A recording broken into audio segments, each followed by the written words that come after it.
Welcome, dear friends, to a gentle pause from the hustle and bustle, where you can let go of your worries and embrace this serene moment. As the beauty of a lovely spring day gently fades, we're grateful you've chosen to spend a part of your evening here with us. Let your imagination drift into whimsical worlds as we prepare for a restful night. Here's wishing you a wonderful start to your upcoming day. Story 1. Deep within the whispering woods, where ancient oaks stood as sentinels of time and moonlight dripped like liquid silver through the canopy, lived a young hedgehog named Thistle. His burrow nestled among gnarled roots, lined with dried lavender and clover, smelling perpetually of rain-soaked earth and sleepy dreams. Thistle often lay awake, listening to the forest's secret symphony, the rustle of badgers turning in their dens, the soft chime of dew-laden spiderwebs trembling in the breeze, and the distant, melodic hum of the windweavers, invisible sprites who spun breezes into existence. One crisp autumn evening, as amber leaves pirouetted to the mossy ground, Thistle noticed an unsettling stillness. The air grew unnaturally cold, frosting the ferns into brittle lace. Fireflies, who usually danced in warm, golden constellations, now flickered weakly, their light dimmed by an icy mist that clung to the forest floor. Even the great-grandfather oak, whose bark held centuries of stories, seemed to shiver. Thistle's grandmother, a hedgehog with quills like frosted silver and eyes full of starlight, stirred from her nest. "The frostwhisper is lingering too long," she murmured, her voice as soft as fallen petals. "Winter's spirit grows weary before her season begins. The balance falters." Curiosity prickling his paws, Thistle ventured out. He followed the scent of pine needles and petrichor until he reached the moonlit glade, a clearing where the forest's magic pooled like liquid starlight. There, beneath the weeping branches of a willow, sat Hootwhisper, an old owl whose feathers held the colors of twilight. Her gaze, wise and gentle, fixed on a crystalline pool where water rippled without wind. "Ah, little seeker," she hooted softly. "You feel it too, the chill where warmth should linger." As Thistle huddled near her warmth, Hootwhisper explained the ancient covenant. The forest thrived because the season's sprites, Verdant of Spring, Ember of Summer, Amber of Autumn, and Frostwhisper of Winter, passed their magic harmoniously. But Frostwhisper, burdened by a crack in her ice heart pendant, a gift from the mountain glaciers, could not gather strength for her coming rain. Her exhaustion bled into autumn, threatening to freeze roots, silent streams, and starve creatures who needed time to prepare. "Only harmony can mend her," Hootwhisper sighed. "The wisdom of many must weave together." Thistle's paws tingled with purpose. He scurried to the warren of gentle rabbits, their fur the color of dappled sunlight. They nibbled sweet grass, whispering tales of underground springs that never froze. "Tell Frostwhisper of the earth's warmth," urged the eldest doe, her nose twitching. "Beneath frost, life waits." Next, Thistle found Badger, a stoic guardian whose den smelled of honey and thyme. He gifted Thistle a smooth river stone, humming with geothermal memory. "Remind her that cold is but a season, not an end," Badger rumbled, his claws tracing spirals in the soil. Deep in the fern-choked hollows, Thistle met a vixen with fur like molten copper. She led him to a hidden hot spring, where steam coiled like ghostly dancers and moss glowed emerald.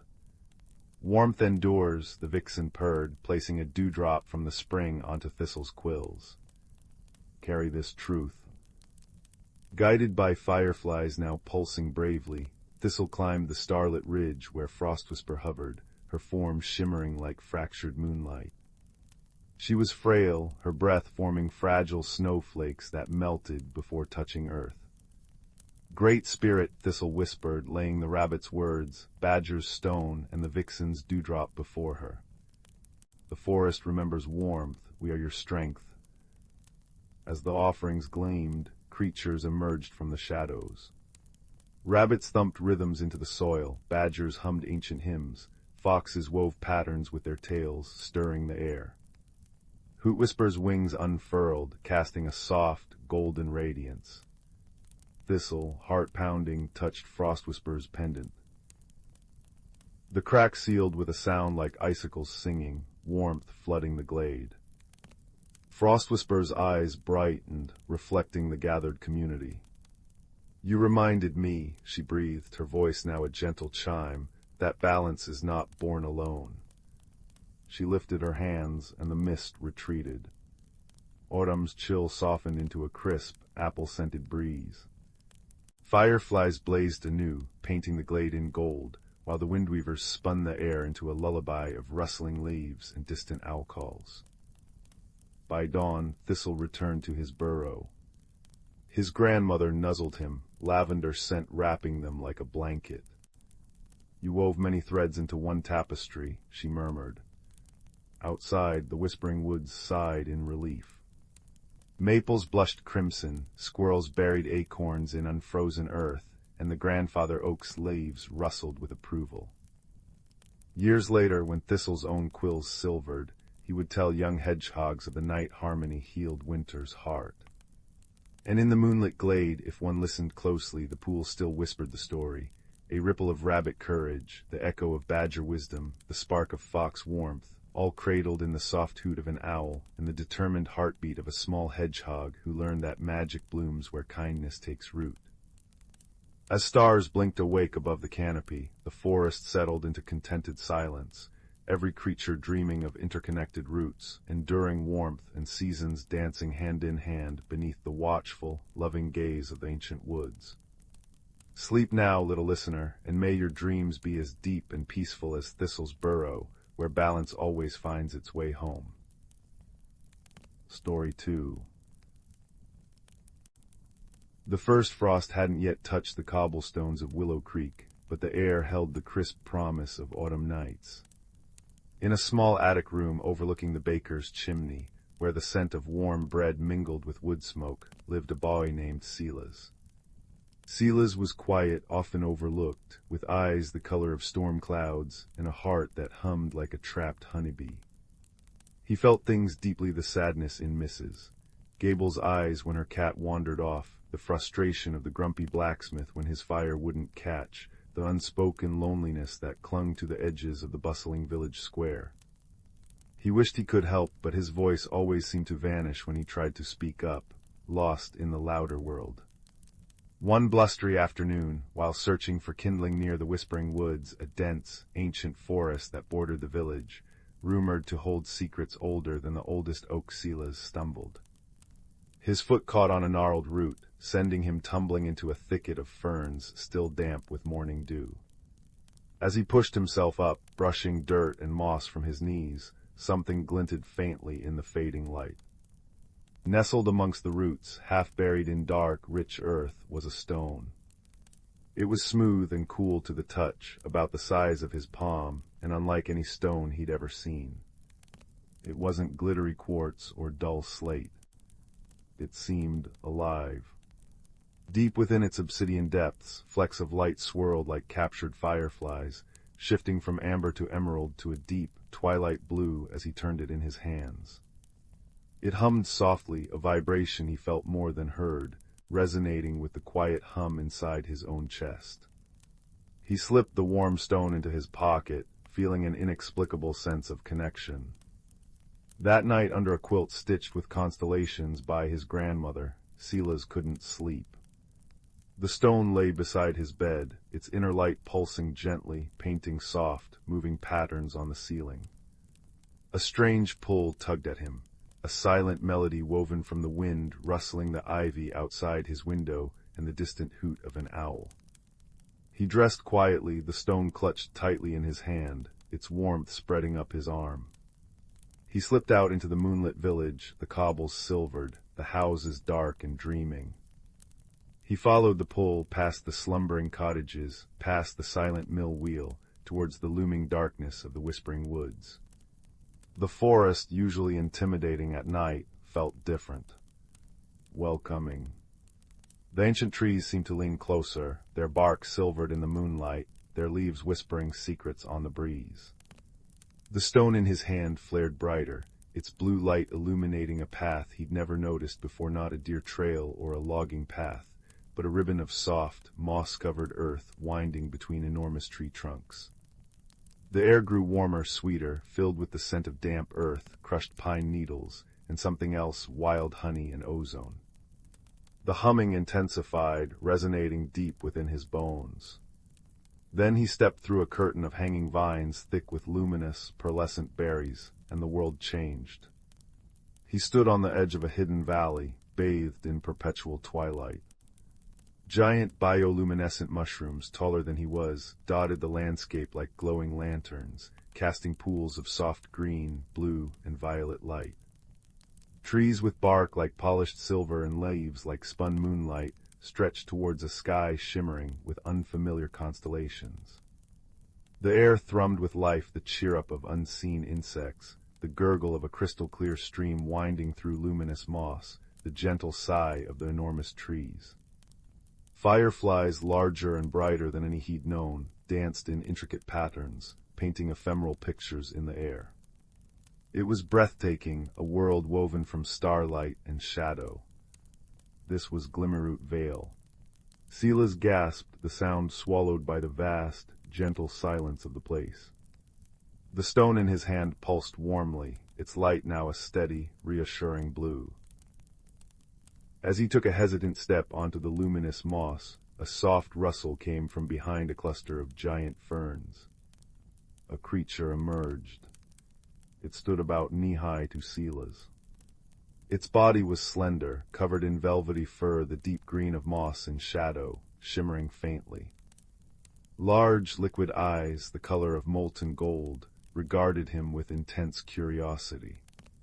Its ears were long and tufted, twitching constantly, and delicate, iridescent wings, like those of a dragonfly but more substantial, folded neatly against its back. It tilted its head, making a soft, chiming sound. "Hello," Silas whispered, his voice sounding small in the vast quiet. The creature blinked, then chimed again, a musical series of notes. It stepped closer, sniffing the air delicately. Its gaze fixed on the stone in Silas's hand. It pointed a slender, three-fingered hand towards the stone, then towards the heart of the vale. You understand this?" Silas asked, holding the stone out slightly. The creature nodded vigorously, its golden eyes wide. It made another series of chimes, gesturing emphatically towards the glowing forest depths. It seemed excited, almost urgent. "My name is Silas," he said, pointing to himself. The creature touched its own chest. Flicker, it chimed, the sound forming the name clearly in Silas's mind, as if the meaning bypassed his ears entirely. It was the first time Silas truly understood the stone wasn't just showing him a hidden world, it was translating, connecting. Flicker pointed again towards the vale's heart, its expression shifting to one of concern. It made a sound like falling water, then mimed something heavy falling, and gestured towards the sky, which shimmered with its strange constellations. Then it pointed to the stone in Silas's hand, its golden eyes pleading. The light, the vale's light, it's fading. Silas guessed, the stone translating Flicker's urgent chimes and gestures into a feeling of profound worry. Flicker nodded, a mournful chime escaping it. It explained, through a combination of sounds, gestures, and the stone's translation, that the Heartstone, the source of Glimmerroot Vale's light and life, a crystal as old as the mountains, was dimming. Without it, the luminous mushrooms would fade, the fireflies would lose their dance, the silver trees would wither, and the Vale would slip into a permanent, lifeless darkness. The Vale's magic was weakening, and Flicker, a Lumini, was one of its guardians. He had felt the Heartstone's distress and had been searching for something. The stone Silas held resonated with the Heartstone's energy. It was a keystone, a fragment of the Heartstone itself, lost long ago. "You think this can help?" Silas asked, looking at the swirling light in his palm. Flicker nodded emphatically, his wings buzzing with hopeful energy. He needed Silas's help to return the keystone to the Heartstone's chamber deep within the veil before the next alignment of the shimmering constellations, a window of time when the Heartstone could accept the fragment and renew its light. Time was short, and so began an extraordinary journey. Guided by Flicker, whose small form darted with surprising speed through the glowing undergrowth, Silas ventured deeper into Glimmerroot Vale. They traversed meadows of luminous blue grass that sighed underfoot, crossed streams on bridges woven from living vines that hummed beneath them, and navigated groves of the silver-barked trees whose leaves chimed softly like wind chimes. The keystone pulsed warmly, a constant guide and comfort. Silas felt his own quiet hum resonate with the vale's energy. He saw sadness in the drooping caps of the giant mushrooms, a sluggishness in the fireflies' dance. The air, though still sweet, carried a faint note of decay. Their journey wasn't without challenges. They encountered the mossbacks, slow-moving, gentle giants made of living stone and moss, who blocked a narrow pass. Flicker chimed anxiously. The mossbacks were usually placid, but their deep rumbles seemed agitated, confused by the vale's fading light. Silas, remembering the stone's connection, held it out. The swirling lights within calmed, projecting soft, soothing patterns onto the nearest mossback. The giant creature paused, its rocky head tilting. Silas hummed softly, a tune his grandmother used to sing, matching the resonance of the keystone.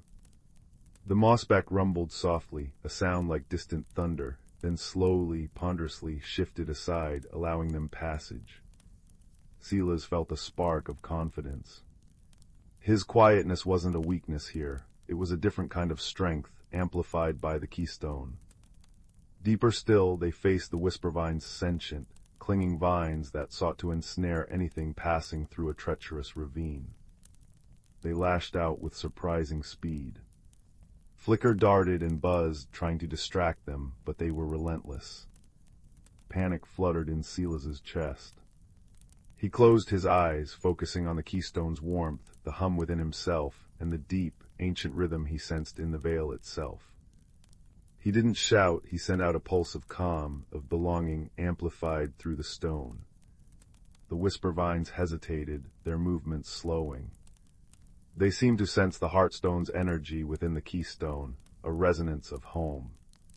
Reluctantly they retracted, coiling back against the rock face, allowing Silas and Flicker safe passage. Sweat beaded on Silas's brow, but he felt stronger, more connected to this hidden world and its fate. Flicker became more than a guide, he became a friend. He showed Silas hidden pools where water glowed with inner light, shared nectar from luminous night-blooming flowers that tasted like starlight and honey, and chimed stories of the Vale's history of great gatherings of lumini under the shimmering sky, of the gentle mossbacks shaping the landscape, of the fireflies painting stories for the trees. Silas, in turn, shared whispers of his world, the warmth of the baker's oven, the clang of the blacksmith's hammer, the quiet ache of feeling unheard. Flicker listened with rapt attention, his golden eyes reflecting Silas's words. They communicated through the keystone's resonance, a language of feeling and image that transcended words. Silas realized his voice hadn't vanished, it had just been waiting for the right listener, the right medium. Finally, after what felt like both moments and lifetimes, they reached the heart of Glimmerroot Vale. It was a vast, natural amphitheater.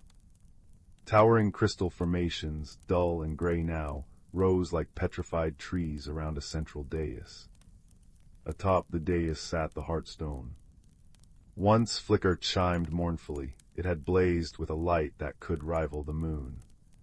Now it was a large, jagged crystal, barely glowing with a feeble, intermittent pulse of sickly green light. Deep cracks marred its surface.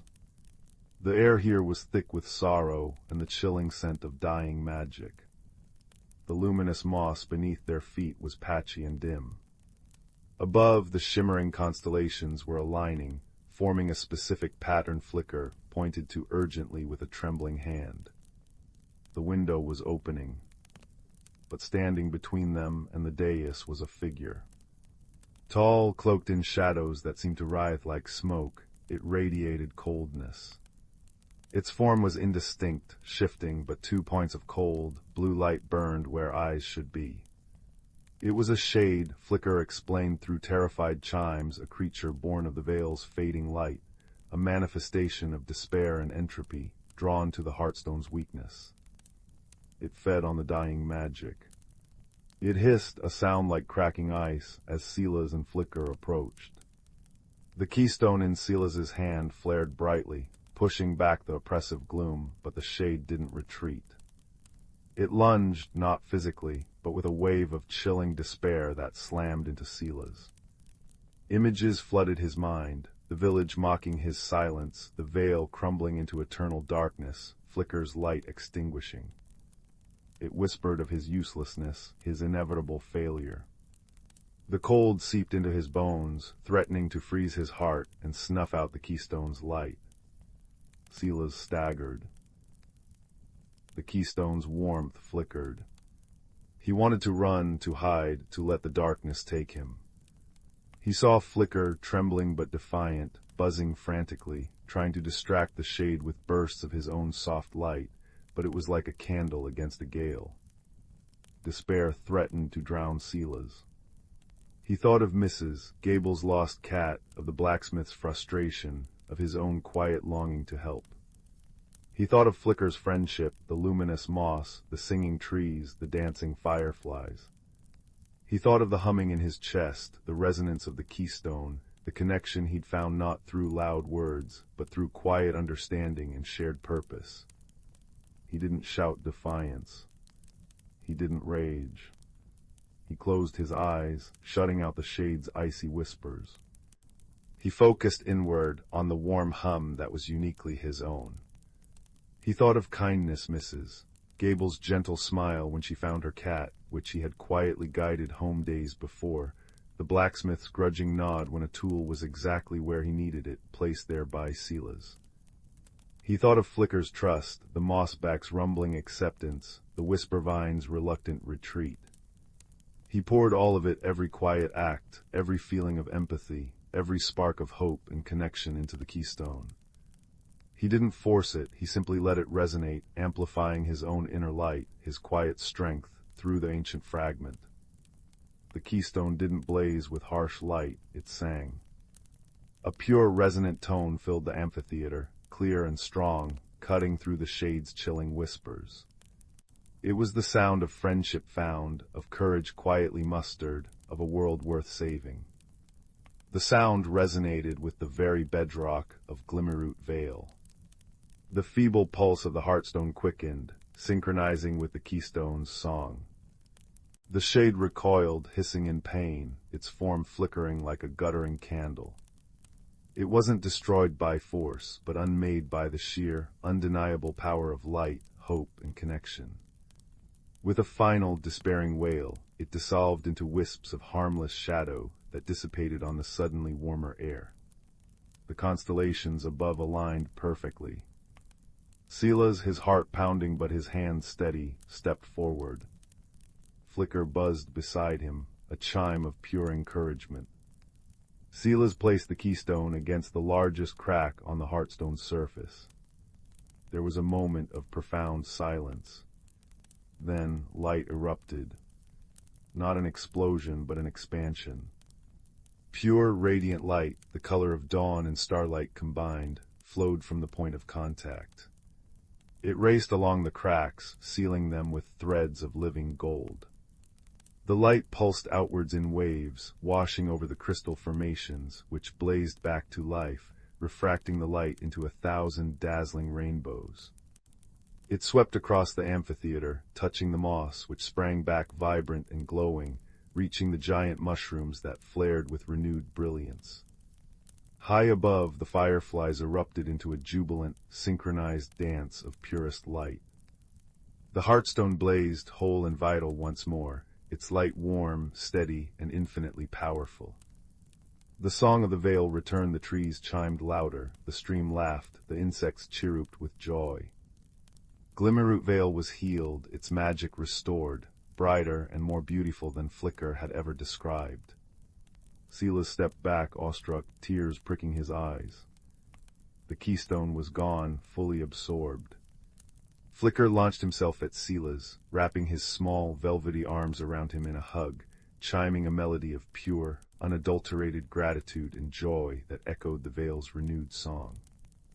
They stood bathed in the Heartstone's light, the unlikely heroes, the quiet boy and the Lumini whose friendship had defied despair and saved a hidden world. The journey back felt shorter, lighter. The Vale celebrated their passage. Mossbacks rumbled contentedly, whispervines gently brushed their leaves against Silas as he passed, fireflies formed glowing arches over their path. The luminous world felt like a friend now, a second home held within the first. As they reached the curtain of vines leading back to the ordinary woods, Flicker chirped softly, a question in his golden eyes. "You'll always be my friend, Flicker," Silas whispered, his voice clear and strong now, filled with a newfound certainty. He didn't need the keystone to understand the Lumini's answering chime of everlasting friendship. Flicker pressed something small and cool into Silas's hand, a single, perfect luminous berry from the entrance vines. It glowed with a soft, steady blue light. A reminder. Then with a final, affectionate buzz, Flicker faded back into the shimmering embrace of Glimmerroot Vale. Silas stepped through the vines. The ordinary night air felt cool and sharp after the Vale's warmth. The whispering wood seemed quieter, less mysterious, more familiar. He looked down at the luminous berry in his hand, its soft glow a secret light against the darkness. He made his way back to the sleeping village, the scent of wood smoke and baking bread welcoming him home. He climbed the stairs to his attic room, the events of the night feeling both dreamlike and profoundly real. He placed the luminous berry carefully on his windowsill, where it cast a gentle, blue radiance over his room. He slept deeply, peacefully, the hum in his chest now a quiet, steady song of belonging. The next morning, Willow Creek awoke as usual. Mrs. Gable called out cheerfully her cat, Seraphina, had returned, purring loudly. The grumpy blacksmith, Illy, found his forge fire caught instantly, burning with an unusually bright, steady flame. He even managed a gruff morning to Silas as the boy passed. Silas didn't try to shout over the noise of the market square. But when he saw Old Man Hemlock struggling with a heavy sack of grain, Silas didn't hesitate. He walked over, placed his small hands beneath the sack, and helped lift it onto the cart. Hemlock blinked in surprise, then smiled, a rare, warm expression. "Strong lad, thank ye kindly." Silas just nodded, a small, genuine smile touching his lips. He felt different. Not louder, but fuller. The quiet hum was still there, but it was grounded, resonant. He carried Glimmerroot Vale within him, its light, its song, the memory of Flicker's friendship. He knew now that helping didn't always require grand speeches. It could be found in a steady hand, a kind thought amplified by connection, the quiet courage to step into the unknown. The luminous berry on his windowsill glowed softly, a constant, comforting reminder that hidden worlds of wonder existed, that friendship could bridge the impossible, and that even the quietest heart, when it resonated with kindness and courage, could hold the power to light the darkest places. As the first true frost finally sparkled on the Willow Creek cobblestones, Silas knew his journey had just begun, not ended. He had found his voice, not in volume but in resonance, and the world, both seen and unseen, seemed brighter for it. He tucked the memory of the Vale and Flicker close, a warm ember against the gathering winter, and stepped out into the crisp morning, ready to listen, to feel, and to help, one quiet, resonant act at a time. The ordinary world held its own magic, waiting to be seen by eyes that had learned to look beyond the surface, guided by the gentle light of a friendship forged in the heart of a hidden valley. And somewhere beyond the whispering woods, in a vale bathed in eternal twilight, a Lumini named Flicker buzzed happily, his golden eyes fixed on the shimmering constellations, knowing his friend was safe and the light would always endure. Story 3. The little town of Willowbrook nestled in a valley where the wind carried whispers and the afternoon sun painted everything gold. In a crooked cottage at the edge of the woods lived a quiet boy named Leo. He wasn't one for grand adventures or loud games. His joy came from noticing things others missed: the pattern of frost on a window pane, the secret language of birdsong at dawn, and the comforting weight of ordinary objects in his hands. His favorite possession was an old, chipped teacup his grandmother had left him. It wasn't fancy, just plain white porcelain with a single, faded blue forget-me-not painted on its side. He liked to hold it, feeling the cool smoothness against his palm, imagining the countless cups of tea it must have held. One rainy Tuesday, while dusting the mantelpiece, Leo fumbled. The teacup slipped. His heart lurched as it tumbled towards the stone hearth. But instead of shattering, it landed with a soft thump, perfectly unharmed. More astonishingly, a faint, warm glow pulsed from the painted forget-me-not, and a gentle, floral scent filled the air: chamomile and honey, like sunshine captured in a cup. "Hello," Leo whispered, his voice barely a breath. He knelt, carefully picking up the cup. The glow intensified, swirling within the porcelain like captured moonlight. A sound, like a tiny sigh, echoed in his mind, not heard with his ears but felt in his chest. It carried a feeling of profound sadness, deep and ancient. That night, Leo couldn't sleep. The cup sat on his bedside table, radiating a soft blue light that pulsed slowly, like a heartbeat. The sighing feeling persisted, a quiet ache that resonated within him. He knew with a certainty that felt as deep as the roots of the old oak outside, that something was trapped inside the cup. Something sad and perhaps lost. The next morning, Leo packed a small satchel, a flask of water, an apple, his warmest scarf, and the glowing teacup carefully wrapped in a soft cloth. He slipped out before dawn, following an unexplored path that wound deeper into the whispering woods than he'd ever dared go before. The air was crisp, smelling of damp earth and pine needles. Sunlight filtered through the canopy in dappled patterns on the mossy floor. The cup grew warmer in his pocket, its glow a gentle beacon. His journey hadn't gone far when he encountered Thistle, a gruff but good-hearted badger who lived beneath a sprawling holly bush. Thistle was digging for grubs, her snout dusty, her black and white fur bristling with indignation at the disturbance. "Lost are ye," she grumbled, peering at Leo with sharp, dark eyes. "Little ones shouldn't wander so deep. Woods hold secrets, some not so pleasant." Leo explained about the cup, the sigh, the deep sadness.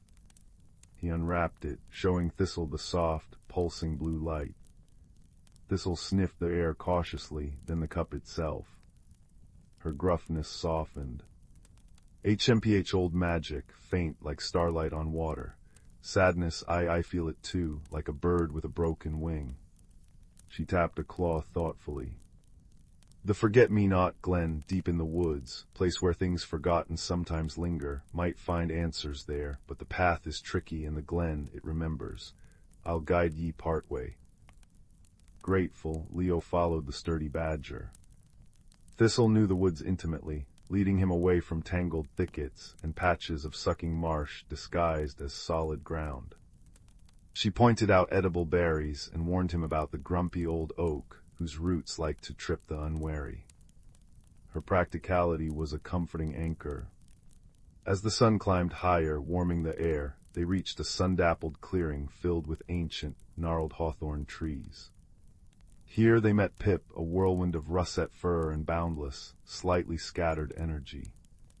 Pip was a squirrel with a passion for collecting shiny things, but he could never quite remember where he put them.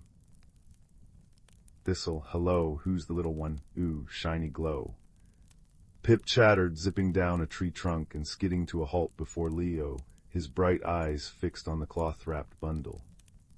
"Is it a lost star, a captured firefly? Did you find it? Have you seen my acorn, the shiny one? I put it somewhere." Leo, overwhelmed by the squirrel's energy, unwrapped the cup again.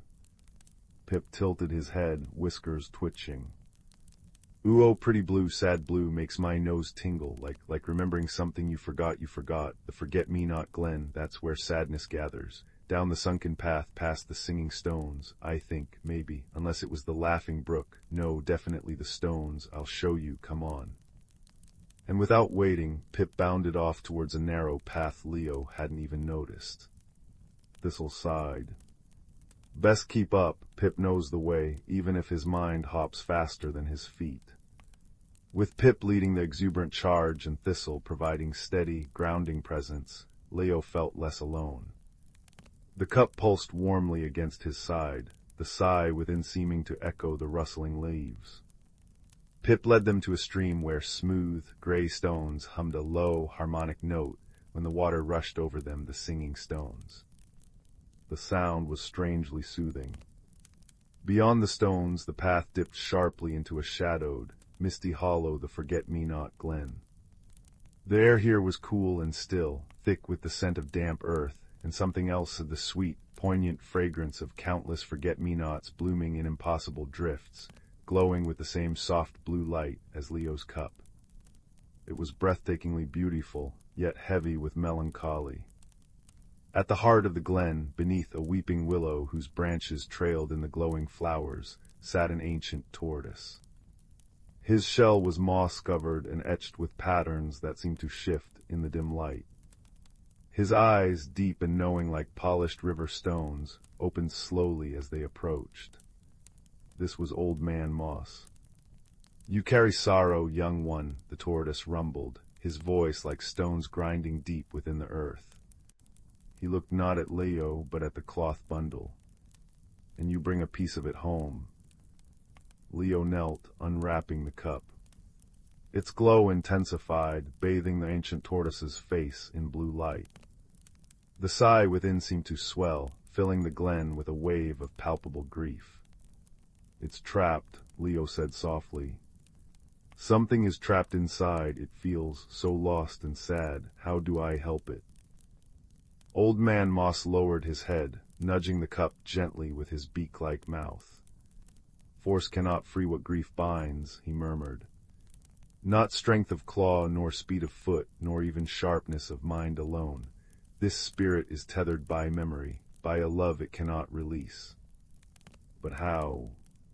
Leo asked, his own heart aching with the cup's sorrow. "How do you free a memory?" "By listening," Old Man Moss said simply. "By understanding, by offering the comfort it seeks, not the escape you think it needs. Hold the cup, feel its story." Leo sat on the cool, mossy ground, the glowing forget-me-nots brushing his legs. He cradled the cup in both hands, closing his eyes. He pushed aside his own thoughts, his own worries about the journey. He focused only on the sigh, the warmth, the gentle pulse against his palms. He imagined the cup not as porcelain, but as a vessel holding a feeling. Images began to form, not seen but felt. The warmth of a kitchen fire, the gentle clatter of knitting needles, the soft, lilting voice of an old woman, his grandmother. He felt her hands, rough yet infinitely tender, holding this very cup. He felt her loneliness after her husband passed, the quiet ache that filled her days. The cup wasn't just a cup. It was her companion. She poured her quiet thoughts, her unspoken grief, her cherished memories of her lost love into every sip of tea she took from it. The painted forget-me-not wasn't just decoration. It was a silent promise, a symbol of remembrance she whispered to herself. Her grief, her love, her need to remember, it had seeped into the cup, becoming a gentle, sorrowful spirit when she too passed on. The spirit wasn't trapped by malice, but by the echo of her enduring love and loneliness. It lingered because it was still holding on to her. Tears welled in Leo's eyes, warm against his cheeks. He understood. The spirit didn't need to be freed from the cup. It needed to know it was okay to let go. He opened his eyes. Thistle watched him with quiet concern. Pip had momentarily forgotten his mission, mesmerized by a particularly shiny blue flower. Old Man Moss simply nodded, his ancient eyes filled with knowing patience. Leo stood, the cup glowing fiercely in his hands. He walked slowly towards the heart of the glen, beneath the weeping willow. He didn't speak words, but poured his understanding, his compassion, his own love for his grandmother into the cup. He thought of her smile, her stories, the comfort she found in simple things.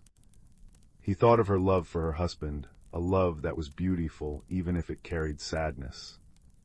"You remember," he whispered, his voice thick with emotion but gentle as the mist. "You remember her love, her loneliness, you held it for her, but she's at peace now, and he's with her. Their love isn't gone, it's just different. It's okay to let go of the sadness. It's okay to remember the joy." He held the cup out over the densest patch of glowing forget-me-nots. The sigh within the cup changed. It wasn't a sound of sorrow anymore, but a soft exhalation, like relief. The blue light pulsed once, brilliantly, then flowed out of the cup like liquid starlight. It streamed down, swirling gently, and touched the glowing flowers below. Where it touched, the flowers shone even brighter for a moment, their sweet scent intensifying, carrying a new note warmth, like sun-warmed stone and deep, abiding peace. The light from the cup faded, leaving it plain white porcelain once more, just a chipped teacup with a faded blue forget-me-not. The sigh was gone.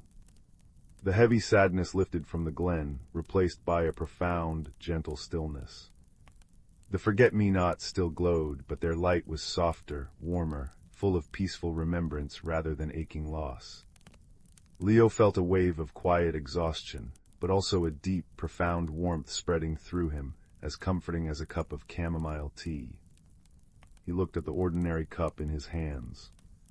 It was just a cup again, but it felt different. Lighter. Loved. Old Man Moss rumbled softly. "Wisdom, young one, true strength lies in understanding the heart." Thistle nudged Leo's leg. "Well done, knew you had sense about ye." Pip finally looked up from his flower. "Ooh, did we fix it? The sad glow is gone, now it's just a cup, but a nice cup, like the one I saw somewhere." The journey back through the whispering woods felt different. The shadows seemed less deep, the path clearer. Thistle walked steadily beside Leo, and Pip chattered happily about finding a particularly shiny pine cone. The teacup, wrapped safely again, felt warm, not with magic, but with the simple warmth of wood smoke and cherished memory. Leo understood now. The extraordinary secret wasn't just the magic held within an object. It was the love poured into it, and the quiet courage it took to understand and release sorrow. He returned to his crooked cottage as the first stars began to prick the twilight sky. He placed the teacup back on the mantelpiece, right where it belonged. That night as he lay in bed, the cup sat quietly, no longer glowing, no longer sighing. But Leo could still feel the echo of the peace from the glen, the wisdom of the tortoise, the steadiness of the badger, and the cheerful spark of the squirrel. He saw the ordinary cup, and he saw the extraordinary love it had held. He drifted to sleep, a soft smile on his face, the scent of forget-me-nots and deep peace lingering in the quiet room, a gentle reminder that the greatest magic often begins with a listening heart. Story 4. The village of Willowhaven nestled in the valley like a contented cat curled in sunshine. Chimneys puffed cheerful smoke that smelled faintly of cinnamon and wood smoke. Cobblestone paths worn smooth by generations wound between cottages with thatched roofs and brightly painted doors. It was a place where fireflies danced in twilight and the river hummed sleepy lullabies. Young Milo, with eyes the color of mossy stones and a head perpetually full of questions, loved his home. But lately, Willowhaven had developed a peculiar habit of misplacing things. It started small. Old Mrs. Butterworth's prize-winning lavender scones vanished from her windowsill, only to reappear hours later, perfectly intact but adorned with tiny, sparkling dewdrops. Then Mr. Thorne's meticulously polished brass door knocker went missing, returning before dawn, polished to an impossible shine and smelling faintly of mint. The baker found his best rolling pin nestled amongst the flour sacks, intricately carved with swirling patterns overnight. Whispers rustled through the village like dry leaves. Was it a trickster sprite? A forgetful ghost? The unease, though mild, unsettled the usual peace. Milo, fascinated rather than frightened, decided to investigate. He wasn't the strongest or the fastest, but he had patience and noticed things others missed. He sat on his doorstep one evening, nibbling a honey oat biscuit, watching the twilight deepen. He noticed how the fireflies seemed to cluster near the spots where things had vanished.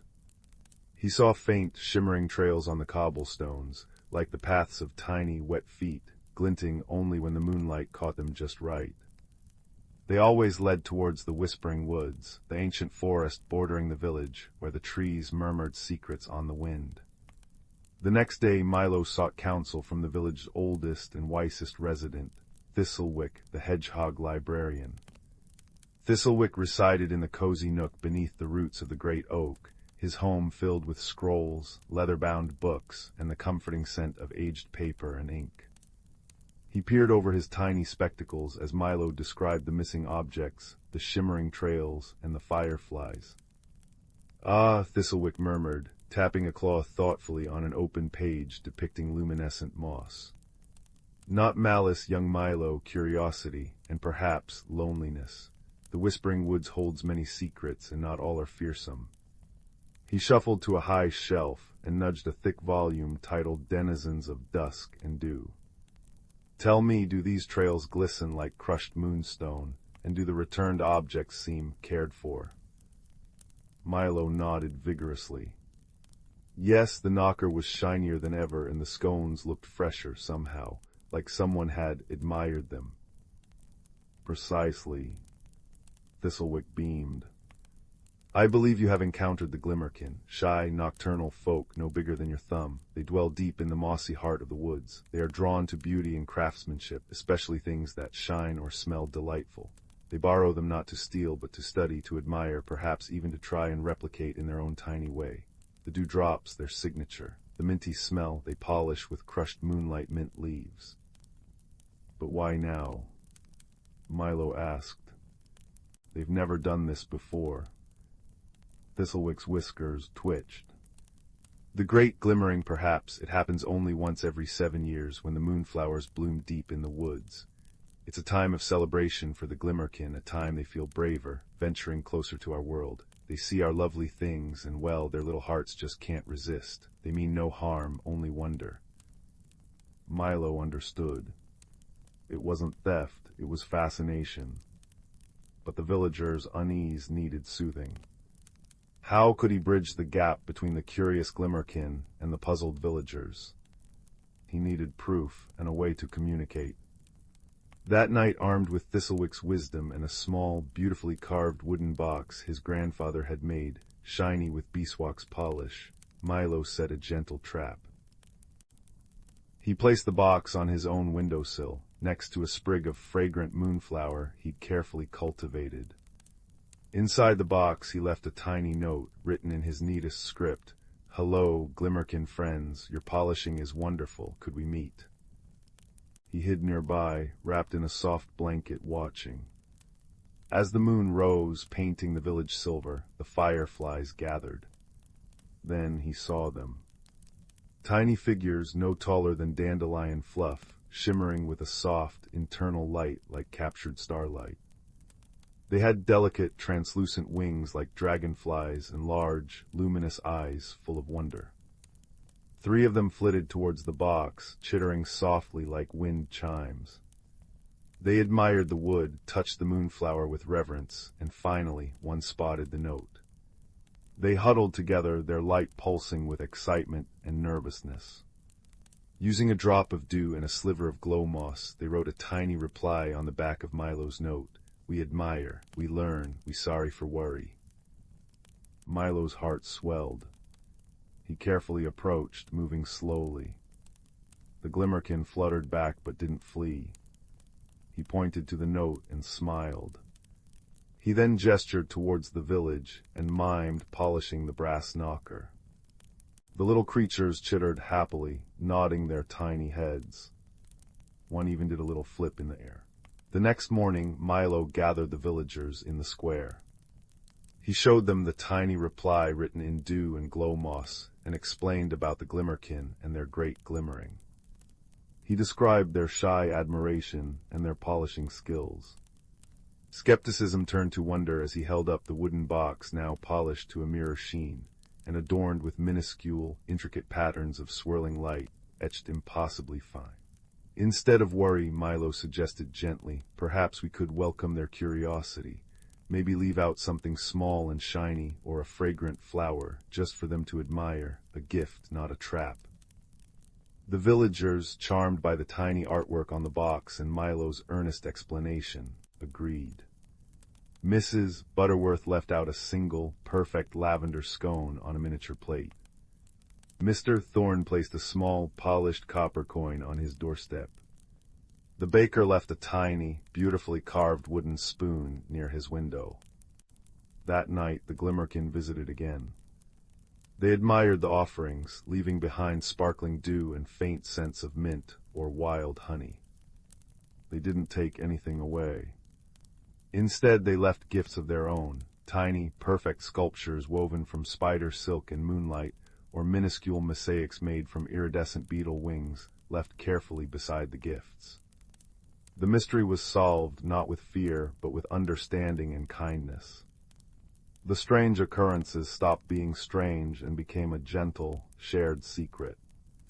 Every 7 years, as the moonflowers bloomed, the villagers would leave small tokens of welcome on their windowsills. And every 7 years, they'd wake to find them sparkling with dew and sometimes a breathtakingly tiny piece of Glimmerkin art. Milo became known as the village's quiet observer, the boy who listened to the whispers of the woods and understood the language of moonlight and curiosity. As the story ends, picture Willowhaven bathed in the soft glow of a full moon. Fireflies dance like living stars. On a windowsill, a tiny copper coin gleams impossibly bright, resting beside a sculpture no bigger than a Pia-perfect, shimmering replica of the village's beloved great oak, crafted from moonlight and spider silk. Inside, Milo sleeps peacefully, a small smile on his face, knowing that sometimes the most magical things aren't found in grand adventures, but in understanding the quiet wonders right beside your home, shared under a blanket of velvet night and the gentle hum of a contented village. All is well and the world feels just a little kinder, a little brighter, in the quiet dark. Sleep now and dream of fireflies and tiny, shimmering friends. Story 5. The village of Willowbrook nestled in a valley where rivers sang and ancient oaks whispered secrets to the wind. Young Leo, with eyes like mossy stones and hair perpetually tousled by curiosity, lived in a cottage draped in ivy. His greatest treasure wasn't a toy, but a brass compass inherited from his grandmother, the Whispering Compass. Its needle didn't point north, it quivered toward wonders unseen, humming melodies only Leo could hear. Lately its song had grown urgent, a mournful tune that echoed the villagers' whispers. The stars above Willowbrook were fading, one by one, as if swallowed by shadows.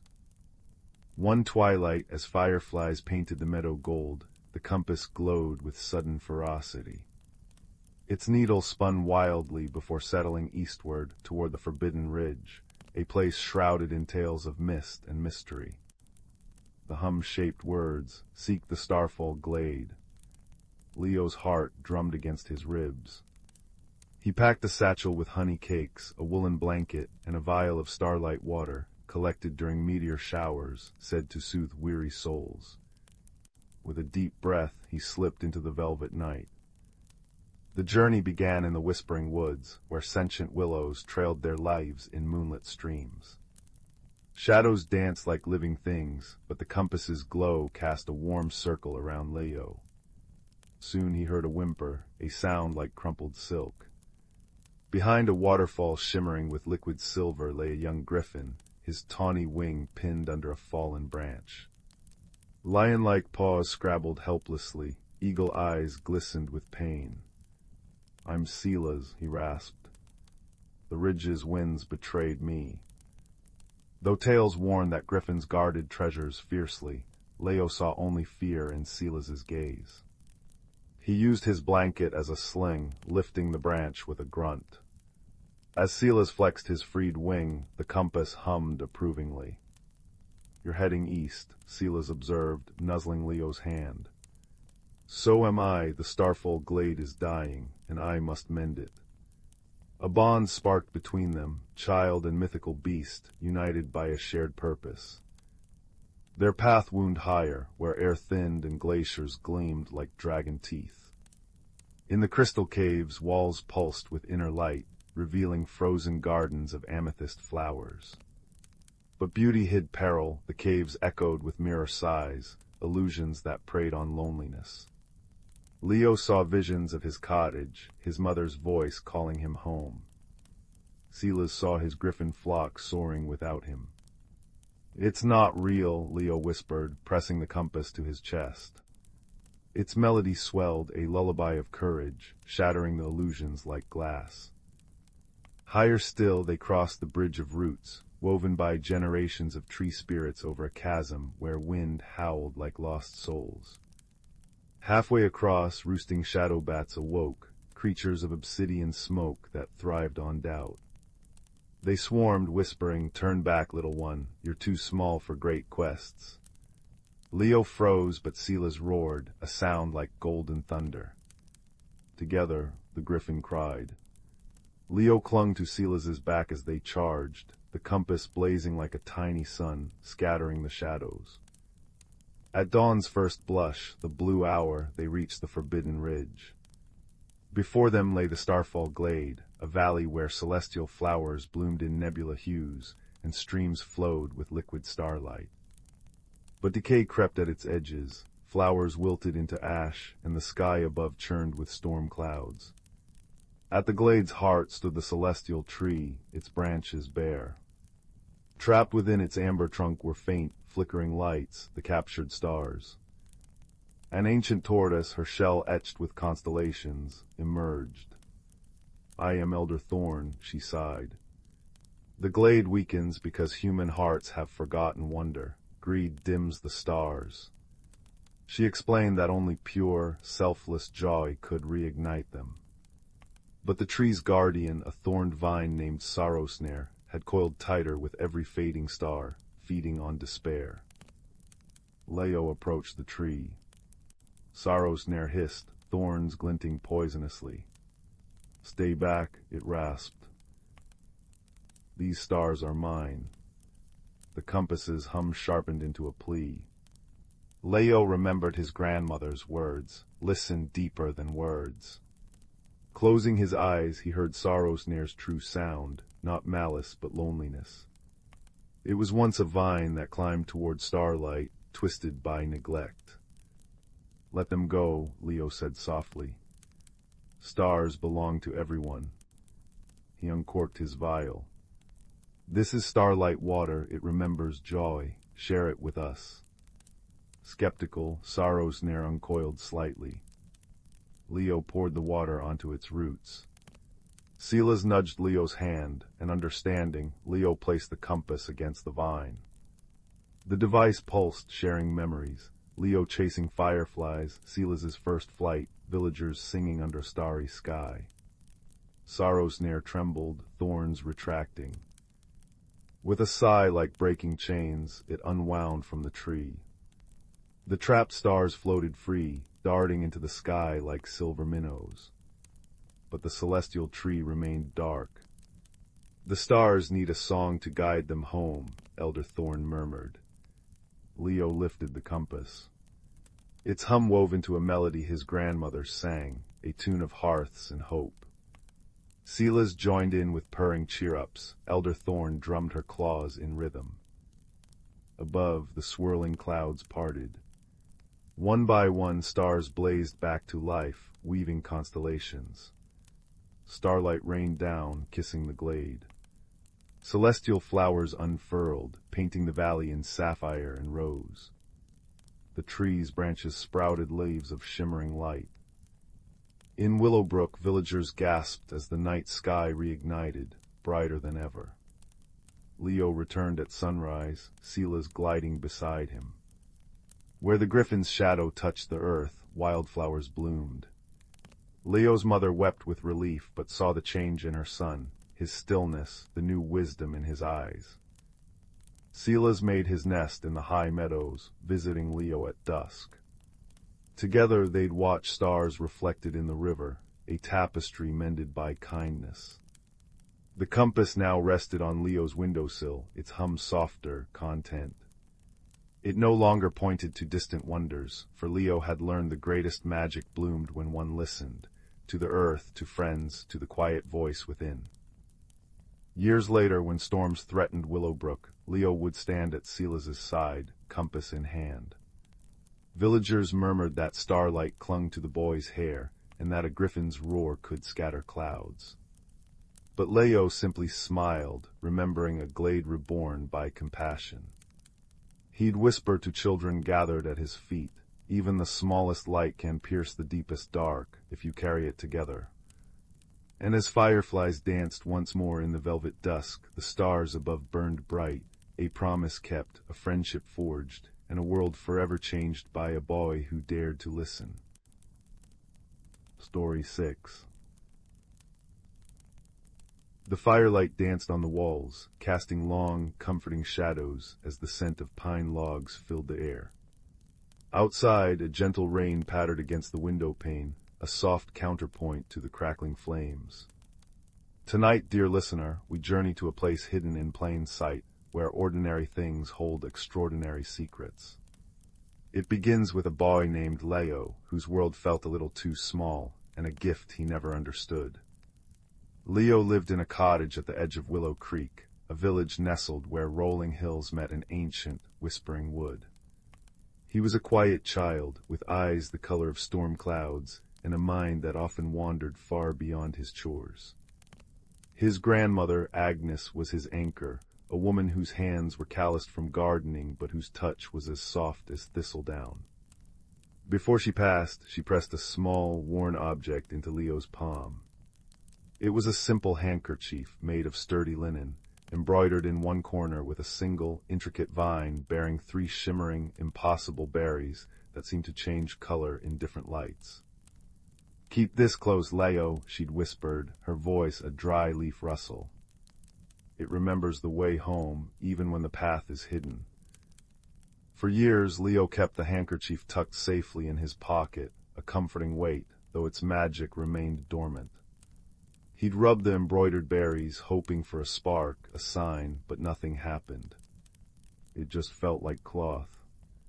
His days were filled with helping his widowed father in the small vegetable patch and exploring the familiar edges of the whispering wood.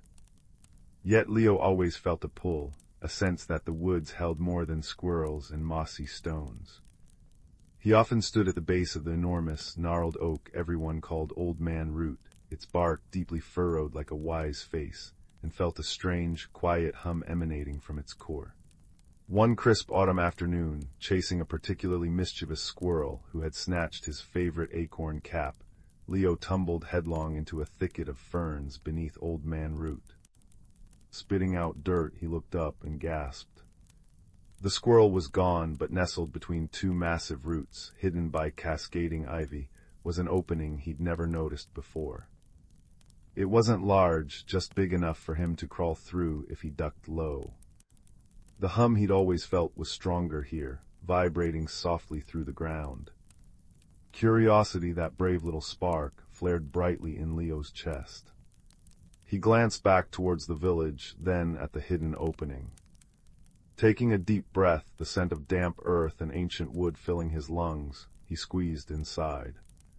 The passage sloped gently downwards, cool air brushing his face. It was dark at first, but as his eyes adjusted, he saw tiny points of light embedded in the walls, like captured starlight, illuminating the tunnel with a soft, blue-white glow. The air smelled different here, richer, older, tinged with the scent of something sweet and earthy, like crushed wildflowers and damp stone. He crawled for what felt like minutes, the tunnel widening until he could stand. He emerged into a cavern so vast it stole his breath. Above him stretched a ceiling like a night sky, but instead of stars, clusters of enormous, softly glowing fungi pulsed with light blues, greens, and gentle ambers casting shifting patterns on the walls. Bioluminescent moss carpeted the ground, glowing faintly underfoot. Giant, translucent mushrooms taller than Leo stood like sentinels, their caps shimmering with internal rainbows. Water trickled somewhere, a clear, musical sound echoing in the immense space. This was no ordinary cave. It was a hidden world, alive and breathing beneath the roots of the forest. It was Verdant Hollow. Leo stood frozen, wonder washing over him like a warm wave. He took a hesitant step forward, the moss yielding softly. As he did, a small, prickly ball rolled directly into his path. It unfurled to reveal a hedgehog, but unlike any Leo had ever seen. Its spines were tipped with tiny, glittering points of light, mirroring the fungi above, and its eyes were large, intelligent, and currently filled with profound annoyance. HMPH, watch where you're stomping, lumpkin, the hedgehog grumbled in a surprisingly clear, though gravelly voice. Nearly flattened my best foraging spot. Leo stumbled back, eyes wide. Why you talk? The hedgehog blinked, tilting its head. Do I? How terribly observant, and you presumably walk and blunder. What are you doing in Verdant Hollow, surface dweller? We don't get many of your kind down here, usually only the lost or the foolish. Which are you? I followed the squirrel, Leo stammered, still reeling. And the humming from the oak. Our old man Root's song, the hedgehog said, its tone softening slightly. He only sings for those who listen properly. Name's Thistle, keeper of the glow moss, guardian of quiet corners, and he puffed out his chest slightly, occasional philosopher. And you? Leo, he replied, feeling a strange mixture of awe and amusement. Thistle was prickly, literally and figuratively, but not unkind. I didn't know this place existed. Most don't, Thistle sniffed. Verdant Hollow prefers it that way, keeps things orderly, unlike your arrival. He nudged a particularly bright patch of moss with his snout. Now, since you're here, try not to step on anything important, or glowworm dwellings. They're terribly sensitive. As Leo explored further with Thistle grumbling good-naturedly beside him, pointing out fragile crystal formations and delicate echo chambers, he learned that Verdant Hollow was a sanctuary for creatures who thrived in the deep quiet and gentle light. Shimmering moths with wings like stained glass flitted between the giant mushrooms. Tiny, furry creatures with luminous whiskers peered shyly from behind glowing toadstools. A family of badgers, their coats dusted with sparkling mineral flecks, ambled past, nodding solemnly at Thistle. It was a world of soft luminescence and hushed harmony. Thistle, despite his initial gruffness, proved a surprisingly patient guide. He showed Leo the Whispering Falls, where water flowed over singing stones that chimed different notes depending on the light hitting them. He pointed out the luminous lichen library, where glowing patterns on the walls held ancient stories only certain creatures could read. Leo felt a sense of belonging he'd never known, a quiet joy warming him from the inside. He shared his grandmother's handkerchief with Thistle, describing the berries that changed color. Thistle examined it closely with his tiny, bright eyes. Old magic, he murmured. Deep roots belonging magic, it remembers places, and bonds, useful thing if you know how to listen to it. He tapped the embroidered vine with a careful claw. It hums, very faintly, like old man root. Leo pressed the cloth to his ear. Straining beneath the gentle sounds of the hollow, he heard it, a soft, warm vibration like a distant heartbeat. He smiled. It felt like his grandmother was close. This newfound peace was shattered one day by a creeping chill. It started subtly, the glowing fungi dimmed slightly, the air grew colder and carried a faint, metallic tang. The cheerful trickle of the whispering falls slowed, its music becoming sluggish and mournful. The luminescent moss began to wither at the edges, its light fading to a sickly gray. An unnatural silence fell, heavy and oppressive. The creatures of the hollow grew anxious, huddling together, their usual luminous spark dimmed by fear. Thistle was frantic. "It's the deep chill," he explained, his voice tight with worry. "Comes sometimes, seeping up from forgotten places below. It steals warmth, steals light, steals life, if it spreads." He shuddered, his glowing spines flickering erratically. "The heart of the hollow, the great lumina-cap mushroom that feeds the light to all others, it's weakening. If it goes out, verdant hollow fades. Forever." Leo felt a cold dread seep into his own bones, mirroring the unnatural chill. He couldn't let this magical world die. What can we do? "Old tales speak of sunstone," Thistle said, his eyes scanning the worried faces of the gathered hollow dwellers, the shimmering moths, the luminous whiskered voles, the solemn badgers. "A crystal born of pure, captured sunlight, buried deep in the roots near the source of the chill. Its warmth can drive it back, reignite the lumina cap, but the path is treacherous, through the crystal caves and the whispering tunnels, dark, cold, and changed by the chill." He looked directly at Leo. "I know the way mostly, but my spines, while excellent for defense against rogue grubs, aren't much good against creeping frost, and I'm, well, slow. The chill moves faster." There was a plea in his large, intelligent eyes. "We need someone who can move quickly, someone with surface strength, someone the hollow has welcomed." Leo's heart hammered against his ribs. The crystal caves sounded terrifying. Dark, cold, changed. He wasn't brave. He was just Leo who got lost chasing squirrels. He instinctively clutched his grandmother's handkerchief in his pocket. It felt warm against his chilled fingers, the faint hum steady and reassuring. It remembers the way home, even when the path is hidden. Home wasn't just his cottage now, it was this place, these creatures, Thistle. He took a deep breath, the scent of fading moss and cold stone filling his lungs. "I'll go," he said, his voice firmer than he felt. "I'll find the sunstone, tell me the way." Relief washed over Thistle's prickly face, followed by fierce concern. "Brave lumpkin," he rasped. "The path starts beyond the whispering falls. Follow the coldest current of air. The caves, they twist. The chill whispers doubts. Don't listen. Remember the light here. Remember the song of Old Man Root." And he nudged Leo's hand, holding the handkerchief. "Listen to that. It remembers warmth." Equipped only with courage, his grandmother's token, and Thistle's hurried directions whispered with maps drawn in the soft moss, Leo set off. He squeezed through a narrow crevice behind the slowing whispering falls, the water icy against his skin. The passage beyond was dark, lit only by occasional, dying patches of glow moss. The air grew colder with each step, the metallic tang stronger, coating his tongue. The comforting hum of the hollow faded, replaced by an eerie silence broken only by the drip of freezing water and a faint, unsettling whisper that seemed to coil around his thoughts. "Turn back, too cold, too dark, you'll fail. You're not brave, just lost." The whispers were insidious, sapping his resolve.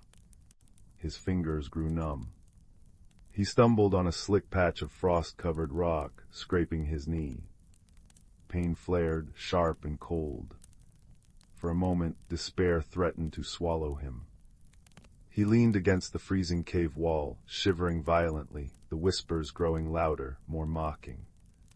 He pulled out the handkerchief, pressing it to his cheek.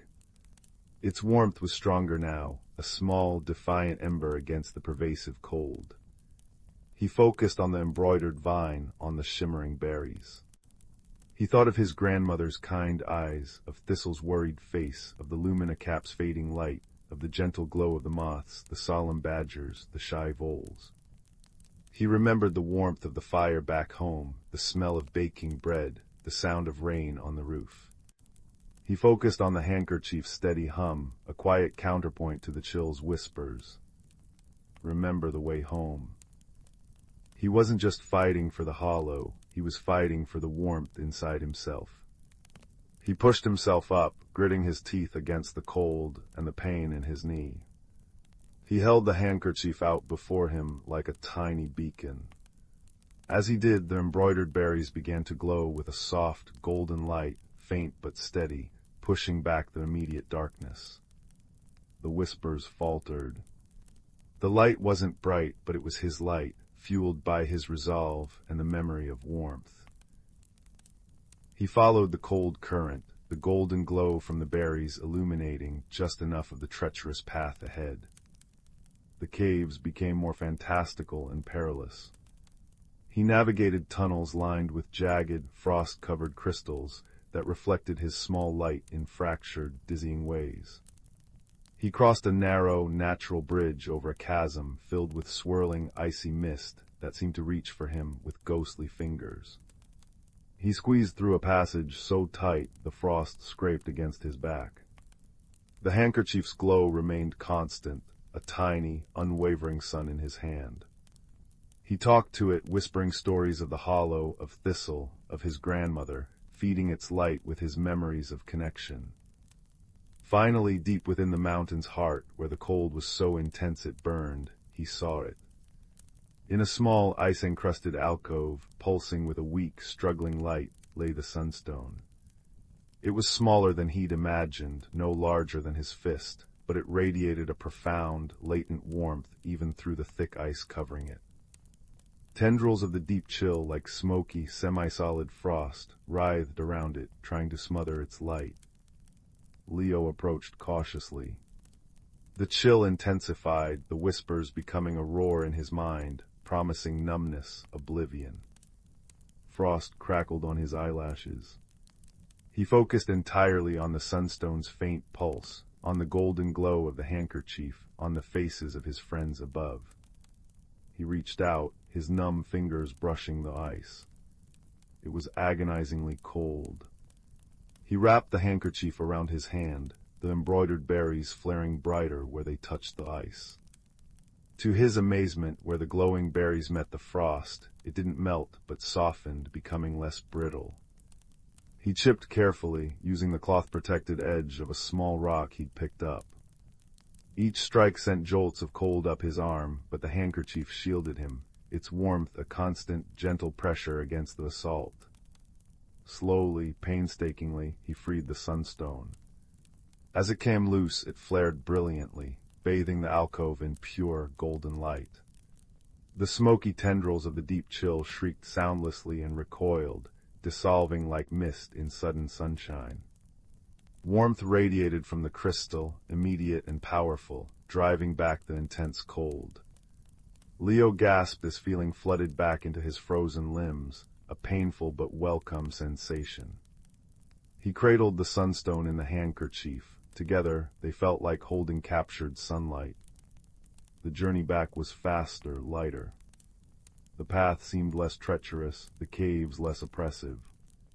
The sunstone's warmth filled the tunnels, melting frost, reviving patches of glow moss. The whispering chill was gone, replaced by a profound silence that felt peaceful, not empty. The golden light from the stone, combined with the glow from the handkerchief's berries, illuminated his way clearly. He felt stronger, not just physically, but deep inside. He had faced the dark and the cold, guided by kindness and memory, and found the light. When Leo finally scrambled back through the crevice near the Whispering Falls, he was met by a crowd of anxious, luminous faces. Thistle scurried forward, his spines trembling. "Leo, Lumpkin, you found it, you're alive." Leo held up the sunstone, wrapped in the glowing handkerchief. Its light filled the cavern, pure and strong.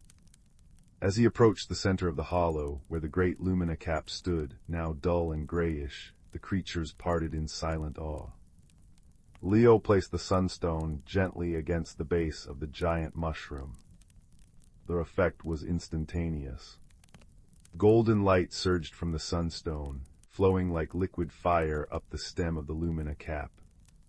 The gray faded, replaced by a vibrant, pulsing amber glow that grew brighter and brighter.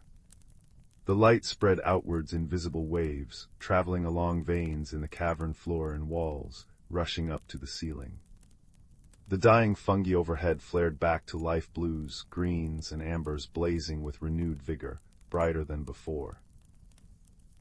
The withered moss glowed emerald green, the trickle of the whispering falls became a cheerful burble once more, its song clear and bright. Warmth flooded the hollow, driving out the last vestiges of the unnatural chill. The air filled with the soft hum of restored life and the joyful chirps, clicks, and rustles of the relieved creatures. Thistle looked up at Leo, his eyes shining with unshed tears that glimmered like tiny stars. "You did it, Lumpkin, you brought back the sun." He nudged the handkerchief, still glowing faintly around the sunstone. "And your little son remembered the way." Leo stayed in Verdant Hollow for a time, basking in the restored warmth and the gratitude of his friends. The sunstone remained nestled at the base of the lumina cap, a permanent source of gentle warmth and light. Before Leo finally crawled back through the root passage beneath Old Man Root, Thistle presented him with a small gift, a single spine from his own back, tipped with a permanent, tiny point of captured amber light from the lumina cap. "So you never forget the light below," Thistle said gruffly. "Or the friend you found here." Leo emerged into the fading afternoon light of the surface world. The rain had stopped, leaving the air clean and fresh. He looked back at Old Man Root, feeling the faint, familiar hum, now intertwined with the warm memory of the hollow and the gentle pulse of the glowing spine in his pocket.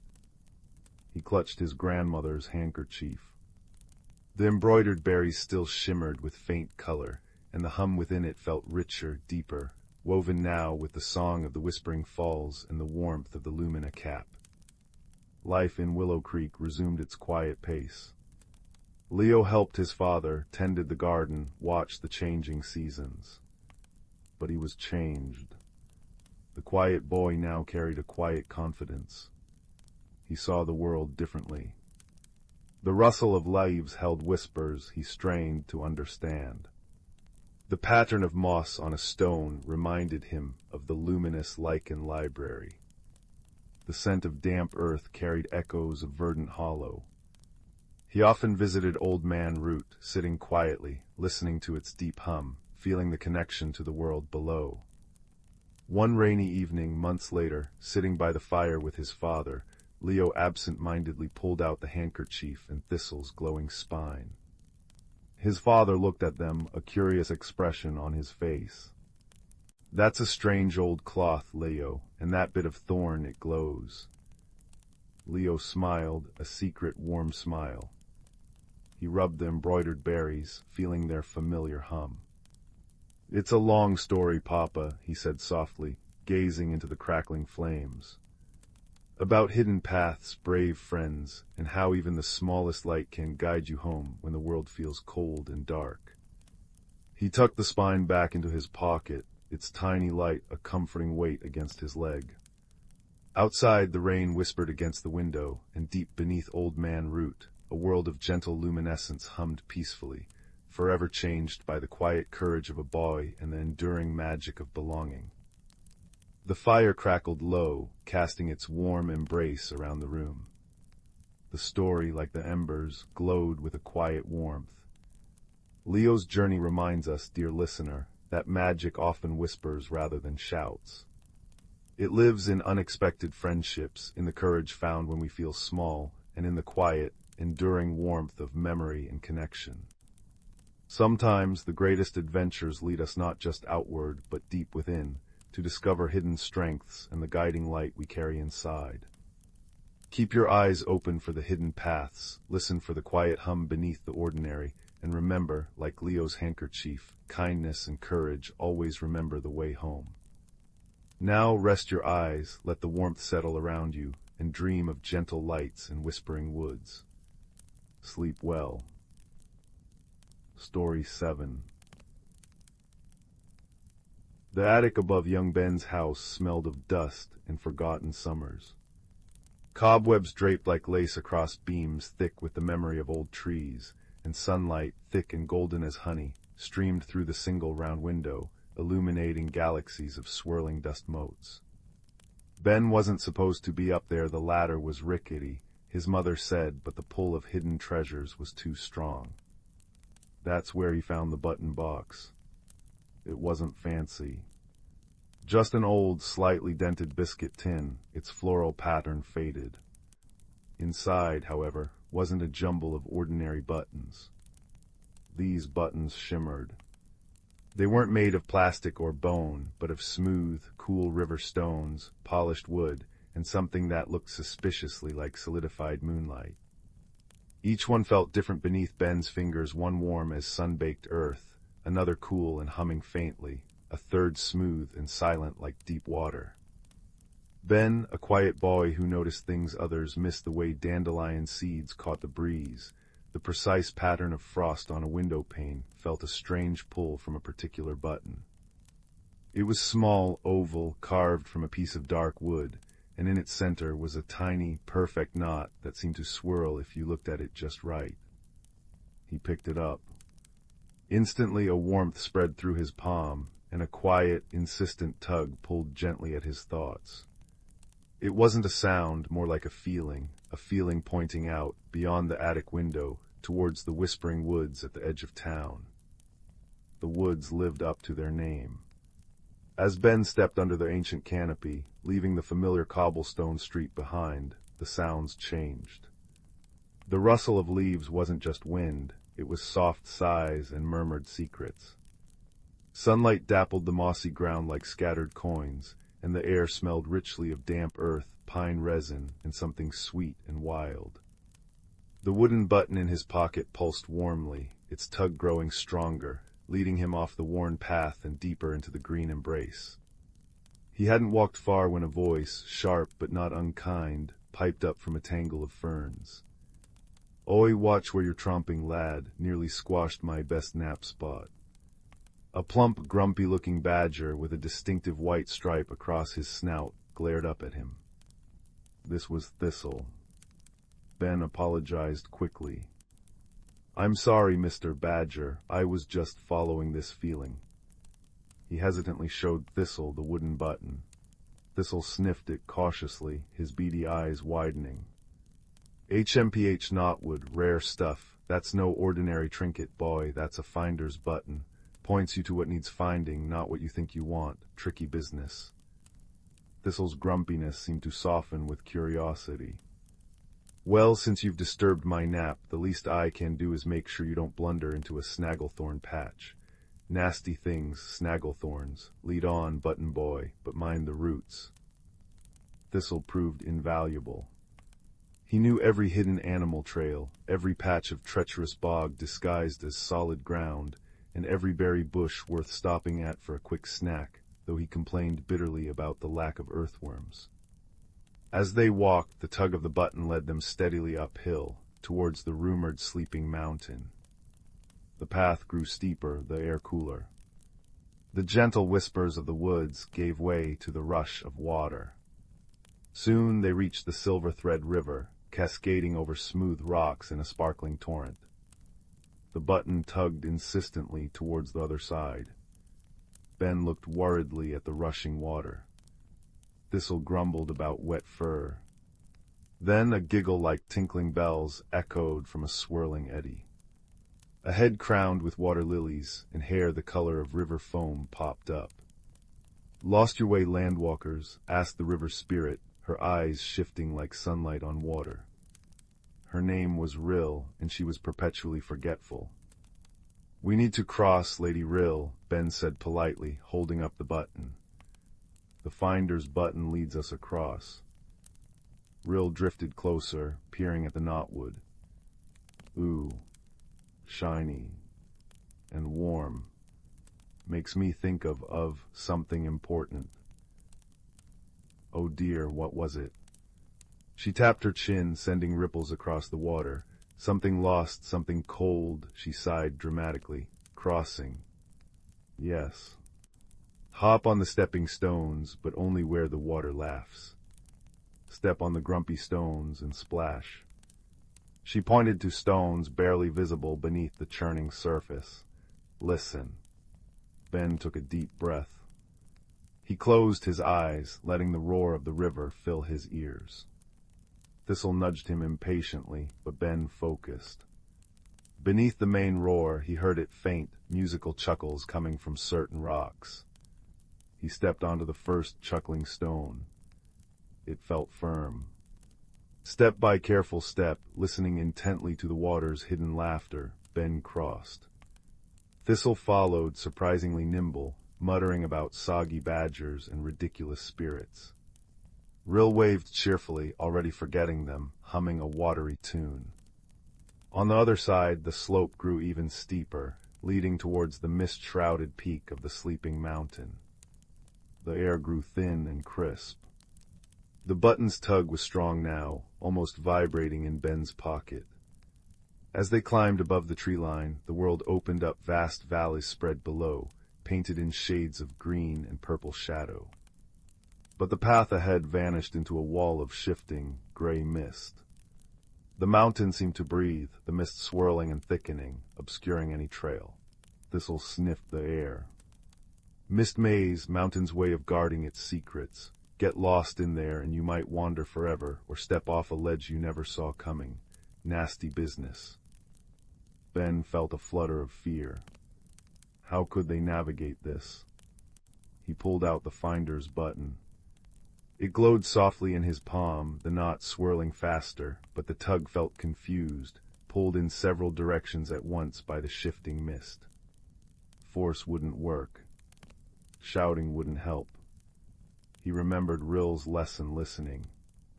He sat down on a cool, smooth rock. We need to be still, he said softly to Thistle. We need to listen beyond the mountain's breath. Thistle, surprisingly, didn't argue. He curled up beside Ben, his warm bulk a comfort. Ben closed his eyes, tuning out the sigh of the wind in the mist. He listened deeper. He heard the faint, high chime of ice crystals forming. He heard the slow, patient grind of stone deep within the mountain. And then faint but clear, a melodic chirping, a familiar sound from home. A small, bright-eyed starling landed on a rock nearby, cocking its head. Lost, it chirped. The mountain's shy, doesn't like loud noises or rushing feet. We need to find something, Ben whispered, holding the button low so the starling could see. It's important, the button led us here. The starling hopped closer. Finder's button points to what needs finding, clever thing, the mountain it hides because it aches. Something is cold inside where it should be warm, makes it grumpy, like old Thistle here before breakfast. The badger harumphed. The path through the mist isn't a path you see, the starling continued. It's a path you feel, follow the warmth. The mountain hides the warmth it misses, deep in its heart. Ben understood. The button wasn't confused by the mist, it was reacting to the mountain's need. He closed his eyes again, the button warm in his hand. This time, instead of a tug, he sought a thread of warmth emanating from the mountain itself, a fragile pulse beneath the cold mist. He felt it, a faint, golden thread of warmth, like a hidden heartbeat, leading into the swirling gray. Follow me, Ben said with newfound certainty.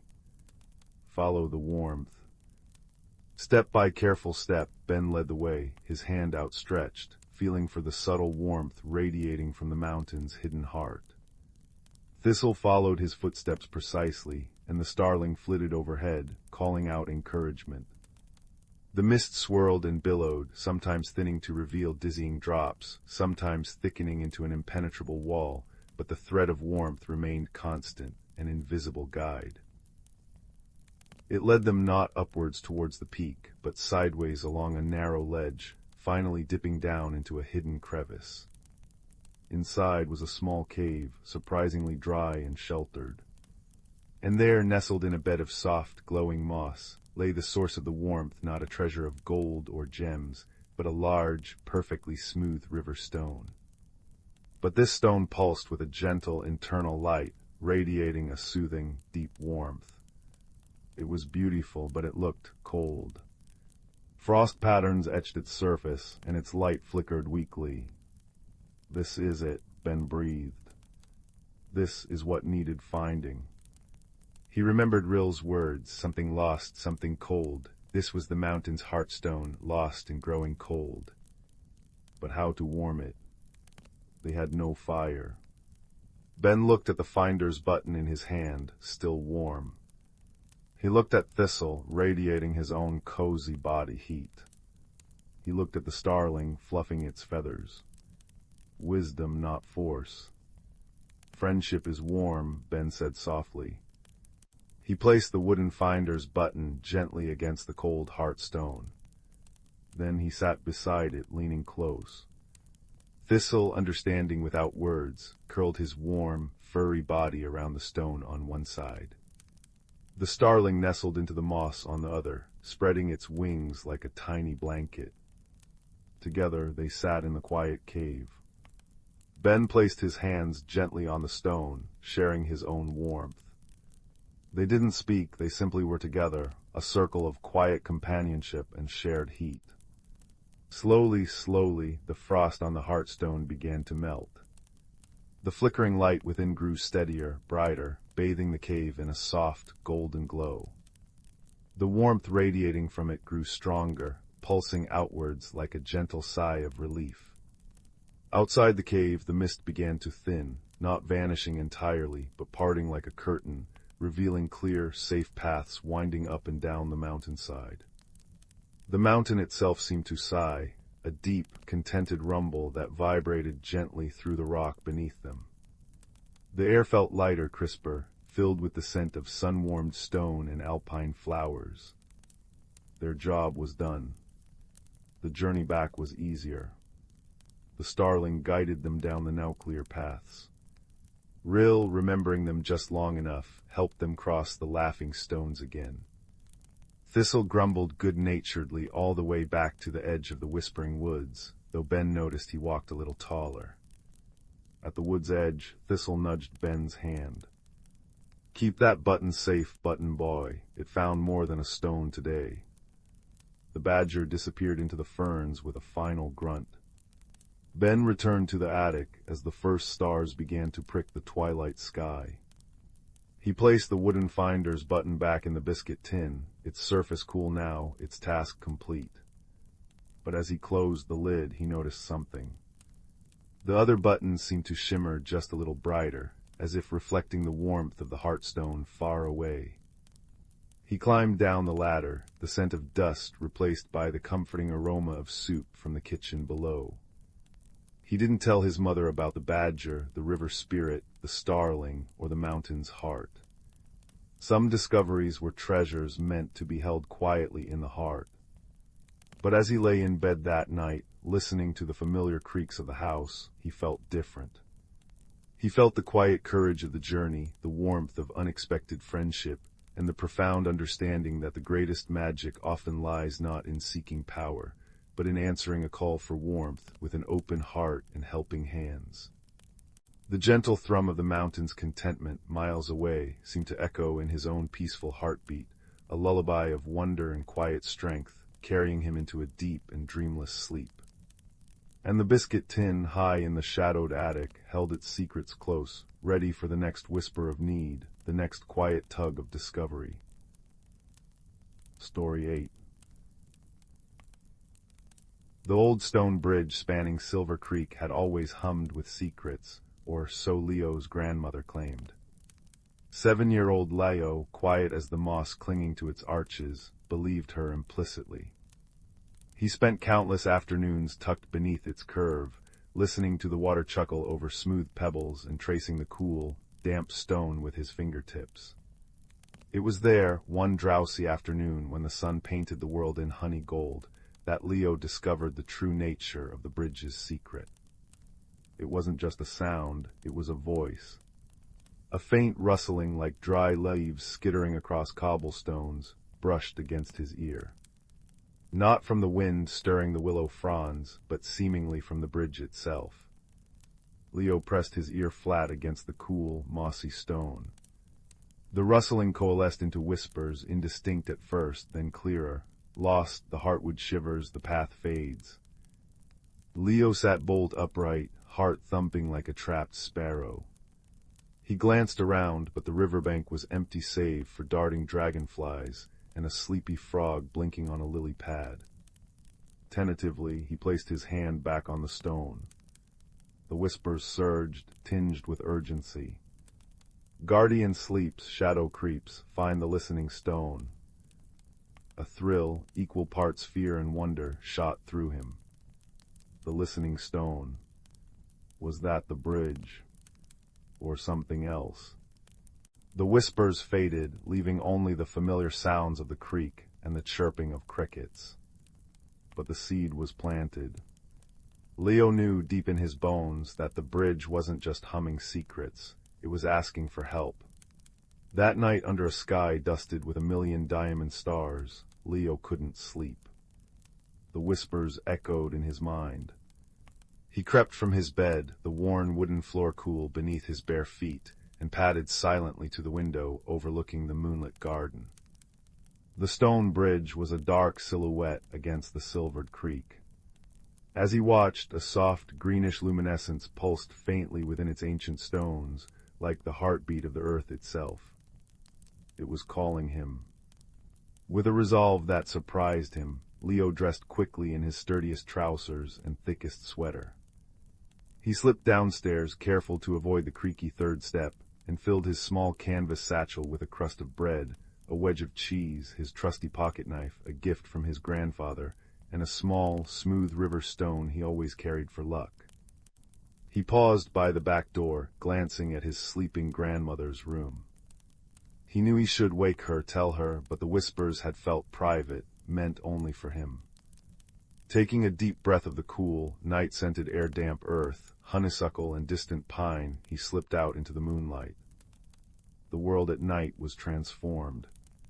Familiar paths became mysterious tunnels beneath the arching branches of ancient oaks. Moonlight filtered through the leaves, dappling the forest floor in shifting patterns of silver and deep blue shadow. The air hummed with the symphony of night creatures, the rhythmic chirring of crickets, the mournful hoot of an owl, the rustle of unseen creatures in the undergrowth. Leo followed the creek upstream, past the humming bridge, guided by an instinct he couldn't name and the faint, persistent tug of the whispers that seemed to resonate within him now, not just from the stone. He walked for what felt like hours, the path becoming less distinct, the trees denser and older. Giant ferns unfurled like sleeping giants, and moss hung thick and soft from gnarled branches, glowing faintly with an eerie phosphorescence. Just as weariness began to creep into his legs, the creek widened into a still, dark pool, reflecting the star-strewn sky. On the far side, partially obscured by cascading ferns and draped with luminous moss, stood an archway Leo had never seen before. It wasn't built of stone or wood, but seemed woven from the living roots of two colossal, intertwined trees. Their bark shimmered with the same soft green light he'd seen in the bridge. The whispers within Leo intensified, becoming a chorus. The whispering gate stepped through, find the stone, taking a deep breath. Leo waded through the cool, shallow water, the pebbles smooth beneath his feet. As he passed beneath the arch of living roots, a strange sensation washed over him, like stepping through a curtain of cool, charged air. The world shifted. On the other side, the air was warmer, sweeter, thick with the scent of unfamiliar blossoms and damp, rich earth. Giant bioluminescent mushrooms dotted the forest floor like scattered lanterns, casting pools of soft blue and violet light. Trees soared even higher, their leaves shimmering with iridescent colors, deep purples, shimmering greens, and dusky blues. Fireflies, larger and brighter than any Leo had seen, danced in intricate patterns overhead. He had stepped into the whispering woods, a hidden world pulsing with ancient magic. Awed, Leo stood frozen, drinking in the impossible beauty. Then, a low, rumbling growl shattered the peaceful symphony. From behind a cluster of giant, glowing toadstools, a creature emerged. Leo's breath caught. It was roughly the size of a large dog, but built like a sturdy badger covered in thick, mossy fur. Its skin looked like rough-hewn stone, dark gray and deeply textured. 4 powerful legs ended in broad, clawed paws. Its head was blocky, dominated by 2 large, dark eyes that glowed with an inner amber light, currently fixed intently on Leo. It lowered its head, rumbling again, a sound like distant rocks tumbling down a mountainside. Fear, cold and sharp, pricked at Leo. This was no gentle woodland sprite. He remembered the whispers, guardian sleeps, shadow creeps. Was this the guardian? Or the shadow? He took a cautious step back, his hand instinctively closing around the smooth river stone in his pocket. The creature took a slow, deliberate step forward, its stone-like hide scraping softly against the moss. It sniffed the air, its blunt snout twitching. Leo noticed something then. Tangled within the moss covering its flank were strands of thorny, dark vines that seemed to pulse with an unhealthy purple-black light.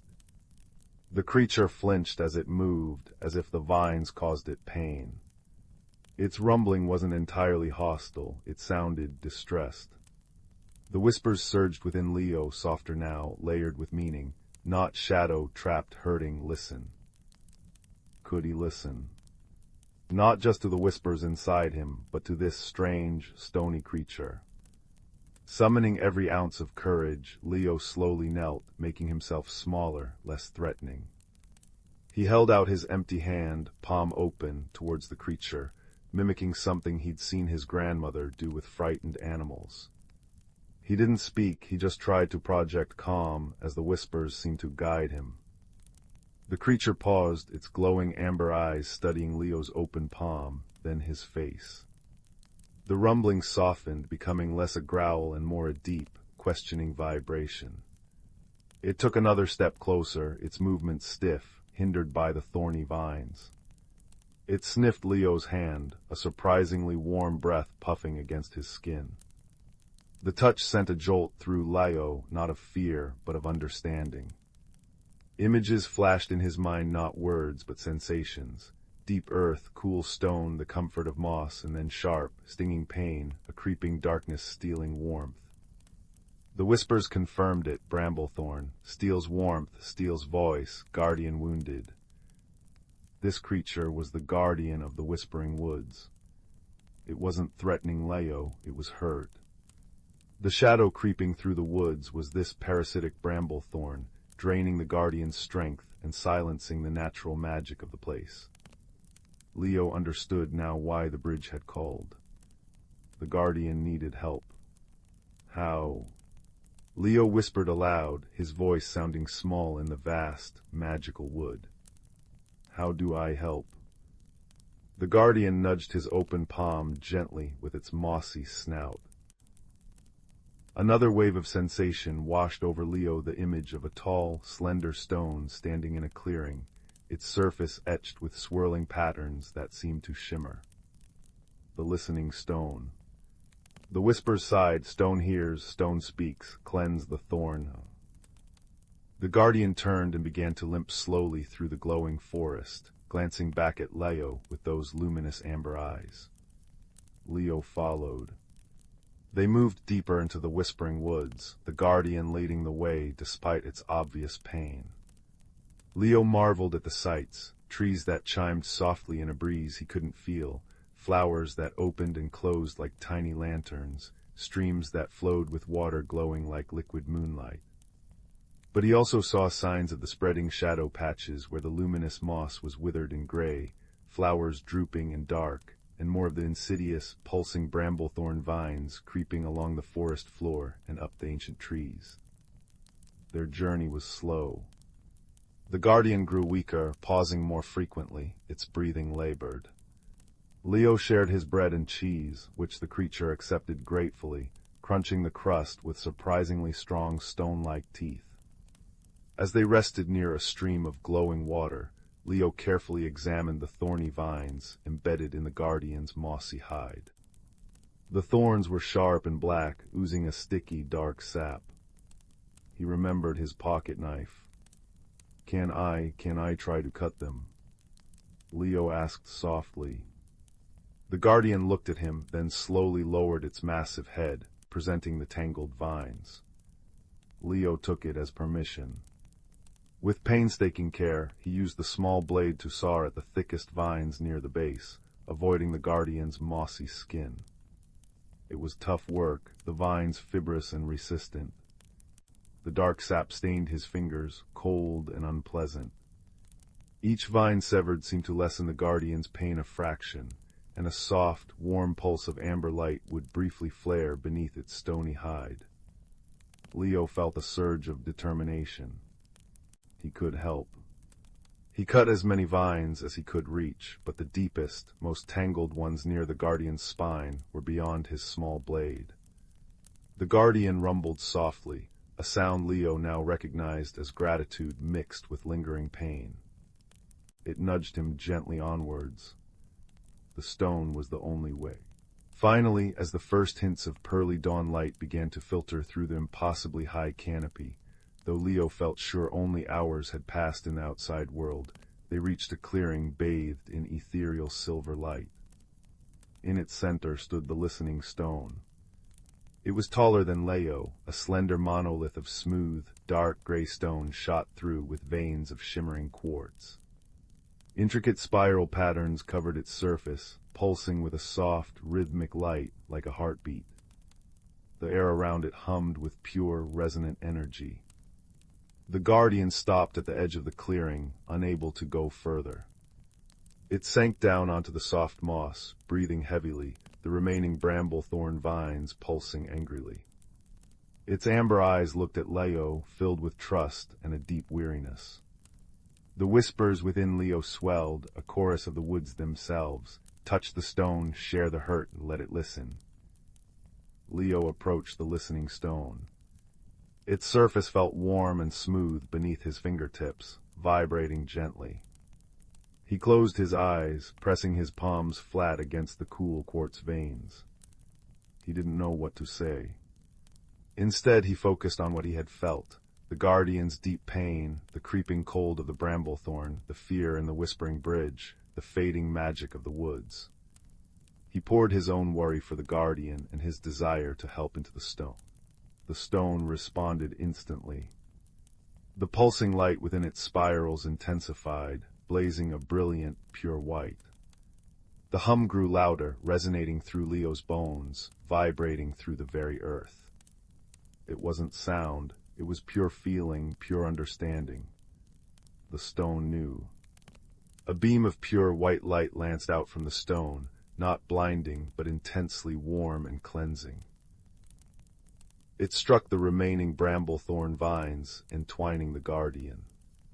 Where the light touched, the dark, thorny vines hissed and smoked, shriveling instantly into brittle, black dust that fell away like ash. The sickly purple-black glow vanished.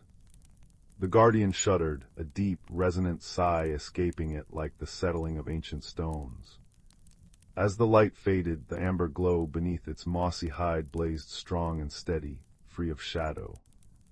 It slowly rose to its feet, stretching, the stiffness gone, radiating warmth and strength.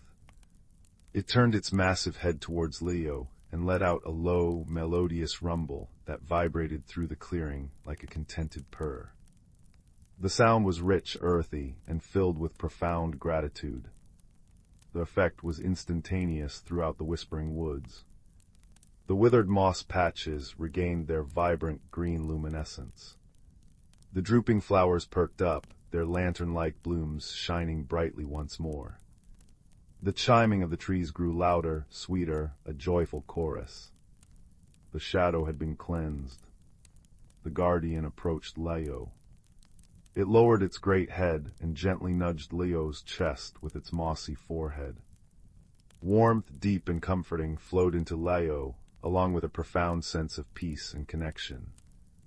The whispers within him quieted, replaced by a silent, deep understanding. He knew the guardian's name not in words but in essence, Boulder Heart.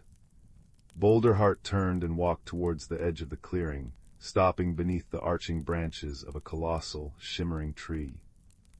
It looked back at Leo, its amber eyes soft. The message was clear. It was time for Leo to return.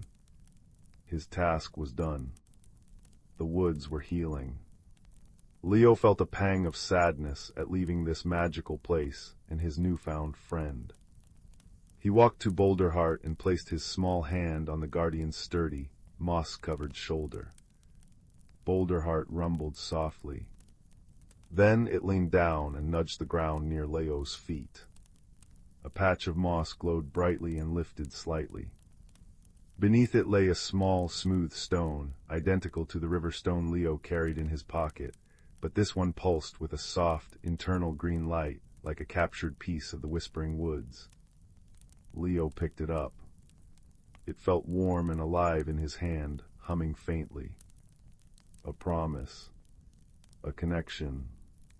Boulder Heart nudged him gently towards the shimmering tree arch. Taking one last look at the radiant guardian and the singing, glowing woods, Leo stepped beneath the arch. The cool curtain of air washed over him again. He found himself standing by the still, dark pool, reflecting the dawn sky. The whispering gate, the living root arch, was gone. Silver Creek chuckled beside him. Birdsong filled the morning air, ordinary, beautiful birdsong.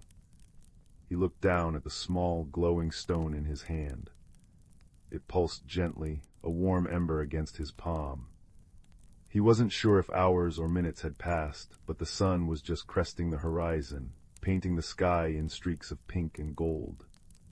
Leo walked slowly back along the creek, the familiar path seeming both the same and utterly transformed. He felt different. Quieter inside, yet filled with a profound warmth and a deep understanding of the hidden life pulsing just beneath the surface of the world. He stopped at the old stone bridge. He placed his hand on its cool, mossy stone. No frantic whispers greeted him, only a deep, contented hum, like a giant cat purring in the sunlight. The stone felt warm, strong, and at peace. As Leo slipped back into his quiet house, the scent of baking bread already filling the air, he tucked the warm, glowing stone deep into his pocket. He joined his grandmother at the kitchen table. She looked up from her knitting, her kind eyes studying his face, still touched with the wonder of the night. "You look like you've been on quite an adventure, my little owl," she said softly, a knowing smile playing on her lips. Leo smiled back, a secret warmth glowing in his chest, as bright as the stone hidden in his pocket. He took a deep breath of the warm, bread-scented air, listening to the familiar creak of the old house and the distant chuckle of Silver Creek. The world was full of whispers, he knew now, not just in hidden woods, but everywhere in the rustle of leaves, the murmur of water, the sigh of the wind. You just had to know how to listen. Not just with your ears, but with your heart.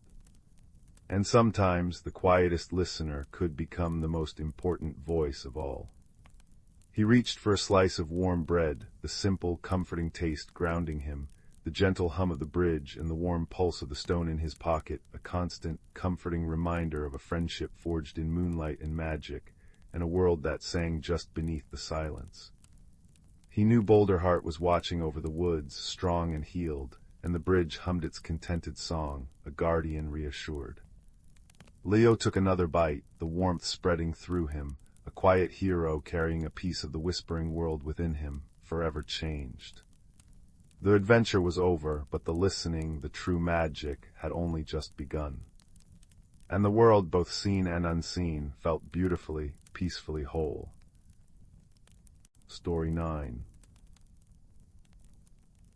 The fire crackled softly in the hearth, casting dancing shadows on the walls that seemed to whisper secrets of their own. Outside, a gentle rain pattered against the window pane, a soothing rhythm perfect for a journey into dreamland. So snuggle down, little one, and let me tell you a tale woven from moonlight, moss, and the quiet courage found in unlikely places. It begins with a child named Finn, whose footsteps were often as soft as falling snow.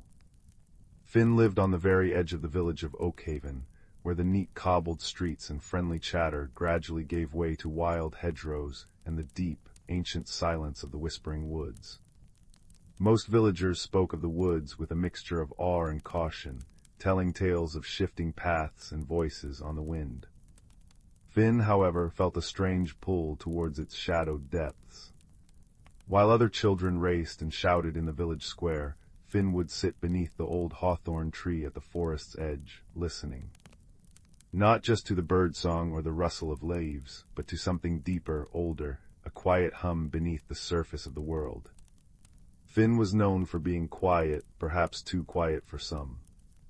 Words often tangled on their tongue, fears felt too big to voice, and the bustling energy of the village could feel overwhelming.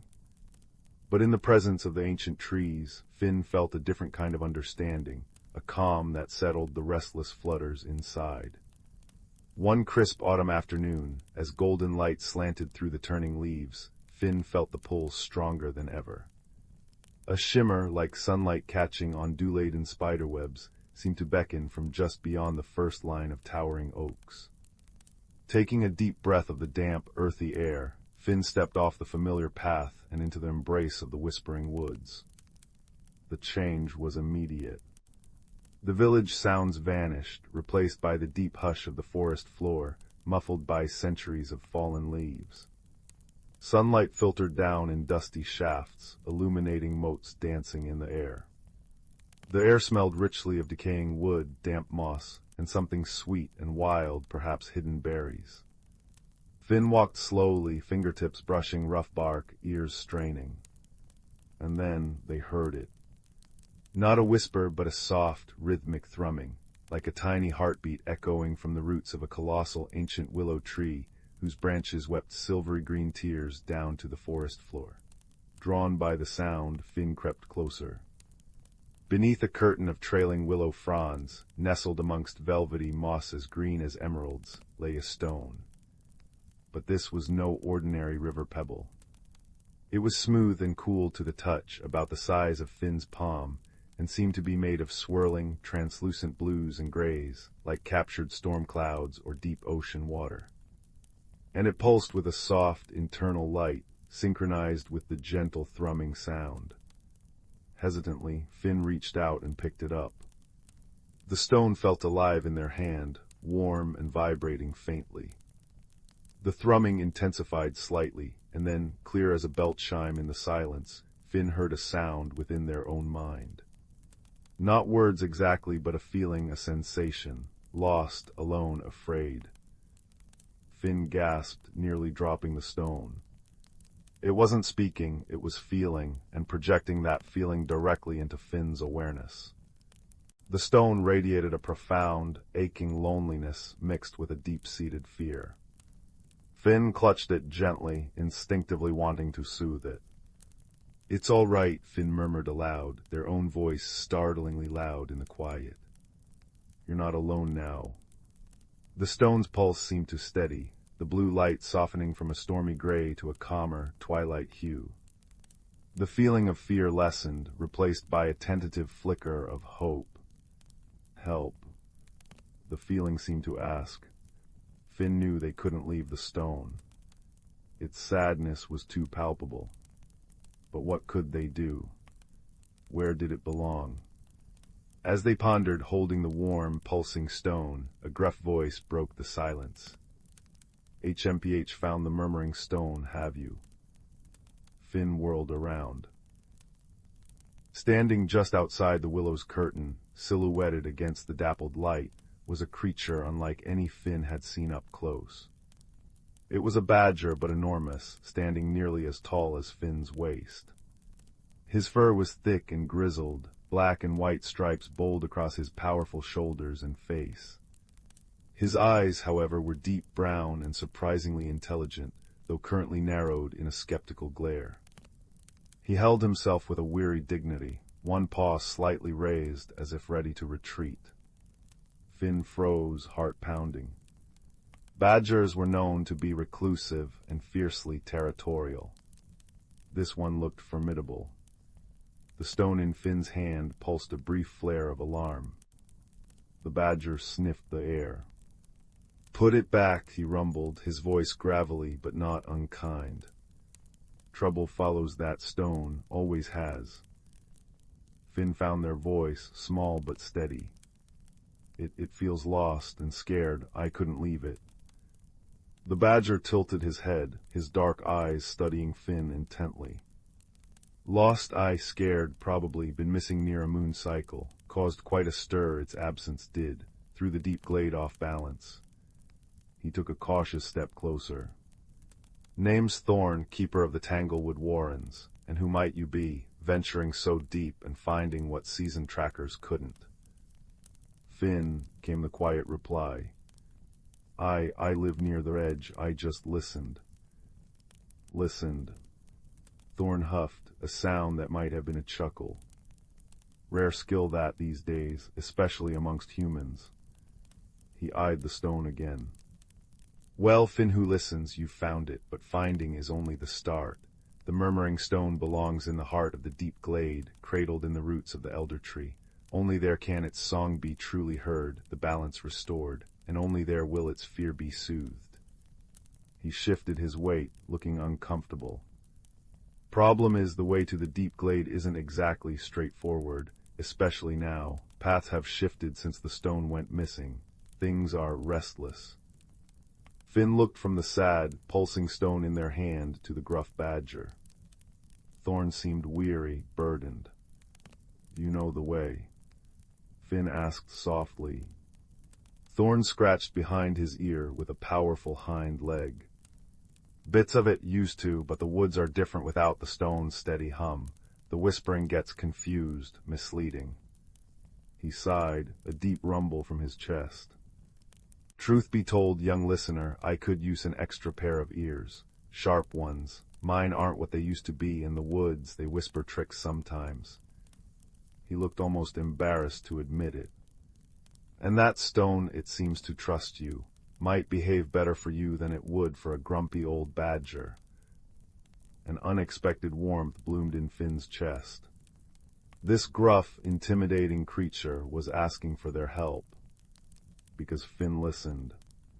It was the first time their quiet nature felt like a strength, not a shortcoming. Finn looked down at the murmuring stone.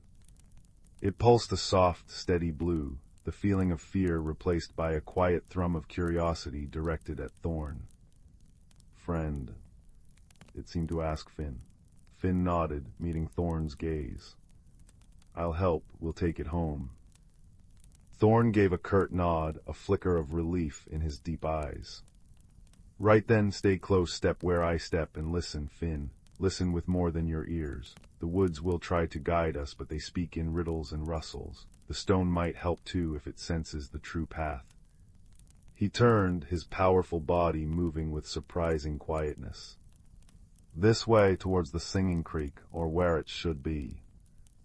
Their journey began under the shifting canopy.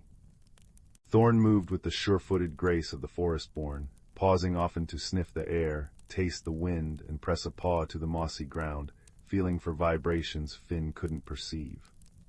Finn followed, the murmuring stone held securely but not tightly, a warm, comforting weight. They tried to do as Thorn asked, listening. Not just to the obvious sounds, the chirp of crickets, the distant call of a wood pigeon, the sigh of the wind in the treetops, but to the subtler layers. The way the leaves rustled differently over a hidden burrow. The almost imperceptible hum of insects deep in the bark of an ancient beech. The faint trickle of water that seemed to come from everywhere and nowhere. At one point, Thorn stopped abruptly at a fork in the barely visible trail. One path sloped gently downwards, dappled with inviting sunlight. The other wound upwards into deeper, shadowed ferns. Thorn sniffed both paths, his brow furrowed. Sunny path smells sweet, too sweet, like honeysuckle out of season. The shadowed path, damp earth, stone, more likely towards the creek bed. He sounded unsure. Finn closed their eyes, focusing. The sunny path did smell sweet, cloyingly so. but beneath it Finn caught a faint, acrid tang, like something decaying. The shadowed path smelled cool and clean, like wet stone and ferns. And then the murmuring stone pulsed gently. A soft image formed in Finn's mind, not a picture, but a sensation. Cool, clear water running over smooth pebbles, accompanied by a feeling of rightness associated with the shadowed path. The shadowed path, Finn whispered, opening their eyes. The stone, it feels the water, the cool, clean water. Thorn looked sharply at Finn, then at the stone, then back at the shadowed path. He took a deep sniff, concentrating. HMPH, you might be right, listener. My nose is full of that blasted false sweetness. Clever trick. He grunted, a sound that held a hint of newfound respect. Lead on then, but carefully. The shadowed path was indeed damp and cool, winding between moss-covered boulders and giant ferns that brushed their shoulders. The air grew heavier, filled with the scent of damp earth and rich decay. Soon the sound of water grew clearer, not the gentle singing Thorn expected, but a frantic, gurgling rush. They emerged onto the bank of the singing creek, but it was a creek transformed. Instead of its usual clear, chuckling flow, the water was choked with fallen branches, leaves, and thick, choking weeds. It surged angrily against the blockage, its song distorted into a frustrated roar. On the opposite bank, watching the chaos with large, mournful eyes, stood a young roe deer, her flanks heaving as if she'd been trying to cross. Great roots and burrows, Thorn muttered. No wonder the woods are restless, the creek's song is strangled. He surveyed the blockage, a tangle of storm-felled branches and dense water reeds. This wasn't here before, must have happened during the last big wind when the stone was missing. Its balance keeps the flows true, even the water flows. The young deer spotted them and let out a soft, distressed bleat. She needed to cross to reach her family, Finn realized, sensing her anxiety as clearly as they sensed the stone's emotions. We need to clear it, Finn said, the urgency cutting through their usual hesitation. Thorn assessed the situation. Dangerous, current strong, one slip. But he saw the deer's distress, saw the choked water, and knew it affected the whole wood. Right you, he pointed a claw at Finn, stay on the bank, find me a strong, long branch, sturdy as you can. I'll work from that flat rock midstream. Badgers are better swimmers than we look. He waded cautiously into the edge of the current, testing his footing. Finn scrambled along the bank, searching. They found a fallen ash branch, long and thick, but not too heavy. They dragged it to the water's edge near Thorn. The badger grabbed it with surprising strength. Now listen carefully. When I shove against the main tangle, you pull on that smaller branch poking out upstream. We need to loosen the whole mess, let the water do the rest. Ready? Finn nodded, gripping the smaller, slippery branch. Thorn braced his powerful body against the rock, took a deep breath, and pushed the thick ash branch with all his might against the central knot of debris. Finn pulled with all their strength on the upstream branch. For a moment, nothing happened. The water roared defiance. Finn's arms burned. Thorn grunted with effort. The murmuring stone pulsed warm against Finn's chest, not with fear now, but with fierce encouragement. Push. Pull. Suddenly, with a groan and a splintering crack, the central mass shifted. The upstream branch Finn was pulling on snapped free, sending them stumbling backwards. But the shift was enough. The pent-up water surged through the new gap with tremendous force, tearing at the rest of the blockage. Branches snapped, weeds ripped free, and the tangled mass began to unravel, carried downstream in a churning rush. The roar of frustration subsided into the creek's familiar, joyous singing as clear water bubbled freely over the stones once more. Thorn hauled himself back onto the bank, dripping and panting, but his eyes gleamed. Well done, Finn, you've got a strong pull in you. He shook himself vigorously, sending droplets flying. The young deer didn't hesitate. With a graceful leap, she bounded across the newly cleared creek, pausing on the far bank to dip her head towards Finn and Thorn in clear thanks before disappearing into the ferns. A sense of profound relief washed over the little clearing. The air felt lighter, cleaner. Even the sunlight seemed brighter. The murmuring stone pulsed a warm, golden light, radiating pure, wordless gratitude. As they continued, the forest seemed to breathe easier around them. The whispering woods felt less confused, more welcoming. Birdsong seemed clearer, the rustling leaves more melodic. Thorn navigated with more confidence, occasionally pointing out landmarks Finn would never have noticed: a lightning-struck oak shaped like a pointing finger, a ring of unusually red toadstools, a mossy boulder carved with faint, ancient spirals only visible at a certain angle.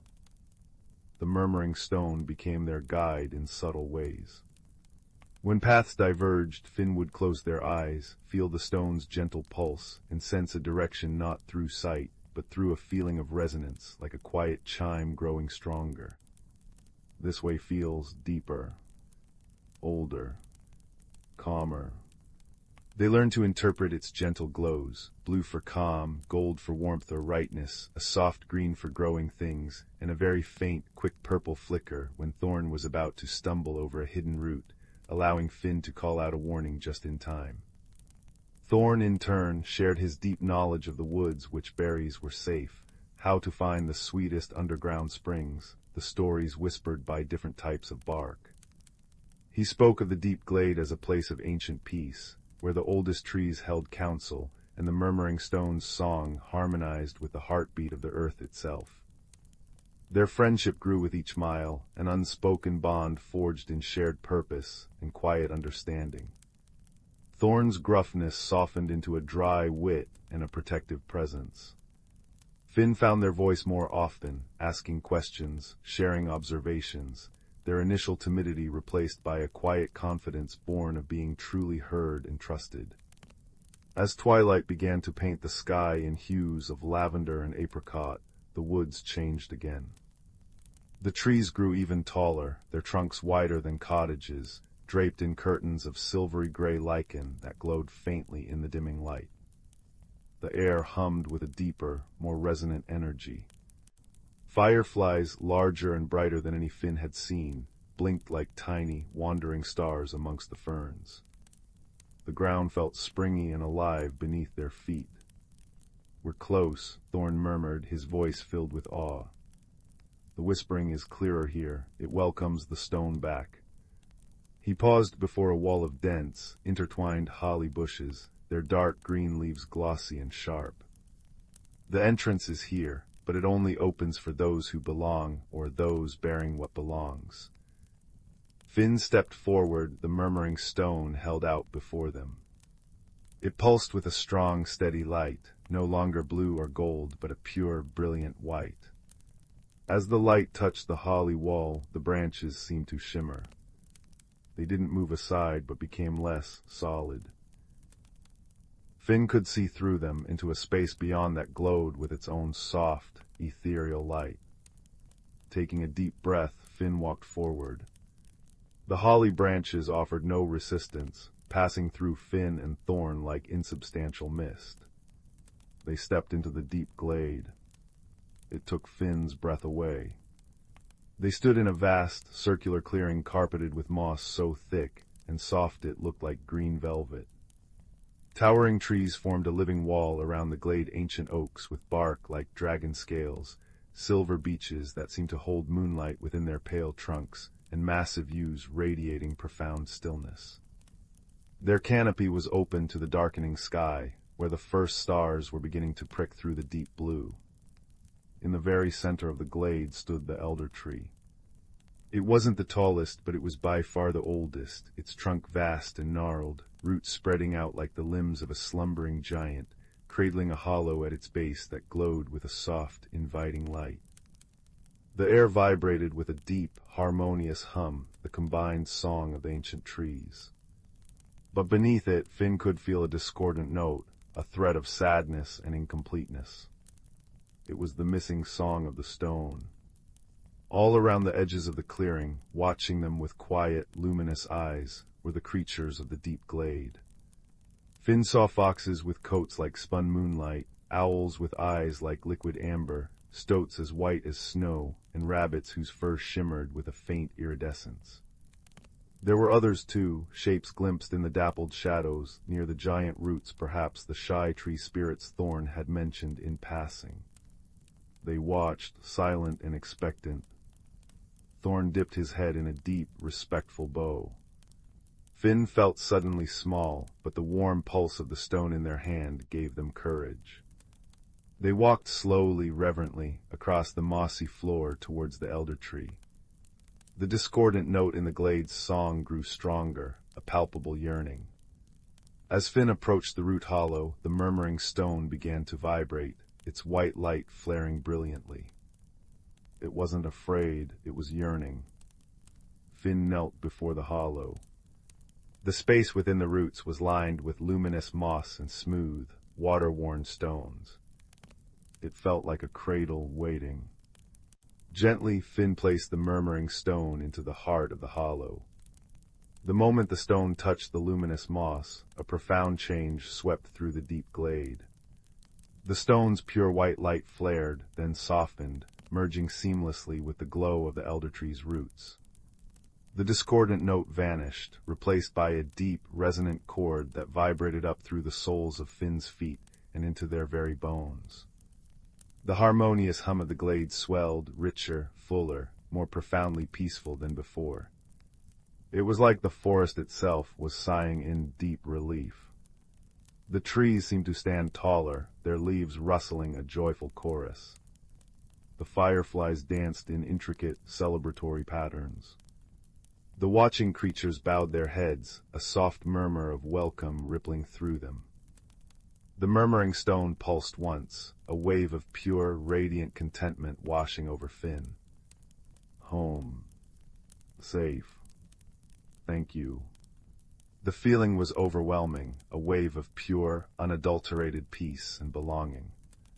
Its loneliness and fear were gone, replaced by the deep, abiding connection to the ancient heart of the woods.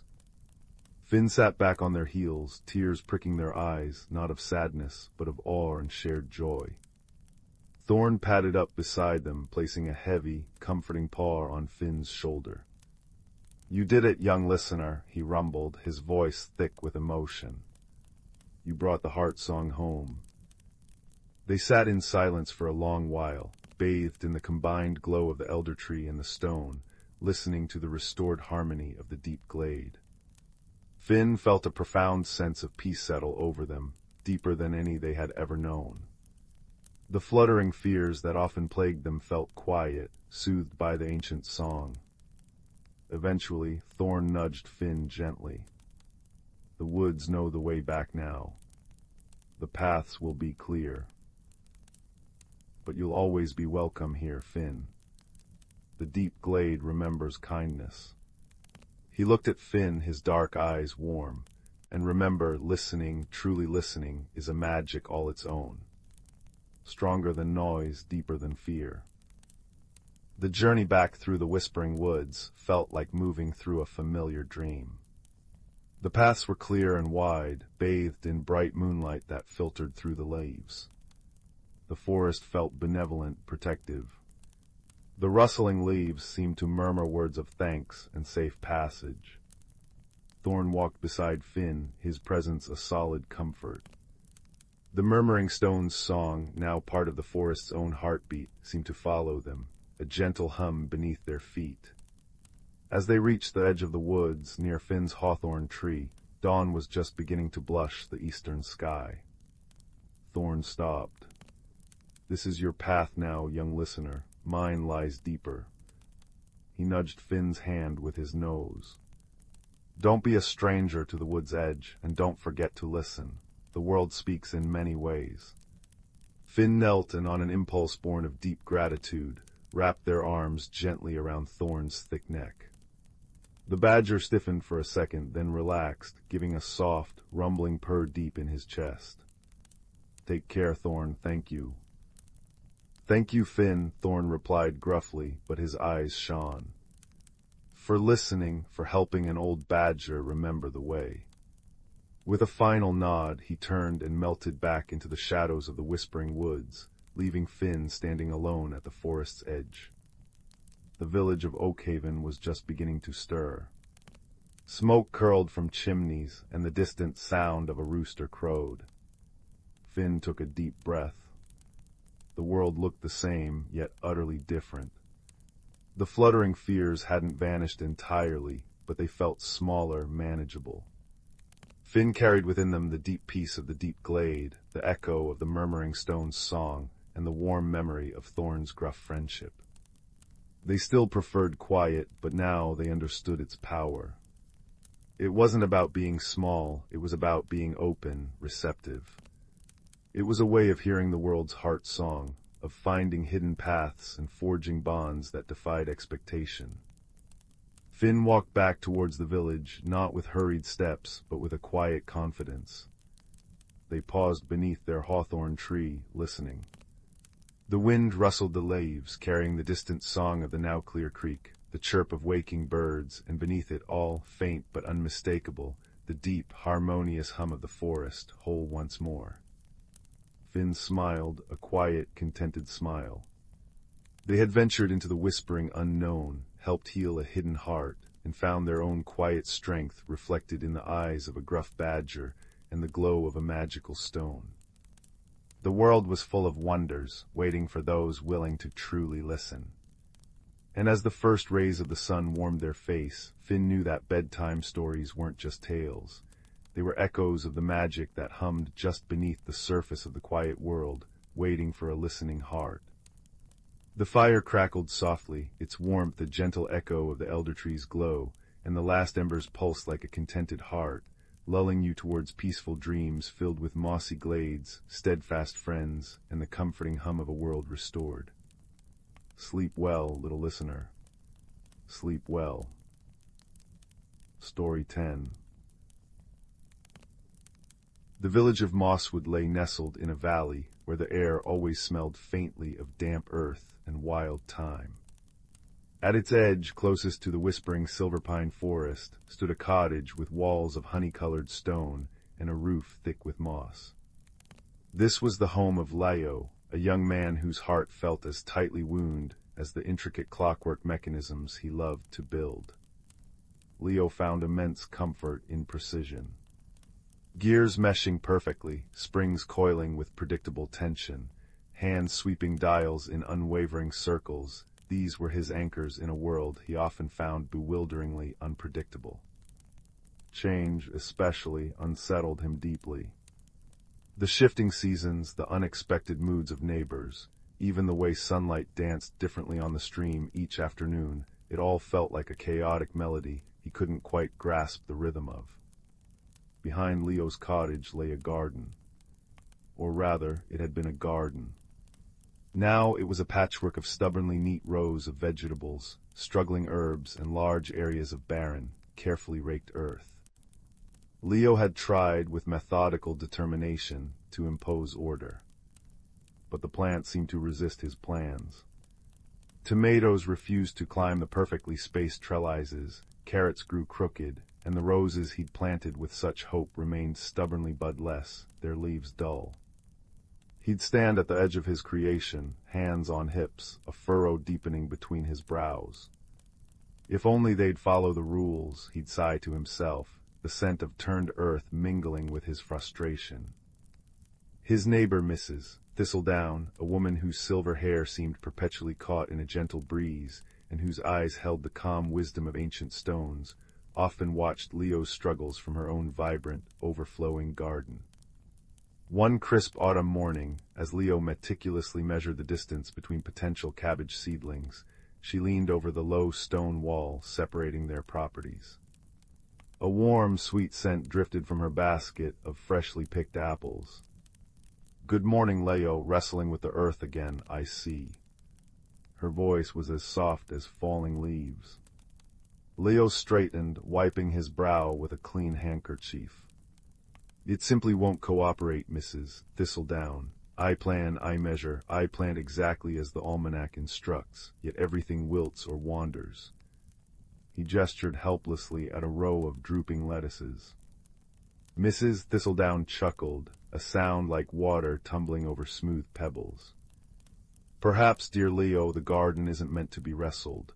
Perhaps it needs listening to, not commanding. Have you ever tried simply sitting with it? Leo blinked. Sitting, how will that make the carrots grow straight? Ah, well, she smiled mysteriously. Stranger things have happened in Mosswood, especially near the silver pines. Tell me, have you noticed the little patch near the old oak, the one that seems different? Leo frowned. He had noticed a small corner, tucked beside the gnarled roots of the ancient oak tree at the garden's edge. It was perpetually damp, shaded, and utterly ignored by him because it seemed unsuitable for any useful plant. Yet lately it had looked different. Instead of bare mud, it seemed dusted with a faint, shimmering light, like trapped starlight. He dismissed it as dew-catching the sun peculiarly. It's just a damp spot, he said dismissively. Mrs. Thistledown's eyes twinkled. Is it? Why not take a blanket, a cup of chamomile tea, and just sit there for a while this afternoon? Not to plan, not to fix, just to be. Think of it as observing a very slow, very green clock. She winked and turned back to her own riotous flower bed, humming a tune that seemed to make the nearby snapdragons sway. Skeptical but polite, and perhaps a little desperate, Leo decided to humor her. That afternoon, he spread a worn quilt on the grass near the mysterious patch under the oak. The air was cool, carrying the scent of decaying leaves and wood smoke. He sipped his tea, the warmth spreading through him. At first his mind raced, the uneven fence post needing repair, the squeaky hinge on the shed door, the precise angle required for the next row of turnips. He forced himself to quieten his thoughts, focusing instead on the sensations around him. He felt the cool, slightly damp earth beneath the quilt. He heard the rustle of squirrels in the oak's branches, the distant chuckle of the brook, the sighing of the wind through the silver pines. He watched the way the dappled sunlight played on the shimmering patch. As he truly sat, without agenda, a curious thing happened. The shimmer seemed to intensify, coalescing into tiny, almost invisible points of light that danced just above the soil. They pulsed softly, like miniature, breathing stars. Leo held his breath, his clockmaker's mind momentarily silenced by wonder. Over the next few days, Leo found himself drawn back to the spot. He brought his tea, sometimes a sketchbook, but mostly just himself. He stopped trying to figure out the shimmering lights, he simply observed them. He noticed how they seemed to respond to the sounds of the forest growing brighter when birds sang nearby, dimming slightly when the wind howled. He began to whisper to them, not instructions, but observations. The air feels colder today, he'd murmur, or that woodpecker is certainly busy. One crisp morning, after a light frost had painted the grass silver, Leo arrived at his spot to find something astonishing. Where the shimmer had been most intense, a single, impossibly delicate shoot had pushed through the soil. It was no thicker than a thread, and it glowed with a soft, internal light that shifted from pale blue to gentle green as he watched. His heart hammered against his ribs, not with anxiety, but with a pure, childlike awe he hadn't felt in years. He sat down carefully, reverently. "Hello," he whispered. The shoot seemed to quiver. He didn't imagine it. A wave of warmth, like pure sunlight, washed over him. It wasn't physical heat, but a sense of being seen, acknowledged. Leo felt tears prickle his eyes. He'd built intricate clocks that chimed with perfect timing, yet this silent, fragile sprout moved him more deeply. He started spending more time simply with the garden, not just at it.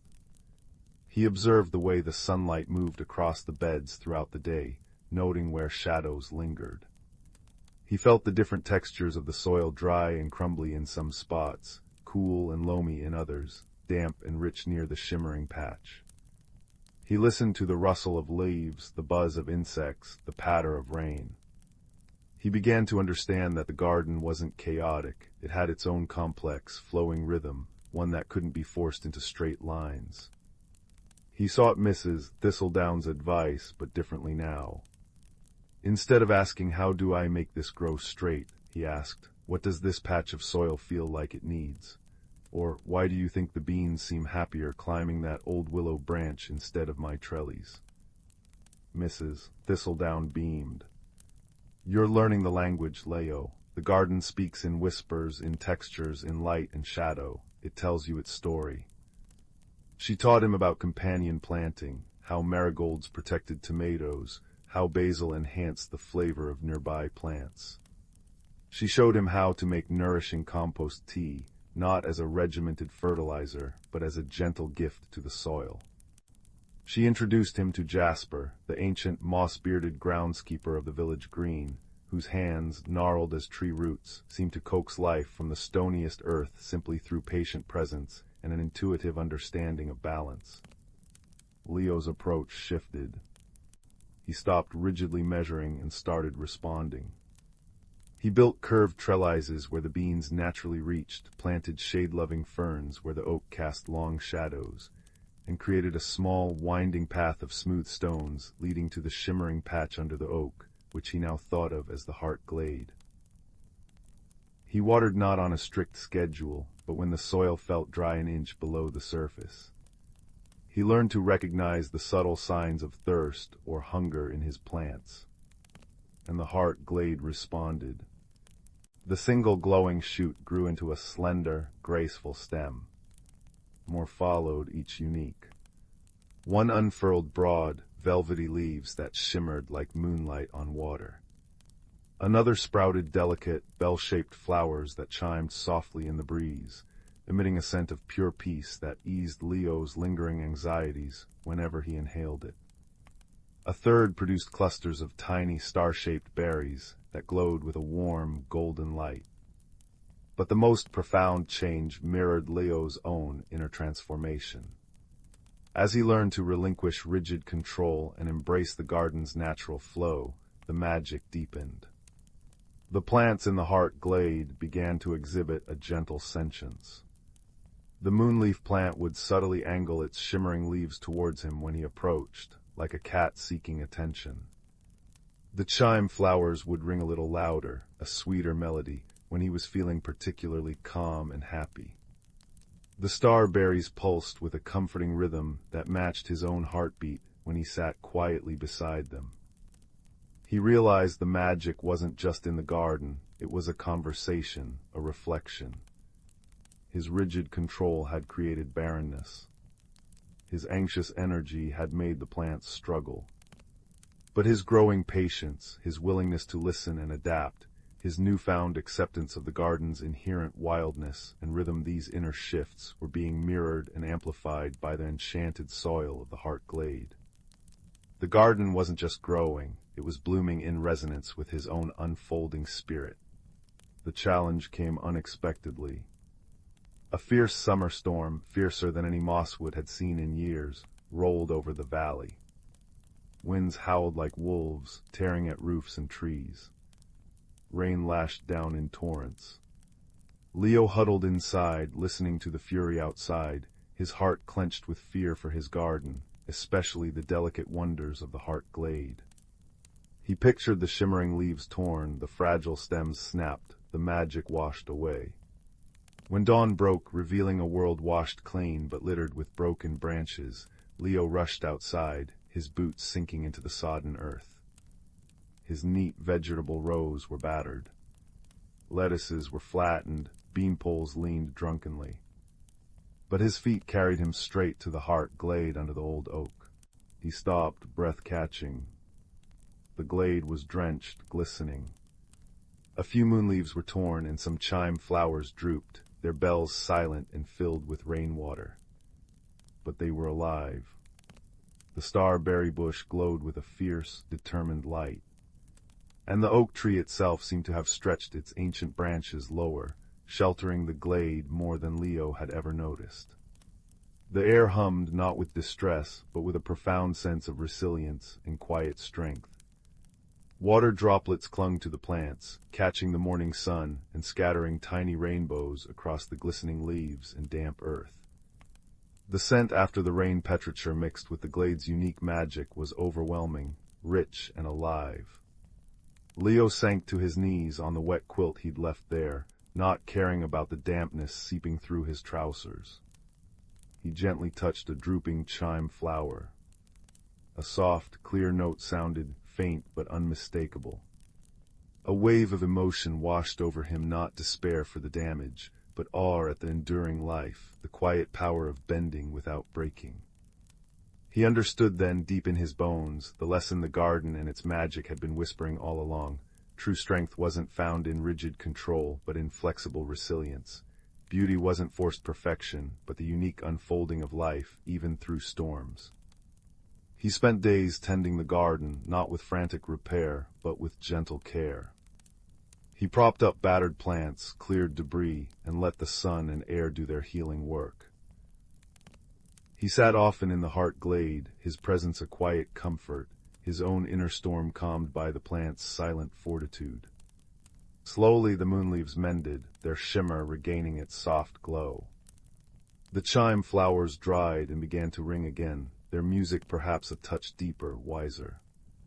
The starberries shone with a steady, comforting light. As autumn deepened, painting the silver pines in fiery hues, Leo's garden was transformed. It was no longer a grid of enforced order, but a harmonious tapestry. Neat rows of vegetables thrived alongside winding paths of herbs, wildflowers spilled cheerfully over borders, and climbers wove their own patterns up supports. The heart glade remained the luminous heart of it all, a testament to the magic of listening and acceptance. Villagers would sometimes pause at Leo's gate, drawn by the unusual beauty and the faint, sweet chimes on the breeze. Mrs. Thistledown would smile and nod, her eyes soft with understanding.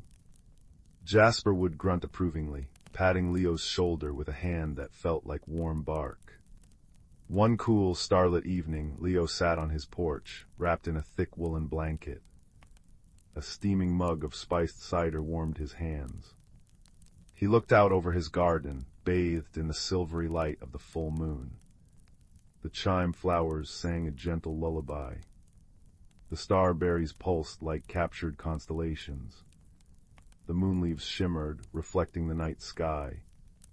The scent of damp earth, ripe apples, and the glade's unique magic of peace and growth filled the air.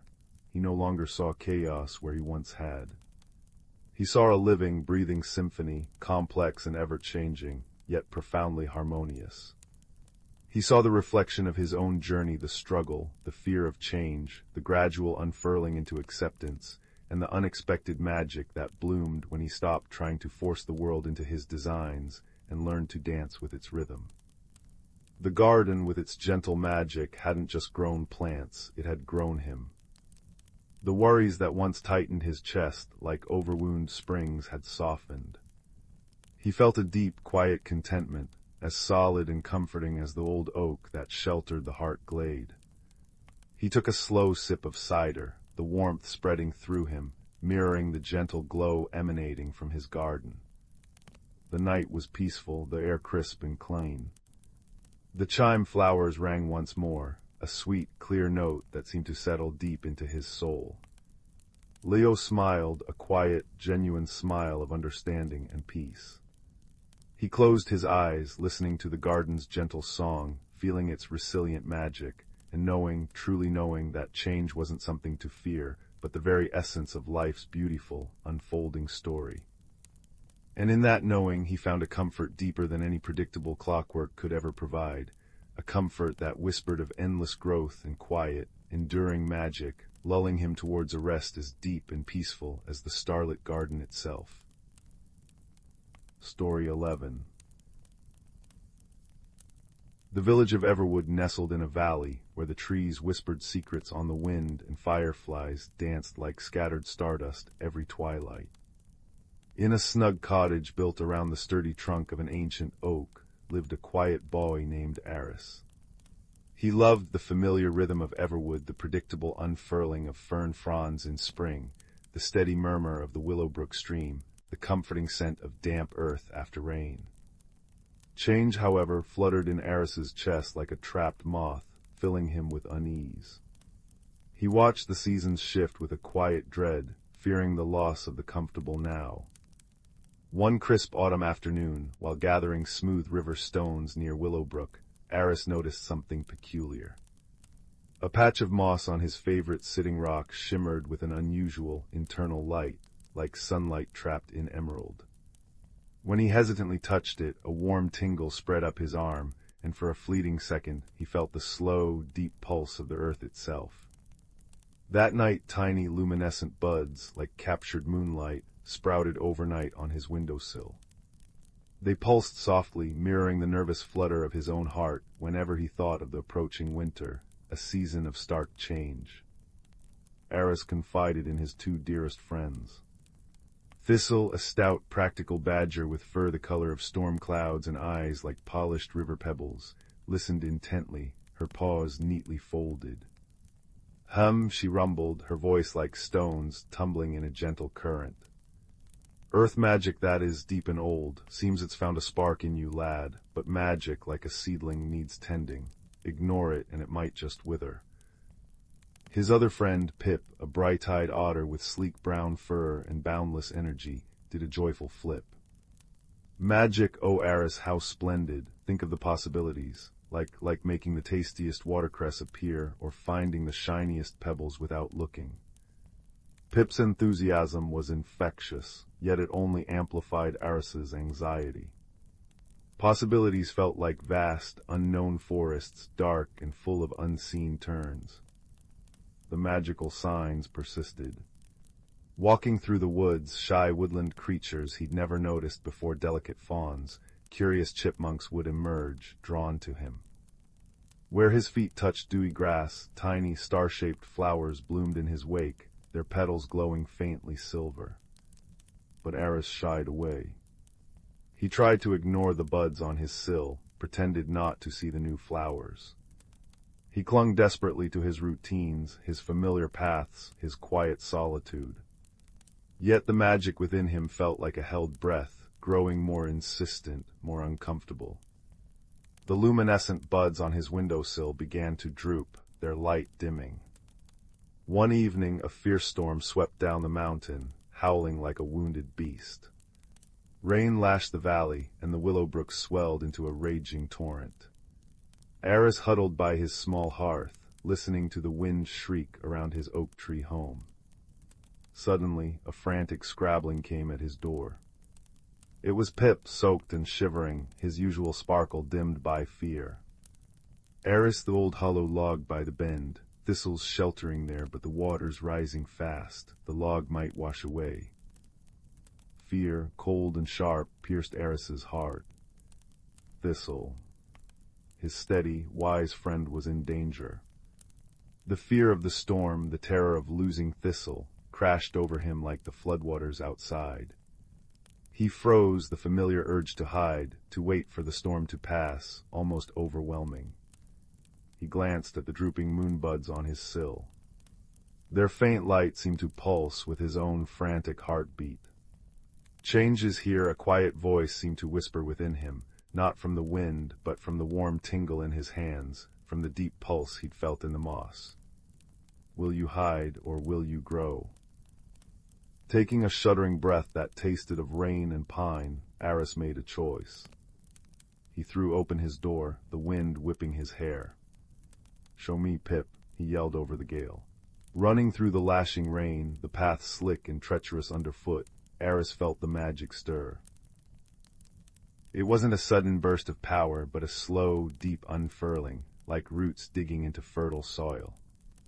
As he ran, focusing only on reaching Thistle, the magic responded to his desperate need, to his burgeoning courage. Where his feet slipped in the mud, thick, resilient vines shot up from the earth, coiling around his ankles, steadying him. Where fallen branches blocked their path, the gnarled wood softened and shifted aside at his approach, as if making way. The glowing starflowers bloomed brighter along his path, casting ethereal, silver light through the storm's gloom, guiding him and Pip. They reached the bend. The old hollow log where Thistle had taken refuge was half submerged in churning, muddy water, the current threatening to tear it loose. Thistle's nose was just visible at the log's entrance, her eyes wide with fear but filled with relief at seeing them. "Hold on, Thistle," Eris cried. He waded into the icy water, the current pulling fiercely at his legs. Fear threatened again, cold and paralyzing, but he pushed it down, focusing on his friend. He stretched out his hands towards the log, not knowing what to do, only knowing he had to help. The magic surged, warm and strong, flowing from his core down his arms and into his fingertips. It wasn't about controlling the flood, it was about connection, about strength. Thick, woody roots, glowing with the same soft silver light as the starflowers, erupted from the bank, weaving themselves swiftly around the endangered log, anchoring it firmly against the torrent. They formed a protective cradle, holding the log steady above the rising water. Pip darted forward, nimble even in the chaos, and helped Thistle scramble onto the woven root bridge Eris had unconsciously created. Eris guided them both back to solid ground, his arms trembling not from cold, but from the immense effort and the sheer relief. The storm raged on, but the immediate danger had passed. Huddled together under the relative shelter of a giant pine, the three friends caught their breath. Thistle nuzzled Eris's hand with her damp nose. "Strong roots, lad," she murmured, her voice thick with emotion. "You found your strong roots tonight." Pip bounced beside him, shaking water from his fur. "That was amazing, Eris. You grew a whole bridge from your hands." Eris looked at his hands. They still tingled faintly. He looked back at the root bridge, glowing softly in the storm's gloom, a testament not to some grand, world-altering power, but to a quiet, protective strength he hadn't known he possessed. The paralyzing fear of change had been replaced by a profound sense of calm, a deep-rooted certainty. He hadn't become someone else. He had discovered a deeper layer of who he always was, hidden beneath the fear. When they finally returned to Eris's cottage, the storm was easing into a gentle rain. The drooping moonbuds on his windowsill had perked up. As Eris stood before them, dripping wet but filled with a new warmth, the buds unfurled completely. They blossomed into exquisite, luminous flowers, their petals like spun moonlight, filling the room with a soft, silver radiance and a scent like cool water and wild mint. It wasn't a dazzling display, it was a quiet, beautiful affirmation. In the days that followed, Eris didn't suddenly become fearless. Winter still approached, bringing its inevitable changes. But his relationship with the magic and with change itself had transformed. He no longer tried to hide it or ignore it. He began to tend it gently, like Thistle suggested. He practiced near the willow brook, encouraging shy ferns to uncurl a little faster, asking the moss to glow softly to light his path home at dusk. He learned the magic responded best not to force, but to intention, to kindness, and to the quiet courage of facing the unknown. He shared his discoveries with Thistle and Pip. Thistle offered her earthy wisdom, teaching him patience and the deep rhythms of growth. Pip brought boundless joy and curiosity, reminding him that exploration could be delightful, not daunting. Together, they discovered that Eris's magic seemed to flourish most when used to help mending a bird's broken nest with living vines, guiding lost fawns with gentle trails of starflowers, soothing a frightened hedgehog with a calming pulse of earth warmth. One quiet evening, as the first true snowflakes began to drift down, dusting Everwood in silent white, Eris sat with Thistle and Pip in his cozy cottage. The moonflowers glowed steadily on the sill, their light reflecting softly on the falling snow outside. Eris stirred a mug of steaming cinnamon root tea, the fragrant scent mingling with the wood smoke from the hearth. "You know," he said softly, watching a snowflake melt against the warm window pane, "I used to think changing meant losing who I was, like the snow covering the familiar path." He took a slow sip of the warm tea. "But now I see it differently. The path is still there underneath. The snow just makes it new for a while, beautiful in a different way. He touched a moonflower petal, cool and smooth. And this magic, it feels less like something new that happened to me, and more like something that was always there, deep down, waiting for me to be brave enough to see it. Like a seed waiting for the right moment to sprout. Thistle nodded, a slow, deep movement. "Aye, lad, change doesn't erase who you were. It adds layers like rings on a tree. The core remains." She nudged his knee with her snout. "You've grown strong roots this season. Deep roots let branches reach higher." Pip curled contentedly near the hearth, his eyes half closed. "And the star flowers are ever so pretty in the snow," he murmured sleepily. "Like little lanterns." Eris smiled, a genuine, peaceful smile that reached his eyes. He looked out at the tranquil, snow-blanketed valley, the world transformed yet still profoundly familiar. The fear of change hadn't vanished entirely, but it had shrunk, replaced by a quiet trust in the magic within him, trust in the enduring rhythm of the seasons, and trust in the deep roots of friendship that held him steady. The magic hadn't just mirrored his inner growth, it had blossomed because of it. He had discovered that personal growth wasn't a destination, but a continuous, gentle unfolding, as natural and beautiful as a flower opening to the moon. And as the fire crackled softly and the snow continued its silent dance outside, Eris felt a profound sense of comfort, knowing that whatever changes came, his roots were deep, his friends were near, and the quiet light within him would always guide his way. He nestled deeper into his chair, the gentle glow of the moonflowers painting peaceful patterns on the walls, a silent lullaby for a heart that had finally learned to embrace its own becoming.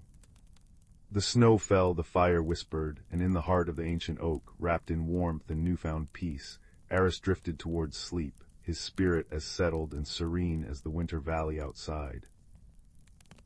Story 12.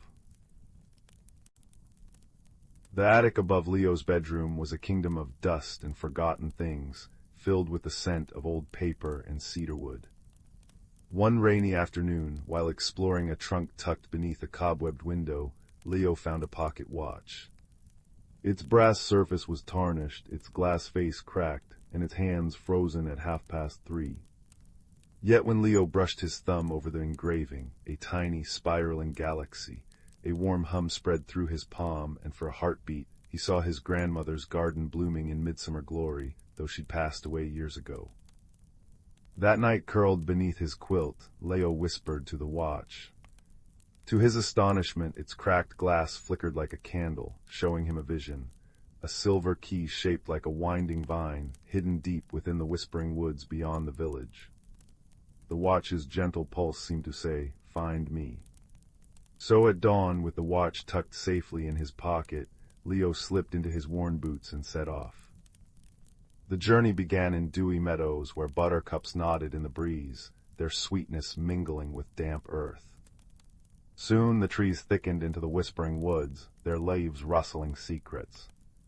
Leo felt small beneath the ancient oaks, until a soft grumbling drew him to a mossy burrow. There sat Bramble, a badger with spectacles perched on his snout, muttering over a tattered map. "Lost?" Bramble asked, peering up. His voice was like gravel smoothed by a river. Leo showed him the watch. Bramble's eyes widened. "Ah, the time-tender's watch. It's been broken for generations. The key you seek lies near the singing stones, but the path is guarded by the hollow echo, a spirit that steals courage with cold whispers." Bramble insisted on joining him, tucking his map away. "Every explorer needs a historian," he declared, waddling beside Leo with surprising speed. As they ventured deeper, shadows lengthened, and the air grew chill. Ferns unfurled like emerald ribbons, and the trill of hidden birds wove through the trees. Yet when they reached a clearing where moonlight pooled on quartz boulders, the singing stones, a frosty mist coiled from the ground. The hollow echo appeared, a wisp of silver fog that breathed words into Leo's mind. "Turn back. You are too small, too weak. The key is not for you." Leo's fingers trembled, the watch felt icy in his grip. Bramble nudged him.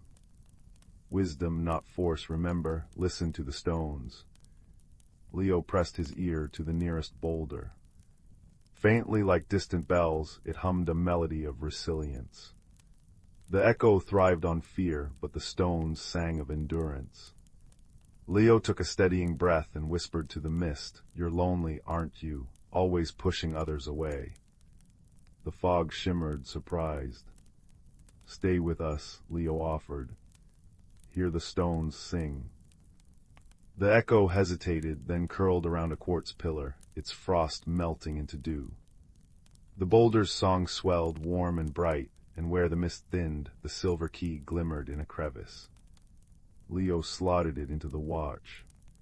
With a soft click, the hands whirred to life, and the galaxy engraving glowed like captured starlight.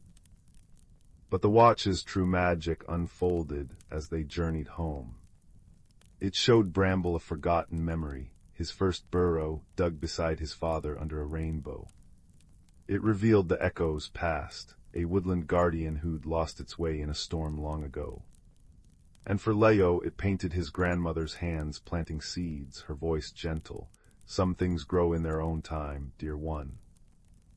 Back in the attic, Leo placed the watch on the windowsill.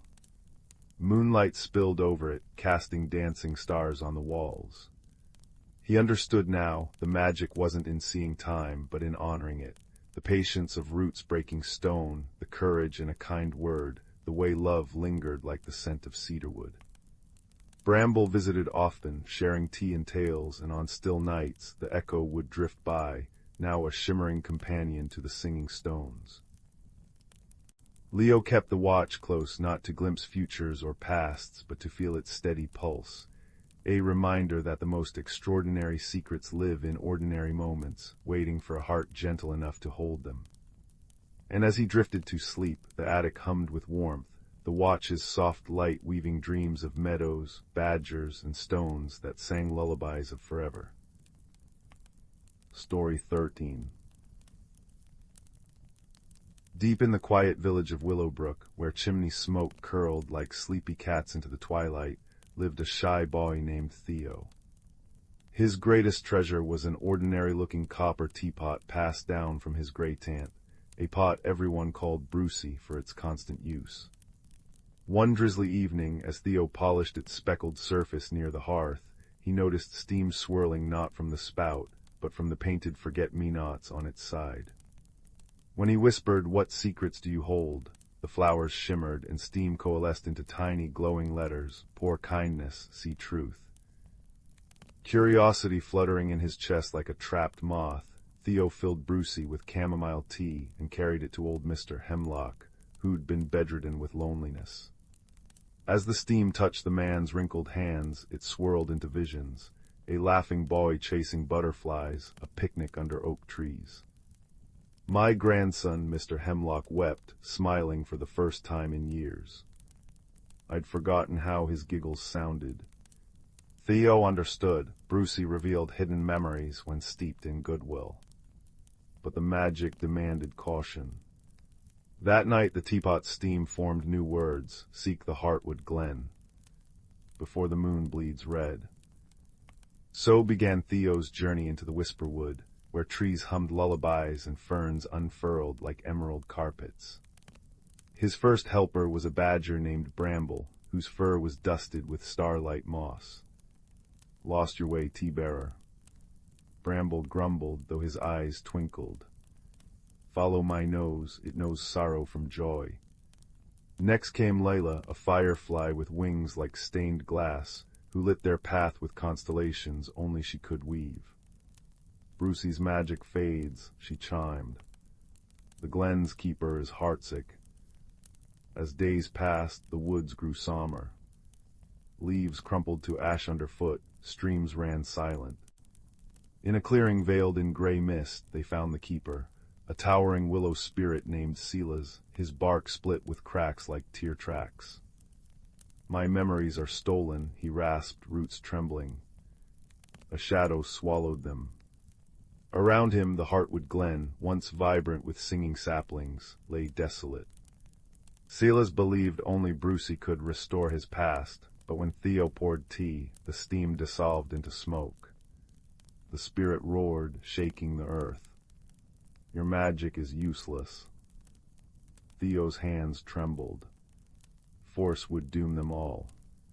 Remembering Mr. Hemlock's smile, he knelt and whispered to Bramble and Leela. Together they gathered dew from spiderwebs, petals from resilient moonflowers, and Theo's own tear, a drop of pure empathy. He brewed not tea, but a blend of their shared hope. "This isn't for your memories, Silas," Theo said gently. "It's for what grows from loss." As steam rose, it painted not the past, but the present. Bramble nuzzling Silas's roots, Leela weaving light into his branches, Theo's small hand pressed to the bark. The visions shimmered, a sapling pushing through ash, ferns unfurling anew. "You're not alone," Theo murmured. "New memories bloom when hearts connect." The shadow haunting Silas shrieked and scattered, starved of isolation. Wisdom, not magic, healed the glen. Silas's cracks sealed with moss as laughter echoed through the trees. He gifted Theo an acorn from his crown. "Plant it with kindness," he rumbled, "and it will guard your home's warmth." Brucey's steam now glowed gold, its message changed. "Pour love, grow forever." Theo returned as autumn painted Willowbrook in cinnamon and gold. He planted the acorn near his window, where it grew into a tree with leaves that chimed in the wind. Villagers gathered under its branches, sharing stories brewed in Brewsie, now revealing not just memories, but dreams yet to unfold. And every night, as Theo sipped chamomile tea, he'd watch starlight dance in his cup, knowing the greatest magic wasn't in seeing the past, but in nurturing the now, one warm, steeping moment at a time. Story 14.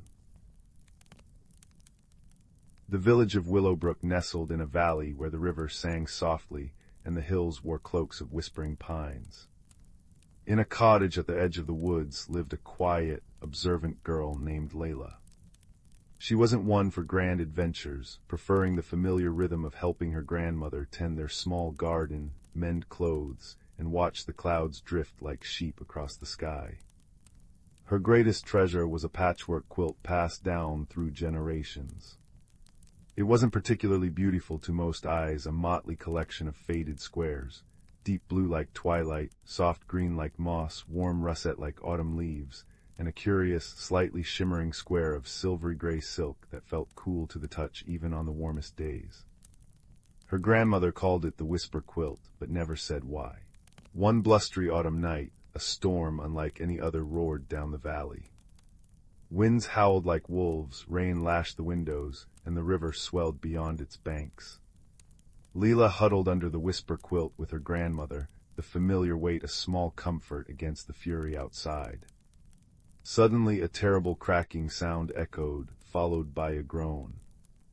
The ancient oak beside their cottage, weakened by the deluge, toppled, its massive roots tearing away part of the cottage wall. Rain and wind surged in. In the chaos, amidst the scramble to find shelter with neighbors, the whisper quilt was forgotten, left behind in the damp, damaged cottage.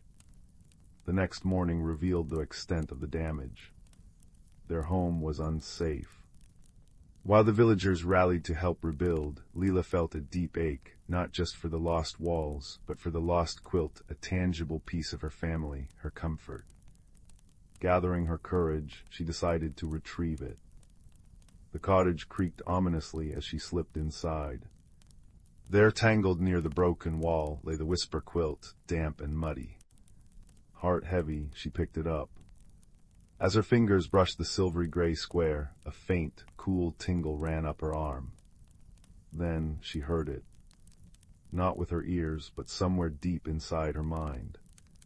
A soft, musical sigh, like wind through reeds. Startled, she clutched the quilt tighter. The sigh came again, clearer this time, accompanied by a faint shimmer across the gray silk. It wasn't words but a feeling, sadness, cold, Lost it seemed to be emanating from the quilt itself, or perhaps from the patch of silver. Was the quilt feeling? Was it whispering? Suddenly a small, sharp voice piped up from near her feet. "Trouble in the timbers, eh? Looks like the sky fell down." A tiny, bright-eyed mouse, its fur the color of toasted hazelnuts, peered up at her from behind a splintered floorboard. He wore a minuscule cap woven from dried grass. "Name's Pip," he announced, whiskers twitching. "Saw you come in. You look like you found something interesting." He nodded towards the quilt shimmering faintly in Layla's hands. Before Leela could answer, a gentle rustling came from the doorway. A large ancient tortoise, his shell etched with patterns like a map of forgotten trails, ambled slowly in. His eyes, deep and wise as dark pools, settled on the quilt. "Ah," he rumbled, his voice slow and soft as settling dust. "The whisper cloth, it has been silent for many seasons. The storm must have woken it and stirred its sorrow." His name was Oren, and he knew the old stories of the valley. Leela explained her discovery, the size, the shimmer, the feeling of sadness emanating from the silver patch. Pip scampered onto Oren's shell. "Sad cloth needs cheering up. Maybe it misses its sky place," he squeaked. Oren nodded ponderously. "The stories say the silver thread was spun under a rare falling star, woven by hands that understood the language of quiet things. It feels the loss of its purpose to bring comfort, to connect. Perhaps it feels broken, like this cottage." A spark ignited in Leela. The quilt wasn't just fabric, it was alive in its own way, and it was grieving. She couldn't rebuild the cottage alone, but maybe she could help heal the quilt. "How?" she asked softly, running her fingers over the cool silk. It sighed again, a lonely sound. "The whisper cloth needs connection," Oren intoned. "It needs to feel the world again, to remember its purpose beyond these damaged walls. A journey, perhaps, to the source of its sorrow, or maybe to the source of its making. The stories speak of a high place where the starlight touches the earth first." And so Leela, holding the whisper quilt carefully, set out with her unlikely companions. Pip, nimble and quick, scouted the path ahead, chattering about hidden shortcuts and the best routes to nibble. Oren, steady and sure, moved at a pace that forced Leela to slow down, to notice the intricate patterns of frost on fallen leaves, the scent of damp earth and pine resin, the way the weak sunlight filtered through the canopy. She wrapped the quilt around her shoulders, its familiar weight a comfort, though the silver patch remained cool and the sighs persisted, quieter now, as if listening. They climbed out of the valley, leaving the scar of the storm behind. The air grew crisper. They traversed meadows where dry grasses whispered secrets, crossed a babbling brook where Pip insisted they stop so he could admire his reflection, quite dashing, wouldn't you say? Oren pointed out constellations woven into lichen on ancient stones. Leela began to understand Oren's wisdom. The journey wasn't just about the destination, but about the noticing, the quiet listening. One afternoon they reached a ridge overlooking a vast, tranquil lake reflecting the sky. Nestled by the shore was a cluster of weathered cottages, a hamlet Leila had never visited. As they approached, the silver patch on the quilt suddenly pulsed with a soft light. The sigh that came this time was different, a gasp of recognition, followed by a wave of profound, aching sadness that washed over Leela so strongly her eyes welled up. Gone, all gone, forgotten. They were met by an elderly woman tending a small herb garden. Her eyes, faded but kind, widened as they fell upon the quilt. "Oh, my stars," she breathed, her voice trembling. "The whisper cloth from Willowbrook, my great-grandmother wove that," she said, the silver thread. Her hand touched her own shawl, woven with a familiar faded blue. She said it held echoes of the night sky, meant to soothe troubled hearts. The woman, named Alara, though Leela didn't know this, invited them in. Over cups of fragrant mint tea, she told the story. The shimmering silver silk wasn't just any silk. It was star moss silk, gathered only once a generation from a hidden grove high in the whispering peaks, under the light of a specific constellation. The weaver who created the quilt believed objects held memories, and the star moss silk was meant to absorb and soften sorrow, transforming it into gentle comfort. But the grove, Ilara sighed, mirroring the quilt's own sound, it was lost long ago. A landslide blocked the only path. No one remembers how to find it, or even if the star moss still grows. The knowledge, the purpose, faded.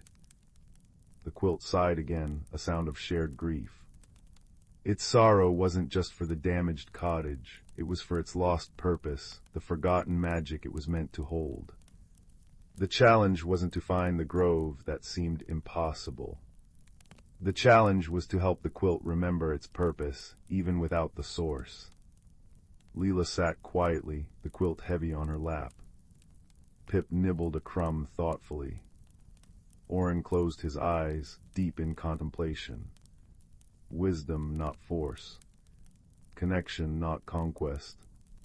The grove is lost, Leela said softly, stroking the silver patch. It felt warmer now, responding to her touch. But the stars aren't, the comfort isn't gone. She looked at Ilara, at the kind lines of her face. You remembered its story, doesn't that count? Ilara smiled gently. It does, child. Memory is a kind of magic, too. An idea blossomed in Lila, nurtured by Orin's quiet presence and Pip's bright energy. The quilt whispers what it feels, she said. Maybe it needs to hear comfort, too. Not just give it. She looked around the cozy cottage, at the simple kindness she felt here. Maybe it needs new stories. New connections. That evening, as the first stars pricked the twilight sky, Lila, Ilara, Pip, and Orin gathered by the lakeshore. Leela spread the whisper quilt on the soft grass. She began to talk, not just to her companions, but to the quilt itself. She told it about the storm, the fear, but also about the villagers helping rebuild. She told it about Pip's antics finding hazelnuts, about Orin pointing out the slow, steady beauty of a snail's trail. Ilara hummed an old lullaby, her voice soft as moth wings, and shared memories of her great-grandmother weaving by firelight, believing in the quiet magic of comfort.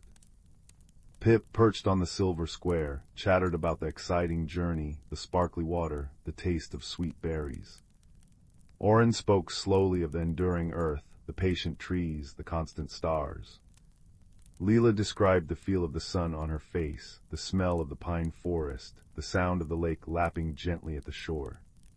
As they spoke, shared, and simply were together under the emerging stars, the silver patch began to glow. Not a pulse of sorrow, but a soft, steady luminescence, like captured moonlight. The sighs ceased. Instead, a gentle warmth radiated from the quilt, spreading outwards, wrapping them in an embrace of profound peace and quiet contentment. It felt like being held, like coming home, like the deepest sigh of relief after a long sadness. The quilt wasn't just receiving comfort, it was being comfort, amplified by the shared stories and the gentle connection around it. The journey back to Willowbrook was different. The quilt, still wrapped around Leela, felt lighter, imbued with a serene warmth that seemed to chase away the autumn chill. Pip rode on Orin's shell, recounting their adventure to imaginary audiences.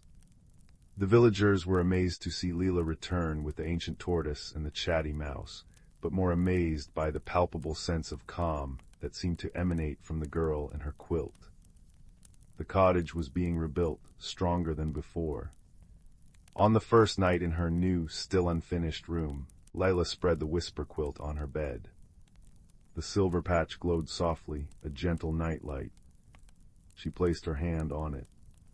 No sighs, no sorrow.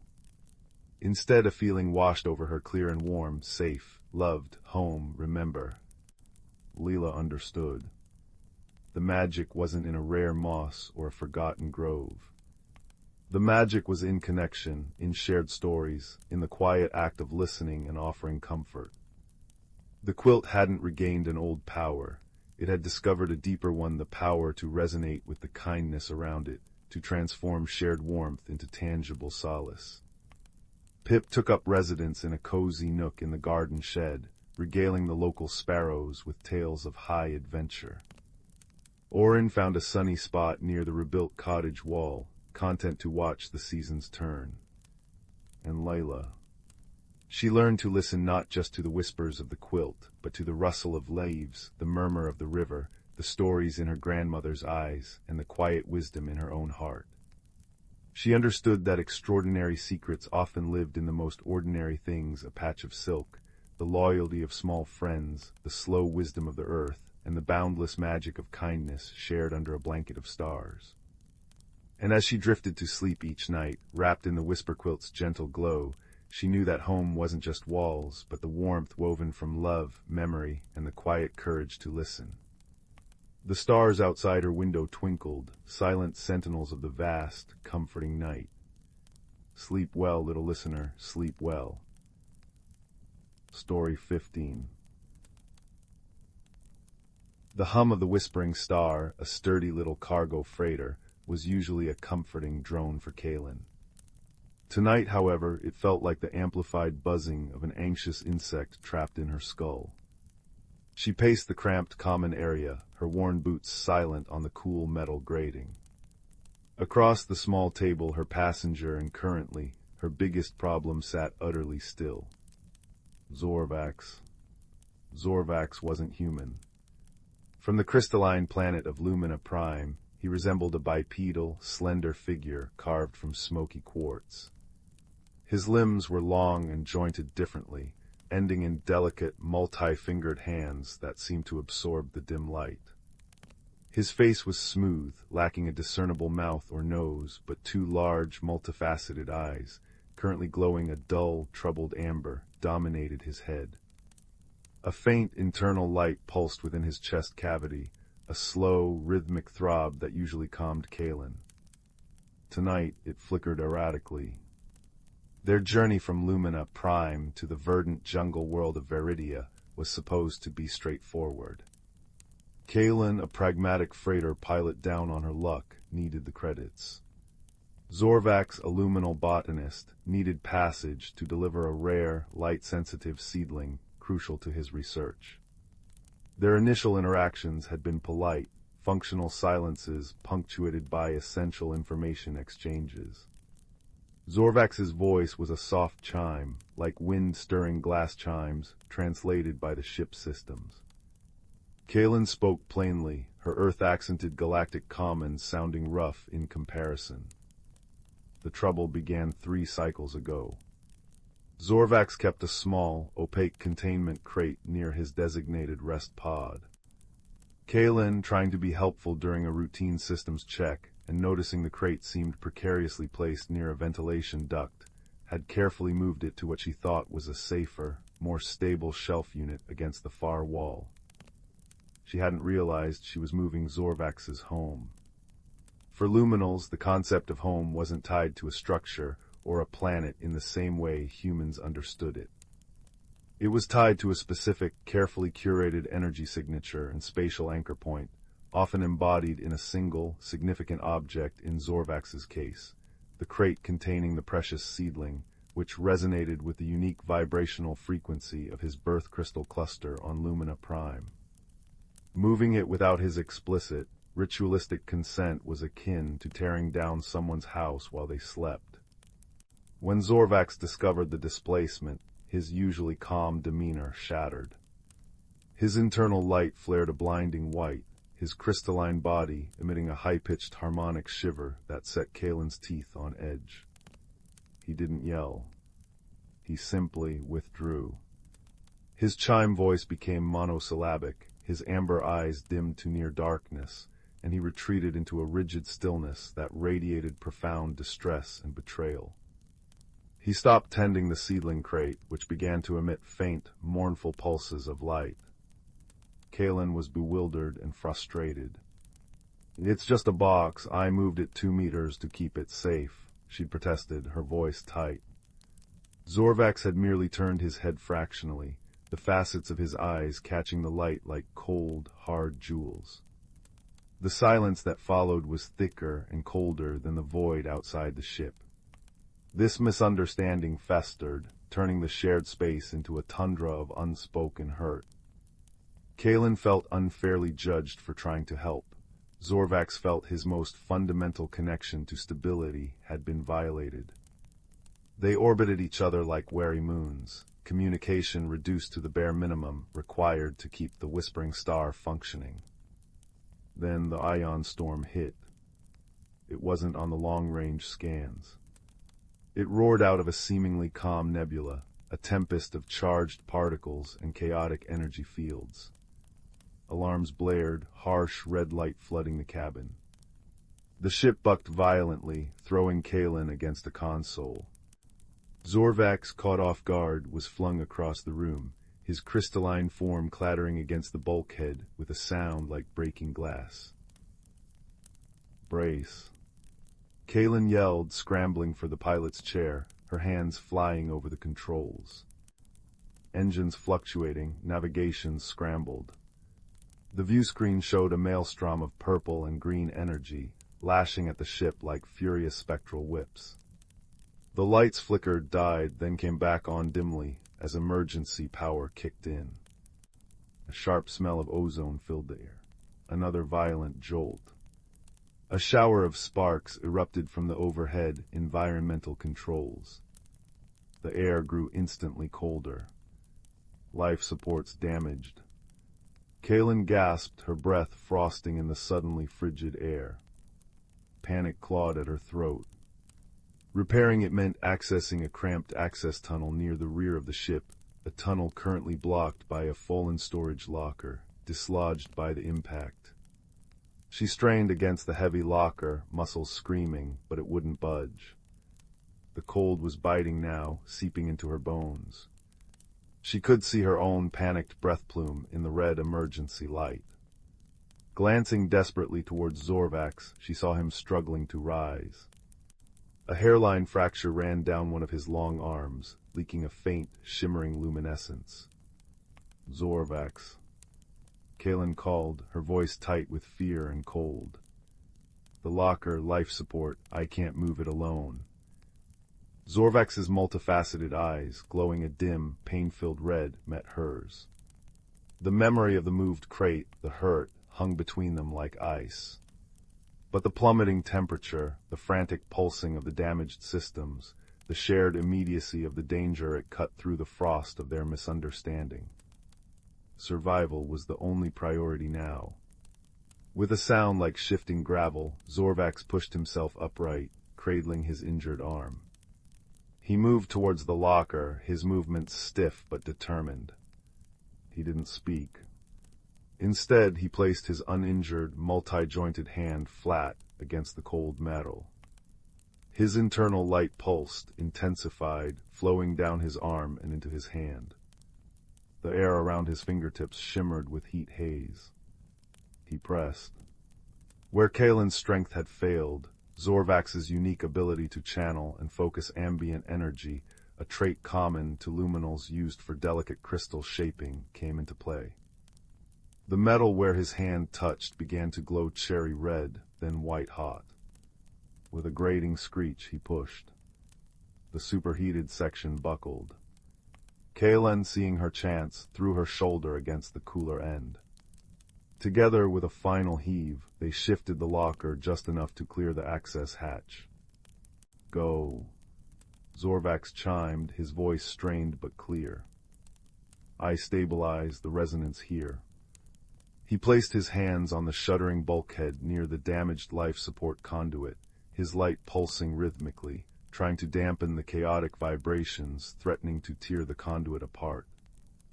Kalen didn't hesitate. She wriggled into the cramped, icy tunnel, guided only by the beam of her headlamp. Her fingers, numb with cold, fumbled with the fused couplings. She could hear the frantic hum of the overstressed systems, and faintly, the steady, calming chime hum Zorvax was emitting from the other side of the bulkhead. It was a sound she'd found irritating before. Now it was an anchor, a reminder she wasn't alone. Working with frantic precision, she bypassed the damaged regulator. Sparks flew, stinging her cheeks. Finally, with a groan of protesting machinery, warm air began to hiss back into the vents. She scrambled out, shivering violently, her face smudged with grime. Zorvax was slumped against the bulkhead, his light noticeably dimmer, the fracture on his arm leaking more freely. The chaotic vibrations had lessened, but the effort had clearly cost him. "Got it," Kalen gasped, collapsing beside him, leaning her back against the same wall. "Heat's coming back." She pulled a thermal blanket from an emergency locker and, without thinking, draped it awkwardly over his crystalline shoulders, then wrapped another tightly around herself. "Your arm." "It stabilizes," Zorvax chimed softly, the amber returning to his eyes, though dimmed by pain and exhaustion. He looked at the blanket, an alien gesture, then slowly adjusted it. The simple fabric couldn't warm him like it warmed her, but the intent resonated. He pointed a slender finger towards his displaced seedling crate, now vibrating faintly on its shelf. The displacement caused disharmony, for me, for the Viridian Lightsinger seedling, its resonance tied to place. My stability. Understanding, cold and clear as luminal ice, washed over Kalen. It wasn't just a box. It was his anchor, his sense of home in the vast, shifting void. Her helpfulness had shattered that. I didn't know," she whispered, her voice thick with remorse. "On Earth, home is people, memories, where you feel safe. I thought I was keeping your important plant safe." Zorvax tilted his head, his facets catching the returning warm light. "For luminals, home is a point, a resonance, a constant star in the dark." He gestured towards her, then towards the seedling crate. Moving it, the star vanished, fear, isolation. He paused, the chime of his voice softening. But in the storm, a new point formed. Kalen followed his gesture. He wasn't pointing to the crate anymore. He was pointing towards her, then back to himself, and then encompassing the space where they sat together, leaning against the bulkhead, sharing warmth both physical and emotional in the aftermath of the crisis. "You mean here us?" she asked, a fragile hope warming her more effectively than the blanket. Zorvax's internal light pulsed, a slow, steady, deep blue, a color Kalen hadn't seen before, like the heart of a calm ocean. The shared effort, the danger faced, the warmth offered. He gently touched the thermal blanket she'd placed on him. "This creates a new resonance, a shared anchor, stronger than one point alone." The simple wisdom struck Kalen deeply. Friendship wasn't just about shared origins or understanding every nuance instantly. It was forged in facing the storm together, in offering help even when clumsy, in accepting vulnerability, and in finding a new kind of stability in the connection itself. In the days that followed, navigating the repairs and the rest of their journey to Veridia, the atmosphere aboard the Whispering Star transformed. Kalen learned to ask before touching Zorvax's things, respecting the importance of spatial harmony. Zorvax, in turn, learned to explain his needs and perceptions more directly, fascinated by Kalen's descriptions of Earth's oceans and forests, concepts utterly alien to a being of crystal and light. They worked together to nurse the Viridian Lightsinger, seedling back to health. Zorvax showed Kalen how to gently adjust the ambient light frequencies to soothe it, her human hands surprisingly deft under his guidance. She shared her thermos of strong, sweet earth tea, and though Zorvax couldn't consume it, he found the rising steam and the earthy aroma curiously comforting, a sensory echo of Kalen's presence. One quiet evening, as the ship sailed through a sea of tranquil stars, Zorvax brought his seedling crate to the common area. He placed it carefully on the table. With intricate movements of his hands, he opened the top. Nestled within a bed of softly glowing luminal sand was the seedling. It was a slender stalk crowned with a cluster of tiny, opalescent buds that pulsed with a gentle, internal light, like captured moonlight. It blooms soon, Zorvax chimed softly. Its song a harmony of viridian sunlight and luminal resonance. He looked at Kalen. It required care, shared care, to find its strength after displacement. Kalen smiled, a warm, genuine thing. Like us. Like us, Zorvax echoed, the blue light in his chest pulsing steadily. When they finally landed in Viridia's lush, humid embrace, amidst towering bioluminescent fungi and chattering alien avians, the moment was bittersweet. Zorvax carefully lifted the seedling crate. The buds had begun to unfurl, emitting soft, chiming notes that harmonized with the jungle sounds. Before departing the cargo bay, Zorvax turned. He held out one delicate hand. Nestled in his palm was a small, smooth fragment of clear crystal that pulsed with a soft, steady blue light, the same blue he'd glowed with after the storm. A resonance shard, he chimed. A point of our shared anchor, to remember the whispering star and the friend who helped me find a new kind of home. Touched beyond words, Kalen carefully took the shard. It was cool to the touch, but seemed to hum with a gentle warmth. She reached into her own pocket and pulled out a small, worn locket. Inside was a tiny, dried sprig of lavender from Earth and a pinch of red Martian soil. Something from my home, she said, her voice thick. Where people are the anchor, so you remember the friend too. They stood for a moment in the verdant alien light, the botanist from the world of crystal and the pilot from the blue-green planet, their vastly different forms silhouetted against the jungle. The misunderstandings had been bridges crossed, the shared challenge a forge, and the mutual support the bedrock of something new and precious.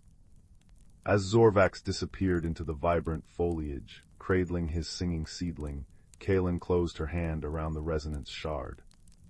It pulsed softly against her skin, a steady, comforting beat. She looked up at the unfamiliar constellations.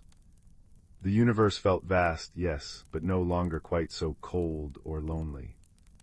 For she carried a piece of a friendship forged in starlight and storm, a reminder that home wasn't always a place on a map, but sometimes the quiet, steady resonance found in the heart of an unexpected companion. And aboard the repaired Whispering Star, nestled near the pilot's console where she could always see it, sat a small pot containing a pinch of viridian soil and a single resilient sprout of luminal crystal moss, carefully tended by Kalen, humming a faint, familiar harmony in new anchor, singing softly of friendship across the stars. Story 16. The first frost had just begun to paint silver lace across the window panes of Willowbrook Village when young Clara discovered the locket. She'd been gathering late-season hazelnuts near the Whispering Pines, the ancient forest everyone avoided after dusk, when her boot caught on something metallic beneath the moss. Brushing away damp earth, she uncovered a tarnished silver oval no larger than a walnut, etched with swirling patterns that seemed to shift like liquid moonlight. As Clara's chilled fingers closed around it, warmth pulsed against her palm, and a soft chime echoed through the silent woods, as if the trees themselves had sighed in recognition. That night, curled beneath her patchwork quilt, Clara examined her treasure by candlelight. The locket had no clasp, yet when she traced the central swirl, it sprang open. Instead of a portrait, a three-dimensional map glowed within miniature forests with trees that swayed, rivers that glittered, and mountains that cast tiny violet shadows. At its center pulsed a light like a captured star. As Clara leaned closer, the star flared, projecting a holographic path that snaked across her bedroom wall and vanished into the floorboards near her wardrobe. Heart-pounding, Clara pushed aside her winter coats to reveal not the wall, but a circular door woven from living ivy and birch saplings, humming with latent energy. With trembling hands, she turned the locket like a key. The door dissolved into shimmering mist, revealing a path carpeted in luminous blue moss that wound between trees draped in bioluminescent vines. The air smelled of melted amber and rain-kissed ferns. Clara stepped through just as the door sealed behind her, the locket now warm against her collarbone, its light syncing with the pulsing rhythm of this hidden world. Glimmerwood breathed a voice like rustling leaves. Startled, Clara whirled to find a creature no taller than her knee, with fur the color of mossy stones and large, liquid eyes that reflected the forest's glow. Twigs and dried blossoms crowned its head, and it clutched a thorn like a tiny sword. "I am Pip," it declared, ears flattening defensively. "Humans bring storms and broken branches." Clara knelt slowly, offering an open palm. "I only found this locket, I mean no harm."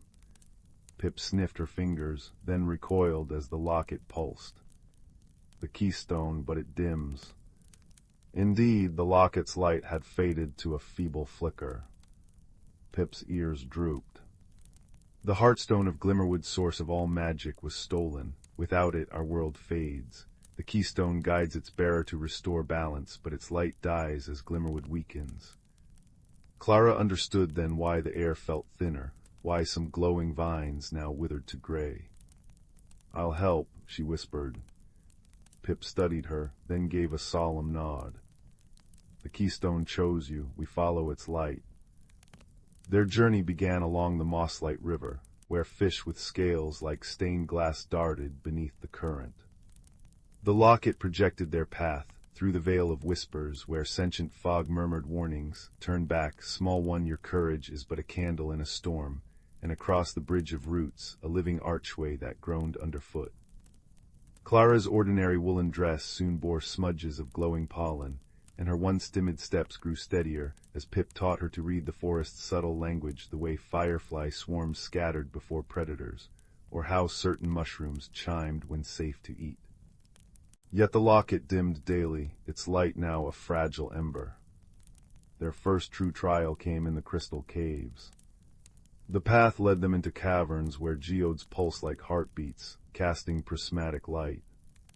But the cave's magic was disorienting. Reflections showed Clara not as she was, but as others saw her invisible in crowded rooms, her words dissolving unheard. Pip saw himself as insignificant, a pebble in a mountain of stones. The caves fed on doubt. "Look deeper," urged Pip, his voice echoing strangely. Clara focused on the locket's fading warmth, then touched a crystal wall. Instead of her lonely reflection, she saw memories, comforting a fallen fledgling, patiently untangling fishing nets for old Mr. Hemlock, the way her quiet observations often prevented mishaps. Kindness isn't loud, she realized aloud, but it roots deep. The crystals cleared, revealing the true path. Pip nudged her ankle. "You see clearly, Clara human." Days blurred into a tapestry of wonders and perils. They sheltered in giant puffballs that released soporific spores, requiring Pip to brew wakeful tea from dawn-dew petals. They bartered passage with the silkwing Sprites, trading Clara's hair ribbon for a ride on their giant moth mounts across the acidic sorrow bog. Through it all, the locket's light waned.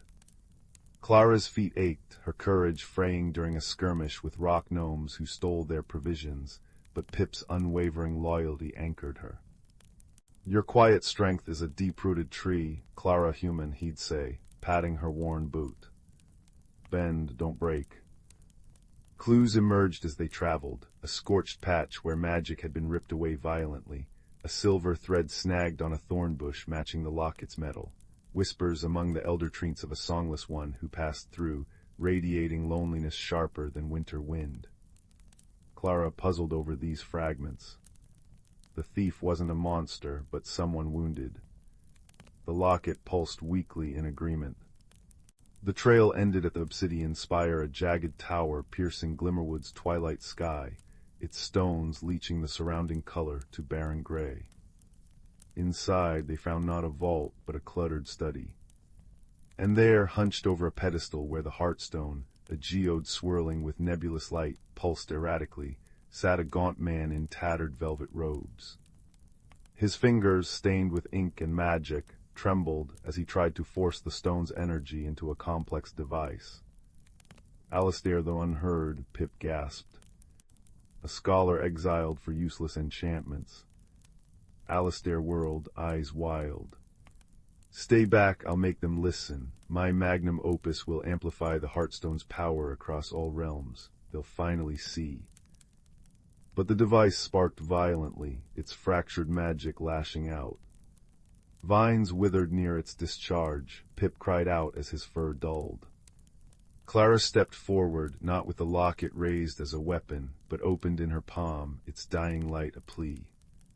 They ignored you too, didn't they? She said softly, recalling village elders dismissing her careful observations. Alistair froze. Your voice, your ideas, treated like whispers in a gale, Clara continued, holding his tormented gaze. But stealing Glimmerwood's heart won't make them hear you. It only spreads the silence. She gestured to Pip, who, despite his fear, offered Alistair a freshly picked star bloom. The true magic isn't forced, it grows like trust, like friendship. Alistair's shoulders slumped. Tears tracked through the dust on his cheeks as the device sputtered out. I just wanted the silence to stop. With shaking hands, he lifted the Heartstone. As he placed it into Clara's waiting hands, the locket blazed with renewed light, its glow merging with the Heartstone's radiance. A wave of pure, warm energy erupted, not a blast, but a sigh of relief. Color flooded back into the spire, then surged through the open windows, revitalizing the forests, reigniting the bioluminescent vines, making the very air thrum with vibrant life. Outside, Glimmerwood sang a chorus of rustling leaves, chiming crystals, and distant sprite song. Returning the Heartstone to its forest altar felt like coming home. The Glimmerwood elders, trenched with bark like moonlit silver, bowed to Clara and Pip. You restored more than magic, rumbled the eldest. You healed a fracture with compassion. As a token, they gifted Clara a sapling grown from the Heartstone's light, its leaves shimmering with latent starlight. Plant it where your heart feels unseen. It will remember Glimmerwood. The living door reappeared in Clara's bedroom, just as dawn tinged the horizon. Pip pressed a dried firefly pod into her hand. Crush it if you need me. With a final nuzzle, he vanished into the mist. Back in Willowbrook, Clara planted the sapling in her small garden. Ordinary soil accepted it, and by nightfall, its leaves glowed with a soft, reassuring light visible only to her. Life resumed, yet nothing was the same. Clara still spoke softly, but now others leaned in to listen. She noticed details others missed: a dropped stitch in a net, the subtle shift in wind before a storm, and her quiet warnings were heeded. The locket remained warm against her skin, a silent companion. Years later, Clara, now the village's beloved lorekeeper, sat beneath her now towering Glimmerwood tree, its branches casting constellations of light on the faces of enraptured children. She told tales not just of magic, but of the strength in kindness, the courage in quiet persistence, and how even the most overlooked soul could hold worlds within them. As fireflies blinked in harmony with the tree's glow, she touched the locket, forever warm and smile. Somewhere beyond the veil of twilight, Pip would be telling his own version to wide-eyed Mosskins, always ending the same way. And so the quiet girl and the little guardian learned, the greatest magic isn't in making the world roar your name. It's in listening to its heartbeat and answering with your own. And in the hush that followed, under a canopy of stars, both ordinary and enchanted, the world felt deeply, peacefully whole. Story 17. The old stone cottage nestled in the valley always smelled of rosemary and wood smoke, especially on autumn evenings when young Cale's grandmother would stir a pot of spiced cider by the hearth. Cale loved these visits, yet lately a quiet restlessness stirred in his chest. While other children in the village spoke proudly of their family trades, blacksmiths, bakers, gardeners, Cale knew little of his own lineage beyond his grandmother's gentle stories. "Where do we come from, Nana?" he asked one frost-kissed night, tracing the whorls of the oak table where generations had gathered. "And why does no one else have eyes like ours?" His own eyes, a rare twilight blue flecked with silver, mirrored hers. Nana smiled, her wrinkles deepening like riverbeds.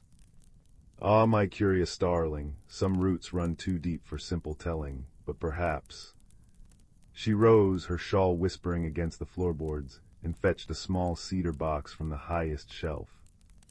Inside lay a tarnished silver compass, its surface etched with swirling patterns like wind over dunes. "This belonged to my great-grandmother, who sailed from a land of salt and stars. It points not north, but toward what the heart seeks most." As Cale's fingers brushed the cool metal, the compass glowed softly. Suddenly the cottage walls dissolved into a vision, a sun-baked coastline where dark-haired people wove nets from sea grass and sang to the tides. A woman with Cale's eyes lifted her face to the gulls, her laughter blending with the crash of waves. They were the tide singers, Nana murmured. "Keepers of ocean wisdom, this compass is a wayfinder. It guides to forgotten truths." The next morning, compass in hand, Cale followed its gentle pull into the whispering woods. Sunlight filtered through amber leaves, dappling mossy stones that seemed to hum beneath his boots. He paused by a brook where silver fish darted like living coins. The compass warmed, directing him to a hollow oak. Inside, wrapped in salt-stained cloth, lay a conch shell spiraled like a galaxy. When he lifted it, the air filled with the scent of brine and kelp. As if summoned, a luminous otter slipped from the water, its fur shimmering like oil on waves. It nudged Cale's knee, chattering softly.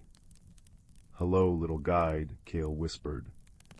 The otter led him downstream to a cave veiled by waterfalls, rainbows dancing in the mist.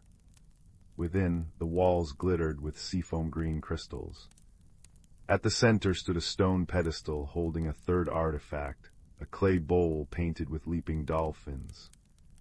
Cale's reflection rippled in the water it held.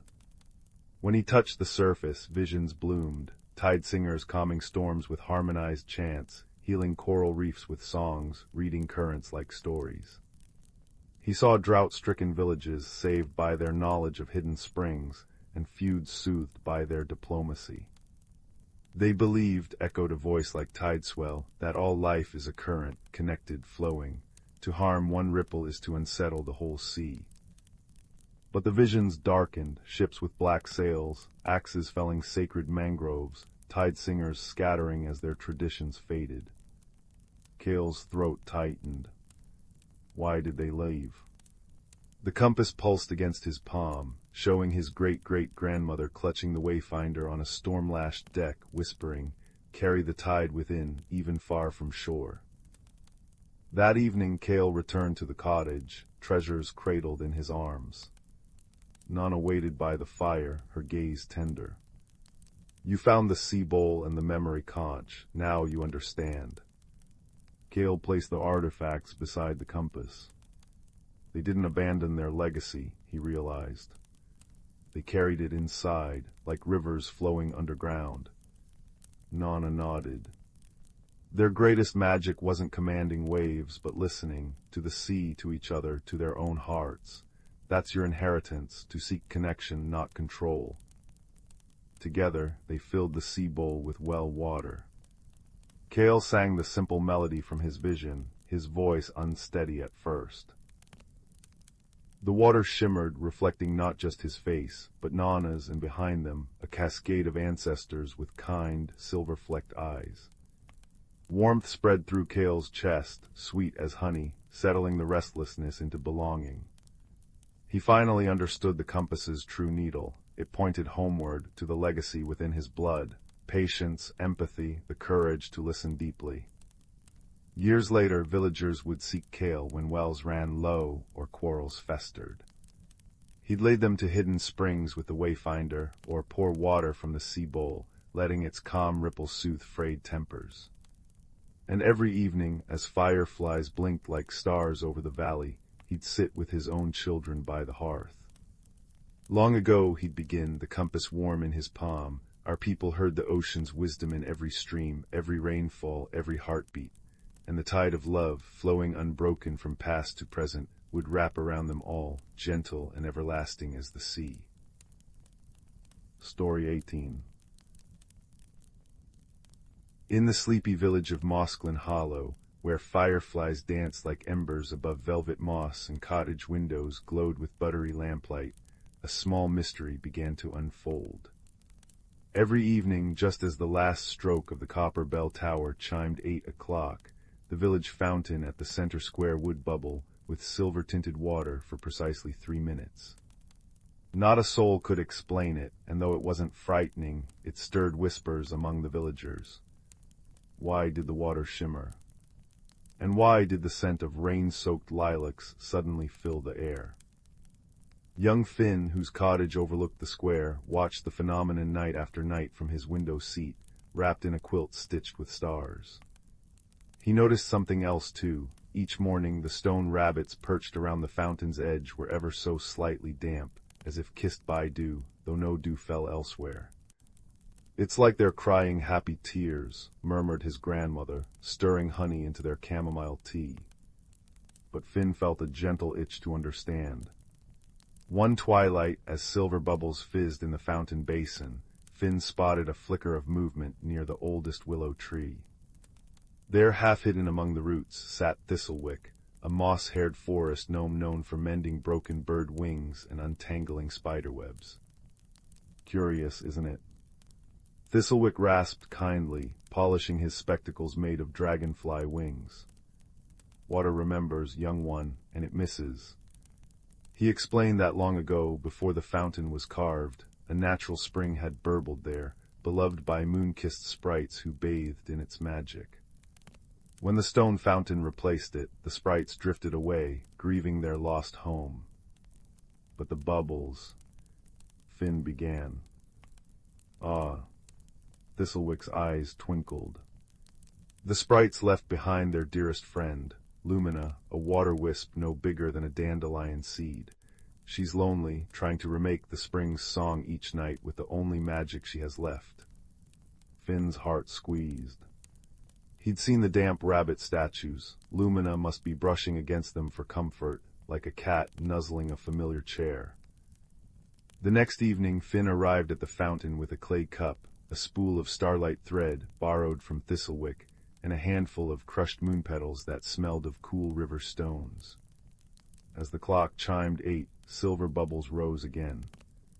Finn hummed the lullaby his grandmother sang, soft and low. Slowly a tiny light, like a captured raindrop, emerged from the water, pulsing faintly. "Lumina." "Hello," whispered Finn. He dipped the cup into the fountain, offering it like a tiny pond. Lumina hovered, hesitant, then darted inside. Finn lined the cup with moon petals and looped the starlight thread around it, creating a gentle anchor. "You don't have to be lonely," he said. "We can hear your song." For 3 nights, Finn brought the cup, humming while Lumina's light grew brighter. On the 4th evening, Thistlewick joined him, carrying a smooth river stone drilled with holes. "A flute for the wind," he explained. As Lumina danced in her cup, Thistlewick blew softly into the stone. A melody spilled out, the very same lilting tune that had haunted the square, now clear and sweet as raindrops on leaves. Lumina spun joyfully, her light painting silver ripples on the fountain's surface. The villagers gathered, awestruck, as Lumina's bubbles swirled higher, no longer tinged with sadness but with iridescent joy. Thistlewick placed the stone flute at the fountain's edge, where it would catch the breeze. "Now," he declared, "Lumina conducts the wind's song, and the wind keeps her company." The stone rabbits gleamed, no longer damp with lonely tears but beaded with happy mist. From then on, the 8 o'clock shimmer became Mossglen Hollow's evening lullaby. Children left polished pebbles by the fountain for Lumina's garden, and the scent of lilacs lingered long into the night. Finn learned that even the smallest heartache could bloom into beauty when met with kindness, and that mysteries, like old friends, often just needed someone to listen. As fireflies blinked goodnight above the square, the fountain's song wove through the village, a silver thread of comfort in the velvet dark, reminding all who heard it that no creature, however small, is ever truly alone.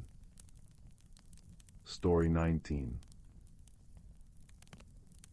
The village of Willowbrook nestled in a valley where the sun always seemed to linger a little longer, painting the cobblestone streets gold in the afternoons. In a cozy cottage tucked beneath a weeping willow tree lived a quiet boy named Leo. Leo often felt a bit overlooked, like a pebble on a busy path. His days were spent helping his grandmother in her fragrant herb garden or listening to the gentle hum of the old grandfather clock in the corner. He loved the ordinary things, the smell of baking bread drifting from the baker's shop, the cool smoothness of river stones, the comforting weight of his worn patchwork quilt. One misty autumn morning, while helping his grandmother tidy the dusty attic, Leo stumbled upon a forgotten wooden chest tucked beneath a stack of faded quilts. It smelled of cedar and old paper. Inside, nestled amongst bundles of lavender and yellowed letters, lay a single spoon. It wasn't particularly grand, made of smooth, dark wood, worn silky with age, its handle carved with simple, swirling patterns that resembled wind or water.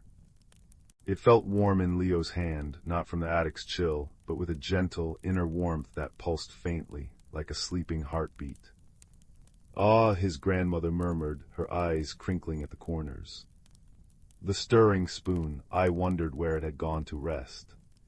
She explained it had belonged to her own grandmother, who always claimed it held a special kind of magic.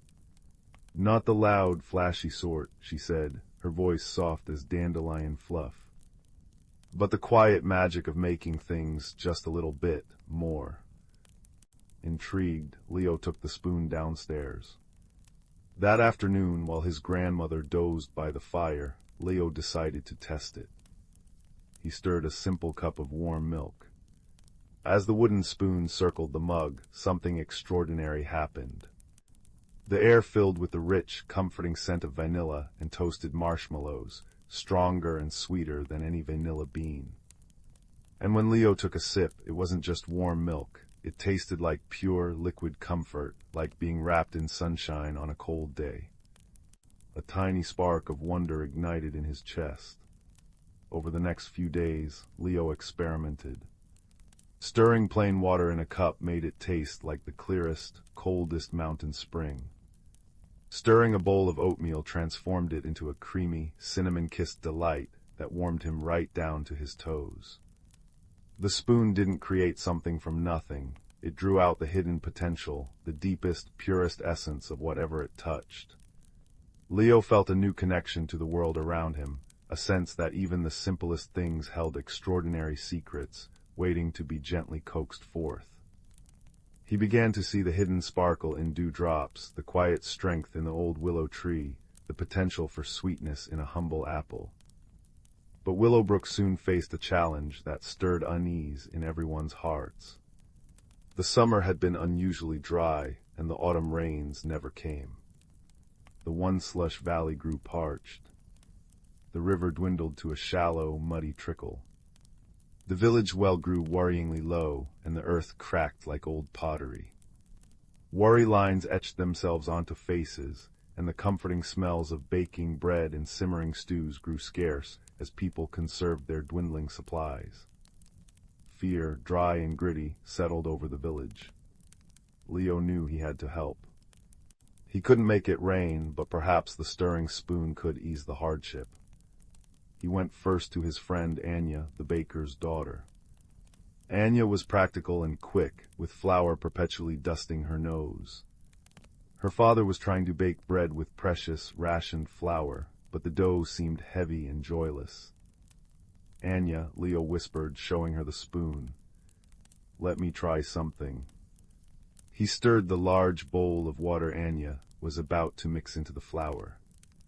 As the spoon swirled, the water seemed to brighten, shimmering faintly. When Anya used it, the dough transformed.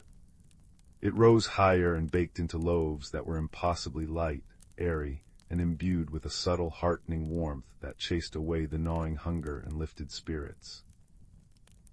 The bakery filled with the most comforting aroma of fresh bread anyone had ever smelled. Anya's eyes widened. Leo, it's like hope made into bread. Word spread quietly, not of magic, but of Leo's strangely comforting presence. He visited old Mr. Hemlock, the gardener, whose wrinkled face was etched with despair as his precious seedlings withered. Mr. Hemlock was gruff, but had the kindest hands for growing things. Leo stirred the meager bucket of water from the well before Mr. Hemlock used it. The spoon glowed faintly as it moved. The water, when poured onto the dry earth, seemed to sink deeper, nourishing the parched roots. Within days, tiny green shoots pushed through the cracked soil around Mr. Hemlock's cottage, stronger and more vibrant than before. "Well, I'll be," Mr. Hemlock murmured, a tear tracing a path through the dust on his cheek. "Little bit of stubborn life left, eh? Thanks, lad." Leo's grandmother, wise as the willow tree itself, became his quiet advisor. "The spoon's magic grows stronger when shared with a kind heart, Leo," she told him one evening as they watched the stars appear, sharp and bright in the dry air. "It draws out the good, the pure, the potential, but remember, it doesn't create abundance where there is none. It reveals the strength that's already there, hidden beneath the surface." She helped Leo understand that the real challenge wasn't the drought itself, but the fear and despair it brought, drying up hearts faster than the sun dried the earth. The village well, the heart of Willowbrook, was now perilously low. The water that remained was murky and tasted of dust and worry. People gathered around it, their faces drawn and anxious, clutching buckets. They needed water, yes, but more than that, they needed courage, they needed hope. They needed to remember their connection to each other and the valley they loved. Leo knew he couldn't magically fill the well. But perhaps he could stir what was already there, drawing out its deepest, purest essence, not just water, but resilience. He approached the well, the stirring spoon warm in his hand. The villagers watched, curious and hesitant. Old Granny Fern, who remembered stories older than the hills, nodded encouragingly. Anya stood beside him, holding a small dipper. Mr. Hemlock offered a reassuring pat on the shoulder. Taking a deep breath, Leo dipped the wooden spoon into the shallow, murky water at the bottom of the well bucket. He stirred slowly, deliberately, pouring all his love for his home, his hope for its people, and his belief in the hidden goodness within everything into the simple motion. The spoon glowed with a soft, golden light. The murky water began to swirl, not violently, but like liquid silk. As it moved, it cleared, becoming sparkling and pure. A fresh, clean scent, like rain on sun-warmed stone and new leaves, rose from the bucket, filling the air around the well. Anya carefully dipped the dipper into the transformed water and offered it to Granny Fern. The old woman took a sip. Her eyes, cloudy with age, brightened. It tastes like the Willowbrook spring when I was a girl," she declared, her voice strong and clear. Cool and sweet and full of life. One by one, villagers took a sip. They didn't just taste water, they tasted the memory of lush meadows, the promise of future rains, the strength of their community. The fear didn't vanish, but it softened, replaced by a shared sense of quiet determination. They remembered they were not alone. Inspired, they organized. They dug deeper channels from the last trickle of the river, using the spoon-stirred water to bless their efforts. They shared their meager supplies more generously, finding that food prepared with care and shared with love seemed to nourish them more deeply. Leo moved among them, stirring soups, water for tea, even the simple broth shared at the communal table, each time drawing out the hidden comfort and strength within. The drought didn't end overnight. Weeks passed, the land still thirsty. But something fundamental had shifted in Willowbrook. The subtle magic of the stirring spoon hadn't brought rain. It had revealed the wellspring of resilience, kindness, and shared strength that already existed within the villagers' hearts. They worked together, shared more, worried less.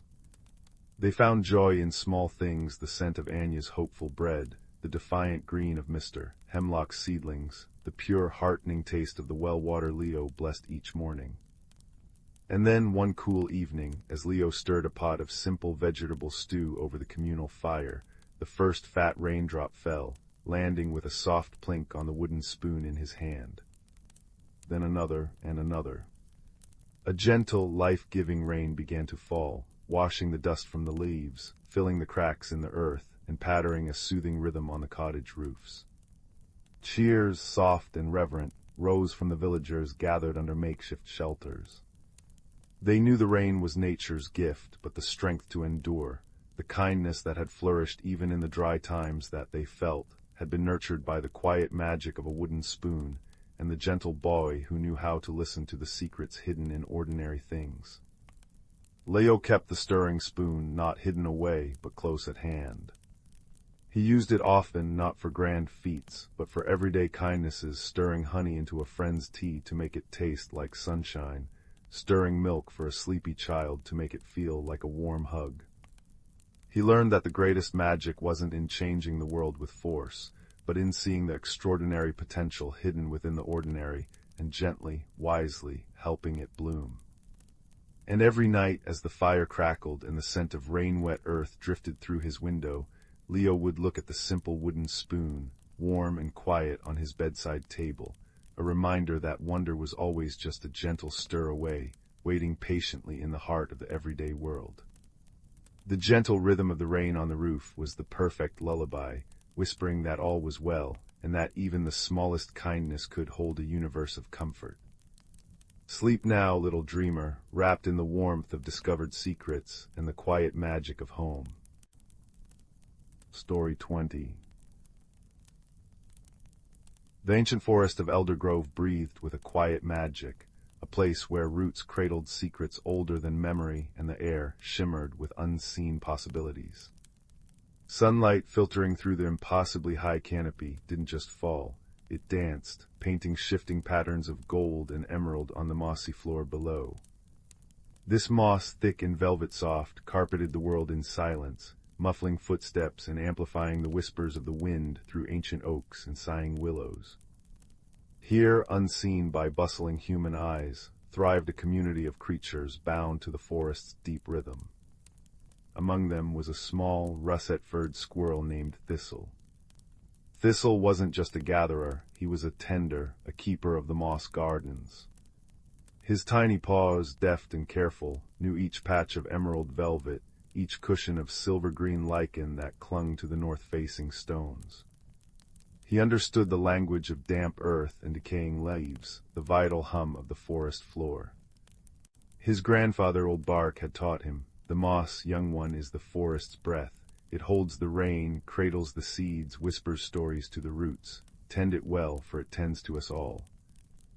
Thistle lived in a cozy hollow high in a grandfather oak, its entrance softened by trailing ivy. Each morning he'd emerge to the scent of dew-drenched pine needles and the sweet, earthy perfume of damp soil warming under the first rays of sun.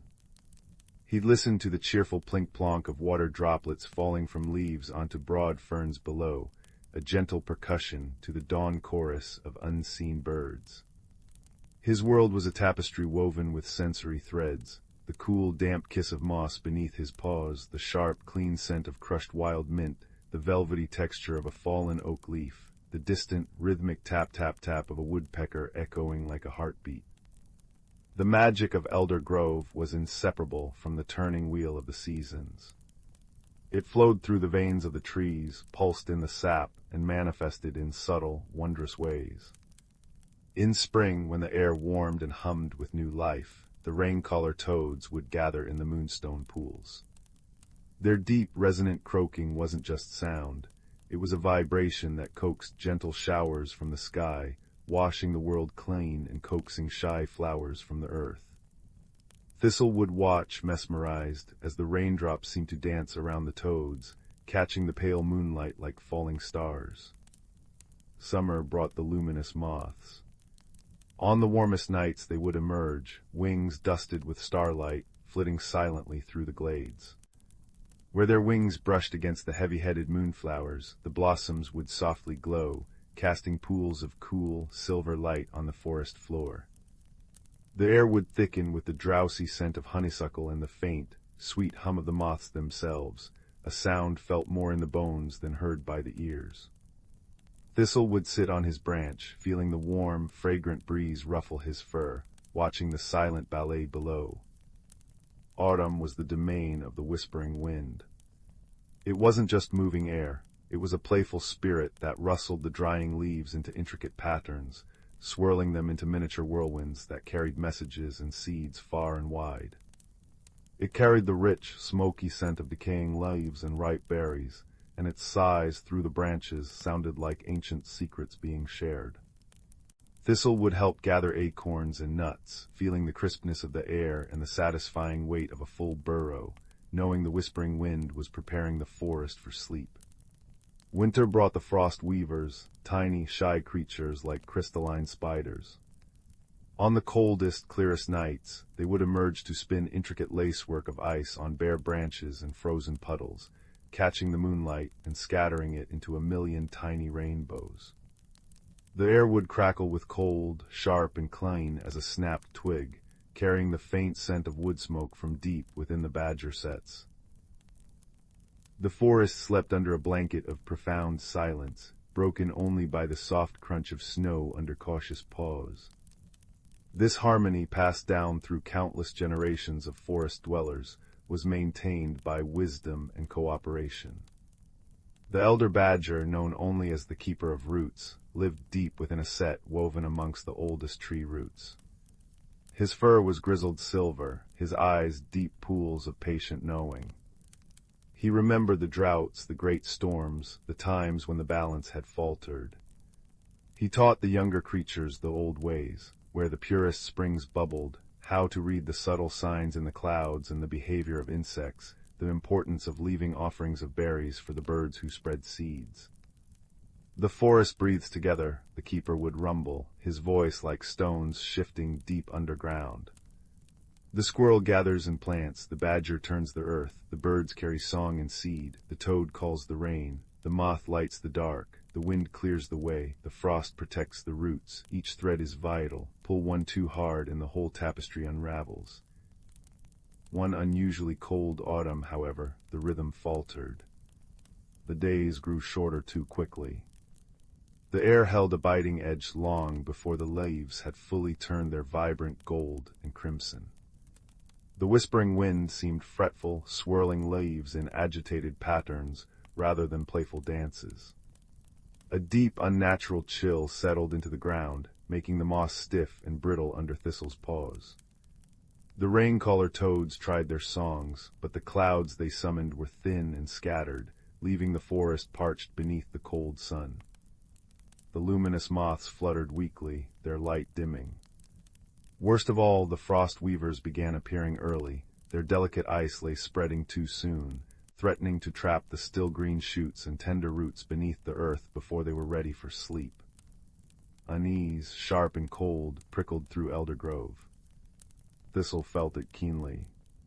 His beloved moss gardens were turning brown at the edges, the vibrant green fading. The streams ran low, their usual cheerful babble reduced to a worried trickle. He scampered to the Keeper of Roots, his small heart pounding with fear. "Keeper," Thistle chattered, his breath puffing white in the frigid air outside the set entrance. "The cold bites too deep too soon. The moss is dying, the streams are weak, and the frost weavers spin too early. The seasons are tangled." The old badger emerged slowly, his nostrils flaring as he tested the air. It smelled of frost and damp decay, lacking the rich, earthy scent of true autumn. His deep eyes scanned the canopy where leaves clung, half-turned, reluctant to fall. "Aye, young Thistle," he rumbled, his voice heavy. "The heartstone of the seasons is cooling too fast. The great weather stones deep in the crystal cavern, they hold the pulse of Eldergrove's magic. Something disturbs their rhythm." The crystal cavern was a place of legend, deep within the heart of the oldest part of the forest, guarded by ancient spirits and rarely visited. Its entrance was hidden behind a waterfall that sang with a voice of its own. The weather stones within one for each season pulsed with the forest's life force. The balance falters, the keeper continued.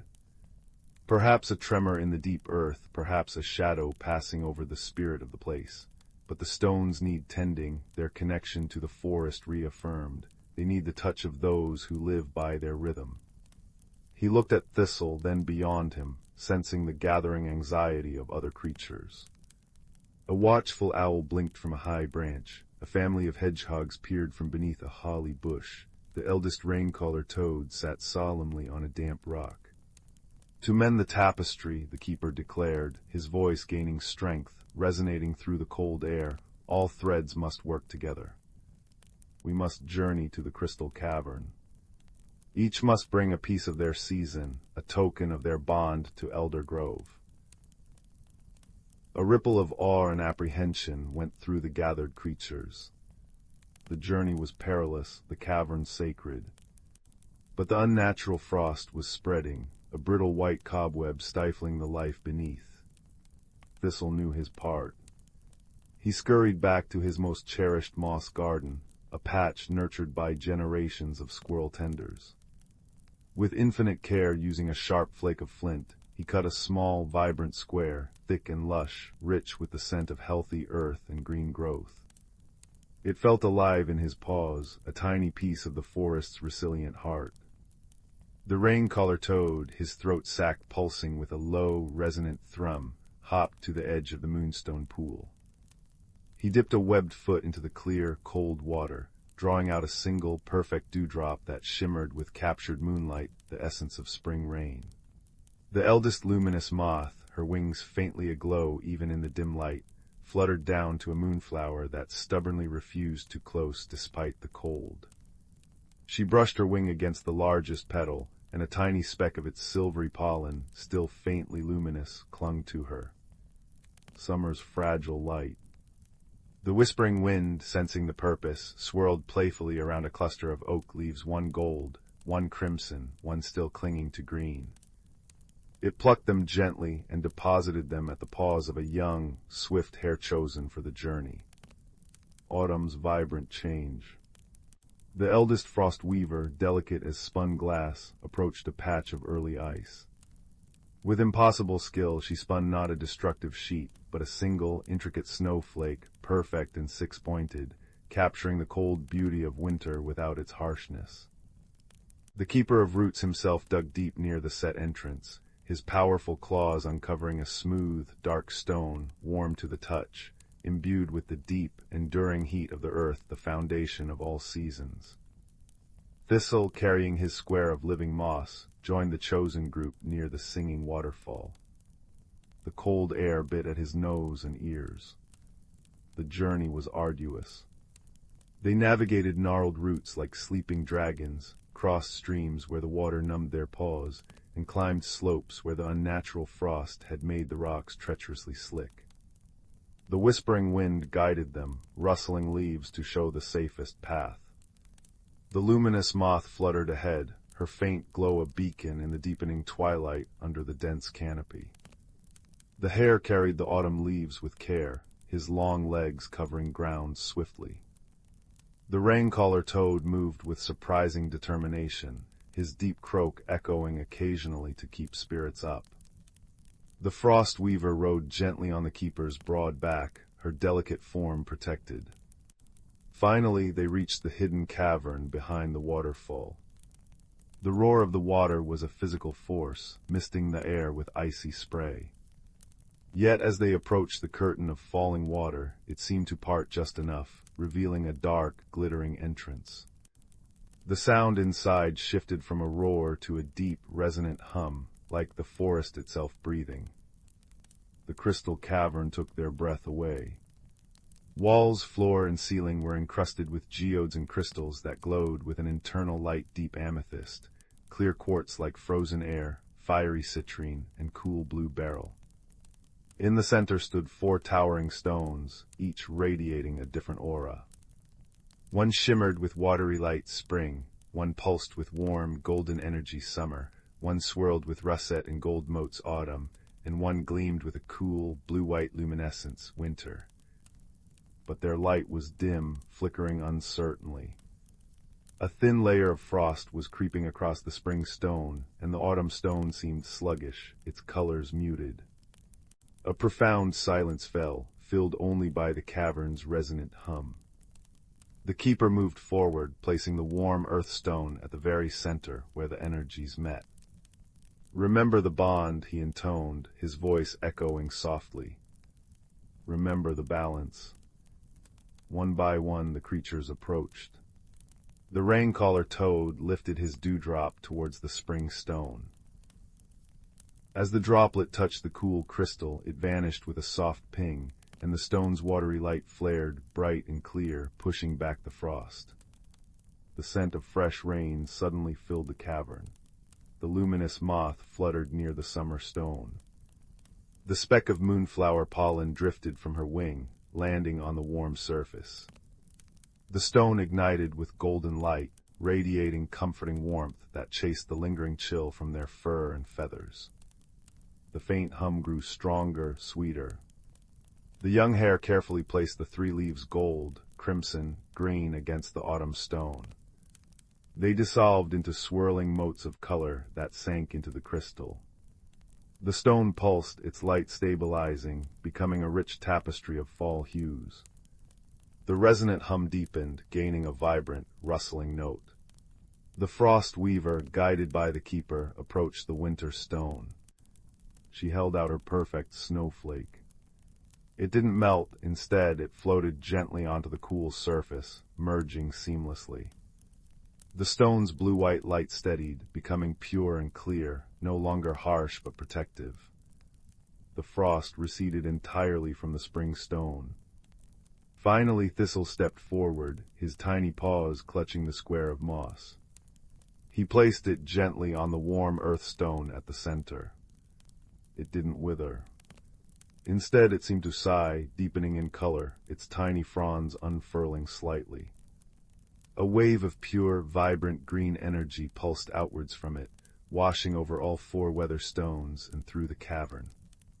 It smelled overwhelmingly of rich, damp earth, new growth, and the enduring life of the forest floor. The cavern sang. The hum became a chorus, harmonious and powerful. The crystals blazed with their true light, swirling and intertwining spring rain, summer sun, autumn wind, winter frost all flowing together in perfect, balanced resonance. The unnatural cold that had clung to them melted away, replaced by the true, crisp chill of healthy autumn. As they emerged from behind the waterfall, the change in Elder Grove was immediate. The biting, premature frost was gone, replaced by a clean, invigorating chill. The whispering wind sighed contentedly, swirling the fallen leaves in gentle, playful eddies of gold and red. High above, the last stubborn green leaves finally began their glorious turn. The streams, no longer choked by early ice, chuckled with renewed vigor. The air, while cool, held the rich, smoky sweetness of true autumn decay, promising renewal beneath the coming snows. Thistle scampered back to his moss garden. The brown edges were already receding, the vibrant green returning as the earth breathed freely again. He patted it gently with his paw, feeling its resilient life thrumming beneath. That night, as the true frost weavers began their delicate work under a clear, star-strewn sky, Thistle sat on his branch. He watched the intricate ice lace form on bare twigs, sparkling in the moonlight, no longer a threat but a beautiful promise of the deep sleep to come. The air was crisp, scented with wood smoke and frost, carrying the distant, rhythmic croak of a raincaller toad not summoning rain, but simply singing to the balanced night. The keeper of roots watched from his set entrance, the warm earth stone now resting beside him. The forest breathed easy once more, its ancient rhythm restored. The subtle magic of the seasons flowed freely again, the dance of light and shadow, growth and rest, warmth and cold, each dependent on the other, each thread strengthened by the wisdom of cooperation and the deep, enduring love for their shared home. And as the first true snowflakes, large and soft, began to drift down, whispering secrets to the waiting moss below, Elder Grove settled into its peaceful, enchanted slumber, held safe in the perfect, harmonious balance of all its living parts. The only sound was the contented sigh of the wind through the pines and the deep, steady heartbeat of the earth itself, a lullaby for the world. Story 21. The little village of Willowbrook nestled in a valley where cobblestone streets wound like sleepy serpents between houses with thatched roofs. It was a place of comforting routines, the baker's morning song, the clang of the blacksmith's hammer, the scent of lavender drifting from the weaver's shop. And in the quietest cottage, tucked beneath a gnarled oak tree, lived a thoughtful boy named Ben. Ben wasn't lonely exactly, but he often felt like he was watching the world through a slightly dusty window pane, yearning for something just beyond his reach. Ben's favorite possession was an old, chipped teapot. It had belonged to his grandmother, a woman known for her quiet wisdom and steaming cups of chamomile tea. The teapot was plain brown ceramic, worn smooth in places, with a spout that curved like a bird's beak and a lid topped with a tiny, slightly lopsided acorn. One crisp autumn afternoon, while polishing it absent-mindedly, Ben noticed a faint, swirling pattern deep within the glaze he'd never seen before. It resembled mist rising from a hidden pond. Intrigued, he filled it with water and set it on the small stove to brew his usual chamomile. As the water heated, something extraordinary happened. Instead of plain steam, a soft, luminous vapor began to curl from the spout. It wasn't just warm air, it shimmered with colors like dawn light catching dew. And within the shimmering steam, Ben saw pictures. Tiny, moving scenes. He saw a cluster of bright blue berries nestled deep in the whispering woods beyond the village. He saw a lost kitten shivering under the old stone bridge near Miller's Creek. He saw Mrs. Thimbleton's favorite knitting needle, gleaming faintly where it had rolled beneath her rocking chair. The steam wasn't just hot water vapor, it was showing him hidden things, small secrets the world held close. Ben's heart hammered against his ribs. He carefully poured the tea, and as the liquid streamed, the steam pictures dissolved, leaving only the comforting scent of chamomile. He held the warm cup, staring at the humble teapot. It wasn't just a teapot, it was a whisper pot, a window to the unseen. A thrill of discovery warred with a flutter of nervousness. What should he do? Who could he tell? He decided his first journey would be small, finding Mrs. Thimbleton's knitting needle. Following the steam's gentle guidance, he located it easily under her chair. Her relieved smile, her warm hand patting his cheek, filled him with a warmth deeper than the tea. The pot's magic, he realized, wasn't just about seeing secrets. It was about mending little tears in the fabric of everyday life. Emboldened, Ben yearned to understand more. The steam had shown him the blueberries deep in the whispering woods, berries his grandmother used to call starlight sweets, rumored to soothe troubled dreams. He decided to find them. Packing a small satchel with a crust of bread, a flask of water, and the whisper pot wrapped carefully in soft cloth, he slipped out as the afternoon sun painted the sky in shades of apricot and gold. The whispering woods lived up to their name. Ancient trees murmured secrets to the wind, their leaves rustling like parchment pages turning. Sunlight dappled the mossy ground, which felt soft and cool beneath Ben's boots. He felt small but not afraid. He heated a little water over a tiny, safe fire he built in a clearing, watching the steam curl up. This time it showed him a path veiled by cascading ferns, and a glimpse of the bright blue berries clinging to a low bush beside a mossy boulder shaped like a sleeping badger. He hadn't gone far along the fern path when a gruff, snuffling sound made him jump. From beneath a cluster of toadstools, a small hedgehog emerged. He had bright, intelligent eyes and spines that shimmered faintly with trapped forest dust. He blinked up at Ben. "Lost, are you?" the hedgehog asked in a voice like dry leaves rustling. "Or seeking? Most humans blunder through here making an awful racket. You're quieter." "I'm Ben," Ben whispered, crouching down. "And I'm seeking Starlight Sweets. My teapot showed me the way." The hedgehog's nose twitched with interest. "A whisper pot, haven't seen one of those in an age. Name's Thistle, and you're heading towards Bramblepatch Hollow. Tricky spot. Brambles thicker than Old Man Willow's beard." Thistle puffed out his chest. "I know every root and rock this side of the Whispering Stones. Could use a guide." Ben beamed. "I'd be very grateful, Thistle." Thistle proved invaluable. He scurried ahead, pointing out hidden animal trails too narrow for Ben to see, warning of patches of deceptive moss covering deep puddles, and even distracting a particularly grumpy badger with tales of a juicy worm stash elsewhere.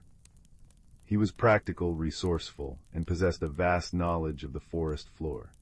As twilight began to deepen the greens of the woods into velvety blues and purples, they reached a particularly dense thicket. Thistle stopped, scratching his head with a hind foot. "Bramblepatch Hollow is just beyond this wall of thorns. There's a way through, but—" He wrinkled his nose.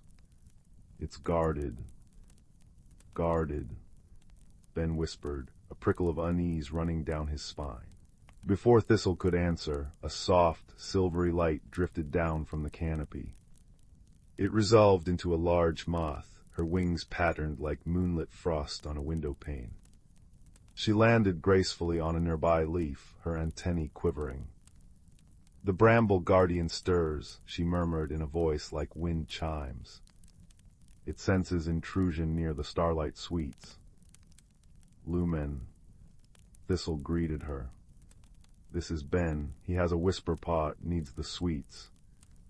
Lumen tilted her head, her large, dark eyes reflecting the fading light.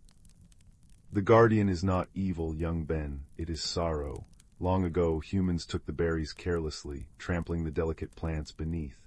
The guardian grew from that sorrow, a spirit of thorns to protect the last patch." Ben's excitement dimmed. He hadn't considered that the berries might need protecting. "I don't want to hurt anything," he said earnestly. "I just wanted to find them, maybe take a few for Mrs. Appleby. She hasn't slept well since her husband passed." Lumen's wings shimmered. "Intent matters, but sorrow makes the guardian deaf to words. It feels only the possibility of loss." She fluttered closer. "The whisper pot shows hidden things. Can it show hidden feelings? Can it show the guardian the kindness in your heart?" Ben looked at the wrapped teapot in his satchel. He'd only ever seen physical things lost or hidden. Could it show something invisible? He unwrapped the pot carefully. There was a small spring nearby. He filled the pot with cool, clear water and placed it near the edge of the thicket, on a flat stone.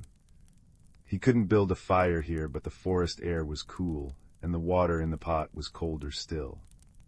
He concentrated, thinking not of berries or paths, but of Mrs.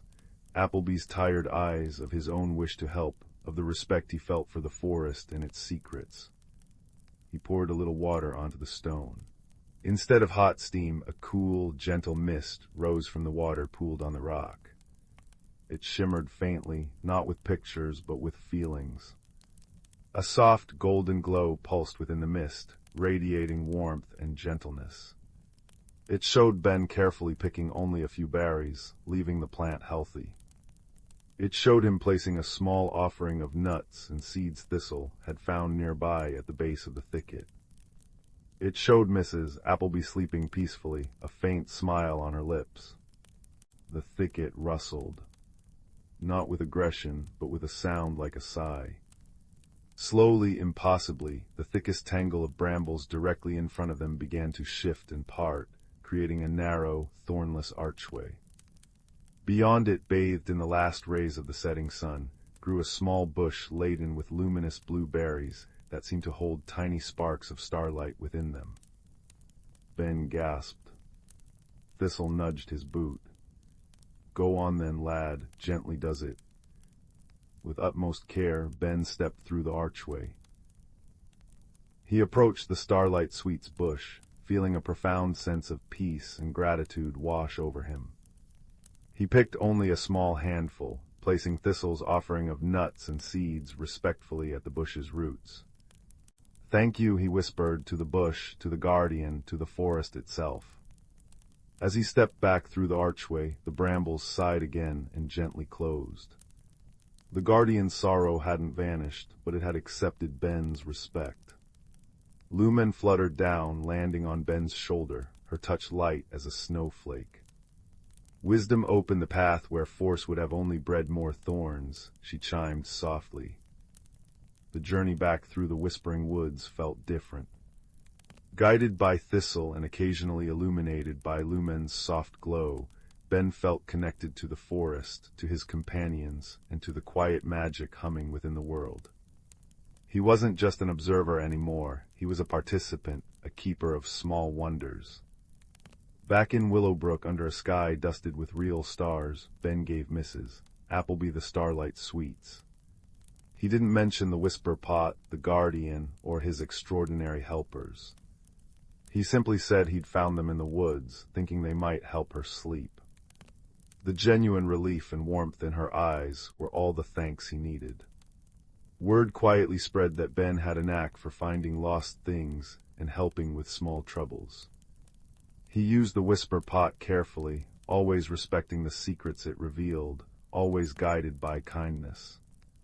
He learned its magic wasn't just in the seeing, but in the gentle doing. Thistle often visited Ben's cottage garden, sharing stories and grumbling good-naturedly about worms. Lumen sometimes appeared at his window on moonlit nights, a silent, shimmering presence. One chilly evening, weeks later, Ben sat by his own small fireplace, the Whisper Pot warm on the hearth beside him. He just helped find Farmer Jed's prize sheep, Bramble, who had gotten stuck in a thicket, remarkably similar to the one near the Starlight Sweets. He'd used the pot to see where she was, but it was Thistle who knew the quickest path, and a few soft words of reassurance that calmed the frightened animal. As Ben sipped his chamomile tea, watching the ordinary steam curl upwards, he felt a deep contentment. The world was still full of routines, the baker's song, the blacksmith's clang, the lavender scent, but he no longer felt outside looking in. He was woven into the tapestry, connected by threads of quiet magic, enduring friendship, and the wisdom that the greatest discoveries often lie not in grand quests, but in seeing the hidden needs around you, and mending them with a gentle hand and a kind heart. The fire crackled softly, casting dancing shadows on the walls. The steam from his cup rose, plain and warm, carrying only the familiar, comforting scent. Ben smiled. The magic wasn't gone, it was just resting, woven into the quiet fabric of his life, as constant and reassuring as the stars outside his window. He set down his cup, the warmth spreading through him, and knew that in this cozy cottage, in this gentle village, watched over by friends seen and unseen, he was exactly where he belonged. The journey had changed him, not into someone loud or grand, but into someone deeply, quietly connected to the extraordinary secrets held within the ordinary world. And with that peaceful certainty warming him more than any fire, Ben drifted into a sleep as deep and restful as the valley itself, cradled by the magic of belonging. Story 22.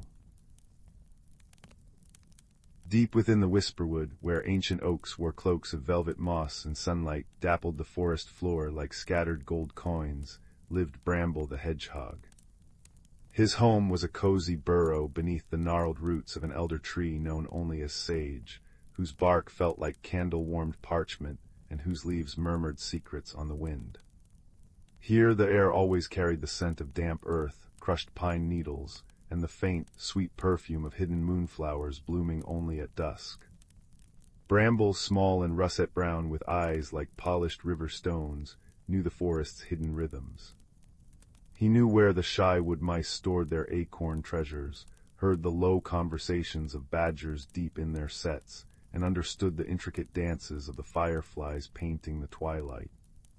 He lived by the wisdom passed down from sage. Every root, every stone, every beating heart holds a note in the forest's song. Listen and keep the harmony. The harmony of Whisperwood was tied to the weeping stones, three smooth, moss-covered monoliths standing in a hidden glade. They weren't truly sad. Their name came from the gentle trickle of water that seeped eternally from their bases, feeding a crystal-clear pool. This water held the forest's magic. In spring, the stones shimmered with the pale green light of new leaves. In summer, they pulsed with the warm gold of sunshine. Autumn saw them blaze with fiery oranges and reds, and winter cloaked them in a soft, silvery blue luminescence like moonlight on snow. The stones regulated the seasons, the gentle rains, the warming sunbeams, and the quiet snowfall, ensuring all creatures thrived. One unusually crisp autumn morning, Bramble felt a discordant note in the forest's song. The air tasted brittle like burnt sugar, instead of the usual rich, loamy dampness. The vibrant tapestry of maple leaves seemed faded, their edges curling brown too soon. Worse, the comforting hum that always emanated from the weeping stones, a sound felt more than heard, like the deep breath of the earth itself had faded to a faint, strained whisper. Bramble scurried to the elder tree, his spines rustling like dry reeds. "Sage," he whispered, pressing his small nose against the rough bark. The stones, their song is weak, the air feels wrong. A low sigh, like wind through distant pines, emanated from the ancient trunk. "Ah, young Bramble," Sage murmured, his voice a comforting rumble. "Your ears are true, the balance wavers, something troubles the weeping stones, the magic that binds the seasons is fraying." A single amber leaf drifted down, landing softly on Bramble's head.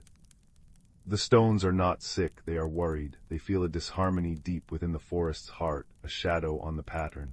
Seek the glade, little listener. Listen with more than your ears. Bramble's journey to the Weeping Stones glade was filled with unsettling signs. The stream feeding the stone's pool ran sluggish and murky, its usual merry gurgle reduced to a tired sigh. Mushrooms that normally glowed with soft bioluminescence were dull and shrunken. He passed Thistle, the excitable squirrel who chattered nervously, "My nuts, they feel lighter, emptier," the trees whisper of thirst. Luna, the old badger, lumbered from her set, her usually placid eyes clouded. The earth sleeps fitfully, young Bramble, its dreams are troubled. Arriving at the sacred glade, Bramble's heart sank. The three weeping stones stood as always, but their usual seasonal glow was dim and flickering erratically. The water trickling from them was thin and silty. The pool beneath, usually mirror-clear, was choked with slimy algae and fallen, decaying leaves that hadn't been swept away by the usual gentle currents. The air hung heavy and still, smelling faintly of stagnation and damp rot. The comforting hum was barely a vibration underfoot. Bramble circled the stones slowly, his tiny claws clicking softly on the smooth pebbles. He closed his eyes, remembering Sage's words, "Listen with more than your ears." He breathed deeply, filling his lungs with the troubled air. He pressed his small paws against the cool, damp moss of the nearest stone. He let the silence of the glade settle around him, not just the absence of sound, but the feeling of it. And then he heard it. Not with his ears, but in the pit of his being. A low, persistent thrum, not the stone's healthy hum, but something deeper, heavier, jarring. It was coming from the earth beneath the northern edge of the glade, near where the oldest oaks stood guard. Digging carefully, Bramble uncovered the source, a thick, unnatural root. It wasn't like the gnarled, familiar roots of the Whisperwood trees. This root was smooth, dark, and oily, pulsing with that same discordant thrum. It snaked through the earth like an invading serpent, sucking the moisture and vitality from the soil, tangling with the natural root systems, and choking the flow of pure water towards the weeping stones. It was a blight root, a parasitic growth from a forgotten, darker part of the forest, somehow finding its way here. Its presence was poisoning the harmony, silencing the stone's magic, and throwing the seasons into disarray. Bramble knew he couldn't fight this alone. The blightroot was too deep, too entrenched. He needed the forest's chorus. He scurried back towards Sage, but instead of stopping, he gathered his friends, sharing the vision he'd felt. Thistle darted ahead, chattering the news from branch to branch. Luna roused her strong cubs. Even the usually aloof wood mice, sensing the gravity, emerged from their burrows, their tiny whiskers twitching with concern. Under the worried gaze of Sage, whose leaves now trembled with more than just the breeze, the creatures gathered at the glade's edge. Bramble stood before them, small but resolute on a mossy rock. "The stones are choked," he explained, his voice surprisingly steady. "A dark root steals the water, the life, the song. The seasons stumble. We must clear the path for the water, for the magic. We must sing the forest's harmony back to the stones." Luna nodded, her powerful claws scraping the earth. "We dig. Badgers move earth." Her cubs grunted in agreement, already sniffing at the disturbed ground near the blightroot. Thistle scampered up the old oak. "We clear. Squirrels move leaves, clear the pool." He and his kin began a frantic, coordinated effort, gathering armfuls of the decaying leaves choking the sacred pool and tossing them clear. The wood mice, led by a tiny, bright-eyed elder named Pip, scurried towards the blightroot itself. "We gnaw," Pip squeaked bravely. "We weaken the dark root where it feeds." They set to work, their tiny teeth nibbling at the tough, oily surface of the invader. Bramble returned to the weeping stones.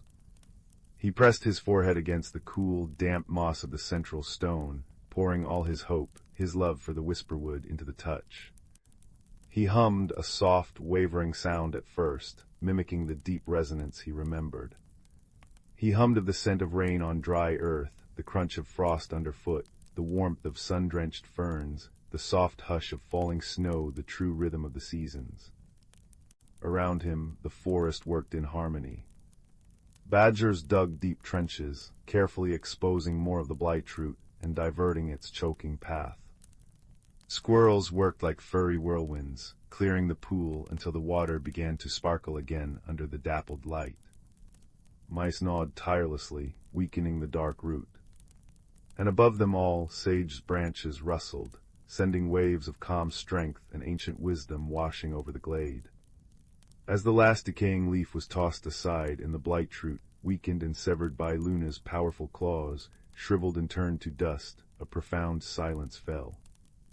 Then a single, pure drop of water fell from the central weeping stone into the now clear pool. Plink. It was followed by another, and another. The trickle grew stronger, clearer, washing away the last of the silt. A soft green light, like the first blush of spring, began to pulse within the stones. It grew stronger, washing over the glade, painting the moss an emerald green, and making the dewdrops on nearby ferns sparkle like diamonds. The deep, resonant hum returned, stronger than ever, vibrating up through Bramble's paws, filling his chest, echoing the steady heartbeat of the whisperwood. It was the song of balance restored. The brittle air softened, carrying the rich scent of petrichor rain on dry earth, even though no cloud marred the sky. The fading autumn leaves seemed to regain a hint of their fiery glory. Luna rumbled contentedly. Thistle chattered with relief, dropping a perfectly good acorn in his excitement. Pip and the mice preened their whiskers, proud of their tiny, vital work. Bramble sat back on his haunches, watching the weeping stones pulse with their rightful spring-green light, a promise of seasons flowing true once more. The discordant thrum was gone, replaced by the deep, peaceful harmony of the forest. Sage's leaves rustled softly above, a sound like gentle applause. "You listened, little Bramble," the ancient tree seemed to say. "You heard the forest's need and rallied its song. The smallest voice, when joined in harmony, can mend the greatest silence." As twilight painted the sky in lavender and rose, Bramble returned to his burrow beneath Sage. The air was crisp but clean, carrying the scent of wood smoke from a distant, unseen hearth, or perhaps a firefly celebration. The familiar, comforting hum of the stones vibrated gently through the earth, a lullaby for the forest. He curled into his nest of dry ferns and soft moss, the events of the day settling like fallen leaves. The whisperwood slept, its hidden lives secure once more.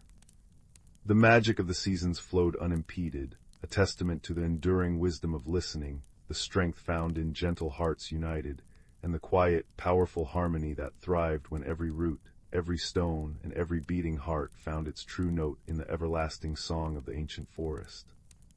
And Bramble, the small hedgehog who listened deeply, drifted into dreams filled with the green light of healing stones and the comforting hum of a world perfectly, peacefully, in balance. Story 23. The village of Amberwood nestled in a valley where twilight lingered like a contented sigh. Cobblestone paths wound between cottages with thatched roofs crusted in velvety moss, and gardens overflowed with moon petals that glowed softly after dusk. Young Finn lived with his grandfather in a cottage crowned by a crooked chimney that puffed wood smoke smelling of cinnamon and cedar. Each evening Finn would sit by the hearth while grandfather carved wooden stars, the firelight painting stories on the walls. But lately a gentle mystery had unsettled their peaceful nights. It began subtly. Finn's favorite copper thimble vanished from his windowsill. Then Mrs. Gable's prized silver button disappeared from her knitting basket. Every morning villagers found their garden gates unlatched despite locking them tight at sunset. Tiny shimmering footprints, no larger than acorn caps, appeared in the dew-kissed grass, glinting like crushed pearls under the dawn light. No one felt frightened, only deeply puzzled. "It's as if a polite little ghost is tidying up after moonlight picnics," chuckled Old Man Hemlock, though his prized telescope lens had gone missing too. Finn, whose curiosity was as bright as the fireflies dancing in the meadows, decided to investigate. He spent afternoons sketching the footprints, noting they always led toward Whisperwood Forest but vanished near the ancient stonewood and oak. One evening he brought his sketches to grandfather, who hummed thoughtfully while smoothing a carving of an owl. "Mysteries are like knotted threads, Finn. Pull gently and the truth unravels itself. Seek the watcher in the oak, she knows the forest's breath." Under the next full moon, Finn crept to the stoneward and oak, its gnarled branches silvered in moonlight. High above, nestled in a hollow, blinked two luminous eyes. A great horned owl with feathers like smoked velvet tilted her head. "Hoo-hoo," she murmured, her voice a soft rustle of autumn leaves. "You seek the gate opener, little observer." Finn nodded, offering a spiced apple tart, grandfather's peace offering. The owl, named Thuris, accepted it delicately. "Follow the glint beyond the ferns," she advised. "But tread softly, curiosity should never bruise the quiet." Finn returned at dawn, Thuris gliding silently beside him. Near the oak's roots, half hidden by fiddlehead ferns, they found a tunnel no wider than Finn's wrist. Inside lay a trove of missing treasures, Finn's thimble, Mrs. Gable's button, even Hemlock's lens, all arranged around a nest woven from dandelion fluff and starlight. Thuris hooted softly. "Observe tonight, some secrets unfold only in stillness." Finn hid behind a hawthorn hedge as twilight deepened. Just as the village clocks chimed 10, a rustle came from the tunnel. Out tumbled three creatures no taller than tulips, tiny hedgehogs with quills like spun glass, each wearing minuscule cloaks stitched from maple seeds. Their leader, balancing Hemlock's lens like a shield, scurried to Mrs. Gable's gate. Finn held his breath. The hedgehogs didn't unlatch the gate, they nudged a pebble beneath it, preventing it from fully closing. Then with delighted cheer-ups, they rolled through into the garden. Finn followed, Thuris perched on his shoulder. They watched the hedgehogs nibble not on vegetables, but on shimmering, winged insects devouring the moon petals. "Glow moths," Thuris whispered. They feast on magic blooms. These little ones are moss-glow guardians. They tend gardens by night. The hedgehogs gathered the moths in their quills, the pests dissolving into harmless sparks. Afterward they collected shinies, fallen objects villagers wouldn't miss, to line their tunnel against dampness. The mystery unraveled like grandfather's wood shavings. The gates weren't being opened, they were being kept from latching so the hedgehogs could enter and protect the gardens. Their treasures were borrowed, not stolen. They'd planned to return them once the moth season ended. The footprints. Merely glittery pollen from night-blooming sage lilies clinging to their paws. Finn shared his discovery at the village square. Instead of dismay, the villagers laughed in wonder. Under Thuris's guidance, they built tiny arched gateways beside each garden, hedgehog-sized entrances woven from willow twigs. Children left shiny gifts in miniature offering boxes, bottle caps, beads, and polished stones. The moss glows, no longer needing to nudge gates, left moonpetal seeds on doorsteps as thanks. One starlit evening, Finn found his copper thimble returned, now brimming with honey from night blossoms. Beside it sat a new treasure, a carving of a hedgehog and owl, crafted by grandfather. Thuris watched from the oak, her eyes warm as embers. "Every kindness," she hooted softly, "is a lantern lit in the dark." As Finn drifted to sleep, the village gates stood wide and welcoming, no longer mysteries but invitations. And in the gardens, tiny glass-squilled guardians patrolled contentedly, their paths lit by glowing petals and the quiet understanding that sometimes the gentlest creatures hold the brightest solutions to the puzzles we fear. Outside, the wind carried the scent of cinnamon and cedar through Amberwood, wrapping the valley in a peaceful sigh, as the last embers in the hearth whispered good night. Story 24. The little town of Willowbrook nestled in a valley, where cobblestone streets wound like sleepy rivers between cottages with thatched roofs. In a cozy attic room filled with dust motes dancing in afternoon light, lived a quiet boy named Leo. His greatest treasure was a brass compass inherited from his grandfather, ordinary in appearance, with a cracked glass face and a needle that always trembled, never pointing north. One rainy Tuesday, while tracing the compass's worn engravings, Leo noticed something peculiar. The trembling needle wasn't random. It flickered insistently towards the old oak wardrobe in the corner, humming faintly. Curiosity prickling his skin like static, Leo opened the wardrobe. Instead of winter coats, he found a shimmering curtain of twilight, cool and smelling of damp earth and distant stars. The compass needle steadied, pointing straight through it. Hesitantly, Leo stepped through. He emerged into the whispering glade, a place where moss-covered stones glowed with soft, internal light, and trees sighed secrets in rustling voices. The air thrummed with unseen energy.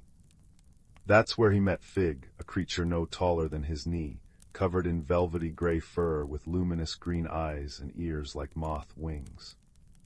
Fig hopped nervously on mushroom-stool feet. "Lost, are you?" Fig chirped, voice like wind chimes. "The compass brought you, that's the moment mapper. It doesn't point places, it points to when something important is about to happen." Leo stared at the compass. The needle now glowed faintly blue, pointing deeper into the glade. Something important here. Important for someone, Fig corrected gently. It shows the right moment for kindness or courage or a helping hand, but it's broken, see. Fig tapped the cracked glass. It senses the moments, but it can't show you what to do, only when to be there, and it needs fixing or its magic will fade. The challenge was clear. Leo needed to mend the moment mapper. But the only one who could fix it was the Star Weaver, who lived atop the shimmering peaks, accessible only by the path of echoing steps, a treacherous mountain trail known to crumble beneath impatient feet. Worse, the compass began to pulse erratically, its magic flickering like a dying candle. Time was short. their journey began. The whispering glade led them to the Bridge of Sighs, woven from living willow branches that creaked mournfully. The compass pulsed violently blue. On the bridge sat Mossback, an ancient tortoise whose shell was a miniature mossy landscape, moving so slowly that clouds seemed to race overhead. He sighed, a sound like stones settling. "Stuck," he rumbled, voice deep and slow as continental drift. "Took a nap, bridge who shifted, can't find the right step." Leo felt a surge of impatience. They needed to hurry. But the compass needle vibrated, pointing firmly at Mossback. Remembering Fig's words when to be there, Leo took a deep breath. Instead of pushing past, he sat beside the tortoise. "Can I help you find it?" he asked softly. Mossback blinked, his eyes like polished obsidian. "Look down," he intoned. Leo peered between the willow strands. Far below, a river glittered. Reflected in its surface, he saw the exact pattern of the bridge above, revealing the safe path Mossback couldn't see from his angle. With Leo describing the reflection, Mossback painstakingly found his footing. As they crossed together, a single, perfect dewdrop fell from a willow leaf above and landed on the compass's crack. A tiny seam of the glass healed, glowing faintly. Higher up in the valley of murmuring winds, the air buzzed and snapped. Here they met Zephyr, a firefly whose light wasn't steady gold, but flickered through every color of the rainbow in frantic bursts. She zipped around them in dizzying circles, her voice a high-speed jumble.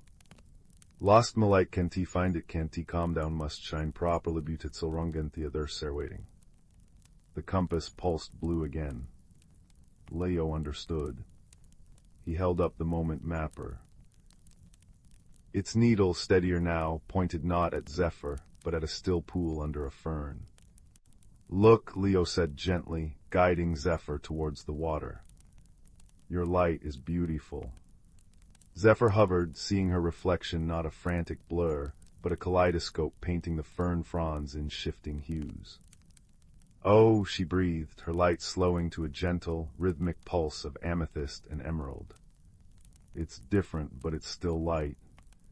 A warm breeze stirred, carrying a speck of iridescent dust that settled on another crack in the compass glass, sealing it. Zephyr, calmer now, offered to light their path up the steeper slopes, her multicolored glow painting the rocks in dreamy hues. The final ascent to the Star Weaver's cave was the path of echoing steps. Each step they took echoed not just sound, but intention. Impatience or fear made the stones tremble and crack. Doubt made the path foggy. Leo clutched the nearly mended compass, its needle glowing a steady, strong blue, pointing straight up the path. But the way was sheer, the echoes of his own worry making the stones shift uneasily beneath him. Fog swirled, thick with doubt. Fig clung to his shoulder. "The moment mapper says now is the time, Leo, but what do we do?" Zephyr's light dimmed in the fog. Even Mossback, plodding steadily behind, seemed to fade. Leo felt small and scared. The weight of the broken magic, the steep path, the echoing fear it pressed down. He closed his eyes, feeling the cool brass of the compass in his palm, remembering Mossback's patience, Zephyr's rediscovered calm, Fig's unwavering companionship.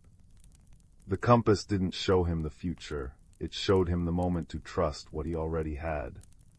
Wisdom wasn't force, it was presence, patience, and the courage to be kind even when afraid. He took a slow, deliberate breath, filling his lungs with the mountain air. He thought not of the dangerous path, but of the friends beside him, the slow strength of Mossback, the vibrant light of Zephyr, the hopeful chirp of Fig. He focused on the steady pulse of the compass in his hand, a heartbeat syncing with his own. He stepped forward not with haste, but with quiet certainty, his intention clear, together. Safe. The stone beneath his foot didn't echo fear. It rang with a clear, pure note. The fog parted like a curtain, revealing solid steps carved into the mountainside. Step by deliberate step, guided by the compass's unwavering blue light and the combined strengths of his friends, Leo ascended. Zephyr's light pierced the remaining gloom, Mossback's steady pace grounded them, and Fig's quiet encouragement was a constant hum. At the peak, nestled in a cave woven from starlight and spider silk, sat the Star Weaver. She wasn't old or young, but timeless, her fingers moving through threads of pure moonlight. She smiled as Leo placed the compass in her hands. The moment mapper sensed its own moment of mending, she said, her voice like distant galaxies. But the final piece wasn't glass or magic dust. It was the wisdom to understand its message. She breathed softly on the compass. The last crack vanished, and the glass shone like a captured star. The needle now glowed with a serene, constant blue light. "It will still show you when a moment matters," the weaver explained, "but your heart, tempered by this journey, will now show you how." Leo returned to his attic room, the repaired compass warm in his pocket. The shimmering curtain in the wardrobe was gone, leaving only familiar coats. But Willowbrook seemed different.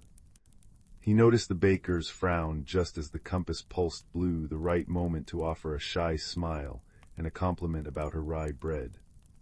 He saw old Mr. Hemlock struggling with a heavy parcel at the exact moment the needle glowed, the right moment to offer his help. He learned the wisdom the Star Weaver spoke of. The moment mapper showed the when, but Leo's kindness, patience, and the memory of his friends showed the how.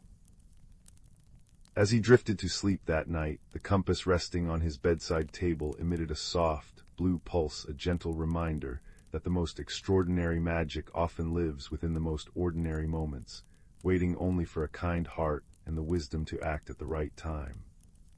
Outside, the wind sighed through the willows, carrying the faint scent of moss and starlight, a lullaby of a world brimming with quiet wonders, just waiting to be discovered.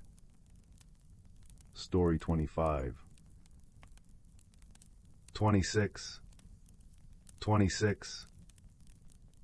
The little blue cottage at the edge of Thistledown Hollow held many secrets, but none as curious as the chipped porcelain teacup gathering dust on young Milo's windowsill. It had belonged to his great-grandmother, a plain thing with faded forget-me-nots painted around its rim. Milo often used it to hold pebbles or pencil stubs, never noticing how its cracks shimmered like spiderwebs after rain. That changed one drowsy Tuesday when a stray sunbeam struck the cup just so, and from its depths rose a miniature constellation, swirling points of silver light that formed a map above his quilt. Milo gasped, scrambling closer. The map showed their village, but beyond the mill pond lay unfamiliar paths twisting toward Whisperwood, ending at a glowing symbol, a flower blooming with moonbeams. As the lights faded, a whisper brushed his ear like silk. When roots forget, the heart remembers. He touched the cup's warm surface, and suddenly the scent of rain-drenched violets filled his room. That's how Milo discovered ordinary things could hold extraordinary magic when tended with gentle curiosity. His journey began at dawn, the teacup wrapped in flannel and tucked in his satchel. Beyond the mill pond, where cattails nodded like sleepy sentinels, Milo found the first hidden path. Thorny brambles arched overhead, but as he stepped forward, the teacup pulsed warmly against his hip. The thorns shivered and curled aside, revealing a tunnel dappled with emerald light. "Well now," murmured a voice like rustling parchment. "Haven't seen cup light in many turnings." Perched on a mossy stone was Barnaby, a badger whose spectacles balanced precariously on his snout. His fur was silvered with age, and he clutched a magnifying glass, examining a dewdrop. "Lost gardens need finding, boy, but wisdom walks softer than hurry." Further along, where ferns unfurled like green trumpets, Milo met Pip. She was a robin no larger than his thumb, her feathers the color of autumn sunsets, and she zipped about with dizzying energy. "Ooh, cupbearer," she chirruped, landing on his shoulder. "The thorn gate's grumpy today, but I know a song that soothes prickly tempers." Pip's melody was pure liquid joy, weaving through the air like golden thread. When they reached the gate, a towering wall of briars snarled with ironwood. The vines softened at her tune, allowing passage into a clearing choked with gray mist. Here lay the challenge, the forgotten garden. Once, Barnaby explained, it bloomed with flowers nourished by starlight, tended by those who listened to the earth's dreams. Now it lay barren under a curse of indifference. Colorless dust covered everything, and the air tasted of loneliness. At the center stood a stone pedestal etched with the same flower symbol from the teacup map, its surface dull and cold. The Heartstone, sighed Barnaby. Its light faded when folks stopped whispering, thanks to the soil. Pip fluttered anxiously. The mist thickens when sadness grows. Soon it'll swallow the garden whole. Milo's first instinct was to pour water from his canteen onto the stone or scrub it fiercely. But the teacup warmed again, and great-grandmother's whisper returned. When roots forget, the heart remembers wisdom, not force. He sat cross-legged before the pedestal, placing the teacup gently atop it. Closing his eyes, he didn't command or beg. Instead, he remembered the velvet softness of a pansy's petal against his cheek, the peppery scent of tomato vines in summer sun, the way dandelion seeds danced on the breeze like tiny fairies. He poured these memories into the cup, humming Pip's tune softly. A single drop of liquid silver, glowing with captured sunlight and childhood wonder, welled up in the cracked teacup and overflowed onto the Heartstone. Where it touched, the gray dust dissolved like sugar in tea. Milo beckoned his friends. Tell it what you love most about growing things. Barnaby nudged his spectacles, murmuring about the secret geometry of snowflakes on petals. Pip trilled a hymn to the first worm after spring rain. Together, their memories became a cascade filling the cup, spilling luminous silver that raced through the garden's veins. The mist recoiled like a living thing. Where silver touched, life erupted not violently, but with a deep, contented sigh. Emerald moss cushioned the stones. Amber-eyed crocuses pushed through the earth, their petals unfurling with audible pops like tiny corks. Vines heavy with glowing white blossoms scaled the walls, their fragrance a blend of honey and cool stone. The Heartstone itself blazed like captured moonlight, its flower symbol pulsing gently. As twilight painted the sky peach and lavender, the garden hummed with restored magic. Barnaby chuckled, polishing his spectacles on his waistcoat. Turns out the greatest magic isn't in grand spells, but in the small memories we water like seeds. Pip did loop-the-loops above a cluster of starflowers, and sharing them makes M shine brighter. Milo picked up his teacup. The cracks still shimmered, but now they cradled living light. Tiny blossoms seemed to bloom and fade within the porcelain. He understood the journey had changed him too.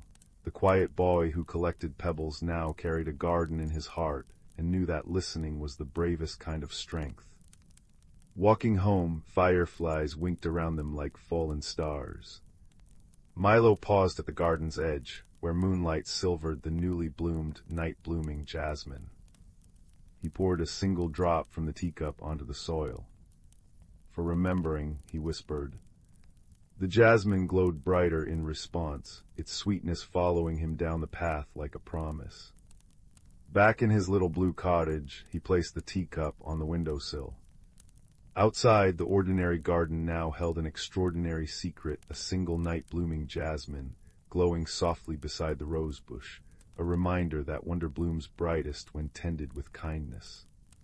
And as Milo drifted to sleep, the teacup's light pulsed gently, a tiny, steady heartbeat in the dark, humming a lullaby of roots and remembering. Story 27. Story 28. Story 29. Story 30. Story 31. Story 32. Story 33. Story 34. Story 35. Story 36. Beneath a sky the color of steeped chamomile tea, where twilight painted the clouds in lavender and apricot strokes, a girl named Leela discovered a path she'd never seen before.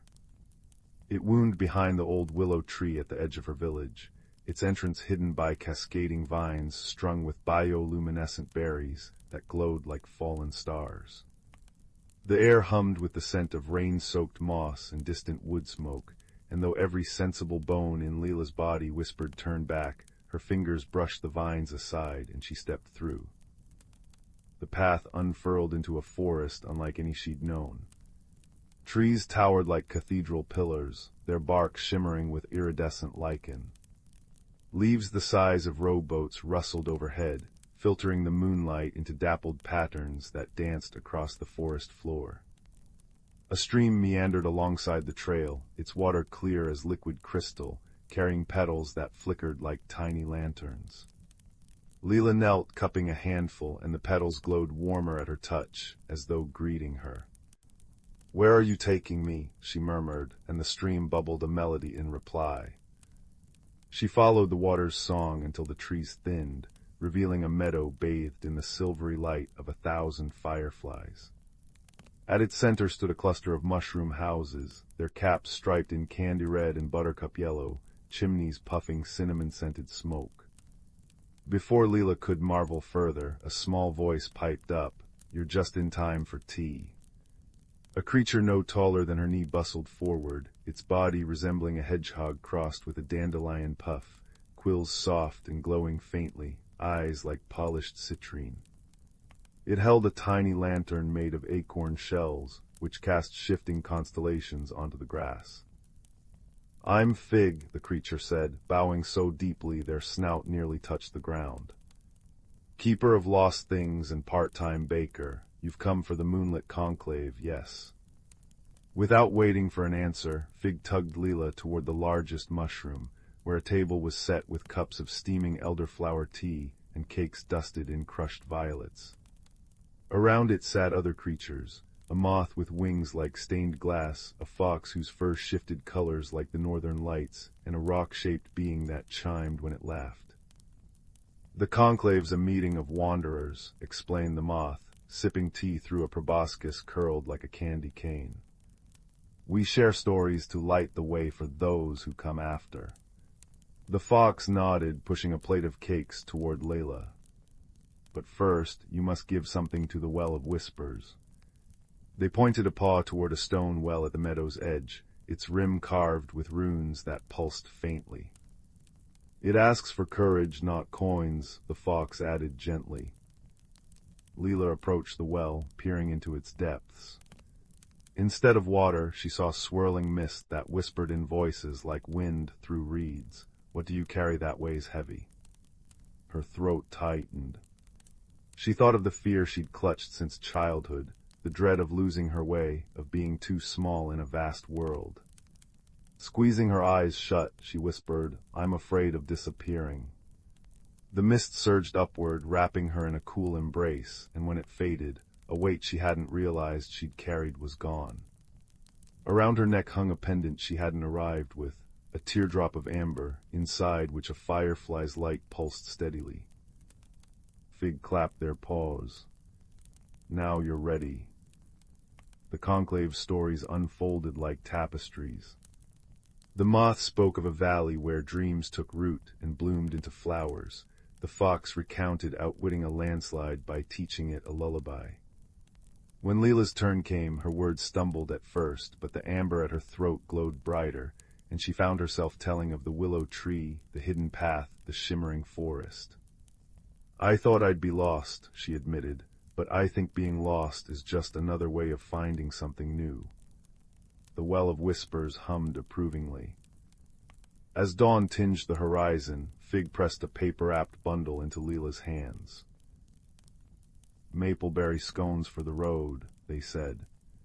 "Mind the Bridge of Echoes on your way back, it likes to play tricks."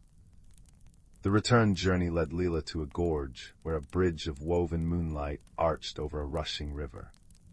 As she stepped onto it, the bridge shivered, and her own voice echoed around her. "You'll never be brave enough. You'll forget your way."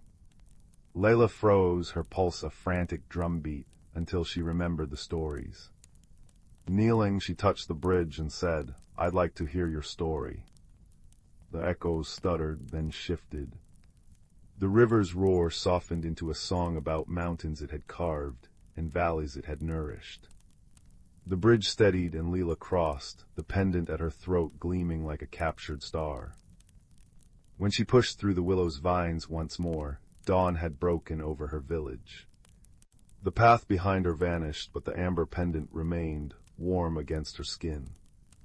That night, as she lay in bed, the firefly's light flickered in time with her heartbeat, and she realized something. The world was vast, yes, but so was her place in it. Years later, villagers would speak of a woman who could find paths no one else could see, who carried a light that never dimmed. But Leela knew the secret. That courage was not the absence of fear, but the choice to whisper, yes, when the world invited you to wonder. And sometimes, if you listened closely, the stream in the forest still sang her name, a reminder that no journey ever truly ends. It simply becomes part of someone else's beginning.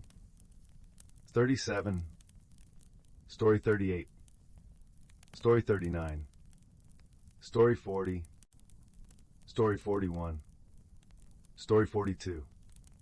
Story 43. In a distant corner of the galaxy, where the stars shimmered like scattered diamonds across the velvet sky, lay a small, verdant planet named Luminara. It was a world of gentle hills cloaked in emerald grasses, and rivers that sang softly as they wove through forests of towering, silver-barked trees. The air was perpetually tinged with the sweet fragrance of blooming flowers that carpeted the land in vibrant hues of pink and gold. On this peaceful planet lived a creature named Nara, a luminarian, with skin that glowed faintly like moonlight and eyes the color of the sky at dawn. Nara was a gentle soul, content with the simple pleasures of life, harvesting the sweet fruits that grew abundant on her family's orchard and listening to the wind whisper stories through the leaves. Meanwhile, across the vastness of space, on a planet named Aegis, a very different life existed. Aegis was a world of towering crystalline spires and bustling energy fields. Its skies were perpetually aglow with the vibrant hues of its many moons, and the constant hum of technological marvels filled the air. Here lived a being called Zeke, an Aegisan, with a body of shimmering metallic hues and eyes that flickered with the iridescent light of distant galaxies. Zeke was a curious inventor, always tinkering with gadgets and dreaming of the vastness beyond his own planet. His heart yearned for adventure, for the stories hidden among the stars. One day, while testing a new starship engine, an unexpected surge of energy hurled Zeke across the galaxy, landing him, rather unceremoniously, on the tranquil plains of Luminara. The crash was gentle, as far as landings go, cushioned by the soft grasses and the forgiving earth of Luminara.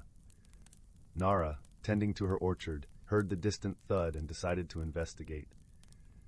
As she approached the strange, gleaming vessel, she saw Zeke emerging, looking bewildered and a little charred around the edges. Nara's heart was filled with curiosity and a touch of fear. She had never seen anyone like Zeke before, but her natural kindness prevailed as she offered a hand in greeting, her soft glow a beacon of warmth and welcome.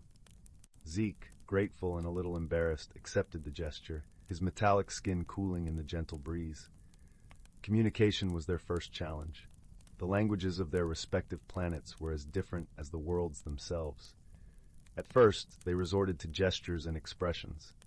Nara pointed to the sky, then to Zeke's ship, raising her eyebrows in question. Zeke nodded, illustrating with his hands the trajectory of his unplanned journey. Despite the initial misunderstandings, a friendship began to blossom. Nara took Zeke to her home, where her family received him with open arms, offering food and a place to rest. Zeke, touched by their hospitality, marveled at the simplicity and beauty of their life. He began to share stories of his world, using holographic images from a pocket device, painting pictures of crystalline cities and technological wonders. As days turned into weeks, Zeke worked on repairing his ship, often with Nara by his side, her gentle presence a balm to the frustration that sometimes accompanied his efforts. Nara, in turn, showed Zeke the beauty of Luminara, from the hidden groves where crystal butterflies danced, to the serene lakes that reflected the skies like mirrors.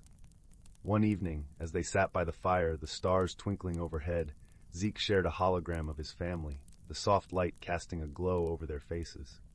Nara, with her empathetic heart, saw the longing in Zeke's eyes. She placed a comforting hand on his shoulder, understanding without words the ache of distance and the pull of home. Their friendship deepened through shared challenges. A sudden storm, fierce and unexpected, threatened to damage the ship further. Together, they worked tirelessly, Nara using her knowledge of the land to gather materials that Zeke fashioned into makeshift repairs. In those moments of urgency, their differences melted away, leaving only the shared goal and the bond of friendship. Through these trials, they discovered the true meaning of companionship, a connection that transcended words and worlds. They learned to appreciate each other's unique qualities. Nara admired Zeke's ingenuity and his courage to explore the unknown, while Zeke cherished Nara's wisdom and her ability to find beauty in simplicity. Finally, the day came when Zeke's ship was ready to return to Aegis. As he prepared to leave, a bittersweet feeling settled over them both. Zeke promised to return, to share more stories, and to learn more about the gentle world of Luminara. Nara gifted him a small vial of Luminara's fragrant blossoms, a reminder of the peace and friendship he had found. As Zeke's ship ascended, cutting a bright path across the sky, Nara watched, her heart full. She knew that their friendship, forged through understanding and shared trials, would remain a shining star in her heart, guiding her always. And so, across the vast expanse of the galaxy, two unlikely companions discovered not only the stars, but the true meaning of friendship. A bond that, like the stars themselves, would endure across time and distance, lighting the way for their hearts. Story 44. Once upon a time, in the heart of a lush and whispering forest, nestled a quaint, circular village known as Willow Grove. The village was a harmonious blend of nature and magic, where the roofs of cottages seemed to sway with the gentle breeze and tiny luminescent sprites flitted about, casting a warm glow that rivaled the stars. The villagers of Willow Grove were known for their kindness and their unique ability to understand the language of the forest. Each morning, the air hummed with the gentle sounds of nature and the cheerful bustle of villagers preparing for the day. But lately, something curious had been happening. Each night, as the moon cast its silver light over the village, strange occurrences began to unfold. The first incident was noticed by the village baker, Mr. Marlowe. One morning, he awoke to find all his freshly baked moonberry pies had vanished, leaving only a trail of shimmering flour leading out the door and into the forest. The villagers, puzzled by this spectacle, whispered among themselves but concluded it must be some playful forest spirit. However, the following evening, a new mystery arose. Mrs. Violet, the village seamstress, had been crafting a beautiful tapestry to hang in the village square for the upcoming Festival of Lights. But as dawn broke, her intricate creation was gone, replaced by a single strand of golden thread that glimmered like sunlight. The villagers gathered in the central square, a circle of ancient oak trees standing guard around them. They spoke in hushed tones, the leaves above rustling softly as if to eavesdrop on the conversation. Among them was a wise old man named Elder Rowan.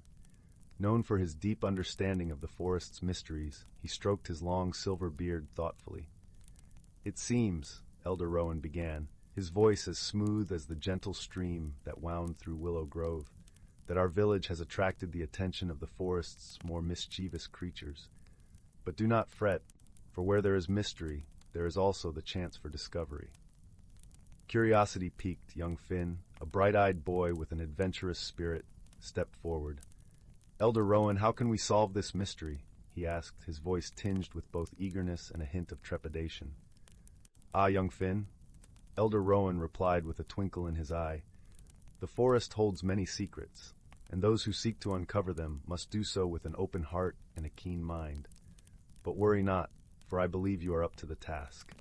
Finn felt a warm glow of encouragement spread through him, and with a determined nod, he set out to uncover the truth behind the strange occurrences.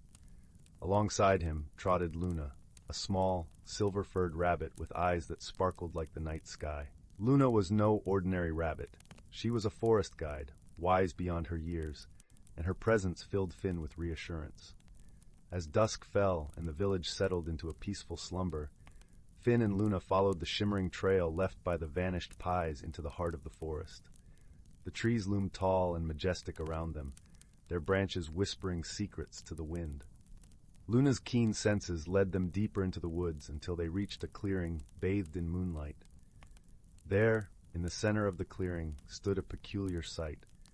A circle of small, glowing creatures danced joyfully around a pile of moonberry pies and colorful threads, their laughter like the tinkling of tiny bells. They were the fabled moon sprites, known for their love of mischief and artistry. Finn watched in awe as the sprites crafted a magnificent tapestry of their own, woven from the threads they had borrowed from Mrs. Violet.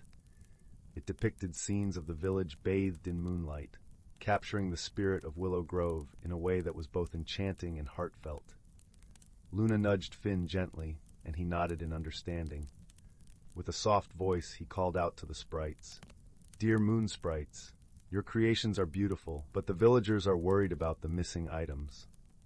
Perhaps we could find a way to share in your joy without causing them distress?"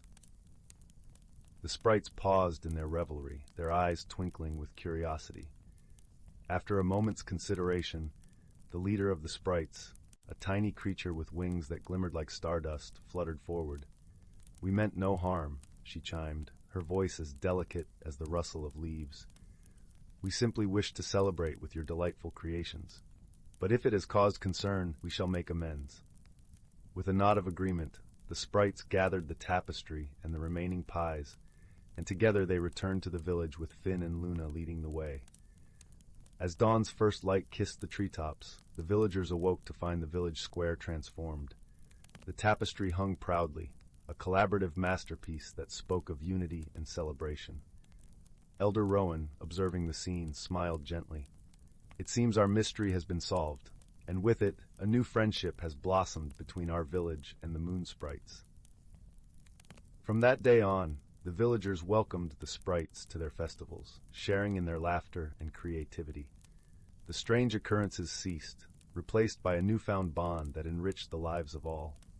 And so, in the heart of the whispering forest, the village of Willow Grove continued to thrive, its people and the magical creatures around them living in harmony, a testament to the power of understanding and friendship. As night fell once more, the gentle glow of sprites could be seen flitting through the trees, a reminder that sometimes the most enchanting mysteries are those that bring us closer together. And with that comforting thought, the village drifted into a peaceful slumber, cradled by the gentle embrace of the forest. Story 45. Story 46. Story 47. Story 48. Story 49. Story 50. Story 51. Story 52. Story 53. Story 54. Story 55. Story 56. Story 50. Story 58. Story 59. Story 60. 61. Story 62. Story 63. Story 64. Story 65. Story 66. Story 67. Story 68. Story 69. Story 70. Story 71. Story 72. Story 73. Story 74. Story 75. Story 76. Story 77. Story 78. Story 79. Story 80. Deep within the whispering woods, where ancient oaks stretched gnarled fingers toward a sky perpetually dappled with starlight-lived creatures whose lives hummed in perfect harmony with the land. Here moss-covered stones pulsed with warmth like sleeping hearts, and brooks sang lullabies in liquid silver tones. The air always carried the scent of pine resin, damp earth, and the faintest hint of wild strawberries, a perfume that changed with the seasons, woven by magic as old as the roots beneath the forest floor. Young Bramble, a badger with fur the color of twilight shadows, often explored the fern-carpeted glades. His paws sank into velvet moss as he listened to the trees. They didn't speak in words, but in rustles, a language of creaking branches and sighing leaves passed down through generations. Every rustle is a story, Elderwood the owl had taught him, perched high in his hollow of the grandmother tree. Elderwood's feathers were the soft gray of wood smoke, his eyes holding the patience of centuries. The forest breathes bramble, inhale the spring mists, exhale the autumn gold, that is balance. One crisp morning, as frost painted lace patterns on spiderwebs, Bramble noticed something amiss.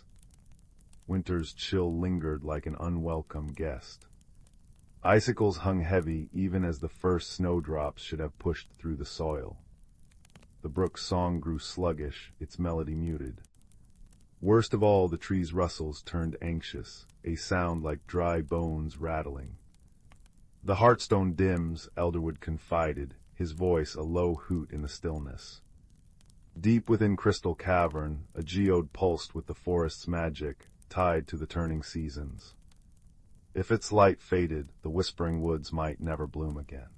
Bramble's heart thumped like a trapped moth. He gathered his friends, Pip, a quick-witted squirrel with a tail like autumn fire, and Fern, a doe whose steps were so light they scarcely stirred the dew. "We must find why the heartstone weakens," Bramble urged. Pip scampered ahead, her nose twitching at the sour tang of decaying leaves, where new growth should scent the air. Fern led them along paths only deer knew, where moonlight pooled in silver puddles. As they journeyed, Elderwood's wisdom echoed, "Seek the whispers where water meets stone." Near Mistfall Falls, where water cascaded like liquid diamonds into a pool ringed with glowing lichen, they found the source of the imbalance. A landslide had buried the cavern's entrance under boulders and tangled roots. The Heartstone's light, once a beacon, now flickered weakly behind the rubble, like a star veiled by storm clouds. "Without the stone's warmth, winter cannot end," Fern murmured, her breath misting in the unnatural cold. Pip chittered nervously, pawing at the rocks. "It's too heavy, we're too small." But Bramble remembered Elderwood's stories of the moss weavers, tiny, luminous beetles who mended cracks in the earth with threads of iridescent silk. "Balance needs all voices, even the quietest," he whispered. Calling out in the soft, churring language of badgers, he summoned them. One by one, beetles emerged from crevices, their carapaces shimmering like captured rainbows. They scurried over the rubble, spinning bridges of light between stones.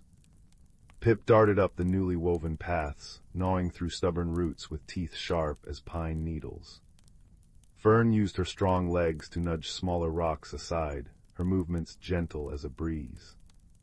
Bramble dug with determined claws, the soil cool and yielding beneath him. As they worked, the forest rallied. Birds dropped seeds into cracks, where they sprouted instant tendrils to bind the stones. Earthworms churned the soil, making it soft. Even the wind helped, carrying away dust in soft gusts. Hours blurred into a tapestry of shared effort, the air filling with the scent of crushed mint and wet stone. Finally, as the last rock shifted, the Heartstone's glow burst forth, a warm, amber radiance that flowed through the cavern like melted honey. It touched the frozen waterfall, and the ice shattered into 1,000 singing droplets. Outside, the frost retreated, replaced by the tender green of unfurling ferns.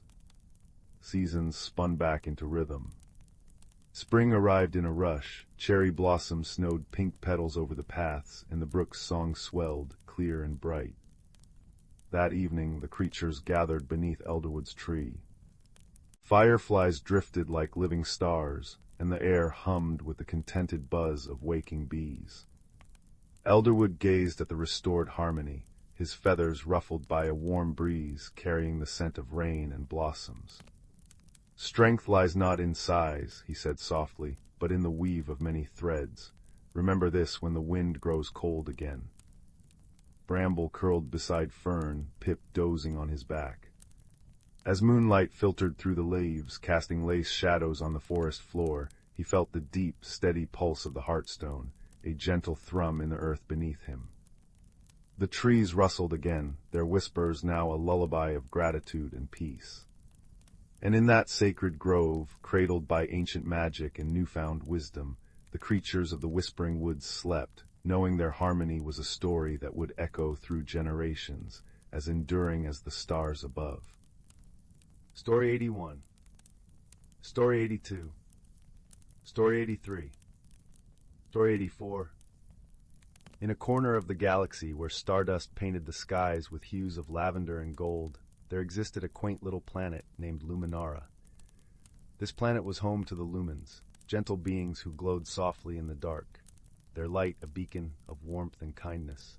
They thrived in harmony, living amidst forests of shimmering crystal trees and lakes that reflected the swirling galaxies above.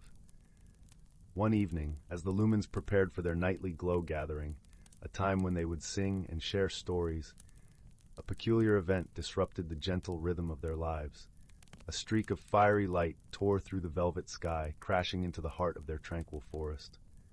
The lumens, curious and concerned, gathered around the smoking crater that had formed amidst the crystal trees. From the crater emerged a creature unlike any they had ever seen. It was a mechanical being, a construct of metal and wires, with eyes that flickered like tiny screens. It was a Arzan, a species known across the cosmos for their technological prowess and analytical minds. Its name was Quarren, and it had crash-landed on Luminara due to a navigation error in its spaceship. The lumens, despite their initial apprehension, approached Quarren with gentle curiosity. Their leader, a wise elder named Solara, extended a glowing hand in greeting. "Welcome, traveler," she said, her voice as soothing as a lullaby. "You are among friends here." Quarren, though grateful for the hospitality, felt out of place. The Arzan were a solitary species, and the concept of friendship was as foreign to it as the lush, vibrant world it now found itself in. It communicated through a series of beeps and mechanical whirs, which the lumens found both fascinating and perplexing. Despite their differences, Solara invited Quarren to stay and recover. The lumens, in their gentle way, offered their help in repairing its ship. Quarren, though hesitant, accepted, knowing it had little choice but to rely on these strange, glowing beings. Days turned into weeks, and as the lumens worked to help Quarren rebuild its spaceship, they also shared their world with it. They showed Quarren the beauty of Luminara, the way the crystal leaves sang in the wind, the way the moonlight danced upon the lakes. In return, Quarren shared its knowledge of the stars and the stories of its travels through the cosmos. Yet misunderstandings were inevitable. The lumens, who thrived on emotion and intuition, often found Quarren's logical nature perplexing. One day, as they gathered by the lakeside, a young lumen named Lyra expressed her sadness over a wilting crystal tree. Quarren, in its analytical way, suggested cutting it down to make room for new growth. Lyra was taken aback, interpreting Quarren's suggestion as cold and unfeeling. Solara, sensing the tension, gently intervened. "Quarren did not mean to hurt you, Lyra," she soothed. "To the Arzan, logic is their language, just as light is ours. Let us listen with understanding, and we might learn something new." Quarren, realizing its mistake, attempted to explain. "In my world, we seek efficiency and order. I did not understand the emotional bond you share with the trees. I am sorry if I caused you distress." Lyra, with Solara's guidance, began to see beyond Quarren's mechanical exterior. "Perhaps," she said softly, "we can learn from each other. You teach us about the stars, and we will teach you about the heart." As time passed, Quarren began to understand the lumens in ways it never expected. It learned to appreciate the beauty of emotion, the strength and vulnerability. In turn, the lumens adopted some of Quarren's logical insights, finding ways to strengthen their homes and improve their community. Their bond deepened when a sudden storm threatened Luminara. Dark clouds loomed, and fierce winds howled through the crystal trees. The lumens, unaccustomed to such violent weather, were frightened. Quarren, with its knowledge of technology, suggested constructing a temporary shelter using materials from its spaceship. Together, lumens and Arzan worked side by side, their efforts a testament to their growing friendship. Quarren's careful calculations ensured the shelter was strong, while the lumens infused it with their light, creating a space of warmth and safety. As the storm raged outside, they huddled together, sharing stories and laughter, their fears dissipating in the glow of their companionship. Quarren, feeling a strange warmth in its circuits, realized it had found something it never knew it was missing, a sense of belonging. When the storm finally passed, leaving the air crisp and clean, Quarren's ship was finally ready. The lumens gathered to bid farewell, their hearts heavy yet full of gratitude for the lessons learned and the bonds forged. Before departing, Quarren addressed the lumens, its voice filled with newfound emotion. "I came to your planet as a stranger, and I leave as a friend. You have taught me the beauty of connection, the power of understanding. For that, I am eternally grateful." Solara smiled, her light brighter than ever. "And you have shown us the stars, Quarren. May your journey be safe, and may you carry our light with you wherever you go." With that, Quarren's ship ascended into the azure skies, its path marked by the shimmering luminescence of its newfound friends. The lumens watched until the ship was but a speck against the vast tapestry of the universe, their hearts aglow with the knowledge that true friendship transcends all boundaries, be they of stars, species, or worlds. And so, in the gentle embrace of Luminara's nights, the lumens continued their glow gatherings with stories of a mechanical being who taught them to see the stars and themselves anew. Story 85. Story 86. Story 87. Story 88. Story 89. Story 90. Story 91. In the heart of the ancient verdant wood forest, where the trees whispered secrets older than time itself, lay a hidden world unknown to most. This forest thrived under the gentle guardianship of creatures both seen and unseen, each playing a role in the delicate balance of nature. The air was perpetually infused with the heady scent of moss and pine, and the gentle rustle of leaves in the breeze sounded like the forest's own quiet symphony. At the center of this lush wilderness was a particularly grand oak, known as the elder tree. Its vast branches stretched towards the sky, and its roots delved deep into the earth, connecting it to all the life surrounding it. This venerable tree was the heart of the forest, a living repository of wisdom and magic. It was said that the elder tree had witnessed the changing of countless seasons, each one leaving its mark in the rings of its trunk. As spring unfurled her emerald banners across the landscape, a gathering began beneath the oak's expansive canopy. This was a time of renewal and celebration, marking the beginning of another cycle of growth and abundance. Creatures of every kind convened here, the nimble-footed deer with their gentle eyes, the wise old owls with feathers as soft as the dusk, and the industrious squirrels, their fur a flash of russet among the greenery. Even the tiniest of beings, like the glittering dragonflies and the industrious ants, found their place in this circle of life. Among these creatures was a young fox named Rowan. With fur as bright as autumn leaves and eyes the color of amber, he was known for his curiosity and kindness.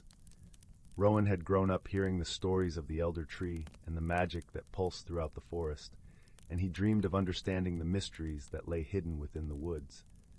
On this particular day, the air was alive with the scent of blooming wildflowers and the distant song of the river winding its way through the forest. Rowan found himself seated at the foot of the elder tree, listening intently to the stories being shared. The forest elders, wise creatures who had lived through many seasons, spoke of the importance of harmony and balance, of how every creature, no matter how small, contributed to the whole. As the sun dipped lower in the sky, casting a warm, golden light across the forest floor, an unexpected visitor arrived. It was Zephyr, a gentle spirit of the wind, who often roamed the skies and danced among the treetops. Zephyr's presence was as light as a whisper, and whenever he appeared, the leaves would shimmer and sway, as if greeting an old friend. "Rowan," Zephyr called softly, his voice barely more than a breeze, "come walk with me." Intrigued, Rowan rose to his paws and followed the wind spirit. They moved through the forest, Zephyr guiding him with a playful gust here, a gentle nudge there. The world around them seemed to come alive with vibrant colors and sounds, the call of a distant owl, the trickle of a nearby brook, the soft crunch of leaves underfoot. As they wandered deeper into the woods, Zephyr began to share stories of the seasons and the magic they carried. "Each season brings its own gifts," Zephyr explained. Spring brings renewal and hope, summer warmth and abundance, autumn wisdom and reflection, and winter rest and resilience. The forest thrives because each season knows its place and purpose. Rowan listened intently, his heart swelling with understanding. He realized that just as the seasons worked together, so too did the creatures of the forest, each with their own role to play in maintaining the harmony of their home. Their journey led them to a clearing where the ground was carpeted with soft, fragrant moss and the sky above was a canvas of twinkling stars. Here Zephyr paused, allowing Rowan to take in the beauty of the world around him. "Remember this, young Rowan," Zephyr continued, his voice gentle and wise. "True strength lies not in power or force, but in understanding and cooperation. The forest flourishes because its inhabitants work together, respecting the balance of nature." Rowan nodded, feeling the truth of Zephyr's words resonate deep within him. He understood now that his own small acts of kindness and curiosity could contribute to the greater good of the forest. He felt a renewed sense of purpose, ready to play his part in this intricate dance of life. As Zephyr prepared to depart, he left Rowan with one final message. "Cherish the stories of the elders, for they are the threads that weave the tapestry of our world. Pass them on, and you will keep the magic of the forest alive for generations to come." With that, Zephyr took to the skies once more, a gentle breeze rustling through the treetops. Rowan watched him go, feeling a serene sense of peace settle over him. He knew that he was part of something much larger than himself, a timeless cycle of life and magic. Returning to the elder tree, Rowan rejoined the gathering of creatures, his heart full of newfound wisdom. As the stars twinkled above and the night wrapped the forest in its tranquil embrace, the stories continued to be shared, each one a testament to the enduring harmony of the natural world. And so, under the watchful gaze of the elder tree, the forest thrived, a sanctuary of life and wonder, where creatures great and small lived in balance with the seasons and with one another. Rowan, with his bright eyes and gentle heart, became a guardian of the forest's secrets, ensuring that the wisdom of the past would light the path for all who followed. In the quiet of the night, as the last embers of the day faded into darkness, a sense of comfort and resolution settled over the forest. It was a place where magic and reality entwined, a haven of peace and possibility, forever cradled in the arms of nature. Story 92. Story 93. Story 94. Story 95. Story 96. Story 97. Story 98. Story 99. The soft hum of the emergency pod's engines faded into the twilight as Kip, a lanky human botanist with perpetually dirt-smudged glasses, stumbled onto the mossy surface of an uncharted planet. The air smelled of lavender and ozone, and the sky rippled with curtains of emerald light that made his wrist computer flicker uselessly. He'd been collecting atmospheric samples near their Andromeda belt when his shuttle malfunctioned, and now his only company was the chirping of unseen creatures and the uneasy knowledge that his oxygen reserves would last precisely 72 hours. 3 valleys away, a small amphibious being named Tull pressed all 6 of her suction-cupped hands against the cracked windshield of her own crashed vessel. Her people communicated through bioluminescent patterns that danced across their skin, but the swirling colors beneath her opalescent scales had dimmed to a worried gray. The Gretharians had warned her about solo missions to primitive worlds, yet how could she resist studying the rumpled green planet that local traders called the world where time naps? Now her translation pendant was shattered, her hydration tanks were leaking, and the strange pink sun made her gills itch. Their meeting happened at dawn near a crystalline stream, where Kip was testing edible fungi and Tull was seeking biocompatible water. When the human tripped over a half-buried rock and sent his specimen jar clattering into the shallows, Tull's frilled head emerged from behind a waterfall, her neck spines flaring cobalt blue with alarm. Kip froze, one hand hovering near his rusted multi-tool. Back on Earth, first contact protocols had been a mandatory seminar, but nothing had prepared him for the reality of a 4-foot-tall alien resembling a cross between a seahorse and a living watercolor painting. Hello. Kip ventured, palms raised. Tull blinked her lidless eyes, the patterns on her skin stuttering between cerulean curiosity and sunflower yellow caution. She trilled a series of notes that shimmered in the air like liquid glass, then gestured emphatically at the stream. When Kip didn't respond, she huffed a bubble of iridescent mist and pointed at his spilled jar, then at a cluster of violet mushrooms growing nearby. You know about fungi.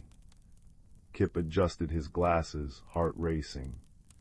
Slowly he reached into his pack and withdrew his prized possession, a terraforming manual with pictographic diagrams. The pages fluttered open to an illustration of symbiotic root systems. Tull's scales bloomed peach pink. She waded ashore, water cascading off her translucent robes, and tapped a three-fingered hand against the diagram. With the other 5 limbs, she began sculpting the damp soil into a miniature landscape, her touch making the dirt sparkle faintly. Kip watched in awe as mushrooms sprouted from her sculptures, releasing spores that glowed in time with her skin patterns. Their first misunderstanding came at sunset, as Kip attempted to share his protein rations. Tull recoiled from the offered meal bar, her scales flushing deep indigo, a color Kip would later learn signaled profound disgust. In her haste to retreat, she knocked over their collaborative soil model, destroying hours of work. That night, as twin moons rose, they sat on opposite sides of the stream, Kip nibbling his rejected snack and Tull sulking in a self-made bubble of briny mist. The breakthrough arrived via rainstorm. When fat, warm droplets began pelting the valley, Kip scrambled to waterproof his oxygen recycler, only to notice Tull standing perfectly still, her frills spread wide to catch the downpour. Where water touched her, the gray streaks in her scales revived into peacock hues. Emboldened, Kip placed his water collection tarp beneath her, multiplying the rainfall's effect. Tull's resulting chromatic display, swirls of gratitude in gold and silver, made his chest ache with unexpected joy. Over the next 2 days, their survival dance became a language. Tull taught Kip which lichens could purify air, her 6 hands demonstrating filtration techniques with ballet-like precision. Kip rigged a solar still from his shuttle's wreckage, grinning when Tull used the distilled water to grow an edible coral garden. They developed inside jokes. Tull would mimic the beeping of Kip's failing oxygen sensor, scales flashing crimson alarm, while Kip invented silly names for the planet's odd creatures, fluffle snoots for the fuzzy marsh dwellers, glow rumps for the bioluminescent tree climbers. The crisis struck on the 3rd morning. While exploring a cave system, Kip's foot plunged through what appeared to be solid ground. Tull lunged, gripping his wrist with 3 hands, while anchoring herself to a stalagmite with the others. As the human dangled over a bottomless crevasse, he noticed the cave walls were breathing, pulsing gently like a colossal lung. "Let go," Kip gasped.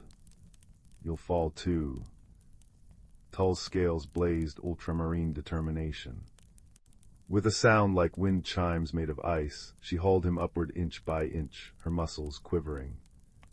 When they finally collapsed onto safe ground, Kip's glasses sat crookedly on his nose, revealing tears he'd never admit to. Tull's normally iridescent skin had dulled to the color of weathered stone. That afternoon, as they limped back to camp, Kip noticed Tull's gills flaring irregularly. Her steps left faint scorch marks in the moss. Remembering his botany training, he gathered armfuls of the jelly-like lichen she'd shown him, pressing it against her overheating skin. Tull responded by sculpting an emergency oxygen extractor from clay and glowing spores, her movements sluggish but precise. As the planet's green auroras danced overhead that final night, their inventions hummed in harmony, Tull's bioreactor cleaning the air while Kip's jury-rigged cooling system regulated her temperature. They sat shoulder to frill, passing Kip's sketchbook back and forth. He drew the constellations as seen from Earth. She painted their patterns in bioluminescent algae. When Tull began sketching a star map with trembling fingers, Kip finally understood. Her people navigated by scent trails in the solar winds, and she'd been trying to chart a path home. The rescue came at dawn's first light, though neither expected it to arrive simultaneously. A Grotharian scout ship descended in a whirl of perfumed mist, just as a human salvage cruiser broke through the atmosphere. The companions stood between their respective rescuers, the ground beneath them carpeted with flowers that had bloomed overnight in response to Tull's restored health. Kip pressed the lichen-purified water capsule into Tull's primary hand. "For your next adventure," he said, knowing she couldn't understand the words but hoping she'd catch the meaning. Tull responded by plucking a scale from her wrist, a Grotharian gesture of kinship, and embedding it in the cover of his sketchbook. Where it touched the paper, tiny star maps bloomed like silver ink. Years later, when Kip's students asked about the framed scale in his laboratory, or Tull's crew inquired about the odd Earth book in her navigation suite, neither could fully explain the bond forged in those 3 days. But every harvest moon, when Earth's atmosphere rippled with auroras and the Grotharian scent trails aligned, they'd meet on that repaired planet, now officially named Silentung's Bridge, to replenish the lichen gardens and add another page to their shared sketchbook beneath the naps of time. The village of Wicker Hollow was the sort of place where cobblestones held the warmth of the afternoon sun long into the evening, and the scent of baking bread and wood smoke wove through the air like invisible ribbons. In a small cottage tucked beneath a willow tree's sighing branches lived a quiet boy named Silas.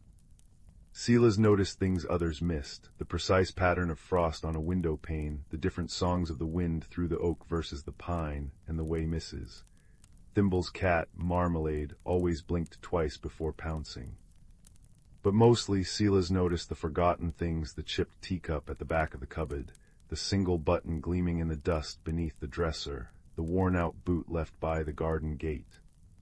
One misty Tuesday, while searching for a lost marble near the old stone bridge, Silas noticed something truly forgotten. Half buried in the mossy bank, nestled amongst smooth river stones, lay a book. It wasn't grand or leather-bound.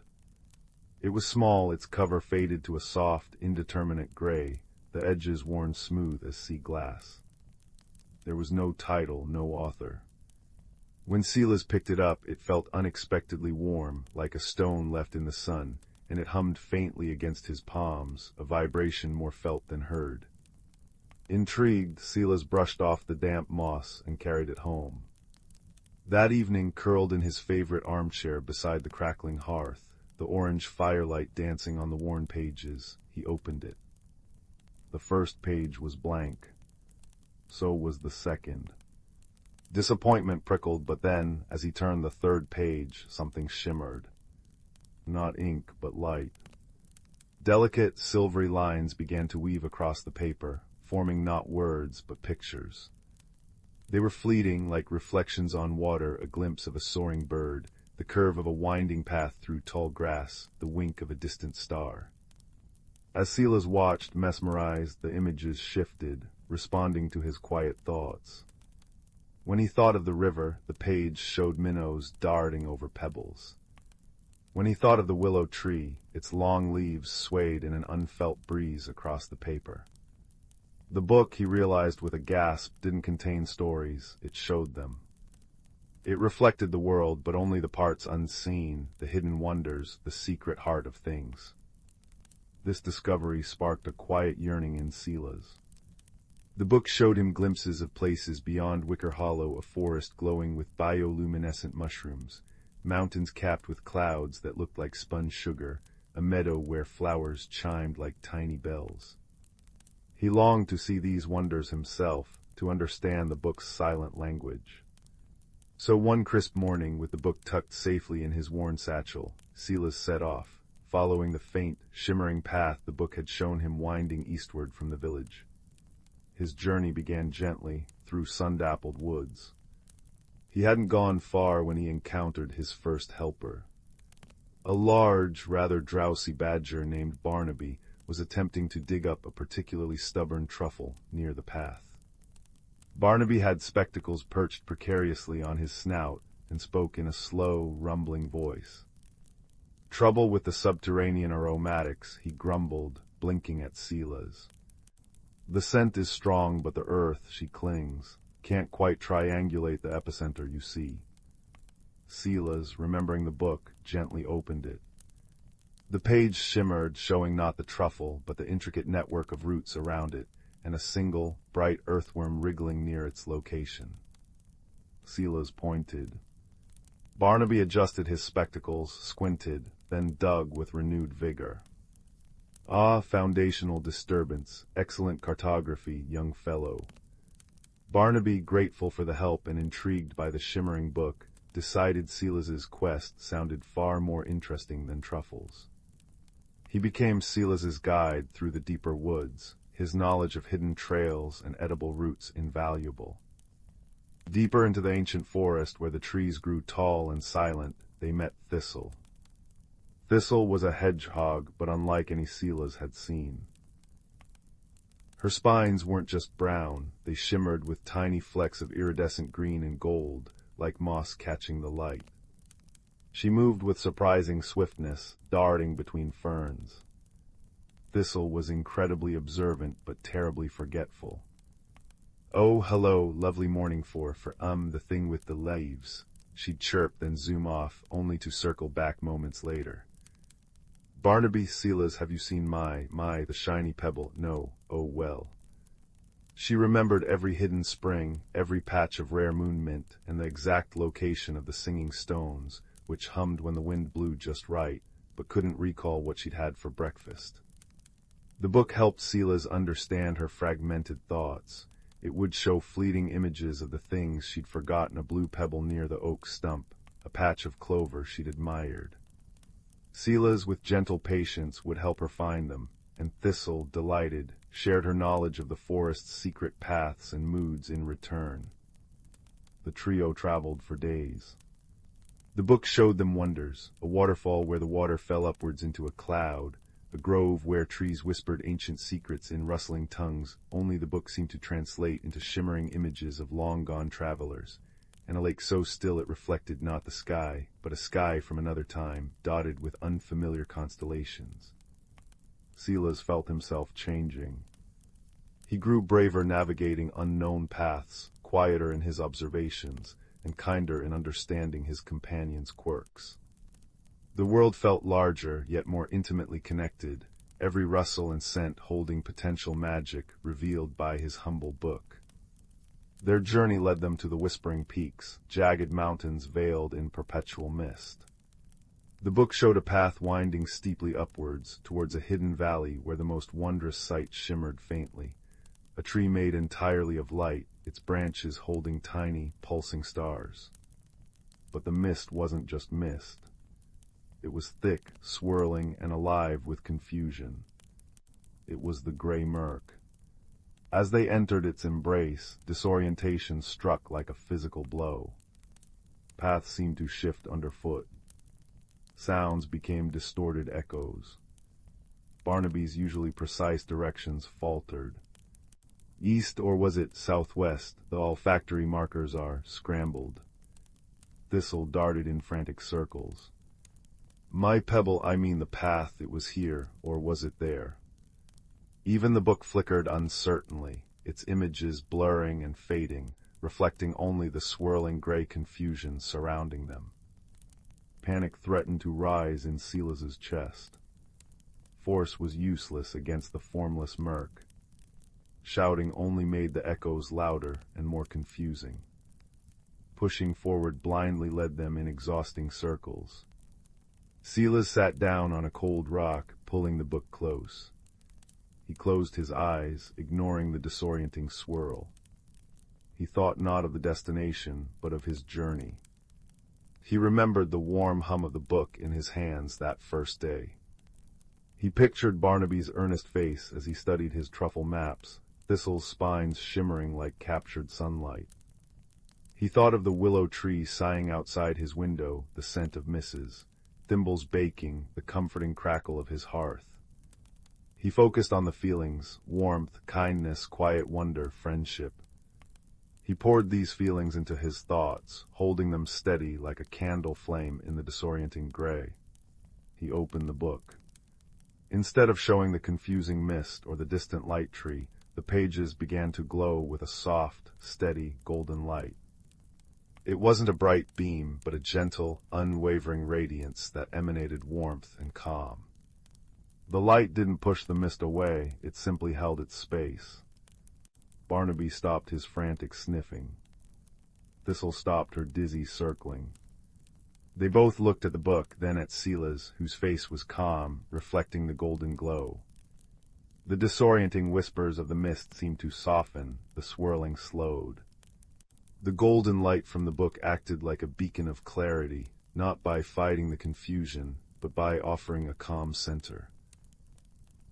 "Follow the warmth," Sela said softly, his voice steady amidst the muffled echoes. He didn't shout directions, he simply held the book aloft, its gentle light a focal point. Barnaby, taking a deep, calming breath, focused on the light. Thistle, her forgetfulness momentarily stilled by the calm, darted not randomly, but towards the warmest patches of light reflecting on the damp rocks. Step by deliberate step, focusing only on the calm, golden light and the feeling of quiet connection it represented, they moved through the murk. The path didn't magically appear. They found it by ignoring the confusion and moving towards the warmth and steadiness Sela's held within him and projected through the book. The swirling gray thinned, the disorientation faded, and finally they stepped out of the murk onto a sunlit ledge. Below them lay the hidden veil. It was bathed in soft, pearlescent light. Flowers like spun glass chimed softly in the breeze. And in the center, its roots deep in starlight, stood the tree of Lumina. It wasn't merely bright, it pulsed with a gentle, living light, each branch a constellation, each leaf a tiny captured sunbeam. The air hummed with pure, peaceful energy. The book in Sela's hands blazed with a matching light, no longer showing images, but resonating with the tree's serene song. They spent hours in the vale, resting in the peaceful glow. The tree didn't speak, but Sela's understood. It wasn't just a wonder to be seen, it was a reminder. A reminder that the greatest light comes from within, from kindness, from calm, from friendship, and from truly seeing the quiet magic woven into the ordinary world. The book hadn't just shown him hidden wonders, it had helped him see with his heart. The journey back to Wicker Hollow was easier. The book still shimmered, showing hidden wonders, a family of foxes playing in moonlit ferns, an owl with feathers like polished moonstone, but Sela saw them differently. He saw the connection, the quiet beauty inherent in everything. Barnaby returned to his truffles with a new appreciation for the subterranean cartography. Thistle still forgot her pebbles, but now she'd forget them with a happy chirp, remembering instead the feeling of the Lumina tree's light. Sela's returned to his cottage beneath the willow. The worn gray book sat on his windowsill now, catching the morning sun.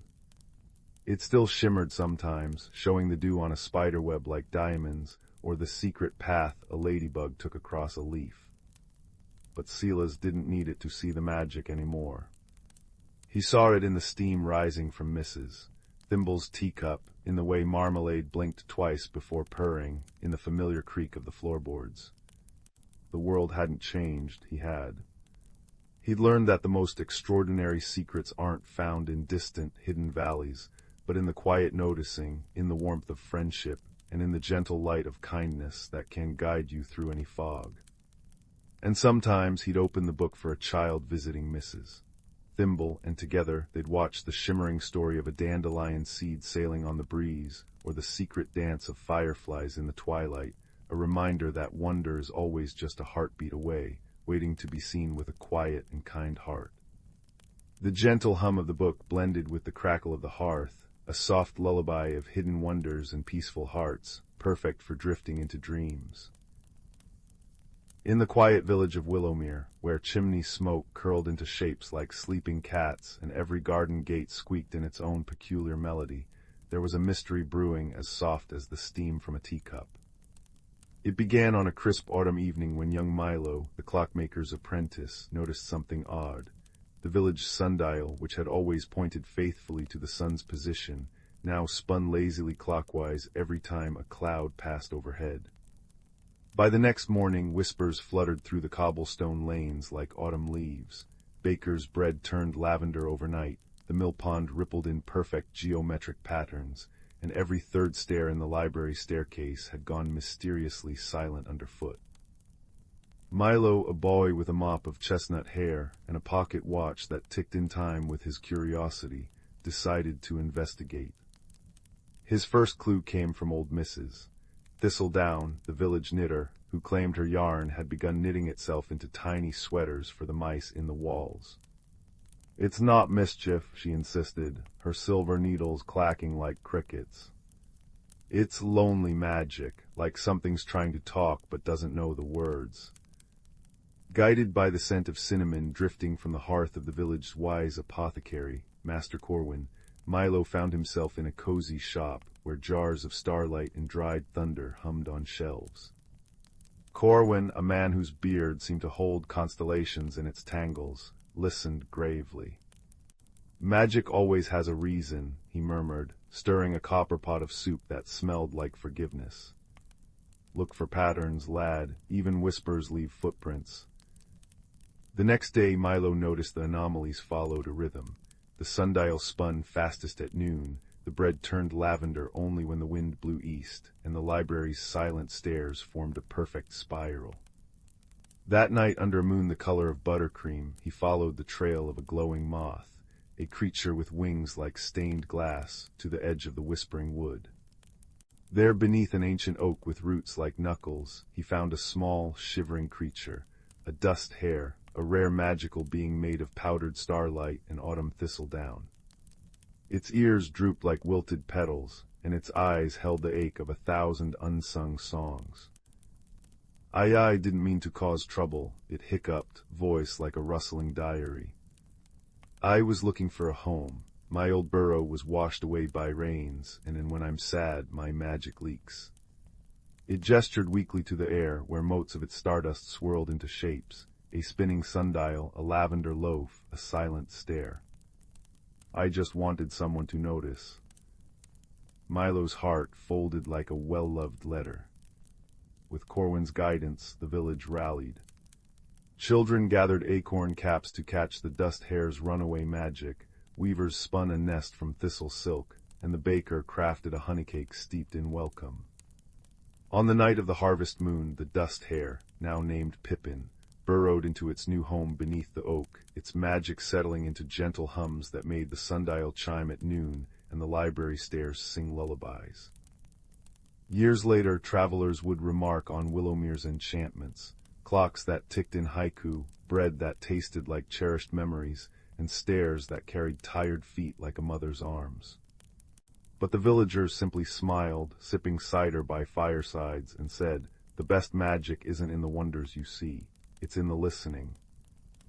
And in the heart of the whispering wood, under an oak tree that glowed softly on lonely nights, a little creature who'd once been lost sighed contentedly, its stardust weaving dreams for every soul who'd learned to hear the world's quietest, kindest whispers.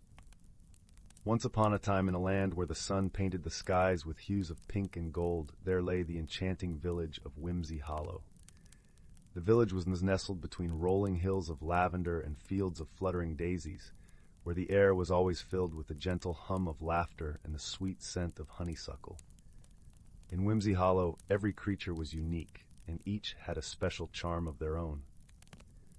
There was Pipkin, the pint-sized fox with a tail that sparkled like 1,000 fireflies, and Mary, the mouse who wore a tiny top hat and played delightful tunes on his miniature violin. Then there was Lark, a wise old tortoise with a shell that changed colors with the seasons, and who always had a kind word or two to share. Life in Whimsy Hollow was always filled with wonder and joy, but one sunny morning, a peculiar event occurred that sent ripples of excitement through the village.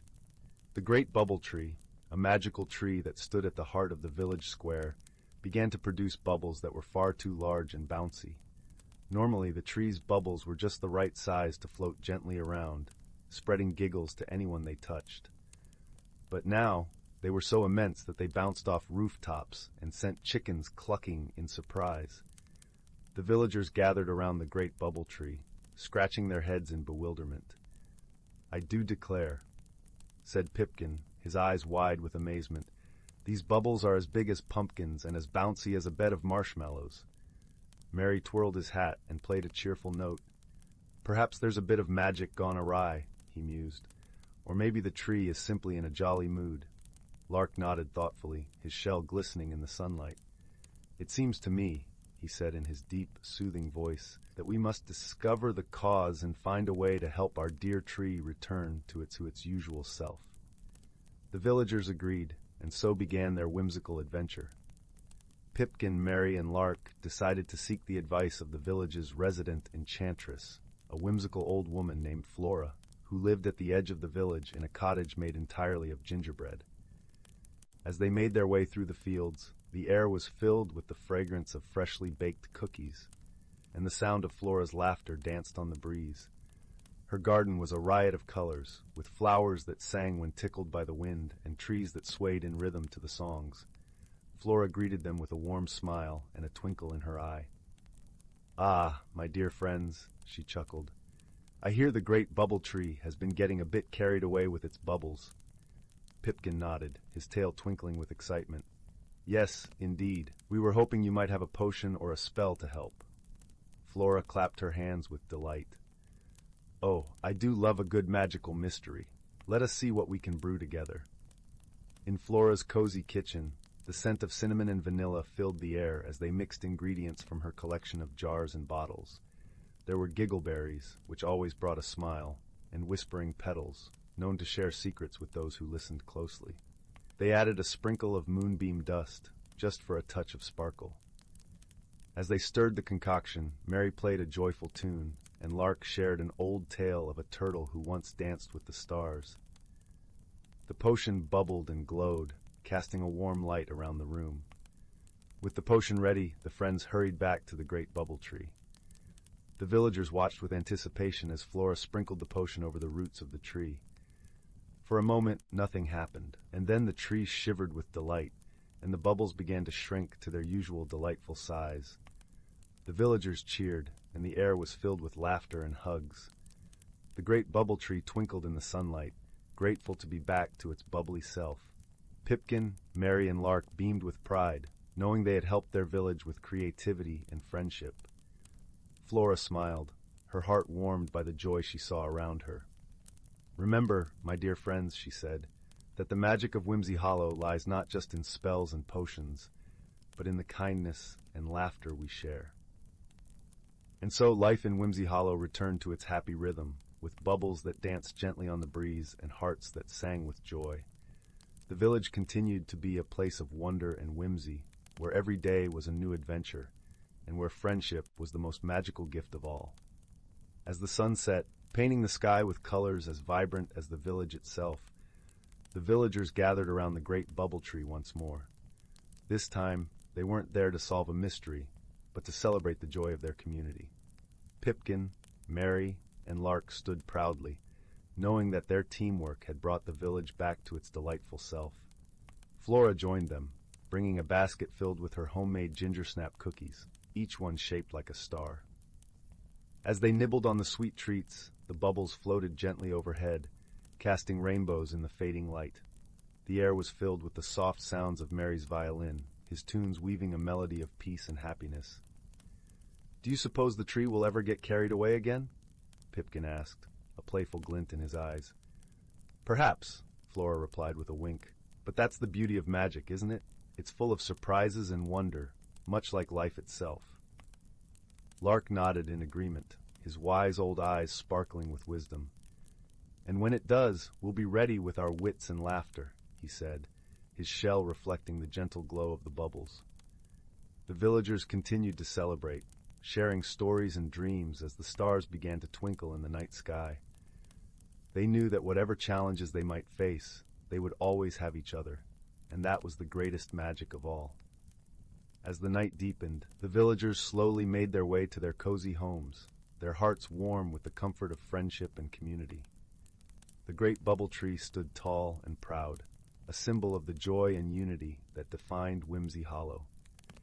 And so, under the watchful gaze of the moon and stars, Whimsy Hollow drifted into a peaceful slumber, dreaming of the adventures yet to come and the laughter that would always fill their days. In the quiet hush of the night, the gentle rustle of leaves and the soft murmur of bubbles filled the air, a lullaby of magic and love.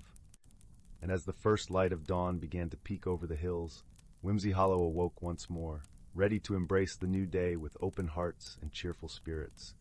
For in Whimsy Hollow, every day was a celebration of life, a testament to the power of friendship, and a reminder that with kindness and creativity, any problem could be solved. And that, dear listener, is the true magic of Whimsy Hollow, a place where dreams come to life and every heart finds its song. Title: Whispering Pines and the Song of the Stars. In a quaint village nestled between emerald hills and sapphire streams, the air always carried the scent of pine and the distant whisper of the sea. Here, in a small cottage with ivy-clad walls and a garden that bloomed with wildflowers, lived a young girl named Lila.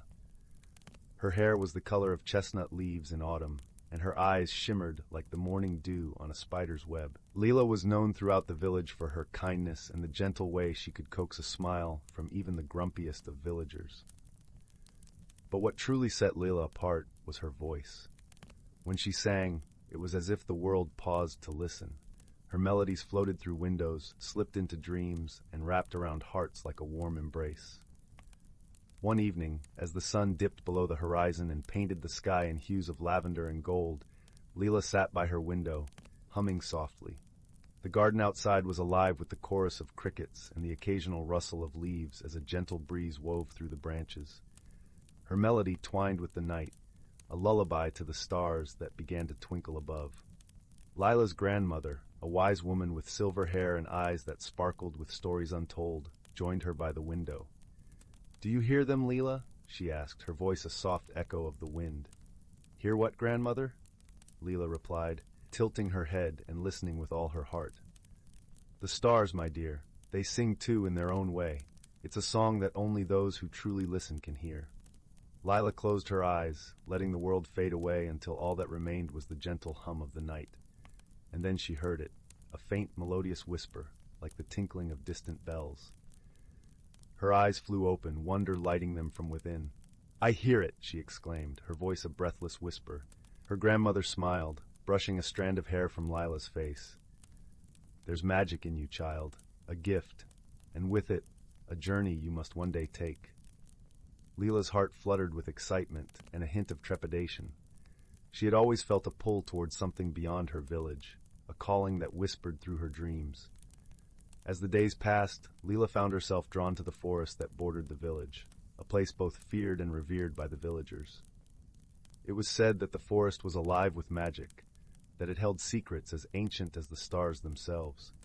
Lila longed to explore its depths, to uncover the mysteries that lay hidden within. One crisp autumn morning, with the sun casting dappled shadows through the trees, Lila set out on her journey. The path into the forest was winding and narrow, flanked by towering pines that seemed to sway and murmur in greeting. The air was cool and fresh, filled with the earthy scent of moss and the sweet fragrance of fallen leaves. As Lila ventured deeper, the forest around her seemed to come alive. Birds flitted from branch to branch, their songs weaving a tapestry of sound that wrapped around her like a comforting shawl. Squirrels chattered and scurried, their bushy tails flicking playfully as they watched her with curious eyes. Lila walked for what felt like hours, guided by an unseen hand, until she reached a clearing bathed in golden sunlight. At its center stood an ancient oak with branches that reached skyward, its bark etched with intricate patterns that seemed to dance in the shifting light. Drawn to the tree, Lila approached and placed a hand on its trunk. The moment her fingers touched the rough bark, a warmth spread through her, and she felt a presence, a gentle, wise spirit that resided within the tree. "Welcome, Lila," a voice echoed in her mind, soft and resonant like a distant melody carried on the wind. "Who are you?" Lila asked, her voice barely a whisper. "I am the guardian of this forest, keeper of its secrets and its stories. You have been chosen, Lila, to carry the song of the stars and share it with the world." Lila's heart swelled with a sense of purpose, but with it came a wave of uncertainty. But how? I'm just a girl from a small village. You are more than you know, Lila. The magic within you is strong. Trust in yourself, and you will find your way. With those words, the presence faded, leaving Lila with a sense of peace and determination.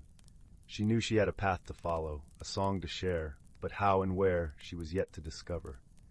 As she turned to leave, a shimmer of light caught her eye from beneath the roots of the oak. Kneeling down, she discovered a small, intricately carved wooden box. It was cool to the touch, and when she opened it, she found a pendant in the shape of a star, its surface gleaming with an ethereal light. Slipping the pendant around her neck, Lila felt its warmth seep into her, a comforting reminder of her purpose. With renewed resolve, she began her journey back, each step taking her closer to fulfilling the destiny whispered to her by the stars. Over the following weeks, Lila's life took on a new rhythm. She spent her days tending to her garden, her evenings singing to the stars, and her nights dreaming of the journey that lay ahead. The villagers noticed the change in her, drawn to the light that seemed to radiate from within. One evening, as Lila sat by her window, her grandmother joined her, a knowing smile on her lips. "It's time, isn't it?" she said softly. Lila nodded, her heart both heavy and light. "Yes, grandmother, I feel it in my bones." Her grandmother hugged her close, the embrace warm and reassuring. "Remember, dear Lila, you are never alone. The stars are with you, always."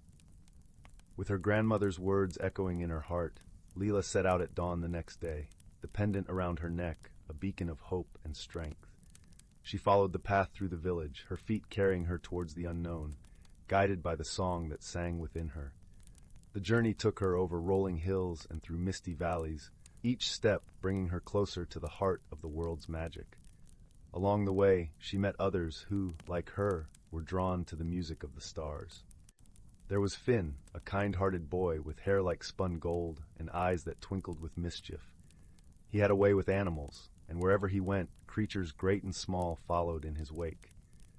Then there was Mira, a spirited girl with a laugh like a bubbling brook and a knack for finding beauty in the most unexpected places.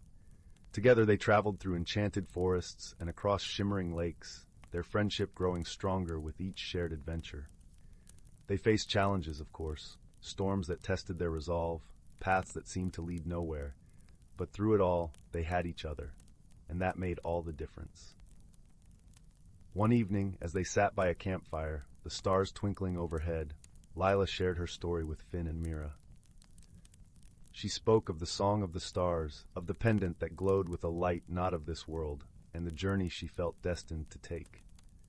Finn listened, his expression thoughtful. "I've heard tales of a hidden valley, a place where the stars touch the earth. Perhaps that's where your journey leads."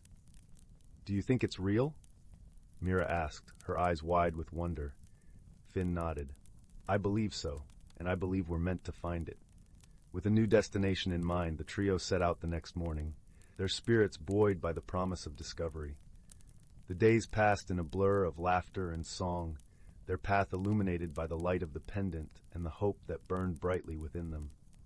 At last, after many days of travel, they reached the edge of a vast, mist-shrouded valley. The air was thick with magic, and as they descended the slope, the mist parted to reveal a breathtaking sight. The valley was a tapestry of colors and textures, a place where nature's beauty seemed to have found its truest expression. Flowers of every hue carpeted the ground, their petals shimmering in the sunlight. Towering trees stretched towards the sky, their leaves whispering secrets to the wind. And at the center of it all lay a serene lake, its surface like glass reflecting the sky above. As they approached the water's edge, a sense of peace enveloped them, as if the very air was infused with the song of the stars. Lila knelt by the lake, her heart filled with gratitude and awe. She understood now that this place, this hidden valley, was where she was meant to share her song. With Finn and Mira by her side, she sang, her voice a melody of hope and love that echoed through the valley. As her song filled the air, the world seemed to hold its breath, and then, one by one, the stars began to descend from the sky. They danced across the lake, their light mingling with Lila's song, creating a symphony of sound and light that resonated deep within the earth. The magic of the moment was beyond words, a gift to the world, and a reminder of the beauty that lay within each of them. And as the last notes of her song faded into the night, Lila knew that her journey was just beginning.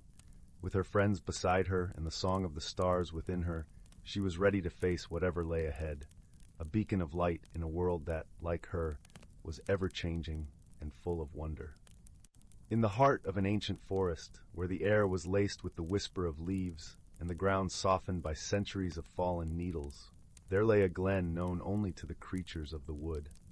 This place was a mosaic of emerald ferns and moss-covered stones, where beams of sunlight pierced through the canopy like golden threads embroidering the earth. Here the boundaries between reality and magic blurred, and the hidden lives of the forest's denizens unfolded in harmony with the turning of the seasons.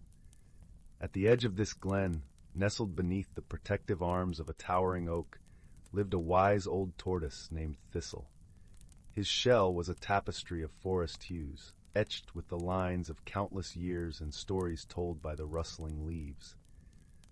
Thistle was known among the creatures not only for his gentle nature, but also for his deep understanding of the forest's rhythms, a knowledge passed down through generations of tortoises who had lived in this ancient woodland. One crisp autumn morning, as the air tingled with the promise of change and the scent of earth and fallen leaves, Thistle awoke to the soft patter of rain on his shell. The raindrops were gentle, like a lullaby, and they danced upon the leaves with a soothing rhythm. He emerged slowly from his leafy burrow and took in the scene before him, a world cloaked in mist, where the vibrant colors of autumn leaves shimmered like jewels through the silvery veil. As he ambled towards the glen's center, Thistle noticed a gathering of his friends beneath the wide boughs of the oak. There was Bramble, the clever fox with eyes as bright as amber, Lark, the lively squirrel with a tail as fluffy as a cloud, and Willow, the gentle deer whose grace seemed to blend seamlessly with the forest itself.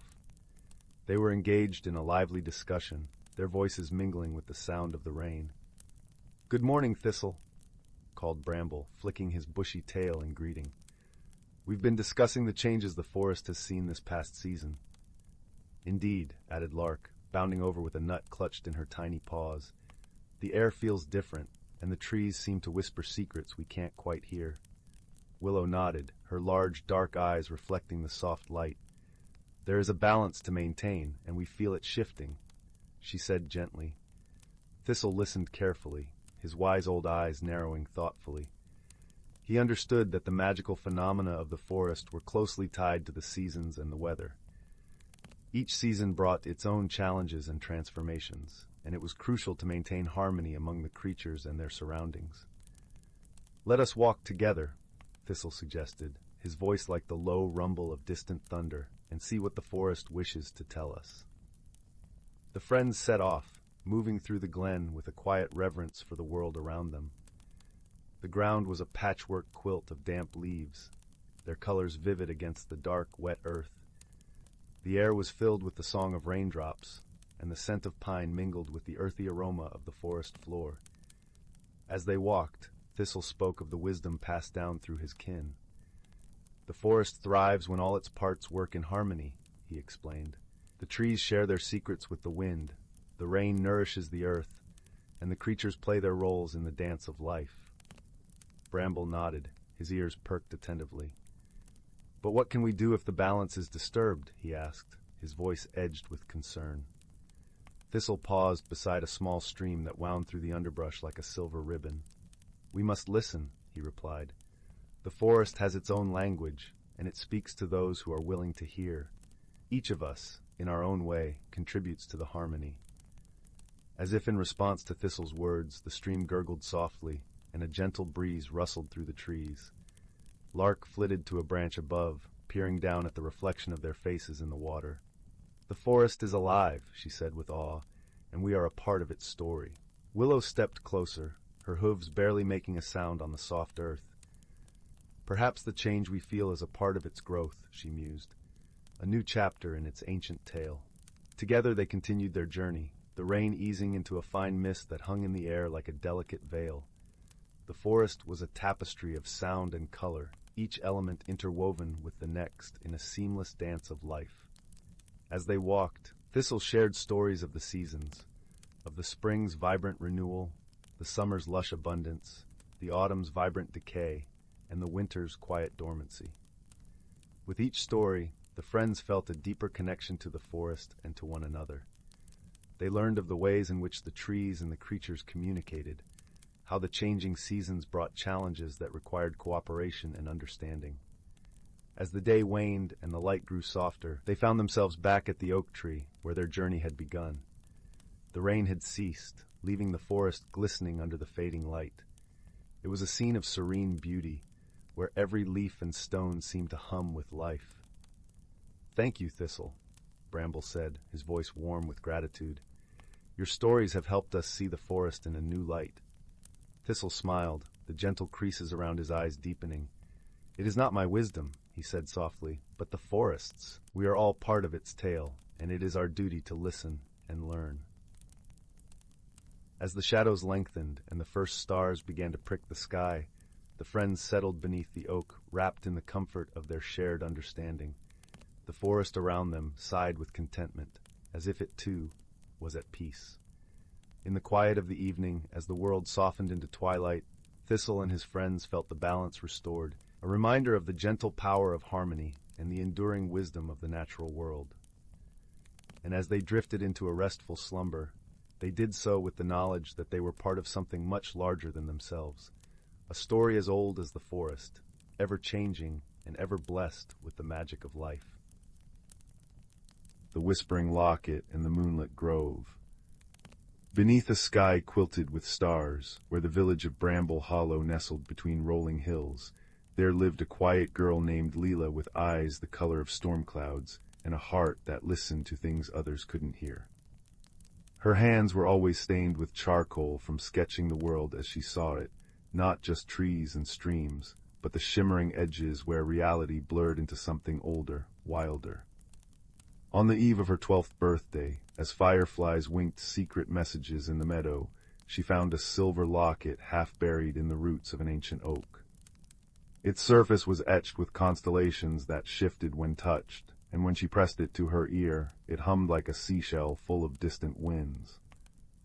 "That," said a voice like rustling parchment, "belongs to the keeper of between." Layla turned to find an owl perched on a fence post, its feathers dappled moonlight. Larger than any owl ought to be, with eyes like liquid amber, it tilted its head. "You've been chosen, little listener. The grove beyond the thorned gate needs you." The thorned gate revealed itself only at twilight, a tangled archway of briars that glowed faintly blue where the locket's light touched it. Beyond lay the moonlit grove, a forest where trees grew upside down, their roots cradling tiny galaxies of bioluminescent moss, and rivers flowed upward to vanish into mist. Here the air smelled of burnt sugar and forgotten dreams, and every shadow had weight. The owl, who introduced himself as Corwin, explained that the grove was a bridge between worlds, tended for centuries by keepers who maintained its balance. But the last keeper had vanished, and now the grove was fraying. Flowers bloomed black at their cores, streams hiccuped mid-flow, the very light seemed to curdle. "The locket lets you hear the grove's heart," Corwin said, preening a feather back into place. "But mending it will require more than listening. You must find the 3 tears stolen from the weeping pool, moonstone droplets that hold the grove's memories of joy, sorrow, and hope. Without them, this place will unravel, and your world will follow." Their first clue came from a river spirit with hair of frosted glass, who sang in a language of ice cracking and pebbles turning. The locket translated her mournful warble. The first tear sleeps where laughter drowned, in the belly of the hollowed mountain. The mountain loomed at the grove's edge, its peak gnawed open like a bitten apple. Inside, tunnels pulsed with veins of glowing fungi, and the walls whispered riddles that made Leela's temples ache. "I am eaten by the dark, but never full. I follow winter's sigh, yet never pull. What am I?" "A shadow," Leela murmured, tracing the answer on the wall with her finger. The stone rippled, revealing a chamber where the first tear floated above a pedestal, except the pedestal was a slumbering rockworm the size of a cart, its maw bristling with crystal teeth. Corwin hooted a warning, but Leela stepped forward, humming a lullaby her mother used to sing. The rockworm's eyelids fluttered, its growl softening to a purr as the song unspooled. When she plucked the tear from the air, it warmed her palm, filling her mind with visions of the grove's birthday. Saplings bursting from stardust, deer with antlers of living smoke, the first keeper planting songs in the soil. The second tier hid in the court of mirrors, a palace inhabited by reflections who'd forgotten their true forms. They flitted through halls of silver glass, mimicking Leela's movements until she doubted which way was real. "They'll trap you here," Corwin said, talons clicking nervously. Reflections crave substance. But when a mirror Leela reached out to grab her wrist, the real Leela did something unexpected. She sketched the reflection's face in charcoal, giving it freckles, a chipped tooth, a scar like a crescent moon. "There," she said. "Now you're more than an echo." The reflection blinked, tears of quicksilver pooling as it handed her the second tier. This one tasted of salt and apologies, showing the grove's first loss, a keeper dissolving into wind after centuries of service. By the time they reached the weeping pool, a basin of liquid mercury encircled by weeping willows, Leela's boots were full of sand from the hourglass desert, and her braid twined with feathers from bargaining with crow folk. The third tier was guarded by the thief of whispers, a creature woven from smoke and old regrets. It hissed, "Why should I return what I've rightfully stolen? This world abandoned me long ago." Leela hesitated. The locket showed her the thief's true form, a former keeper, warped by loneliness after the grove forgot him. "You're right," she said, lowering the locket. "It's not fair, but I'm here now. Let me remember you." She drew his story in the sand, his years of service, his slow fading, the moment the stars stopped saying his name. As the sketch deepened, the thief's smoke solidified into a man with kind eyes and leaves in his hair.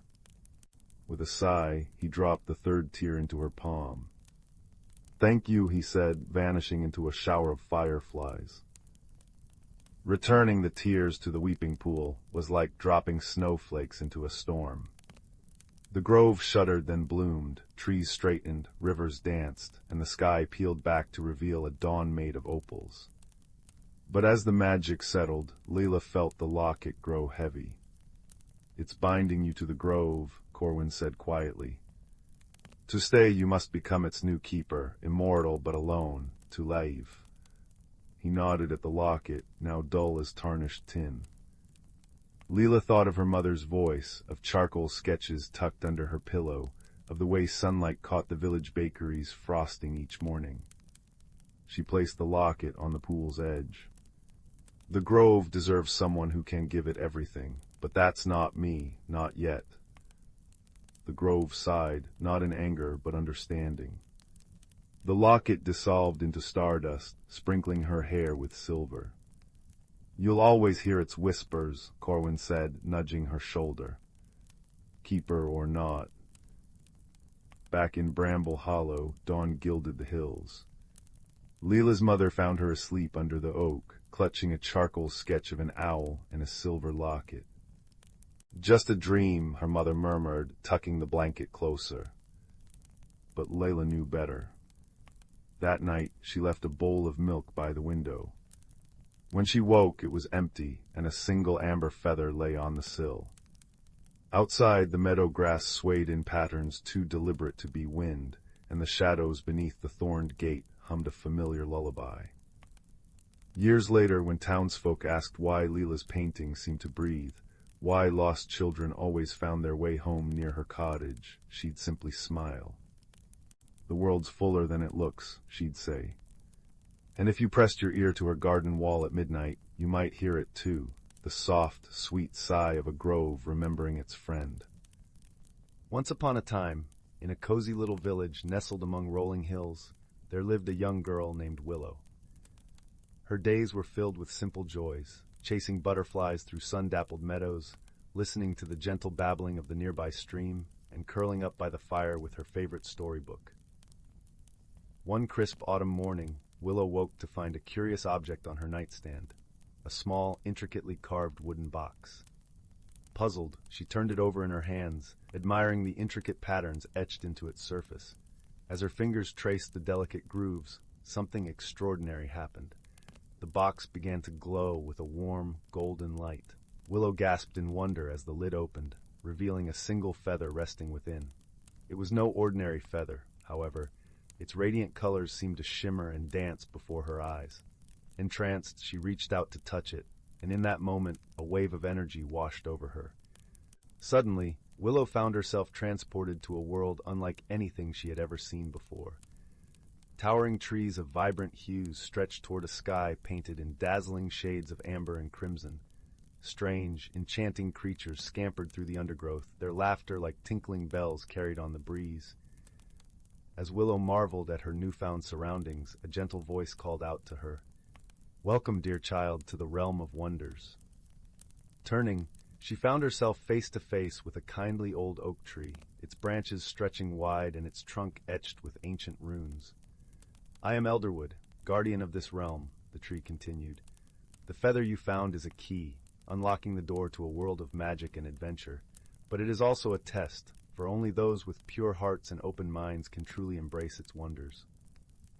Willow listened, captivated, as Elderwood explained that a dark force threatened to consume the realm of wonders, casting its beauty into shadow. "You have been chosen, young Willow, to embark on a journey of self-discovery and courage, where you will face challenges that will shape your very soul." With a wave of his branches, Elderwood summoned two companions to guide Willow on her quest. First appeared Zephyr, a mischievous breeze spirit with an infectious giggle and a penchant for playful pranks. Then came Ember, a wise and gentle salamander whose flickering flames cast a warm, comforting glow. Together, the trio set off into the heart of the realm of wonders, venturing through landscapes that seemed to shift and swirl with every passing moment. They traversed crystal-clear rivers that sang with the voices of 1,000 tiny fish, and climbed towering peaks wreathed in clouds of multicolored mist. Along the way, they encountered wondrous beings, chattering pixies who wove gossamer tapestries from moonbeams, and lumbering stone giants whose rumbling footsteps shook the very earth. Each new encounter brought with it a lesson, a whisper of wisdom imparted by the realm itself. Yet their journey was not without its trials. Dark shadows lurked in forgotten corners, jealous of the light and beauty that thrived in the realm of wonders. Time and again, Willow and her companions found themselves faced with challenges that tested their resolve and their hearts. In one particularly dire moment, they found themselves trapped in a maze of twisting, thorny vines that seemed to shift and contort with malicious intent. As Willow's fear threatened to overwhelm her, Ember's gentle flames illuminated a path forward, not by burning through the obstacles, but by coaxing the vines themselves to bloom with vibrant, fragrant flowers. It was then that Willow realized the true power of the realm of wonders, a power rooted not in brute force, but in kindness, patience, and understanding. With each challenge they faced, she grew stronger, her heart opening wider to the wonders that surrounded her.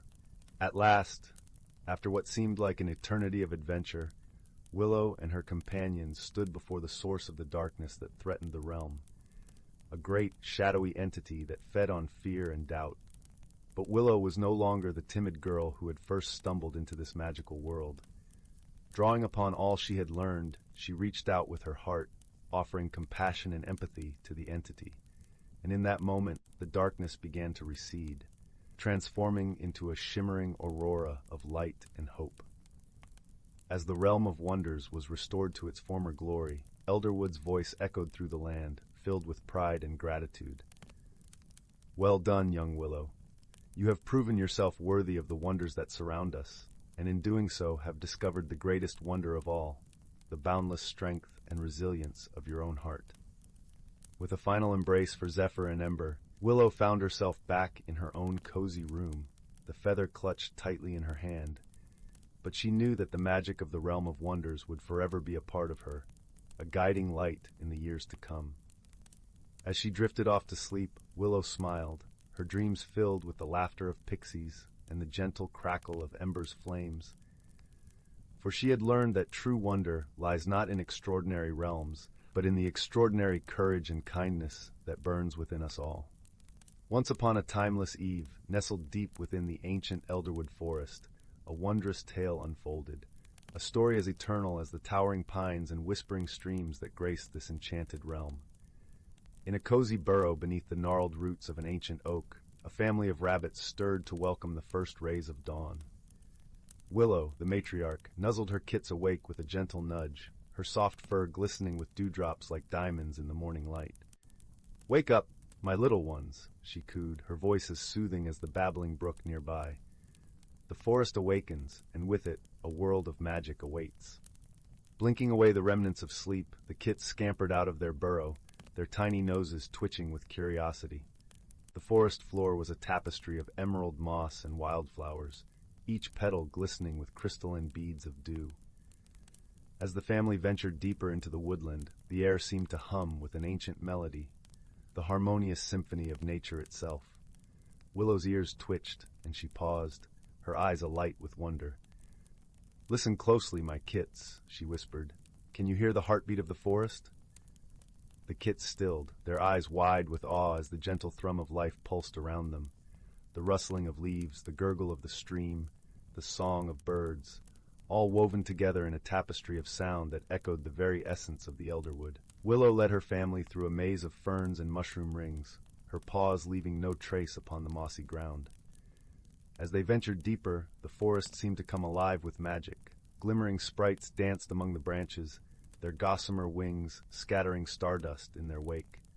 A family of deer materialized from the mist, their graceful forms ethereal and otherworldly. The kits gasped in delight, their eyes sparkling with childlike wonder. "Behold the guardians of the forest," Willow murmured, her voice reverent. "They walk between the realms, ensuring the delicate balance of nature remains undisturbed." As the sun crept higher in the sky, the forest hummed with the rhythms of life. Squirrels chattered from their lofty perches, and butterflies flitted from blossom to blossom, their wings a kaleidoscope of color. In a secluded glade, a crystal-clear pool shimmered like liquid moonlight, its waters infused with the magic of the ancient wood.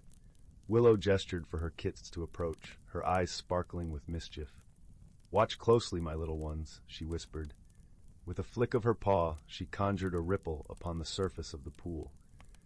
Instantly, the water transformed into a shimmering mirror, reflecting not their physical forms, but the very essence of their spirits, glowing orbs of pure energy, pulsing with the vibrant hues of life itself. The kits gasped in wonder, their eyes wide with amazement. "How is this possible, Mother?" one kit asked, his voice tinged with awe. Willow smiled, her whiskers twitching with delight. "The magic of the elderwood is as ancient as the forest itself," she explained. "It flows through every living thing, connecting us all in a tapestry of life." As the day wore on, the family basked in the warmth of the sun's golden rays, their bellies full from a hearty feast of berries and succulent greens. Willow regaled her kits with tales of the forest's ancient wisdom, passed down through countless generations of rabbits before them. She spoke of the changing seasons, each one a symphony of transformation and renewal. The vibrant greens of spring, the fiery hues of autumn, the crystalline blanket of winter, each held its own unique magic, woven into the very fabric of the elderwood. As dusk approached, the family retreated to their burrow, their hearts full of wonder and reverence for the magic that surrounded them. Willow tucked her kits in, her eyes shining with love and pride. "Remember, my little ones," she whispered, nuzzling them tenderly. "The magic of the elderwood flows through us all. It is our sacred duty to protect and cherish this wondrous realm, for it is the very heartbeat of life itself." And as the moon rose high above the ancient canopy, the forest seemed to hum with a contented sigh, its secrets guarded by those who walked in harmony with nature's eternal dance. Once upon a time, nestled between lush, rolling hills and the whispering babble of a crystal-clear brook, lay the quaint village of Meadowdown. This little village was known for its charming cobblestone streets, the scent of sweet lavender drifting from cottage gardens, and the gentle chime of bells from the old stone chapel at the village square. But beyond the common sights and sounds, Meadowdown held a secret known only to those who had the heart to discover it. In a small, ivy-clad cottage at the edge of the village lived a young girl named Clara. Clara was a kind-hearted soul, with hair the color of ripe chestnuts and eyes that sparkled like dew-kissed leaves. She was known throughout the village for her gentle nature and unwavering curiosity. Her days were filled with helping her neighbors, tending her garden, and dreaming of adventures beyond the horizon. One crisp autumn morning, as Clara wandered through the golden-hued forest that bordered Meadowdown, she stumbled upon an object unlike any she had seen before. It was a delicate, silver key, its surface intricately etched with swirling patterns that glinted in the dappled sunlight. Intrigued, Clara picked up the key, feeling a gentle warmth spread through her fingers as she held it. As she examined the key, a soft voice broke the gentle rustling of the leaves. "Ah, you have found it," the voice said, seemingly coming from nowhere and everywhere at once. Startled, Clara looked around until her eyes fell upon a small rabbit with fur as white as freshly fallen snow and eyes as blue as the summer sky. This was no ordinary rabbit, for it wore a tiny emerald-green waistcoat and a pair of spectacles perched upon its twitching nose. "Who are you?" Clara asked, her voice filled with wonder rather than fear. "My name is Thistle," the rabbit replied, adjusting his spectacles with a practiced paw. "I am the guardian of the Whispering Woods, and it seems you have found the Key of Whispers." Clara looked at the key in her hand, now understanding its significance. "What does the key unlock?" she asked, her curiosity piqued. Thistle hopped closer, his whiskers twitching with excitement. "The key unlocks the Door of Secrets, a magical portal that reveals the hidden wonders of the forest. But beware, only those with a pure heart and a wise mind can truly benefit from its magic." With Thistle guiding her, Clara embarked on a journey deeper into the forest. The path was lined with towering trees whose branches formed a canopy of vibrant reds and oranges, and the air was filled with the earthy scent of fallen leaves. As they walked, Thistle shared stories of the forest's hidden magic, of creatures that sang to the moon and flowers that bloomed only under starlight. Their journey was not without challenges. At one point, they came upon a wide, rushing stream, its waters too deep and swift to cross easily. Clara paused, thinking deeply. Instead of attempting to force her way across, she noticed the pattern of stepping stones hidden just beneath the surface, revealed only to those who took the time to truly observe. With careful steps, Clara and Thistle made their way across the stream, their trust in each other growing with every challenge they faced. Along the way, they encountered other forest inhabitants who offered their unique wisdom. There was Luna, the wise old owl with feathers like moonlit shadows, who taught Clara the importance of patience and listening to the world around her. And there was Fern, the playful squirrel with a tail like a plume, who showed Clara the joy of laughter and the beauty of small, everyday wonders. Finally, after a journey filled with learning and laughter, they reached the Door of Secrets. It stood nestled between two ancient oak trees, its surface shimmering with a light all its own. Clara hesitated for a moment, feeling the weight of the key in her hand before turning to Thistle. "Are you ready?" he asked, his eyes twinkling with encouragement.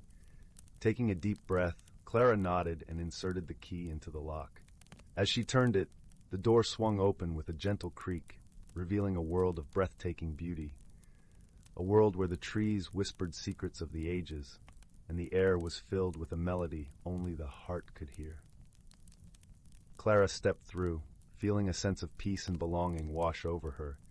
She had embarked on this journey with a heart full of curiosity and returned with a heart full of wisdom and wonder. She realized that the true magic of the key was not in the wonders it revealed, but in the journey itself and the friendships she had forged along the way. As the sun began to set, painting the sky in hues of pink and gold, Clara and Thistle made their way back to Meadowdown. The village welcomed them with open arms, its lights twinkling like stars in the gathering dusk. Clara placed the key in a special place in her garden, knowing its magic would always be there, ready to guide those who were willing to listen and learn. And every evening, as the village settled into the comforting embrace of night, Clara would share stories of her adventures, her voice a gentle melody that lulled the village to sleep.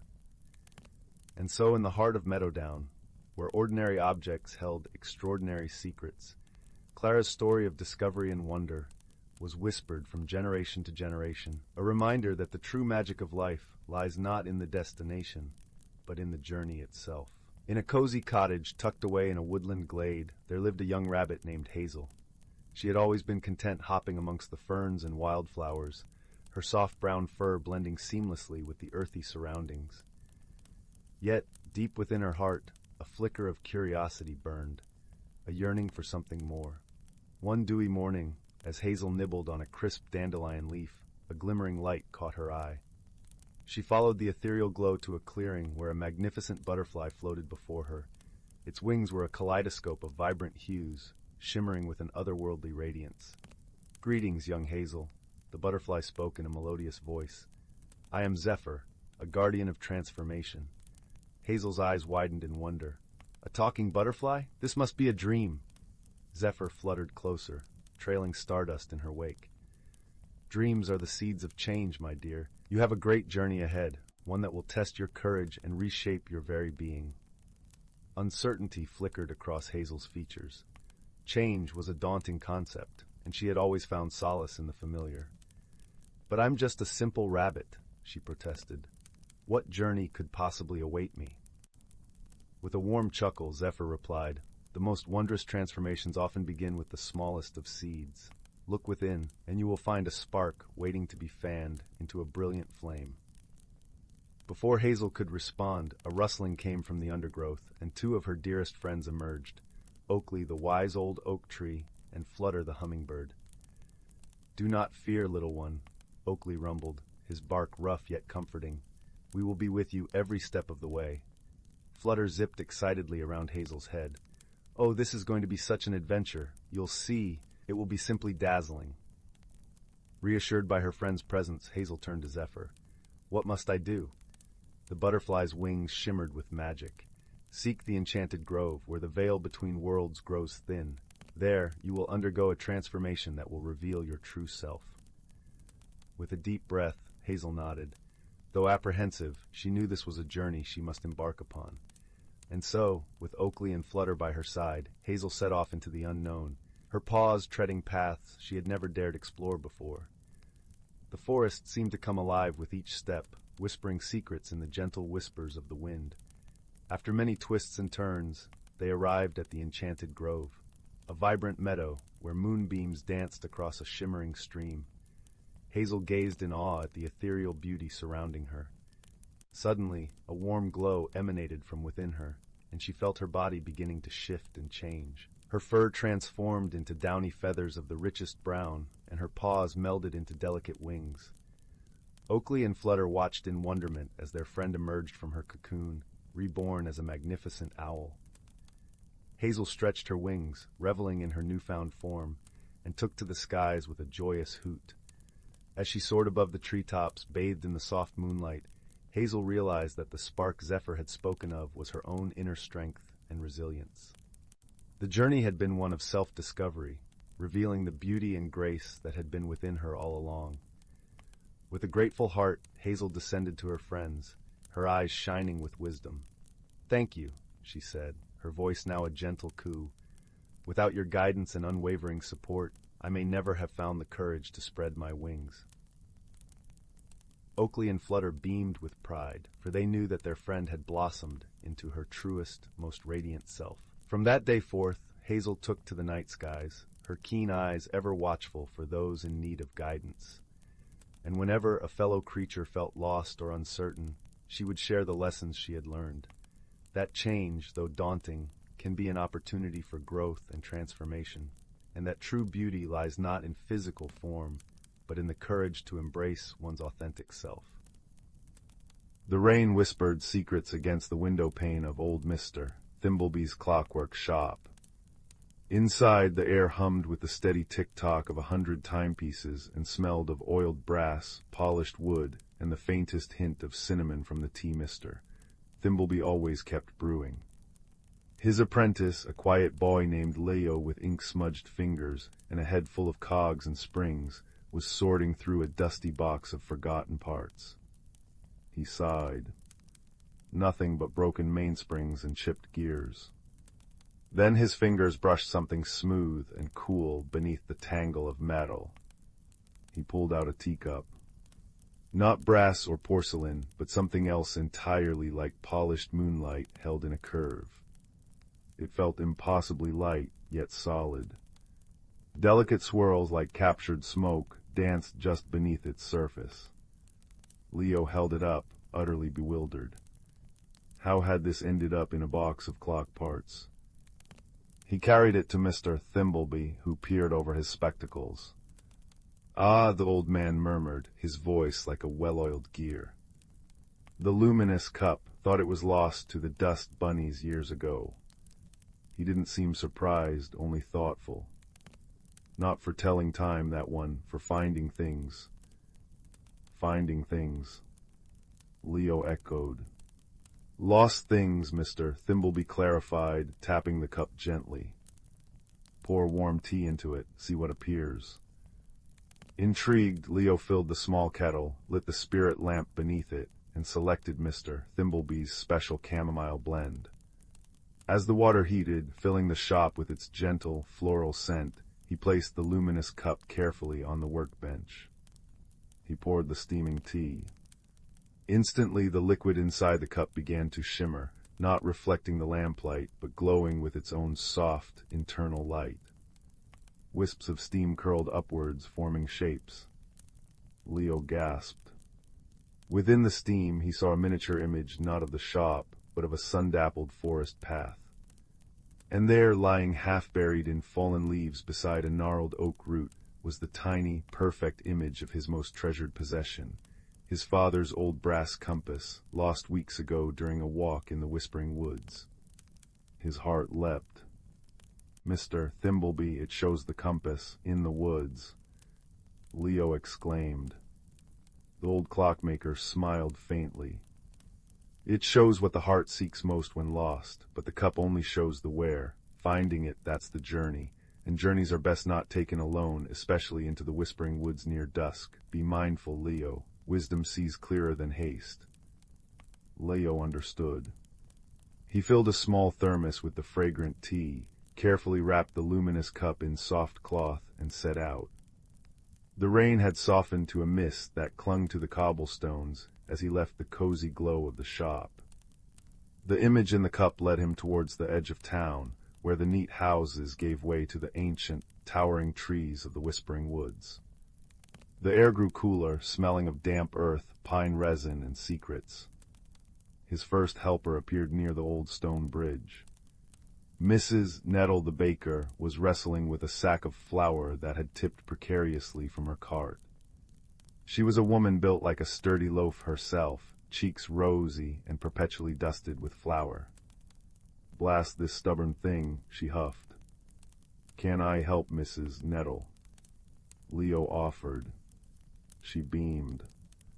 "Bless you, lad, strong arms are welcome." Together they righted the sack. Seeing Leo glance towards the woods, she asked about his journey. He showed her the cup, pouring a little warm tea into it. The swirling steam reformed, showing the compass nestled by the oak root, deeper in the woods. Mrs. Nettle's eyes widened. "Lost things finding their way back, that's a bit of magic, that is. Here." She rummaged in her cart and handed him a small, warm parcel. "Hazelnut shortbread for the path. And remember, lad," she added, her voice softening, "sometimes the loudest problems crumble like pastry if you give him a gentle touch, not a shove." Her kindness was like the warmth from the thermos against his chest. Deeper into the woods, the mist thickened, and the light grew dimmer. The path became tangled and confusing. Doubt began to creep into Leo's heart. Had he taken a wrong turn? He poured a little more tea. The image flickered, the compass still waiting, but the path around it seemed obscured by shifting shadows. Suddenly, a soft, rhythmic clink-clink echoed nearby. Following the sound, Leo found Mr. Filbert, the lamplighter, perched precariously on a ladder, carefully cleaning one of the rare glass lanterns that marked the safe paths through the deeper woods. He was a thin, quiet man who moved with deliberate grace. He saw Leo's worried face and the glowing cup. "Lost, young master." "Mister," Filbert asked, his voice as soft as lamplight. "Not lost," Leo said, showing him the cup's image. "But the path seems hidden now." Mr. Filbert studied the steam picture, then the surrounding gloom. "Ah, the glimmer moss is thick here after the rain, tricks the eyes, makes straight paths seem crooked and safe ground look treacherous." He descended the ladder. "Come, I'll walk with you a ways. These old lamps need tending deeper in, regardless." Walking beside the quiet lamplighter was calming. Mr. Filbert pointed out things Leo would have missed: the safe stepping stones across a gurgling stream, the subtle notch on an ancient birch tree marking a fork, the way the fireflies gathered where the ground was firmest. "The woods speak," Mr. Filbert murmured, polishing a lantern globe as they walked. "Not in words but in signs. Moss grows thickest where the earth is solid. Birdsong falters near hidden water. Patience listens, young master. Patience sees what haste rushes past." His quiet wisdom was a lantern itself in the growing dusk. Finally, guided by the lamplighter and the occasional sip of tea to renew the cup's vision, they reached the great gnarled oak. And there, just as the image showed, half buried in damp leaves, gleamed Leo's brass compass. Relief washed over him. He knelt to retrieve it. But as his fingers brushed the cool metal, a low, rumbling growl echoed through the trees. A massive shadow detached itself from the deeper gloom beneath the oak. It was a guardian stag, its coat the deep brown of ancient bark, its antlers like tangled branches tipped with points of sharpened moonlight. Its eyes, intelligent and wary, fixed on Leo and the compass in his hand. It stood squarely over the path Leo needed to take back. Leo's heart hammered. He remembered Mrs. Nettle's words about gentle touches and Mr. Filbert's advice about patience. He remembered Mr. Thimbleby's warning, wisdom sees clearer than haste. Force wasn't an option against such a majestic creature. What did it want? Why was it guarding the path? He looked at the luminous cup, still warm in his hand. He had one last measure of tea in the thermos. An idea sparked. He poured the tea slowly into the luminous cup. The steam swirled, but instead of showing the compass, Leo focused his thoughts, his deepest wish. Show me what the guardian needs. The steam shimmered, shifted, and reformed.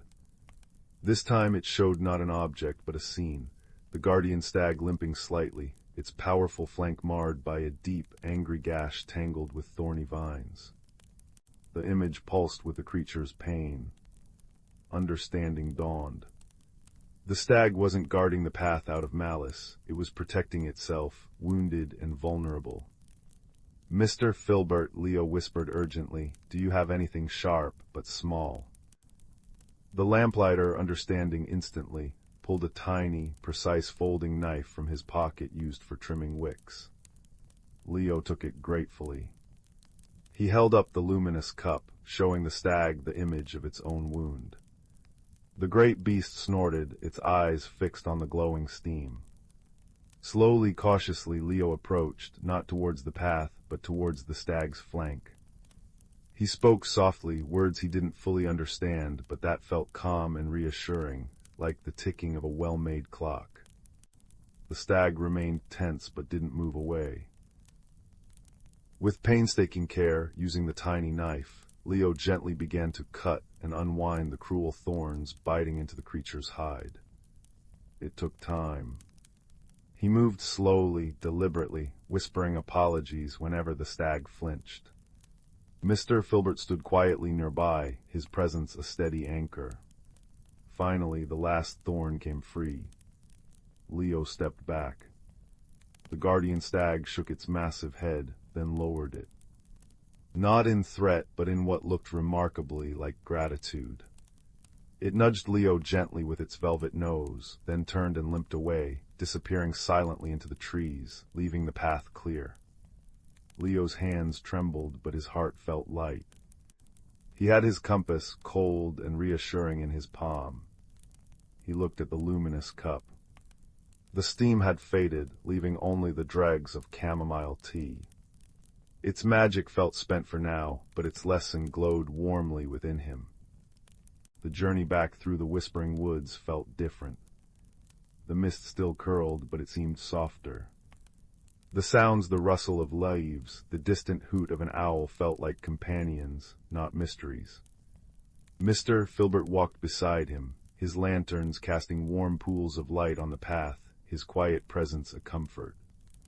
They parted ways at the edge of the woods, the lamplighter heading back to his rounds with a nod and a soft, well-found young master. Back in Mr. Thimbleby's warm, ticking shop, the smell of cinnamon and brass was a welcome embrace.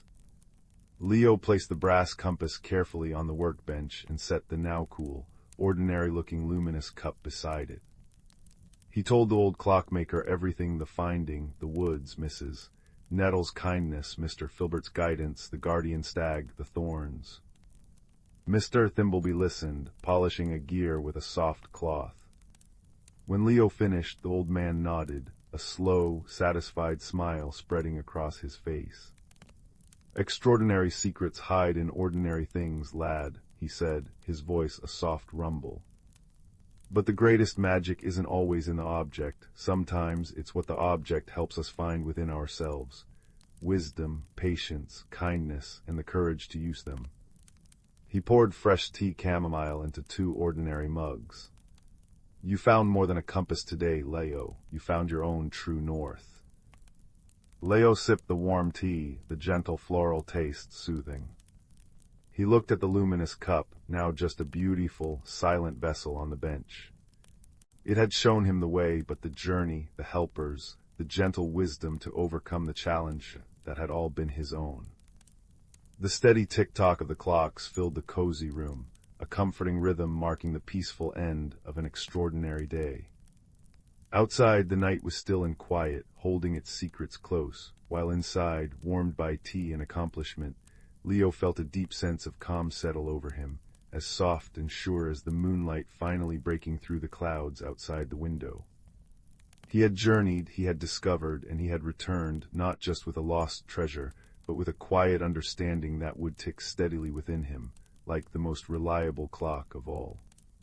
Sleep, when it came, would be deep and dreamless, wrapped in the cozy certainty that even in a world of hidden wonders, kindness and wisdom were the truest magic. The Whispering Grove. In the quaint village of Willowbrook, nestled amidst rolling hills and dense whispering forests, there was a legend that had been whispered from generation to generation, the tale of the Whispering Grove. It was said that hidden deep within the heart of the ancient woods lay a grove where the trees had the ability to speak, their voices carrying the wisdom of ages. The villagers believed that whoever could find this grove would be granted insight and wisdom beyond their years. It was a crisp autumn evening when a gentle breeze carried the scent of pine needles and damp earth through the village.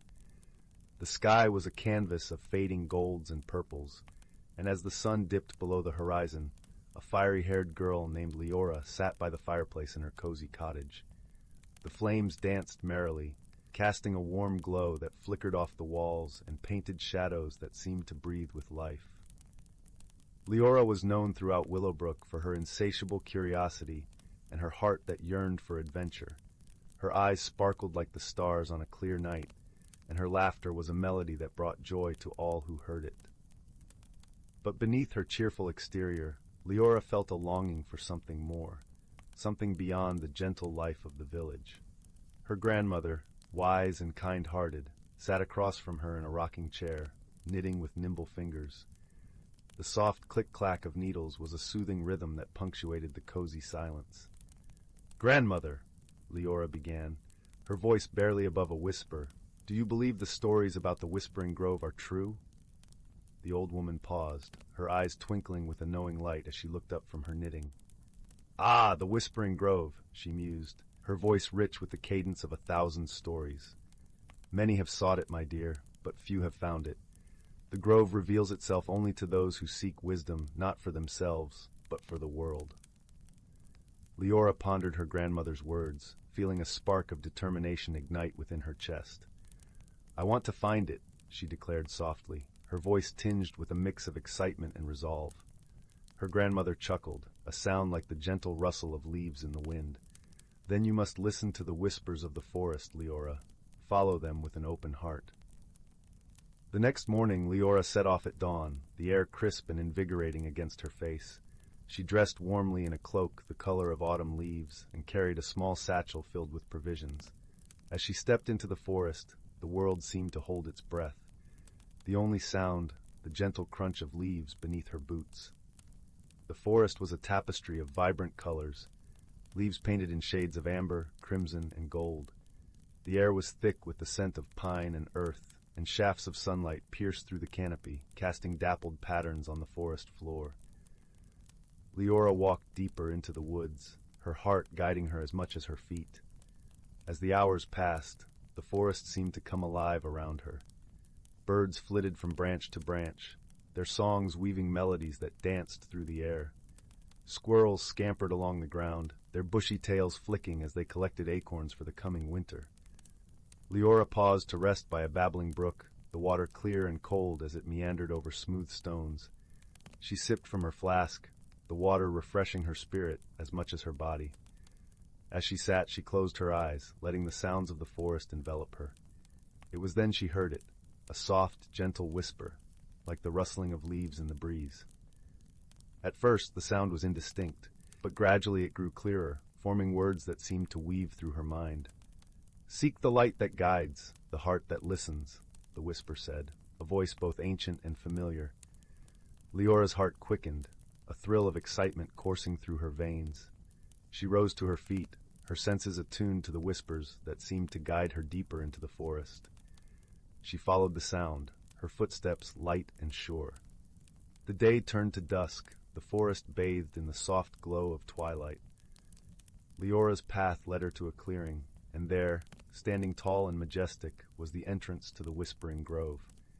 The trees here were ancient, their trunks wide and gnarled, their branches reaching skyward like outstretched arms. As she stepped into the grove, a feeling of peace and wonder enveloped her. The air was alive with the soft murmur of voices, a chorus of whispers that seemed to sing in harmony with the rustling leaves. Leora closed her eyes, letting the grove's magic wash over her. "Welcome, seeker of wisdom," the grove seemed to say, its voice a gentle caress. "You have come with an open heart, and for that you shall be get a gift." Leora felt a warmth spread through her chest, a sense of understanding and clarity that was both comforting and profound. The grove's whispers spoke of the interconnectedness of all things, the importance of kindness and compassion, and the beauty of the world that lay beyond the surface. As the last light of day faded, Leora knew it was time to return home. She left the grove, her heart filled with gratitude and a newfound sense of purpose. The journey back through the forest was a journey of reflection, the whispers of the grove echoing in her mind. When she returned to Willowbrook, Leora found that the world seemed both familiar and new. The village was the same, yet her perception had changed. She noticed the small acts of kindness that wove through daily life, the strength in the bonds of friendship and the beauty in simplicity. Her grandmother greeted her with a knowing smile, her eyes filled with pride. "You have found the grove," she said, her voice a gentle embrace. Leora nodded, her heart full of gratitude. "Yes, and I understand now that wisdom is not just knowledge, but the love and compassion we share with others." The days in Willowbrook passed gently, each one filled with the warmth of community and the joy of simple pleasures. Leora's journey had transformed her, and in turn, she shared the wisdom of the grove with those around her, weaving a tapestry of kindness and understanding that enriched the lives of all who heard it. And so, the legend of the Whispering Grove continued to be whispered through the village, a story of wonder and transformation, a reminder that the greatest journeys are those that lead us back to ourselves, with hearts open and spirits renewed. As the years passed, Leora grew older, her hair silvered with wisdom, her spirit as vibrant as ever. The village of Willowbrook thrived, a place where the whispers of the grove lived on in the actions and hearts of its people. On quiet evenings, as the sun set and the stars began to twinkle in the night sky, Leora would sit by the fire with the village children gathered around her. With a voice as soothing as the forest breeze, she would tell them the story of the Whispering Grove, her eyes sparkling with the light of countless adventures. The children listened with rapt attention, their imaginations painting vivid pictures of the magical grove and the ancient trees that whispered secrets of the universe. Leora's tales kindled a spark of curiosity and wonder in their young hearts, a spark that would guide them on their own journeys of discovery and growth. One day, as Leora wandered through the village, she noticed a young girl standing at the edge of the forest, her eyes filled with the same longing for adventure that Leora herself had once felt. The girl's name was Arya, and she was known for her gentle spirit and her love of stories. Leora approached her with a warm smile, her heart full of understanding. "Are you thinking of seeking the Whispering Grove?" she asked softly. Arya nodded, her eyes wide with excitement and a hint of trepidation. "I want to hear the whispers for myself," she admitted. Leora placed a reassuring hand on Arya's shoulder, her touch a gentle promise of guidance and support. "Then listen to the forest and trust your heart," she advised. "The grove will find you when you are ready, just as it did for me." With Leora's encouragement, Arya set off, her heart brimming with hope and anticipation. As she disappeared into the forest, Leora watched her go with a sense of peace, knowing that the cycle of discovery and transformation would continue with each new generation. The seasons turned, painting the world with the vibrant hues of spring, the golden warmth of summer, the rich tapestry of autumn, and the quiet beauty of winter. The village of Willowbrook remained a haven of harmony and kindness, its people bound together by the wisdom of the grove. As Leora sat by the fire, her heart full of contentment, she realized that the greatest gift the grove had given her was not just the knowledge of the forest's whispers, but the understanding that true wisdom was found in the love and connections she shared with others. With a heart as light as the gentle breeze that rustled through the trees, Leora closed her eyes, the whispers of the grove a soothing lullaby that carried her into a peaceful slumber. And so the story of the Whispering Grove lived on, a tale of wonder and wisdom that continued to inspire and enchant all who heard it, a reminder that the magic of life lay not in the destination, but in the journey and the love that guided us along the way. The village of Willowbrook nestled in a valley where mist clung to the meadows like cobwebs at dawn. It was a quiet place where days unfolded with the gentle rhythm of rain on rooftops and the scent of baking bread. Young Theo, with eyes the color of storm clouds and a quiet disposition, often felt like a misplaced stitch in its comfortable tapestry. While others chased butterflies or built forts, Theo found solace in the dusty corners of his grandmother's attic, drawn to forgotten things. One rainy afternoon, while seeking shelter from a sudden downpour, Theo unearthed a small, unassuming wooden box tucked beneath a pile of yellowed lace. Inside, cushioned by velvet as soft as a moth's wing, lay a teacup. It wasn't grand porcelain or gleaming silver. It was simple earthenware, the color of warm honey, with a single hairline crack running from its rim. But as Theo's fingers brushed its surface, a shiver ran through him, not cold, but a hum, like the low note of a distant bell. He felt a warmth spread up his arm, carrying with it the faint scent of cinnamon and sunshine. Curiosity, a quiet but insistent friend, tugged at him. Theo filled the cup with rainwater dripping from the eaves. As the first drop touched the crack, something extraordinary happened. The water didn't leak. Instead, the crack shimmered faintly like trapped starlight, and the water inside changed. It wasn't just water anymore. Looking into the cup, Theo saw not his reflection, but a miniature scene. A sun-drenched meadow he'd never seen, filled with flowers that pulsed with soft, internal light. A wave of profound peace washed over him, settling into his bones like warm honey. This was the cup of whispers, his grandmother later murmured, her voice hushed with reverence. It showed not just places, but the hidden heart of things, their truest, calmest essence. Theo felt a shift within himself, a connection to the cup's quiet magic. but the village began to change subtly.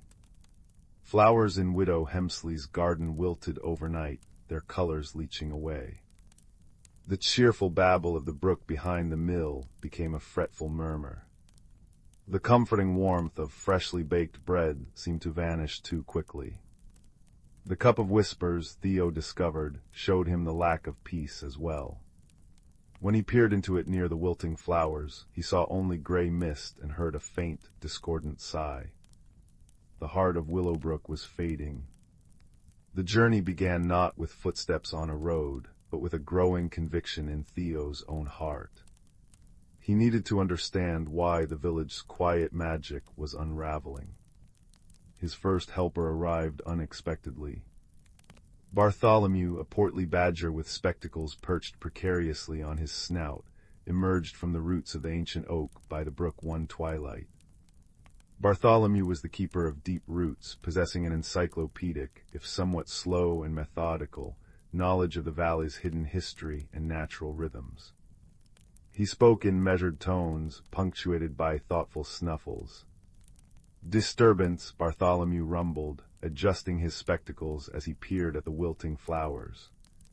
"The balance is askew, the ley lines beneath us, they hum a troubled tune."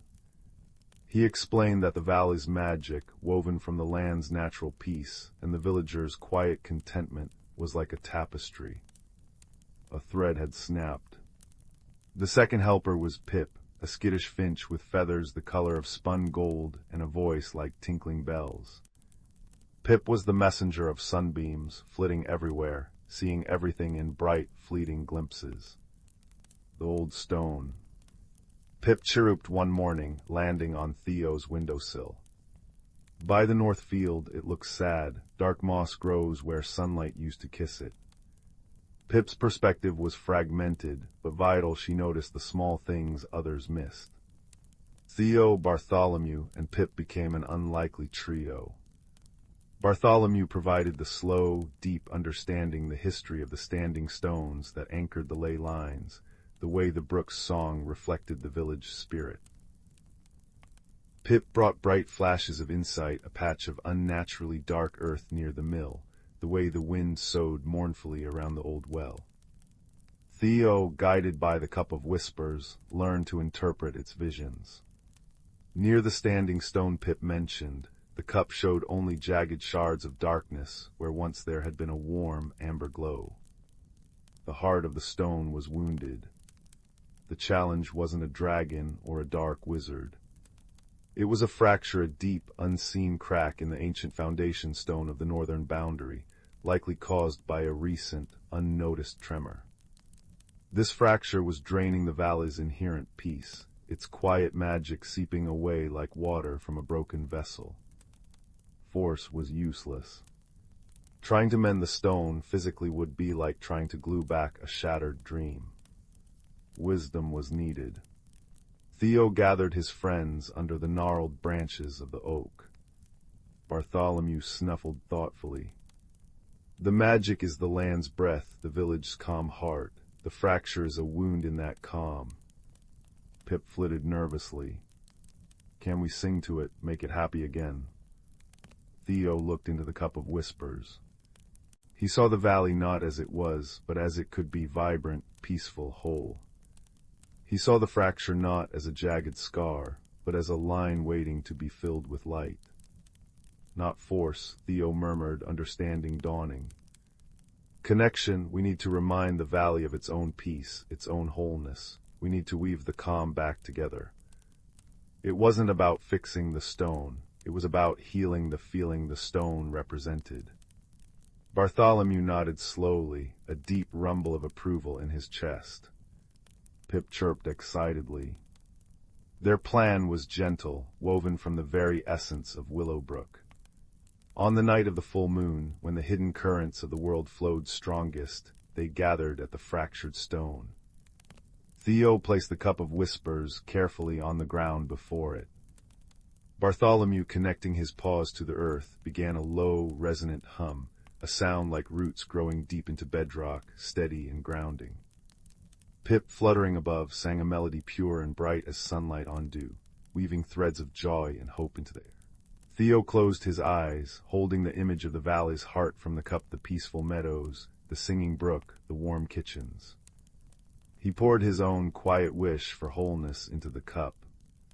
As he focused, the hairline crack on the cup of whispers began to glow, not with the trapped starlight of before, but with a soft, golden radiance. This light spilled out not as a beam, but as a gentle mist, flowing towards the fracture in the standing stone. It wasn't an explosion, but a sigh of relief. The golden mist seeped into the dark crack in the ancient stone. Where it touched, the jagged darkness softened, filled with a warm, honey-colored light that pulsed gently, like a heartbeat. Bartholomew's hum deepened, resonating with the stone. Pip's song soared, clear and sweet. Theo felt the cup of whispers grow warm in his hands, a conduit for their combined intention not to force, but to remind, to reconnect. Slowly, steadily, the light filled the fracture completely.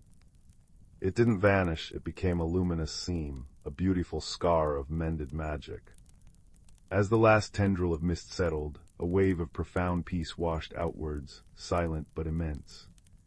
It flowed through the grass, rustled the leaves, and settled over Willowbrook like a warm blanket. Theo opened his eyes. The standing stone stood whole, the luminous seam fading to a soft, warm glow that matched the earthenware cup. In the cup of whispers, the water now showed the meadow bathed in moonlight, flowers glowing softly, utterly serene. The heart of the valley was whole again. The next morning, Widow Hemsley's flowers bloomed with impossible brilliance. The brook sang its cheerful song. The scent of baking bread seemed richer, warmer, lingering longer. Willowbrook hadn't changed drastically, it was simply more itself. More peaceful, more content, more deeply woven with quiet magic. Theo understood now. His journey hadn't taken him far in miles, but deep within himself and his connection to the world. He learned that the greatest magic wasn't in grand displays, but in quiet attention, in gentle connection, and in the courage to mend what was broken with understanding rather than force.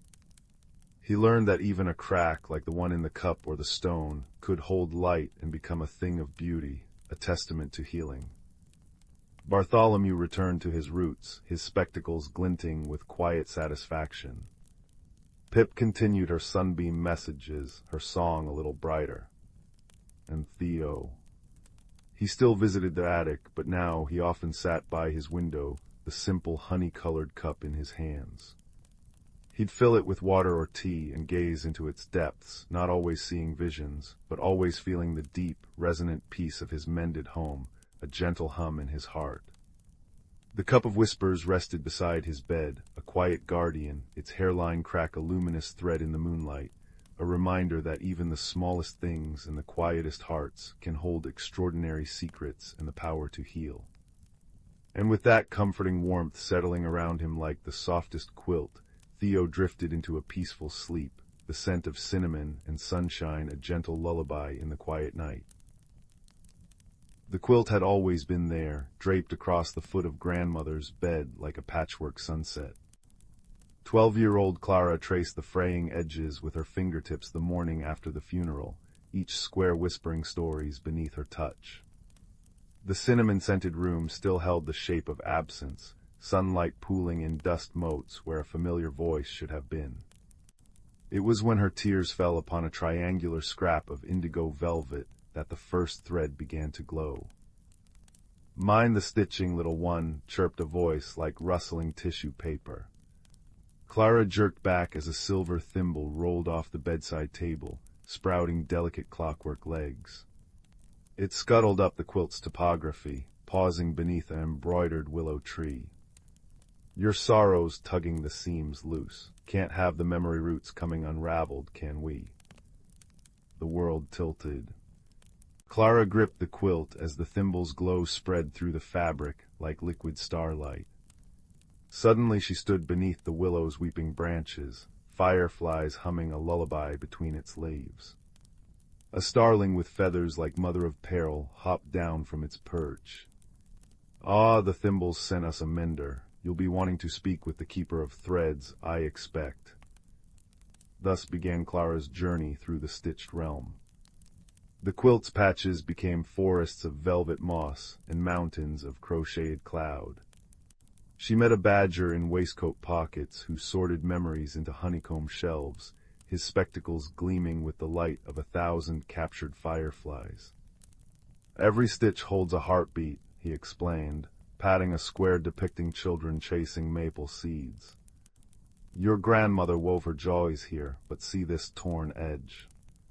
His claw trembled near a fraying patch of storm-gray wool. Grief left unmended becomes a hole. Guided by the thimble, who insisted on being called Monsieur Peak, Clara learned to listen to the quilt's whispers. A tea-stained linen square taught her the song of rain on attic windows through its scent of bergamot and nostalgia. A hexagonal scrap of bridal silk hummed with the vibration of long-ago laughter. But the storm-gray patch grew darker, its threads snapping one by one like over-tightened violin strings. The crisis came when Clara found the river of embroidered silver thread running cloudy.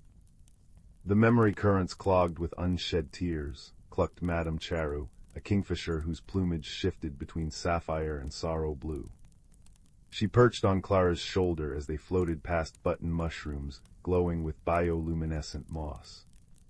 Mend the tear before midnight, or the stories will unravel forever. In the gray patch's tempest, Clara discovered the heart of her grandmother's grief, a loss too sharp for words, hidden beneath years of bedtime stories and chamomile tea. The thimble rattled anxiously as wind whipped the embroidered raindrops sideways. "We'll need more than thread here," Monsieur Peak shouted over the gale. "This storm feeds on lonely silence." Remembering the badger's archives and the starling's songs, Clara began weaving not with needle, but with truth. She stitched apologies left unsaid into the fabric with help from the quilt's creatures, each confession a golden thread against the gloom. The kingfisher dived for river pearls of understanding, the badger unearthed buried kindnesses from his honeycomb vaults, and together they patched the tear with forgiveness's fragile lace. As the last stitch settled, the storm gray softened to dawn's first light. Clara found herself back in her grandmother's room, the quilt warm around her shoulders. The indigo triangle where her tear had fallen now shimmered with new embroidery, a girl and a thimble walking a path of starlight, surrounded by creatures stitching the night with laughter. Years later, when Clara's own granddaughter marveled at the quilt's whispering patches, she'd smile and smooth the silver-threaded storm. "The strongest men's aren't hidden," she'd say, tracing the repaired seam. "They're where the light gets in." And if sometimes the thimble seemed to wink from its drawer, or a starling's song carried notes of a familiar lullaby, well, that's simply how stories breathe. The quilt remains, softer now, its patches telling tales of a girl who learned that grief and joy share the same thread. In the quiet hours, when moonlight slants through the window just so, you might glimpse the stitched realm's guardians moving through their tapestry world, keeping watch, keeping mended, keeping the stories alive for the next heart ready to listen. In a quiet village nestled between hills that whispered with wind-blown secrets, there lived a boy named Milo whose pockets were always full of curious things.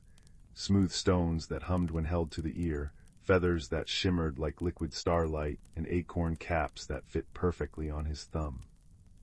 But his greatest discovery came on the eve of his 10th birthday, when he found an oil lantern tucked behind a crate of dried lavender in the attic. Its brass surface was dull with age, and etched into its base were words worn soft as a grandmother's hands, "Seek what hides in plain sight." That night, as the first cricket began its even song, Milo polished the lantern until his face blinked back at him from the metal. When he struck a match to light the wick, the flame leapt not in gold, but in rippling silver, casting patterns across the walls like moonlight dancing through willow branches. The air smelled suddenly of rain-soaked earth and something sweet, vanilla perhaps, or ripe plums.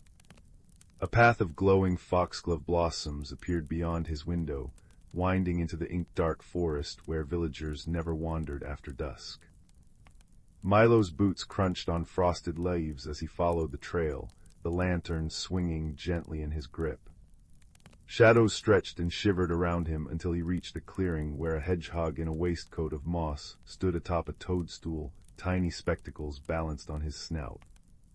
"You're late," the hedgehog huffed, though his eyes twinkled like dew. "Bramble at your service. I suppose you've come about the weeping." The weeping. Milo crouched, lantern light pooling around them. A sound shivered through the trees then, a mournful wail that made Milo's bones ache. Bramble's quills drooped.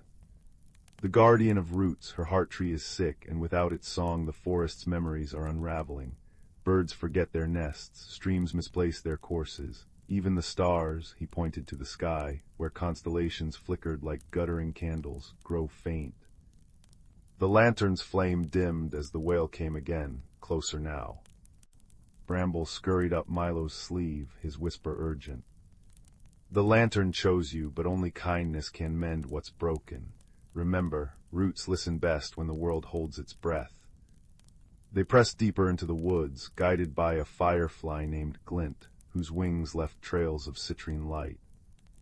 "I'll illuminate doubts," she declared, zipping ahead. "Doubts in doorways and, oh, duck."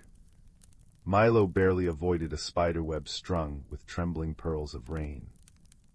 When they found the guardian, she was curled at the base of a massive oak, her bark-like skin split with cracks that oozed amber tears. The tree above her groaned, its branches clutching shriveled leaves. "It starves," the guardian mourned, voice rasping like dry reeds. "The roots cannot hear the sky's song anymore." Milo knelt, setting the lantern between them. Up close the tree's bark bore carvings, swirling patterns that told stories of seasons long past. He placed a palm against the trunk and images flooded his mind. A sapling drinking starlight, generations of owls nesting in its arms, the first time snowfall kissed its branches. But the memories grew fractured, fading like ink in water. "The roots need to remember," Milo murmured. Bramble nibbled a threadbare root tendril. "They're tangled, too much noise underground, grumbling stones, chattering worms." Glint settled on Milo's shoulder. "What if we sing the tree's own story back to it, so the roots recognize their song?"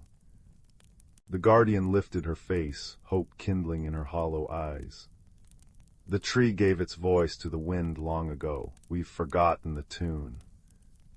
Milo studied the lantern's inscription, "Seek what hides in plain sight," and gasped.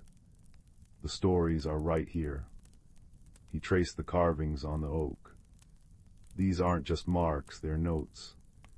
Unlatching the lantern's glass, he held the flame near the symbols.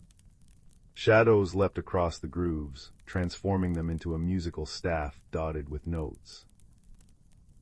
Glint hummed, translating the patterns into a melody as delicate as cobwebs. The guardian joined in, her voice deep and resonant as a cello string. Bramble drummed a rhythm on an acorn cap. Milo closed his eyes, pouring the lantern's silvery light into the song, imagining it seeping through soil to where the roots lay knotted and confused. Slowly, the ground warmed.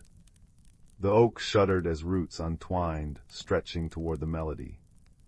Overhead, leaves plumped emerald green, and a single blossom unfurled, a white petaled star that drifted into Milo's palm. "The heart tree's gratitude," the guardian whispered. "Plant it where memories grow thin, and it will whisper the world's stories back into balance." As dawn painted the sky peach and lavender, Milo returned home, the lantern now glowing with a steady, butterscotch light. In the village square, he planted the blossom beside the well. By midday, elders swapping tales there found their voices richer, their laughter brighter. Children discovered they could suddenly recall every word of their grandparents' bedtime stories.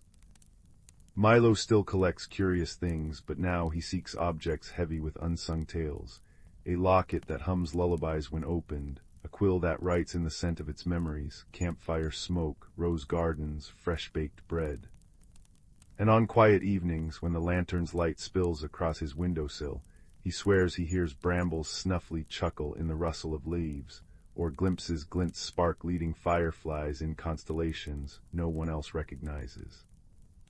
The villagers say the boy with the lantern has a way of mending broken things, clocks that won't tick, friendships frayed by harsh words, hearts stiffened by loneliness. But Milo knows the truth. Every object, every person, holds a song beneath their surface. Sometimes all they need is a gentle light and someone willing to listen. In a valley cradled between mountains that wore crowns of perpetual mist, there lived a young bookbinder named Corin, whose fingers could mend torn pages, but whose heart struggled to repair itself. Each morning he climbed the cobblestone path to his workshop, a crooked tower with windows like curious eyes, where he repaired ancient grimoires and illustrated children's tales. Yet for all his skill, Corin moved through life as cautiously as a moth afraid of its own shadow, clinging to routines as tightly as the ivy gripping his tower's stones.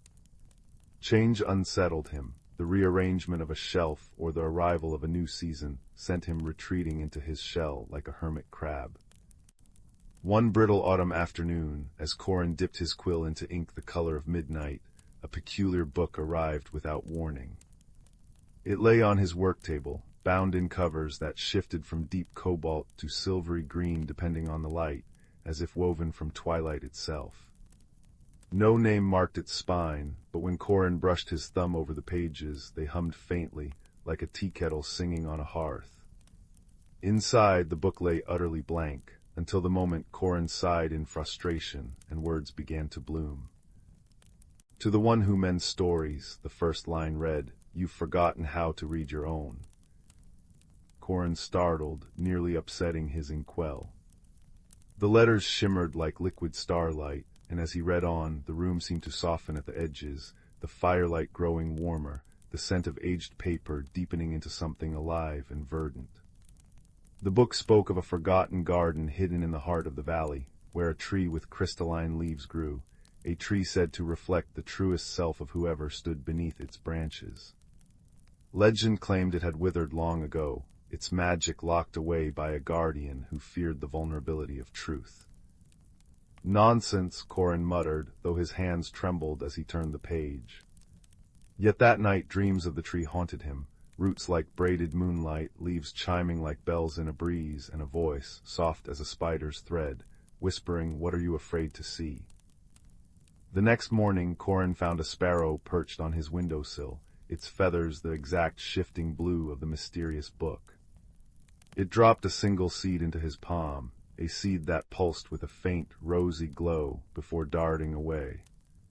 Compelled by a curiosity he couldn't name, Corin tucked the seed into his pocket and set out, the book tucked under his arm like a nervous heartbeat. His journey led him beyond the village, past fields where pumpkins slumbered under frost-kissed vines, into a forest where trees whispered secrets in a language just beyond human hearing. Here he met Tansy, a woman who tended a cottage overrun with murmuring plants. Her hair was a storm cloud of curls, her apron pockets brimming with seeds that glimmered like trapped fireflies. "Ah," she said, eyeing the book in Corin's arms, "so you've met the Mirror Gardener's diary." Before he could ask, she pressed a steaming mug of spiced chai into his hands. "The garden's been waiting for someone like you, someone who's all mended edges but hasn't yet dared to grow." Over days that blurred like watercolor, Tansy became his guide. She taught him to listen to the root song of plants, a melody felt in the soles of the feet, and showed him how the forest thrived on change. "See how the maples shed their pride each fall," she said, catching a scarlet leaf. "They don't mourn the loss, they dream of what they'll become." Yet when Corin planted the glowing seed at the forest's heart, nothing happened. Days passed. He fretted, pacing until his boots wore paths in the moss. "Perhaps it's dead," he groaned. Tansy chuckled, stirring a pot of soup that smelled of earthy sage. Or perhaps it's waiting for you to stop holding your breath. That night Corin sat alone by the planting site, the mysterious book open in his lap. Moonlight pooled around him, and for the first time he voiced the fear that had coiled in his chest for years. What if I'm not enough? What if I grow and it's not good? As tears fell, watering the soil, the seed finally stirred. A sprout unfurled, not toward the sky, but downward, its roots diving deep into the earth, glowing like veins of molten amber. The tree grew rapidly, yet not as Corin expected. Its trunk twisted like a question mark, branches spiraling in patterns that made his head spin. When he touched the bark, visions flickered, himself as a child, hiding in closets during thunderstorms, as a teen, burning his first failed manuscript, as a man, turning down a journey to distant libraries for fear of the unknown. The tree mirrored every self-doubt, every clipped wing of his spirit. It's ugly, Corin whispered, throat tight. Is it? Tansy appeared beside him, cradling a bioluminescent squash. Or is it honest? She pressed her palm to the trunk, and the tree shuddered, its gnarls smoothing slightly. Strength isn't in being unbroken, Corin. It's in accepting that growth requires breaking. Watch. She sang a note so low it vibrated in the bones, and the tree shivered. A crack split its trunk, and from the fissure spilled not sap, but liquid light. Where it touched the ground, flowers erupted, indigo blooms that chimed when the wind stirred them. The tree's once-tangled branches straightened just enough to reveal their pattern, a spiral, not a cage. Corin wept. Then tentatively, he added his own voice to Tansy's song. As their harmonies wove through the air, the tree's crystalline leaves burst forth, each one reflecting not his face, but moments of courage he'd never acknowledged, staying up to comfort a sick friend, patiently teaching a girl to bind her first book, daring to plant this very seed. By dawn, the garden had awakened fully, a labyrinth of luminescent flora where shadows danced like contented cats. The tree stood at its center, still crooked, still bearing the scars of Corin's fears, but now radiant with a beauty that made passers-by catch their breath. Villagers began to visit, finding their own truths reflected in the leaves. A baker saw her late mother's smile in the bark's grooves. A fisherman heard his son's laughter in the chiming flowers. Corin returned to his tower changed. He still mended books, but now he added new pages to them, stories of a timid gardener who learned to sing to seeds, of a tree that grew strongest where it had once split. His workshop became a haven where children gathered to paint their fears onto paper kites, then release them into the sky, watching anxieties transform into specks of color against the clouds. Years later, when a young apprentice asked him how to stop being afraid of growing, Corin smiled, lines crinkling around eyes that had learned to find light in the cracks. He handed the child a seed from his pocket, ordinary-looking but warm to the touch. Plant it, he said, and water it with the stories you're afraid to tell. Then listen closely when it answers. And in the hearth's glow, as snow fell gently beyond the windows, the child leaned forward, ready to begin. The attic above young Ben's house smelled of dust and forgotten summers. Cobwebs draped like lace across beams thick with the memory of old trees, and sunlight, thick and golden as honey, streamed through the single round window, illuminating galaxies of swirling dust motes. Ben wasn't supposed to be up there. The ladder was rickety, his mother said, but the pull of hidden treasures was too strong. That's where he found the button box. It wasn't fancy. Just an old, slightly dented biscuit tin, its floral pattern faded. Inside, however, wasn't a jumble of ordinary buttons. These buttons shimmered. They weren't made of plastic or bone, but of smooth, cool river stones, polished wood, and something that looked suspiciously like solidified moonlight. Each one felt different beneath Ben's fingers, one warm as sun-baked earth, another cool and humming faintly, a third smooth and silent like deep water. Ben, a quiet boy who noticed things others missed, the way dandelion seeds caught the breeze, The precise pattern of frost on a window pane felt a strange pull from a particular button. It was small, oval, carved from a piece of dark wood, and in its center was a tiny, perfect knot that seemed to swirl if you looked at it just right. He picked it up. Instantly a warmth spread through his palm, and a quiet, insistent tug pulled gently at his thoughts. It wasn't a sound, more like a feeling pointing out, beyond the attic window, towards the whispering woods at the edge of town. The woods lived up to their name. As Ben stepped under the ancient canopy, leaving the familiar cobblestone street behind, the sounds changed. The rustle of leaves wasn't just wind, it was soft sighs and murmured secrets. Sunlight dappled the mossy ground like scattered coins, and the air smelled richly of damp earth, pine resin, and something sweet and wild. The wooden button in his pocket pulsed warmly, its tug growing stronger, leading him off the worn path and deeper into the green embrace. He hadn't walked far when a voice, sharp but not unkind, piped up from a tangle of ferns. "Oi, watch where you're tromping, lad, nearly squashed my best nap spot." A plump, grumpy-looking badger with a distinctive white stripe across his snout glared up at him. This was Thistle. Ben apologized quickly. "I'm sorry, Mr. Badger, I was just following this feeling." He hesitantly showed Thistle the wooden button.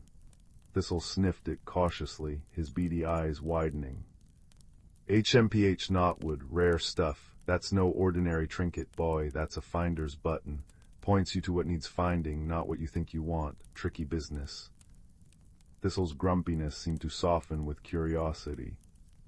"Well, since you've disturbed my nap, the least I can do is make sure you don't blunder into a snagglethorn patch. Nasty things, snagglethorns. Lead on, button boy, but mind the roots." Thistle proved invaluable.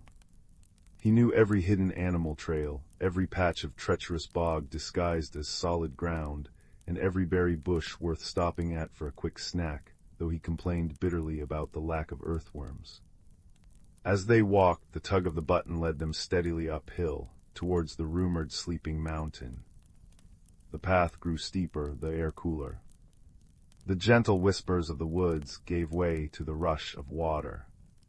Soon they reached the Silver Thread River, cascading over smooth rocks in a sparkling torrent. The button tugged insistently towards the other side. Ben looked worriedly at the rushing water. Thistle grumbled about wet fur. Then a giggle like tinkling bells echoed from a swirling eddy. A head crowned with water lilies and hair the color of river foam popped up. "Lost your way, landwalkers?" asked the river spirit, her eyes shifting like sunlight on water. Her name was Rill, and she was perpetually forgetful. "We need to cross, Lady Rill," Ben said politely, holding up the button. "The finder's button leads us across." Rill drifted closer, peering at the knotwood. "Ooh, shiny and warm. Makes me think of something important." Oh dear, what was it? She tapped her chin, sending ripples across the water. "Something lost, something cold," she sighed dramatically. "Crossing. Yes. Hop on the stepping stones, but only where the water laughs. Step on the grumpy stones and splash." She pointed to stones barely visible beneath the churning surface. "Listen." Ben took a deep breath. He closed his eyes, letting the roar of the river fill his ears. Thistle nudged him impatiently, but Ben focused. Beneath the main roar, he heard it faint, musical chuckles coming from certain rocks. He stepped onto the first chuckling stone. It felt firm. Step by careful step, listening intently to the water's hidden laughter, Ben crossed. Thistle followed, surprisingly nimble, muttering about soggy badgers and ridiculous spirits. Rill waved cheerfully, already forgetting them, humming a watery tune. On the other side, the slope grew even steeper, leading towards the mist-shrouded peak of the sleeping mountain. The air grew thin and crisp. The button's tug was strong now, almost vibrating in Ben's pocket. As they climbed above the tree line, the world opened up. Vast valleys spread below, painted in shades of green and purple shadow. But the path ahead vanished into a wall of shifting, gray mist. The mountain seemed to breathe, the mist swirling and thickening, obscuring any trail. Thistle sniffed the air. Mist maze, mountain's way of guarding its secrets. Get lost in there and you might wander forever, or step off a ledge you never saw coming. Nasty business. Ben felt a flutter of fear. How could they navigate this? He pulled out the finder's button. It glowed softly in his palm, the knot swirling faster, but the tug felt confused, pulled in several directions at once by the shifting mist. Force wouldn't work. Shouting wouldn't help. He remembered Rill's lesson listening. He sat down on a cool, smooth rock.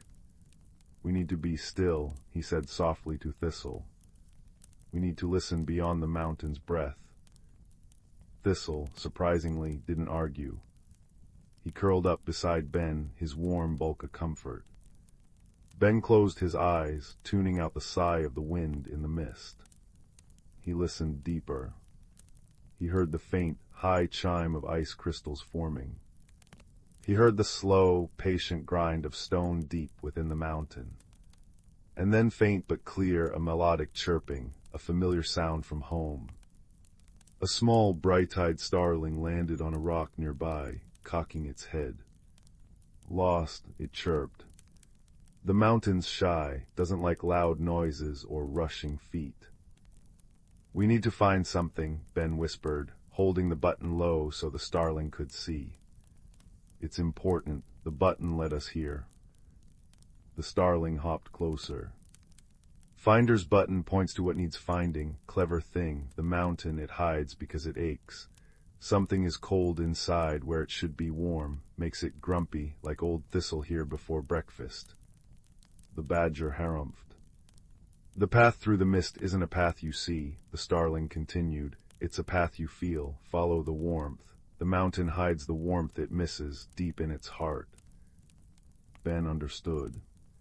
The button wasn't confused by the mist. It was reacting to the mountain's need.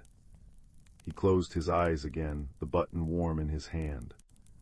This time, instead of a tug, he sought a thread of warmth emanating from the mountain itself, a fragile pulse beneath the cold mist.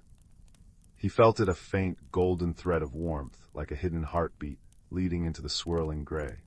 "Follow me," Ben said with newfound certainty. Follow the warmth. Step by careful step, Ben led the way, his hand outstretched, feeling for the subtle warmth radiating from the mountain's hidden heart. Thistle followed his footsteps precisely, and the starling flitted overhead, calling out encouragement. The mist swirled and billowed, sometimes thinning to reveal dizzying drops, sometimes thickening into an impenetrable wall, but the thread of warmth remained constant, an invisible guide. It led them not upwards towards the peak, but sideways along a narrow ledge, finally dipping down into a hidden crevice. Inside was a small cave, surprisingly dry and sheltered. And there, nestled in a bed of soft, glowing moss, lay the source of the warmth, not a treasure of gold or gems, but a large, perfectly smooth river stone. But this stone pulsed with a gentle internal light, radiating a soothing, deep warmth. It was beautiful, but it looked cold. Frost patterns etched its surface, and its light flickered weakly. "This is it," Ben breathed. "This is what needed finding." He remembered Rill's words, something lost, something cold. This was the mountain's heartstone, lost and growing cold. But how to warm it? They had no fire. Ben looked at the finder's button in his hand, still warm. He looked at Thistle, radiating his own cozy body heat. He looked at the starling, fluffing its feathers. Wisdom, not force. "Friendship is warm," Ben said softly. He placed the wooden finder's button gently against the cold heartstone. Then he sat beside it, leaning close. Thistle, understanding without words, curled his warm, furry body around the stone on one side. The starling nestled into the moss on the other, spreading its wings like a tiny blanket. Together they sat in the quiet cave. Ben placed his hands gently on the stone, sharing his own warmth. They didn't speak, they simply were together, a circle of quiet companionship and shared heat. Slowly, slowly, the frost on the heartstone began to melt. The flickering light within grew steadier, brighter, bathing the cave in a soft, golden glow. The warmth radiating from it grew stronger, pulsing outwards like a gentle sigh of relief. Outside the cave, the mist began to thin, not vanishing entirely, but parting like a curtain, revealing clear, safe paths winding up and down the mountainside. The mountain itself seemed to sigh, a deep, contented rumble that vibrated gently through the rock beneath them. The air felt lighter, crisper, filled with the scent of sun-warmed stone and alpine flowers. Their job was done. The journey back was easier. The starling guided them down the now clear paths. Rill, remembering them just long enough, helped them cross the laughing stones again. Thistle grumbled good-naturedly all the way back to the edge of the whispering woods, though Ben noticed he walked a little taller. At the wood's edge, Thistle nudged Ben's hand. "Keep that button safe, button boy. It found more than a stone today." The badger disappeared into the ferns with a final grunt. Ben returned to the attic as the first stars began to prick the twilight sky. He placed the wooden finder's button back in the biscuit tin, its surface cool now, its task complete. But as he closed the lid, he noticed something. The other buttons seemed to shimmer just a little brighter, as if reflecting the warmth of the heartstone far away. He climbed down the ladder, the scent of dust replaced by the comforting aroma of soup from the kitchen below. He didn't tell his mother about the badger, the river spirit, the starling, or the mountain's heart. Some discoveries were treasures meant to be held quietly in the heart. But as he lay in bed that night, listening to the familiar creaks of the house, he felt different. He felt the quiet courage of the journey, the warmth of unexpected friendship, and the profound understanding that the greatest magic often lies not in seeking power, but in answering a call for warmth with an open heart and helping hands. The gentle thrum of the mountain's contentment, miles away, seemed to echo in his own peaceful heartbeat, a lullaby of wonder and quiet strength, carrying him into a deep and dreamless sleep. And the biscuit tin, high in the shadowed attic, held its secrets close, ready for the next whisper of need, the next quiet tug of discovery.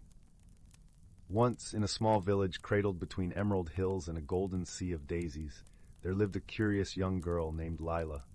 Her eyes, sparkling like the morning dew on a spider's web, often wandered far beyond the horizon, where she imagined lands of untold wonders. Her favorite place was the edge of the whispering woods, where trees stood so tall and thick that their tops seemed to tickle the heavens.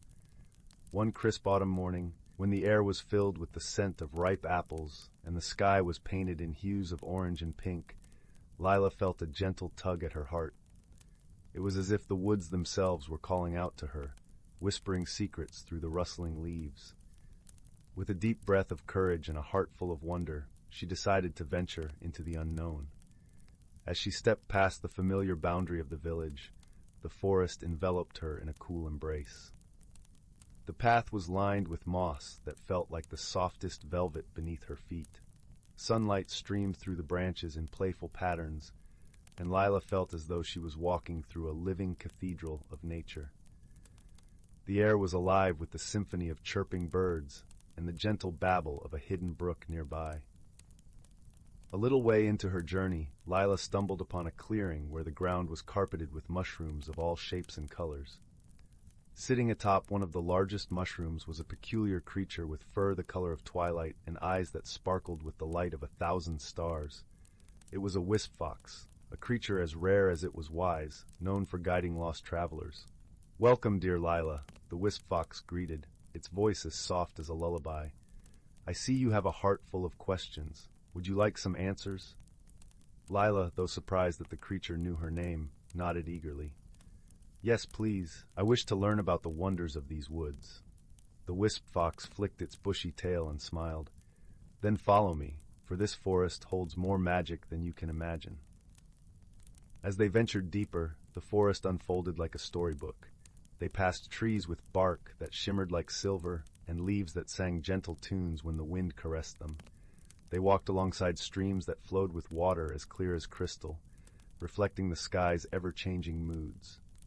At one point, they came across a glen where luminous butterflies danced in the air, their wings casting rainbows with every flutter. Lila reached out, and one alighted on her finger, its tiny heart beating in rhythm with her own.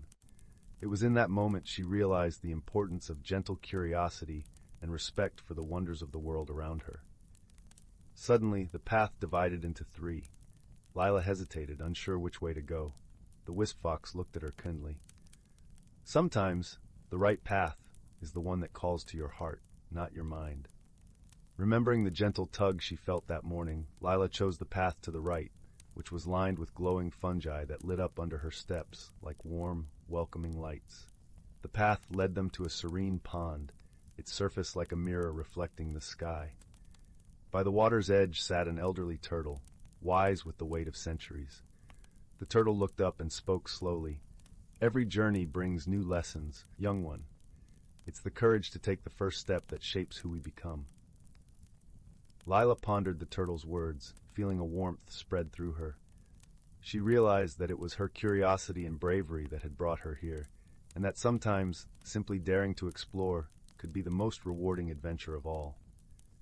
As the sun began to dip behind the trees, painting the sky with strokes of lavender and gold, Lila knew it was time to return home. The wisp fox led her back to the edge of the forest, where the village lay in the gentle embrace of twilight. "Thank you for guiding me," Lila said, her heart full of gratitude and newfound wisdom. The wisp fox nodded, its eyes twinkling. "Remember, Lila, the world is full of wonders waiting to be discovered. Keep your heart open and your spirit curious." With one last look at the enchanting forest, Lila stepped back into the familiar world of her village. The evening air was cool and comforting, and the first stars began to appear in the sky. She felt a peaceful contentment, knowing that the magic of the whispering woods would always be with her, in her heart and in her dreams. And so, with a smile and a heart full of dreams, Lila returned home, ready to share tales of her wondrous journey, to inspire others to listen to the whispers of the world and explore the magic waiting just beyond the horizon. In a hidden glen of the ancient forest, where towering trees stood like sentinels and gentle streams whispered their timeless songs, the creatures of the woodland lived in a delicate balance. Among the tall oaks and whispering willows, a tapestry of life thrived, woven together by the seasons and the gentle hands of time. Here the air was crisp with the scent of pine and earth, and the sun filtered softly through the canopy, casting dappled patterns on the forest floor. In this magical place, where the line between reality and enchantment blurred like the morning mist, lived a wise old tortoise named Bertram. Bertram was known throughout the forest for his gentle nature and profound wisdom, passed down from generation to generation. His shell, a mosaic of greens and browns, was like a living map of the forest, etched with the stories of ages past. One golden morning, as the first rays of sunlight kissed the dew-laden leaves, Bertram awoke to a soft rustling nearby. Peeking out from beneath a cluster of ferns was a young squirrel named Pippa, her fur a vibrant russet that matched the autumn leaves. Pippa was curious and spirited, always eager to learn from the world around her. "Good morning, Bertram," Pippa chirped, her eyes bright with wonder. "I heard the wind singing a different tune last night. Do you know what it means?" Bertram smiled, his eyes twinkling with the reflections of the forest. "Ah, Pippa, the wind carries the wisdom of the seasons," he replied in his soothing, gravelly voice. "When it whispers, it tells of changes to come, of balance and harmony that must be maintained." Intrigued, Pippa settled beside Bertram, her fluffy tail curling around her paws. "Tell me more," she urged, eager to soak in the knowledge like sunlight. "The forest is a living tapestry," Bertram began, "and each creature, each leaf, and each breeze plays its part. The wind you heard is the herald of winter, reminding us of the time to prepare, to gather, and to reflect." As Bertram spoke, the forest around them seemed to come alive with the essence of his words. The leaves rustled softly, adding their own gentle chorus to his tale. Pippa listened intently, her heart beating in rhythm with the world around her. Long ago, Bertram continued, there was a time when the balance of the forest was threatened. The river ran dry, and the trees wilted under an unrelenting sun. It was through the wisdom of the elders and the unity of the creatures that harmony was restored. Pippa's eyes widened in awe. How did they do it? She asked, her voice barely a whisper. They listened to the forest, Bertram replied, his voice like a warm embrace. They learned to understand its needs and to care for it as it cared for them. The secret lies in the harmony of give and take, in nurturing the land that nurtures us. As the morning sun climbed higher, casting a gentle warmth over the glen, Pippa felt a deep sense of peace settling within her. She looked around, seeing the forest with new eyes, each tree and creature a vital part of the whole.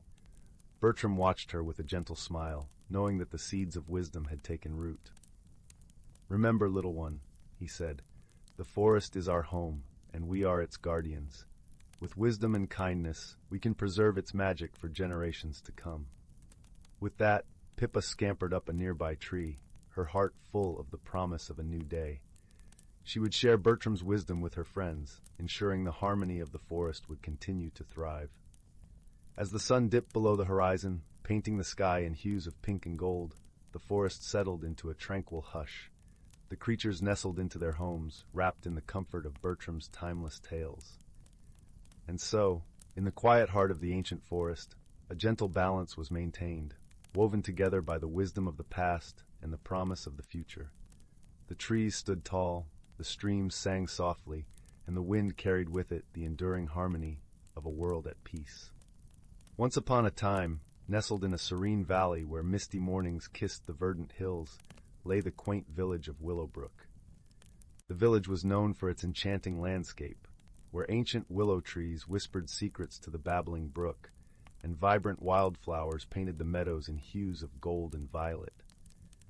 The air was always filled with a symphony of birdsong, and the gentle rustling of leaves provided a melodic backdrop to the villagers' daily lives. In this idyllic setting lived a young woman named Lila. Lila was as much a part of the village as the stones in the winding paths or the stars that twinkled in the night sky. She had hair the color of chestnuts and eyes that mirrored the deep green of the forest canopy. Her heart was as kind as the gentle breeze that caressed the fields, yet she struggled with a fear of change. The world outside Willowbrook seemed vast and uncertain, and Lila found comfort in the familiarity of her surroundings. Each day, Lila would visit the edge of the forest, where the trees stood tall like sentinels guarding the mysteries within. She would sit on a sun-dappled rock, listening to the symphony of the woods, dreaming of the adventures she might have if only she could muster the courage to step beyond the village boundaries.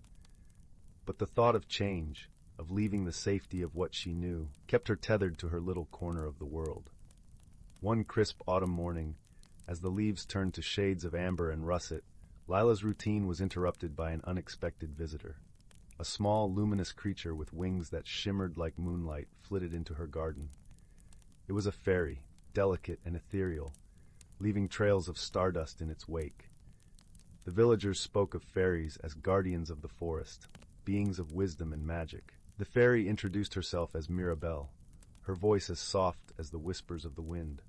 Lila, she began, her eyes sparkling with ancient knowledge, I have watched you from afar, yearning for change yet afraid of its embrace. The forest holds secrets that can guide you if you are willing to listen.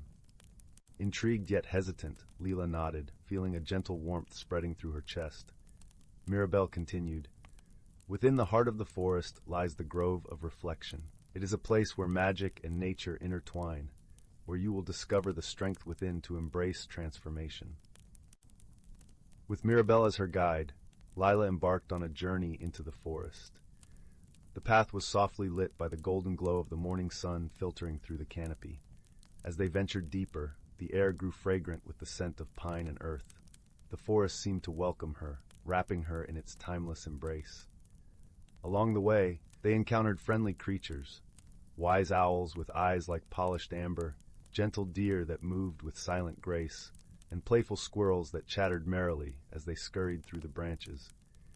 Each one offered Lila a piece of advice or a word of encouragement, their voices echoing with the wisdom of the ancients. Finally, they arrived at the Grove of Reflection. The grove was a realm of enchantment, where the trees formed a perfect circle around a crystal-clear pond. The water was as smooth as glass, reflecting the world above in a flawless mirror.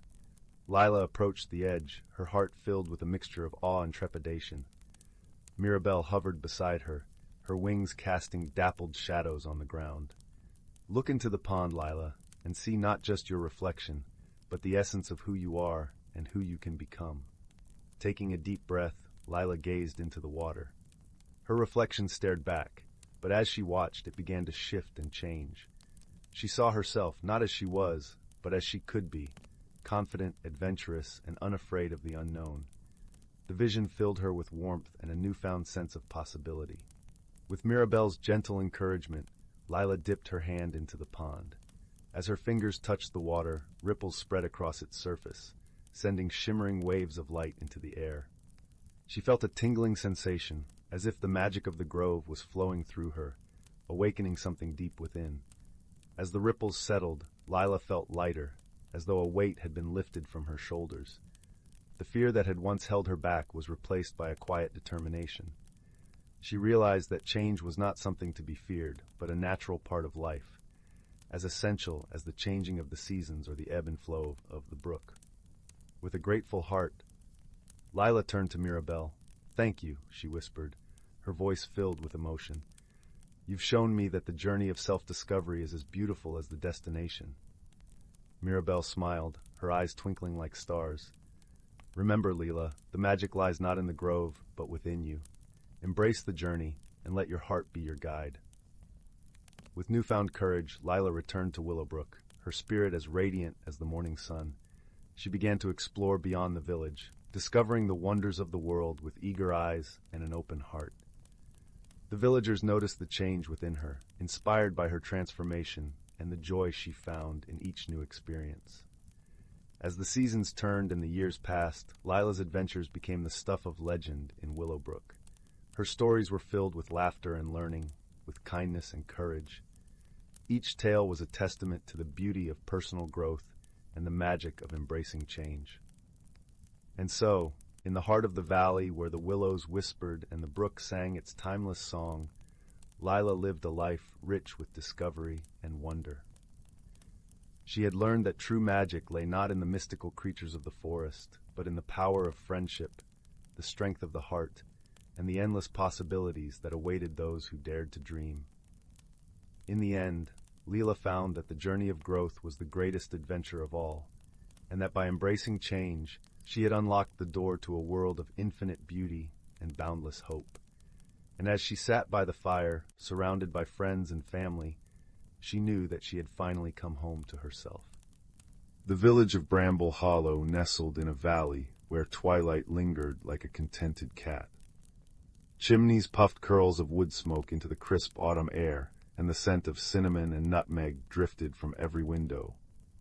Yet for 7 mornings, a peculiar chill had settled over the hearths and hearts of the villagers. Overnight, without fail, every loaf of bread, every muffin, and every crumbly scone turned as hard and dry as river stones. Not a single bite remained soft. Young Clara, whose bakery windows glowed golden at dawn, noticed something stranger still. Each morning, a perfect circle of dewdrops shimmered on her flour-dusted work table, a tiny, glittering halo where no water ought to be. "Like fairy tears," she murmured, tracing the damp ring with her finger. When she mentioned it to old Master Hemlock, the village's retired stargazer, his bushy silver eyebrows knitted together. "Dew where dew shouldn't fall, that's no ordinary mischief," he said, stirring honey into his chamomile tea. "Nature leaves clues for those who look gently, Clara. Watch the small things." That night Clara stayed hidden behind her flour sacks, lantern dimmed. Moonlight spilled through the bakery window, painting silver stripes on the wooden floor. Just as the clock tower chimed midnight, a soft rustling came from the rafters. Down fluttered a dozen creatures no larger than acorns, their bodies woven from dried moss and milkweed fluff, wings like spun maple seeds. They hummed a melancholy tune as they landed near Clara's prized rosemary loaf. Where their tiny feet touched the crust, the bread instantly hardened and cracked. One mosskin brushed a dewdrop from its eyes, a tear that rolled onto the table, forming the very circle Clara had found. Her heart ached at their sorrow. Quiet as a falling leaf, she followed them at dawn's first blush, past the whispering creek and into the mosswood. There, beneath the gnarled roots of an ancient oak, she discovered their home, a village of lichen-capped toadstools, now brittle and crumbling. The once gurgling spring that fed their glen had dwindled to a muddy trickle. "Our roots thirst," whispered the eldest mosskin, its voice like wind through reeds. "When we weep, the world dries with us." Clara rushed to Master Hemlock. Together they traced the stream uphill, finding its source blocked by a landslide of smooth, dark stones. "Observe," Hemlock murmured, tapping a stone with his walking stick. It rang hollow. Clara pressed her ear to it and gasped. A faint, rhythmic thumping echoed within, like a tiny heartbeat. "Thunder eggs," Hemlock exclaimed. "Geodes sleeping deep in the earth. The landslide must have woken them, and their thirst is mighty. They've drunk the stream dry." The solution came in a flash of kindness. Clara gathered every villager to bake not bread, but honey-sweetened clay, a paste of river mud, wildflower nectar, and crushed quartz for sparkle. They sculpted dozens of hollow spheres, thin as eggshells, and carried them to the landslide. As the moskins sang their softest lullabies, the villagers nestled the clay orbs against the thunder eggs. The geodes, enchanted by the sweetness and song, eagerly drank the clay's moisture. Slowly, gloriously, water began seeping around them, rejoining the stream in a joyful babble. That night, Bramble Hollow's bread stayed pillow soft. And on Clara's windowsill, the moskins left a thank-you gift, a miniature loaf woven from dewy spider silk and edible moonbeams, forever fresh, forever sweet, a reminder that even the smallest tears, when heard with a gentle heart, can water the deepest wonders. As Master Hemlock would say, sipping his tea by the fire, the world whispers its mysteries, but only kindness turns them into song.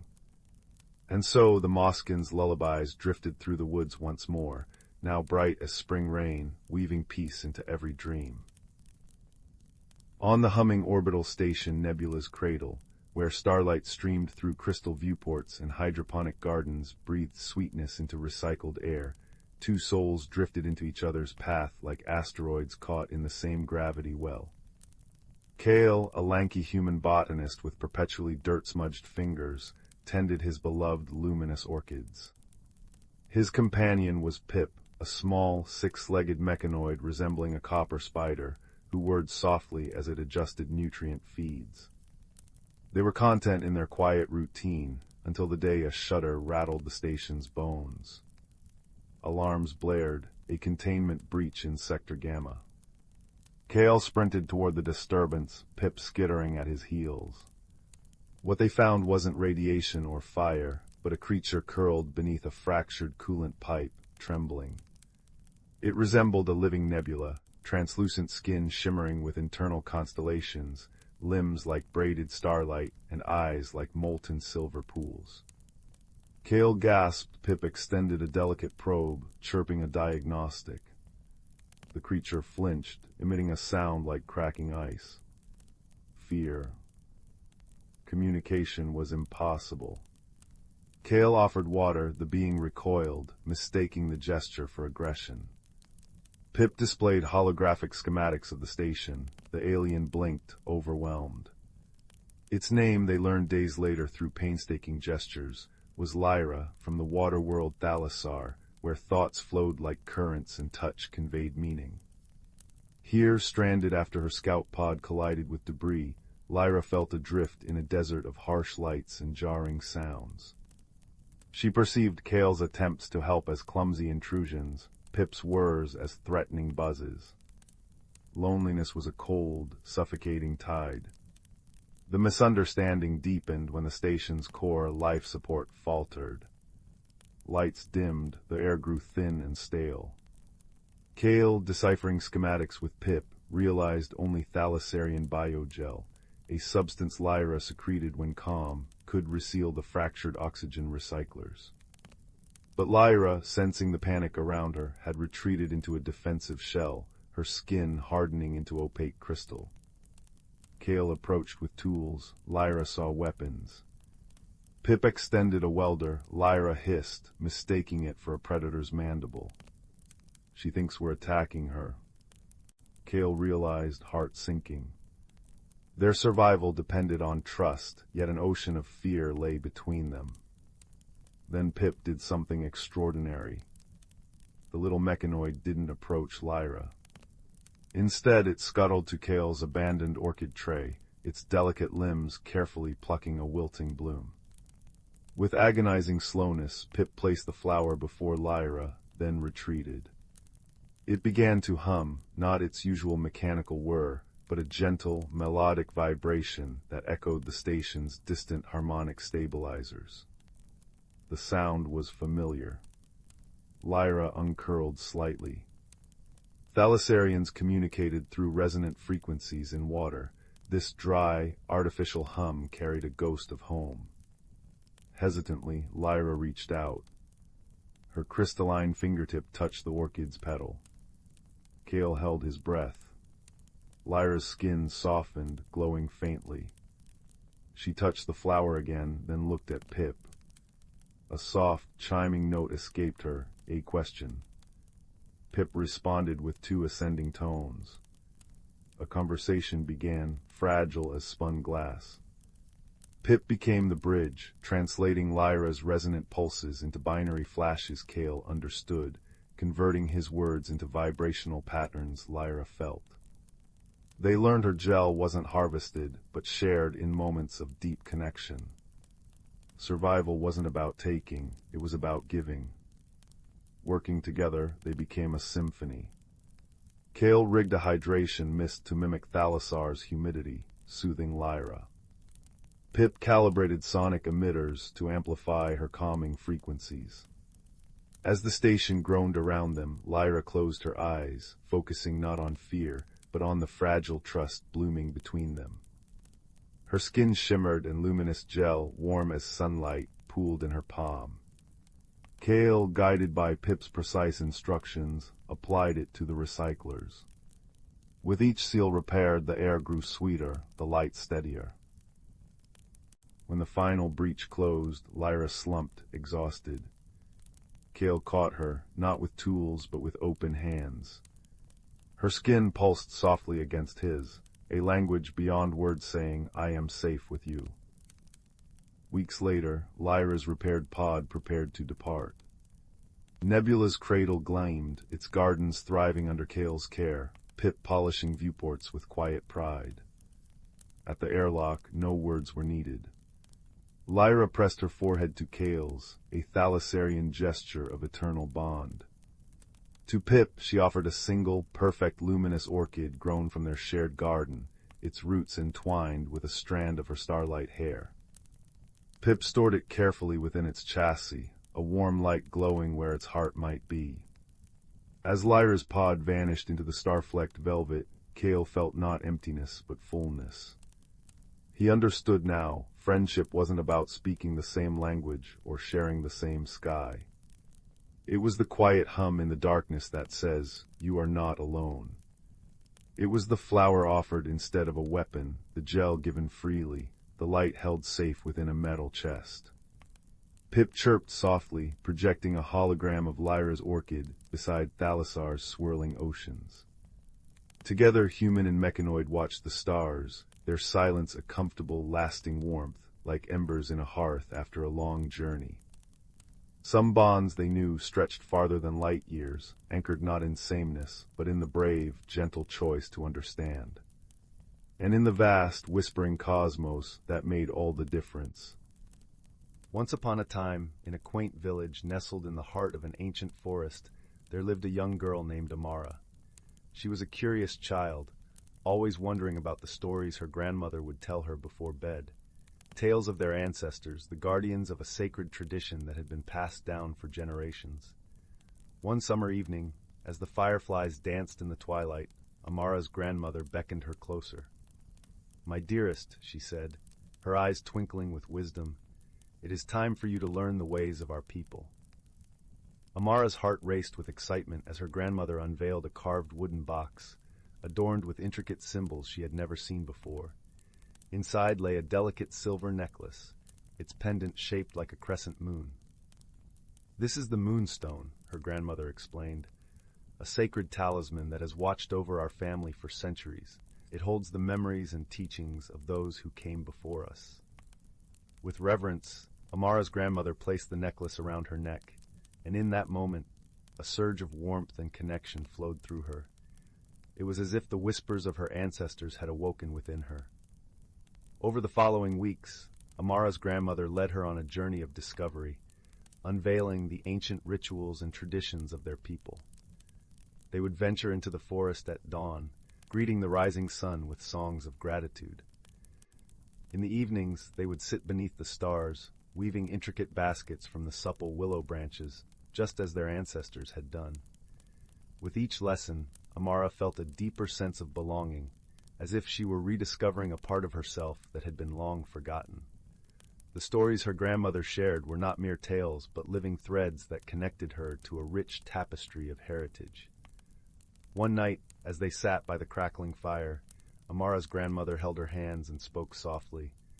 "The moonstone is a reminder that our ancestors' wisdom lives within us. We must cherish and nurture it, so that it may illuminate the path for generations to come." Amara nodded, her heart swelling with gratitude and understanding.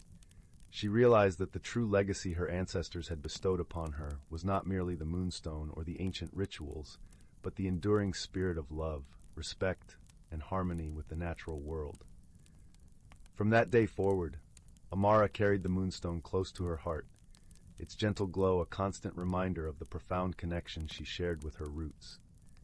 As she grew older, she vowed to pass on the sacred traditions to her own children, ensuring that the wisdom of her ancestors would never be lost. And on warm summer nights, when the moon was full and the forest was alive with the symphony of nature, Amara would sit beneath the stars, telling stories of her heritage to the wide-eyed children gathered around her. For she knew that these stories were not just tales, but living threads that wove them all into the tapestry of life, connecting them to the past, present, and future in an eternal dance of harmony and belonging. In the heart of the whispering woods, where sunlight filtered through ancient, towering trees and cast dappled patterns on the soft forest floor, there nestled a quaint little village. The village was known as Willowbrook, famous for its lush gardens and the gentle, melodic hum of the river that wound its way through the land. In Willowbrook, the residents lived harmoniously with the magical creatures that dwelled in the forest. Among these creatures were the Fae, tiny beings with wings like gossamer, who tended to the flowers and whispered secrets to the wind.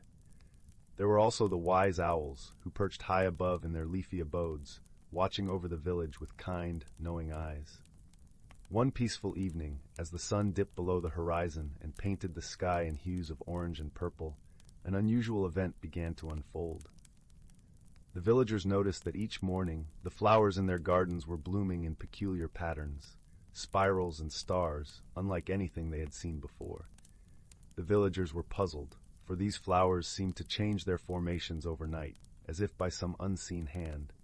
Among the villagers was a gentle-hearted girl named Leora. Her curiosity was as boundless as the forest itself, and she had a knack for noticing the smallest details. Leora loved the mysteries of the woods and often spent her days exploring its hidden paths and listening to the stories told by the forest creatures. Determined to uncover the mystery of the changing flowers, Leora set out one misty morning, her heart full of excitement. She wandered through the village, her senses alive with the scent of fresh earth and the sound of leaves whispering in the breeze. As she approached the edge of the village, she was greeted by the soft, musical laughter of the Fae, who flitted around her like a shower of glittering rain. "Good morning, Leora," sang a Fae with wings that shimmered like pearls. "What brings you to the woods today?" Good morning, dear friends, Leora replied with a smile. I'm hoping to solve the mystery of the enchanted flowers. Have you seen anything unusual in the forest? The Fae exchanged knowing glances, their eyes twinkling with mischief and delight. Perhaps you should speak with Elderwise, suggested another Fae, her voice as gentle as a lullaby. He knows many things and might have the answers you seek. Eager to visit Elderwise, the wise old owl, Leora thanked the Fae and made her way deeper into the forest. The air was cool and fragrant with the scent of pine and wildflowers, and as she walked, the ground beneath her feet felt like a soft, comforting carpet of moss. Elderwise's home was a grand, ancient oak tree, its bark gnarled and wise, and its branches spreading wide like welcoming arms. Leora approached the tree with reverence and called up into the leafy heights. Elderwise, wise owl of the forest, may I speak with you? From high above, a gentle hoot echoed through the branches, followed by the soft rustling of feathers.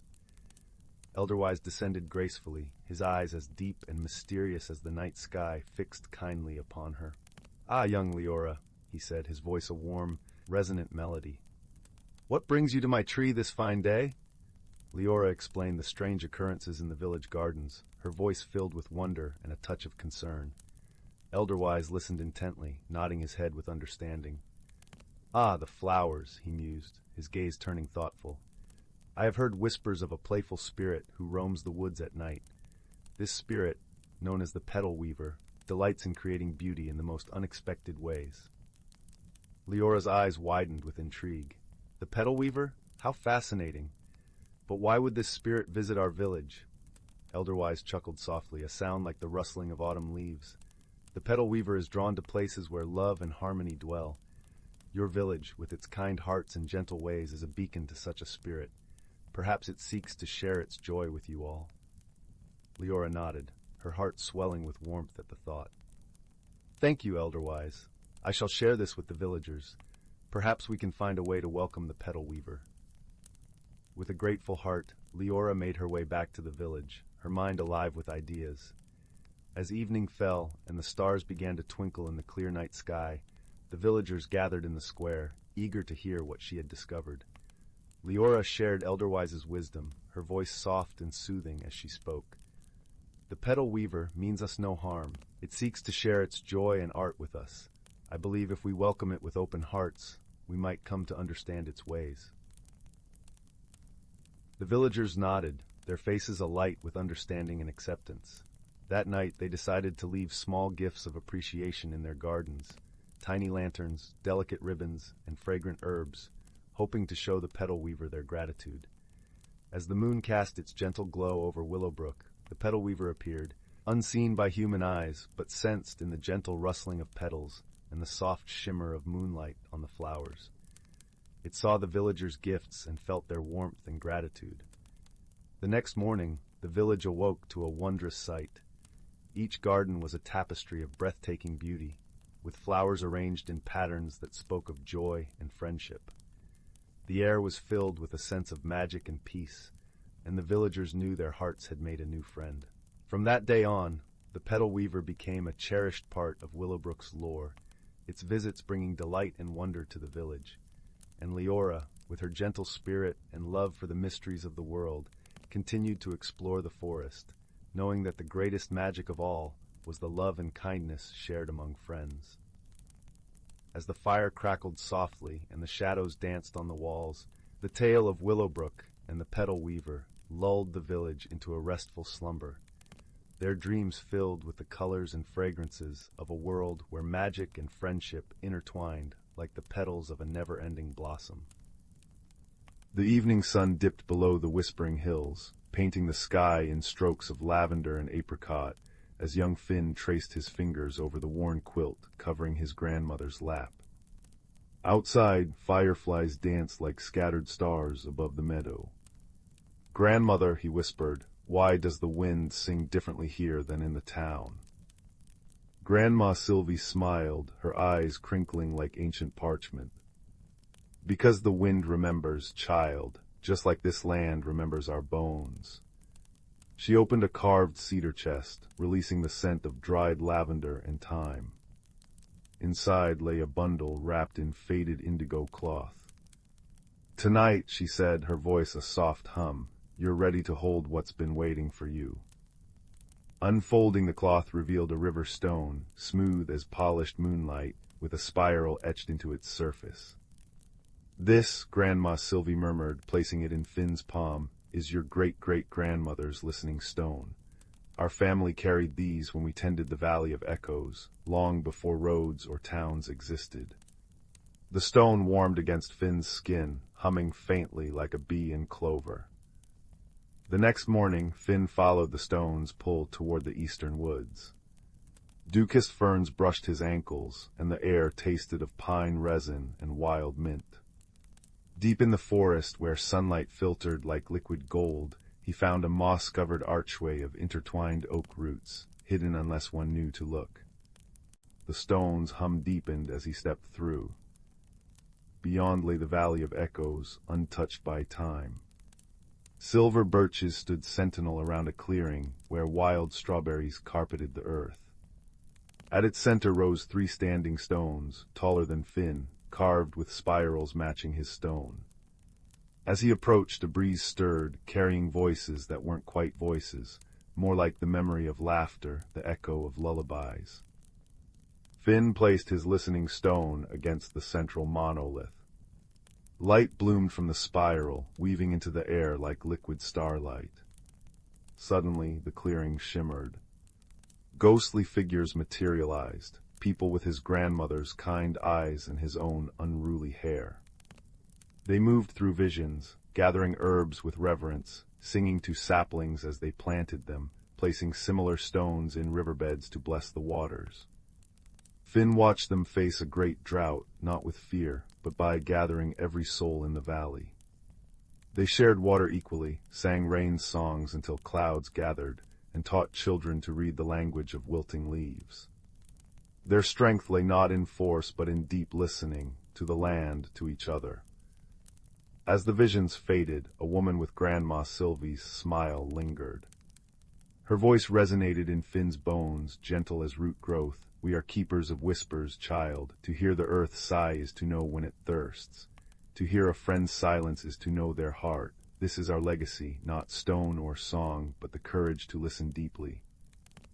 The monolith's carving shifted, revealing a hollow holding a simple circlet of braided sweetgrass. Finn lifted it and the valley sighed, a sound of contentment. That evening he returned to Grandma Sylvie's cottage, as fireflies ignited the dusk. He placed the sweetgrass circlet in her hands, whispering all he'd seen. Her tears gleamed in the candlelight. The keeper's crown, she breathed. Woven by the first of our line to remind us, true wisdom grows from stillness, not noise. They sat on the porch as stars emerged, Finn's head resting against her shoulder. He understood now why the wind sang here. It carried centuries of his family's laughter, their struggles, their quiet stewardship. The stone in his pocket pulsed warmly, no longer a mystery, but a companion.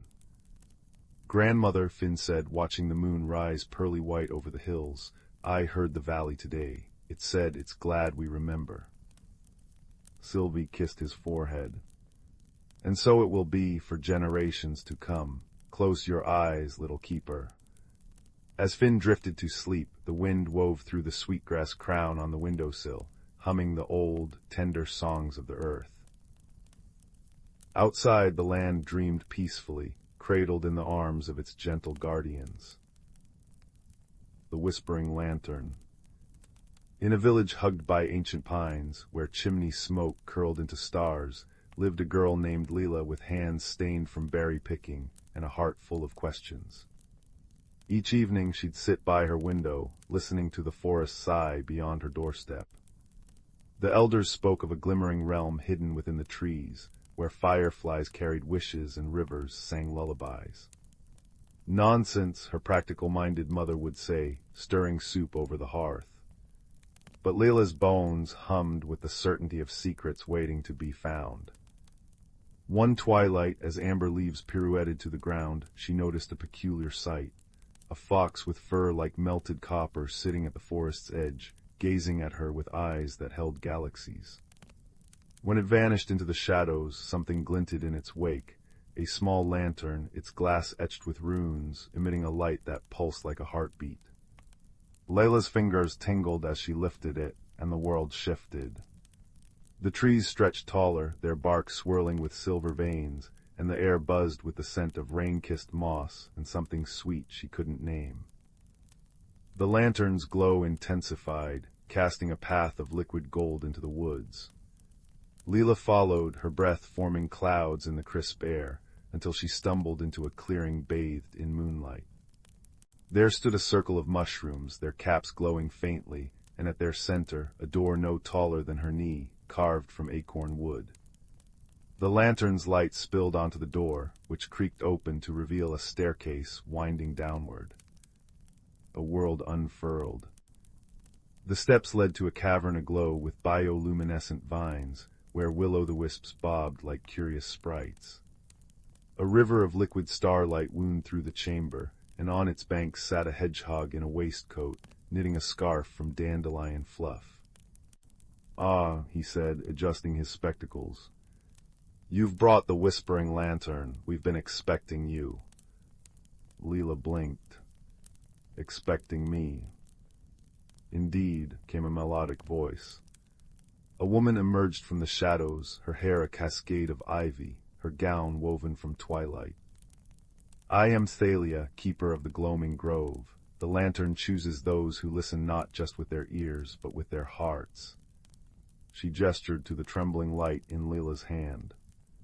"It's dimmed these past moons, for the grove's heart, the emberstone, has been stolen. Without it our world fades, and yours will follow." Leela's chest tightened. "Who took it?"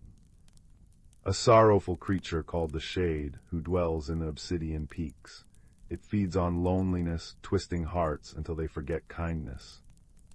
Thalia's voice softened.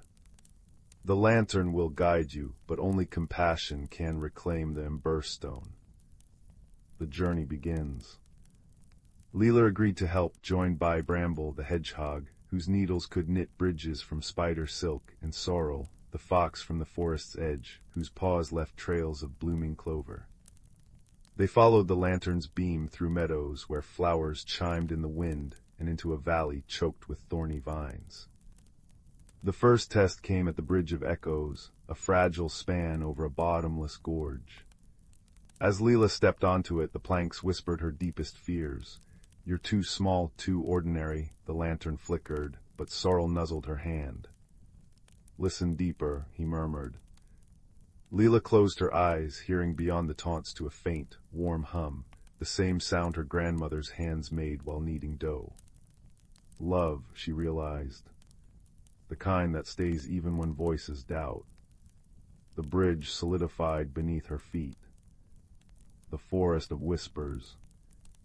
Deeper into the peaks, they entered a forest where trees mirrored memories.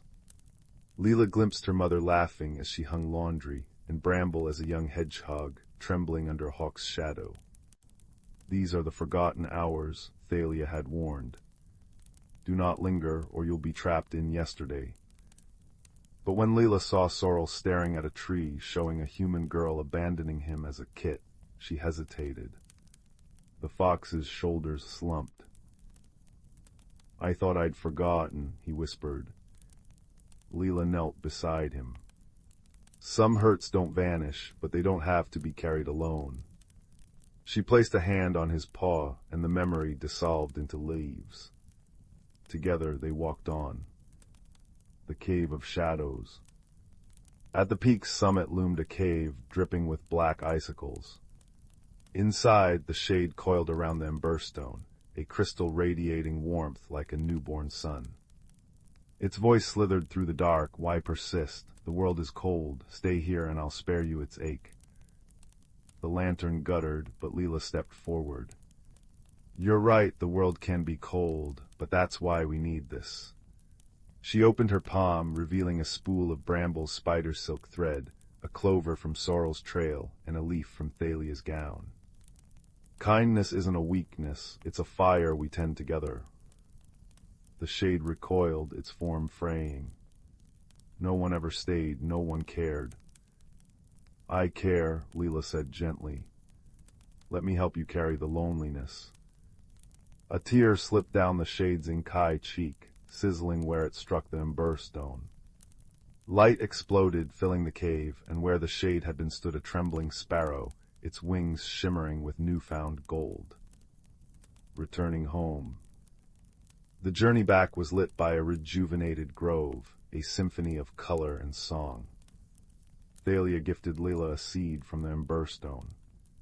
Plant it where your world needs warmth, she urged. In her village, Leela buried the seed by the oldest pine. By morning a tree stood there, its branches heavy with lantern-like fruits that glowed softly. Villagers gathered, their faces awash in golden light, sharing stories they'd long kept buried. Layla's mother smiled, stirring a pot of soup now fragrant with herbs from the groves. Epilogue, the light that remains. Years later, travelers would come to marvel at the lantern tree, its roots knitting earth and magic into one. Layla, grown but still berry-stained, would smile, remembering Thalia's words, "The truest light isn't taken, it's kindled, then given away." And in the quiet hours, if you listened closely, you might hear a sparrow's song mingling with the rustle of leaves, a gentle reminder that even the loneliest shadows can learn to glow. In the quaint village of Willowbrook, nestled between rolling hills and whispering woods, the air was always filled with the sweet scent of blooming lilacs and the gentle hum of nature's lullaby. It was a place where time seemed to slow, and the days drifted by like lazy clouds across a summer sky. The villagers were a tight-knit community of kind-hearted souls, each with tales of old passed down through generations, tales that spoke of magic and wonder, hidden secrets, and the mysteries of the woods that framed their idyllic world. In the heart of this village lived a young girl named Lila, with eyes the color of a moonlit lake and hair spun from the golden rays of the sun. Lila had a curious mind and a heart that beat in time with the rhythm of the world around her.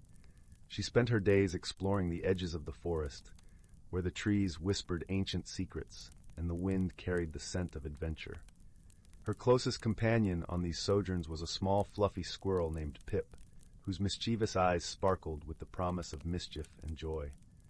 One warm spring morning, as the first hints of dawn painted the sky in hues of pink and gold, Lila and Pip set off on one of their usual adventures. The forest was alive with the sounds of birds chirping, leaves rustling, and the distant babble of a hidden brook. As they delved deeper into the woods, Lila noticed a path she hadn't seen before, a narrow trail veiled by an archway of intertwining branches adorned with delicate white flowers. "Where do you suppose this path leads, Pip?" Lila mused aloud, her voice a gentle whisper in the quiet of the morning. Pip twitched his nose and flicked his tail, as if urging her to follow the mysterious trail. Together, they ventured through the floral archway, leaving the familiar forest behind. The path wound through clusters of ancient trees, their trunks gnarled and roots twisted like the fingers of time. The canopy above was dense, allowing only slivers of sunlight to dance upon the forest floor. After what felt like hours, they emerged into a hidden grove, a place that seemed untouched by time. The air was thick with the scent of pine and earth, and the soft glow of morning light filtered through the leaves, casting dappled shadows that swayed with the gentle breeze. In the center of the grove stood an ancient oak, its massive branches reaching out like welcoming arms. As Lila approached the grand tree, she noticed something unusual nestled among its roots, a small, intricately carved wooden box, adorned with swirling patterns that seemed to shimmer with a faint, otherworldly light. Her heart skipped with excitement and a touch of apprehension. "Look, Pip, a treasure!" she exclaimed, her voice filled with wonder. Carefully, Lila picked up the box, feeling a tingling sensation as her fingers traced the delicate carvings. The box was surprisingly light, and as she opened it, a soft glow emanated from within, revealing a small, iridescent stone that pulsed with a gentle, rhythmic light, like a heartbeat. It was a stone of unimaginable beauty, capturing the colors of the forest and the sky, holding them within its crystalline depths. "What do you think it is, Pip?" Lila asked, her voice hushed with awe. Pip chattered excitedly, his tiny paws reaching out to touch the stone, and as he did, A warm, comforting sensation washed over them both, like a gentle hug from the sun. Lila closed the box and tucked it safely into her satchel, a sense of purpose settling over her like a warm blanket. With the stone cradled against her side, Lila and Pip made their way back to the village, the grove's magic lingering in the air around them. The journey back seemed quicker, as if the forest itself was guiding them home. Along the way, Layla's mind buzzed with thoughts of the stone and its origins, the possibilities it held, and the mystery it presented. As they reached the edge of the village, the sun hung high in the sky, casting long shadows that stretched across the cobblestone streets. Lila's heart felt lighter, buoyed by the enchanting discovery and the promise of adventure that lay ahead. She knew the stone was special, a gift from the forest, and she was determined to uncover its secrets. That evening, as the village settled into the tranquil embrace of twilight, Lila sat by the hearth, the comforting warmth of the fire wrapping around her like a soft woolen shawl. She carefully placed the box on the table, its carvings glowing softly in the flickering light. "I wonder if anyone in the village knows about this stone, Pip," Lila mused, her voice thoughtful. Pip nodded, his eyes wide with curiosity, and together they devised a plan to seek the counsel of the village elder, a wise and gentle soul named Eldrick, who was known for his vast knowledge and stories of the world beyond the village. The next morning, the village was alive with the vibrant energy of a new day. The sun's rays kissed the rooftops, and the air was filled with the cheerful sounds of villagers going about their daily routines. Lila and Pip made their way to Eldrick's cottage, nestled at the edge of the village, where the forest began to reclaim the land. Eldrick's home was a quaint, ivy-covered abode, with a garden overflowing with herbs and wildflowers. The scent of lavender and rosemary greeted them as they approached the door, and a sense of calm washed over Lila, as if the very air was steeped in wisdom. Eldrick welcomed them with a warm smile, his eyes twinkling with a kindness that seemed to transcend time. "Ah, Lila, my dear, and Pip, what brings you to my humble home on this fine morning?" he asked, his voice as smooth and rich as honey. With a sense of reverence, Lila presented the box to Eldrick, her hands trembling with excitement. "We found this in the forest, near the old oak," she explained, her voice a mixture of awe and anticipation. "Do you know what it is?" Eldrick's eyes widened with surprise and delight as he examined the stone, his fingers gently tracing the carved patterns. "This, my dear child, is a heartstone," he said softly, his voice filled with wonder. "A rare and precious gift from the forest, imbued with the magic of the earth and the sky." Lila's heart soared with the revelation, her imagination dancing with the possibilities. "What does it do?" she asked, her voice a whisper. Eldrick chuckled, a warm, hearty sound that filled the room. "The Heartstone is said to hold great power, but its true magic lies in its ability to connect the hearts of those who possess it," he explained. "It can reveal hidden truths, mend broken bonds, and guide those who seek its wisdom." Lila listened, her heart swelling with hope and excitement. She knew the Heartstone was meant for her, a beacon of light guiding her on a path of discovery and transformation. With Eldrick's blessing, Lila and Pip set off on a journey that would take them beyond the boundaries of their village, into a world teeming with wonder and mystery. The Heartstone pulsed with a gentle light, its magic resonating with the rhythm of their hearts. As they ventured deeper into the unknown, Lila and Pip encountered new friends and faced unexpected challenges, each step bringing them closer to understanding the true essence of the Heartstone. Through their journey, they learned the value of friendship, the strength found in unity, and the power of love to heal and transform. In the heart of the enchanted forest, they discovered a hidden realm, a place where the boundaries between the natural and magical worlds blurred, and the air shimmered with possibility. Here, under the watchful gaze of the ancient trees and the gentle song of the wind, Lila and Pip uncovered the secret of the Heartstone, a truth that transcended time and space, a connection that bound all living things in a tapestry of light and love. With newfound wisdom and a heart full of gratitude, Lila returned to Willowbrook, her spirit forever changed by the journey. The village welcomed her with open arms, their hearts touched by the magic of the Heartstone and the lessons it imparted. As the sun set over the village, casting a golden glow over the rooftops, Lila sat by the hearth, the heartstone cradled in her hands, its light a comforting presence in the quiet of the evening. She knew her journey was only just beginning, and with Pip by her side, she was ready to embrace the adventures that lay ahead. In the gentle embrace of night, as the village drifted into slumber, the heartstone's light flickered softly, a beacon of hope and love in the darkness. And in that moment, Lila understood the true magic of the heartstone, the power to illuminate the path of those who dared to dream and to guide them home. And so, in the heart of Willowbrook, the magic of the heartstone lived on, a testament to the enduring power of friendship, love, and the mysteries of the world that lay just beyond the edge of the forest.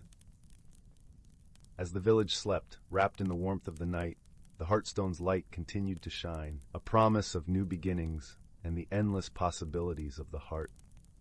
The amber grove of whispering stones. In a village hugged by ancient pines, where chimney smoke curled into twilight like silvery thread, there lived a girl named Leela with eyes the color of storm-soaked earth.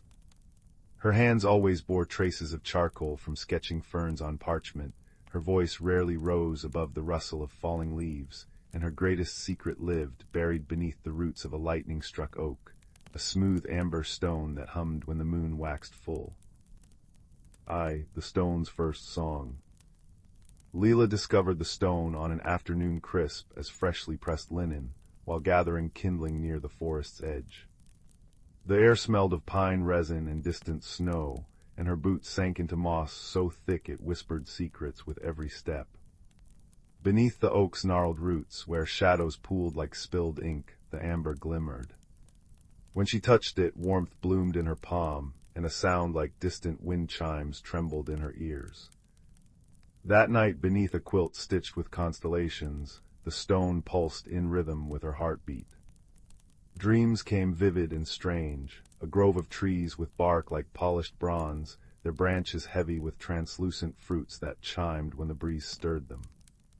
A voice, neither old nor young, wove through the melody, "Find the gate where shadows dance twice." 2. The locked path. For weeks, Leela traced the forest's hidden veins, stone clutched in her pocket. It glowed faintly near a brook where water sang over black stones, brighter still where fox tracks vanished into ferns. Yet the gate eluded her until the first frost, when she noticed something peculiar at the base of the village's oldest maple. At precisely noon, the tree's shadow split into two distinct silhouettes, one pointing north, the other east, before merging again.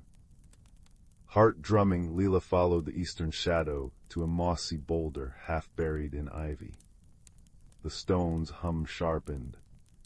Pressing it to the rock, she watched as ivy shivered, revealing a door no taller than her shoulder, carved with symbols of crescent moons and winding vines. 3. The Grove of Echoes. Beyond the door lay a world spun from gold and green. The amber grove stretched before her, trees arching into a canopy that filtered sunlight into honeyed pools. Fruits hung like crystalline bells, their chimes harmonizing with the rustle of creatures she sensed more than saw, shimmering moths with wings like stained glass, a deer whose antlers dripped with dewdrop pearls. And there, beneath the grandest tree, stood a fox with fur the color of embers, one forepaw raised mid-step. "You've brought the keystone," the fox said, voice like dry leaves skittering over stone. "But it's grown quiet, hasn't it?" Leela started. The stone's hum had dimmed since her first touch. "The grove's heart weakens," the fox continued, tail flicking toward the tree, where amber sap oozed sluggishly from a crack. "Long ago your kind and mine tended it together, but fear grew thick as thistles, and your people forgot." 4. The Fracture. The fox, called Fen, revealed the grove's magic thrived on shared stories, laughter exchanged between creature and human, secrets whispered to the wind. But generations passed, villagers had begun fearing the forest's oddities, lights that bobbed without fire, voices in empty glades. The grove's guardian, a role Fen had inherited reluctantly, could no longer sustain it alone. The keystone, Leela's amber gem, was meant to bridge worlds, but its power faded without trust. You're trembling, Fen observed as Leela eyed a spider weaving silver thread between branches. I'm not brave, she admitted, charcoal-stained fingers tightening around the stone. What if I fail? Fen's laugh was a soft huff. Courage isn't the absence of fear. It's listening to what scares you and stepping forward anyway. The weaving. Fen taught Leela to read the grove's ailments. A patch of wilted ferns marked where a badger's grief had gone unacknowledged. A stagnant pond reflected unresolved quarrels among village children. Together they mended what they could, Leela sketching riddles in the soil to cheer the badger, Fen delivering acorn caps filled with honey to soothe the children. Yet the keystone's glow remained frail. It needs a human heart rekindling kinship, Fen said, watching Leela scatter seeds for sparrows. But you doubt your own voice. It was true. Leela hid her sketches, spoke little at village gatherings, and hadn't told a soul about the grove. 6. The storm. Disaster struck on a night when the wind howled like a widowed wolf. Leela awoke to the stone burning against her chest. In the grove, trees shuddered, their chiming fruits muted. Fen crouched beneath the guardian tree, fur bristling. The fractures spreading if the sap stops flowing by dawn. Leela didn't need the rest. The crack had widened, sap now a sluggish trickle. How do we fix it? The grove needs a song only a human can give, one that stirs remembrance in your people. Panic clawed Leela's throat. I don't know how to. Fen nudged her hand with a cold nose. You've been gathering stories in your sketches, let them speak. 7. The unfurling. They raced to the village as the first raindrops fell. Leela's cottage glowed with hearthlight, her parents fretting over scattered papers, her sketches of the grove, Fen, the luminous fruits. Where have you been? Her mother cried. For a heartbeat, Leela faltered. Then the stone pulsed warmly against her skin. I found something, she whispered. Something beautiful. One by one she laid out her drawings, the fox with ember fur, trees that chimed dewdrop antlers. Her voice strengthened as she spoke of the grove's history, of shared guardianship, of Fen's quiet wisdom. Neighbors gathered, drawn by the commotion. A child pointed at Fen, who'd slipped in unseen, and gasped, the fox from the pictures. To Leela's shock, old Farmer Bren knelt, calloused hand outstretched to Fen. My granddad told tales of forest guardians. I thought they were just fireside fancy. 8. The mending. Dawn approached. Villagers followed Leela and Fen into the grove, breath catching at its fading splendor. Leela placed the keystone into the guardian tree's crack. Nothing happened. The song, Fen urged. Her mouth dry, Leela began humming a lullaby her mother once sang. One voice joined hers, then another, until the grove swelled with melody, human voices blending with chiming fruits, rustling leaves, Fen's low croon. The keystone blazed gold. Sap surged, sealing the fracture as light cascaded through the branches. 9. The after. The grove didn't vanish from human memory again. Children left ribbons for the moths, elders shared tales with the badgers, and Leela's sketches adorned every cottage. Fen remained a flicker at the forest's edge, though he now permitted the occasional ear scratch. As for Leela, her hands still bore charcoal smudges, but her voice carried new strength. She'd learned that wonder grows when tended by many hearts, and that quiet souls often hear the deepest magic. On winter evenings, if you walk by the lightning-struck oak, you might glimpse amber light filtering through the roots. It's said the keystone still hums there, a lullaby for both worlds, gentle and enduring as the first thaw after a long frost.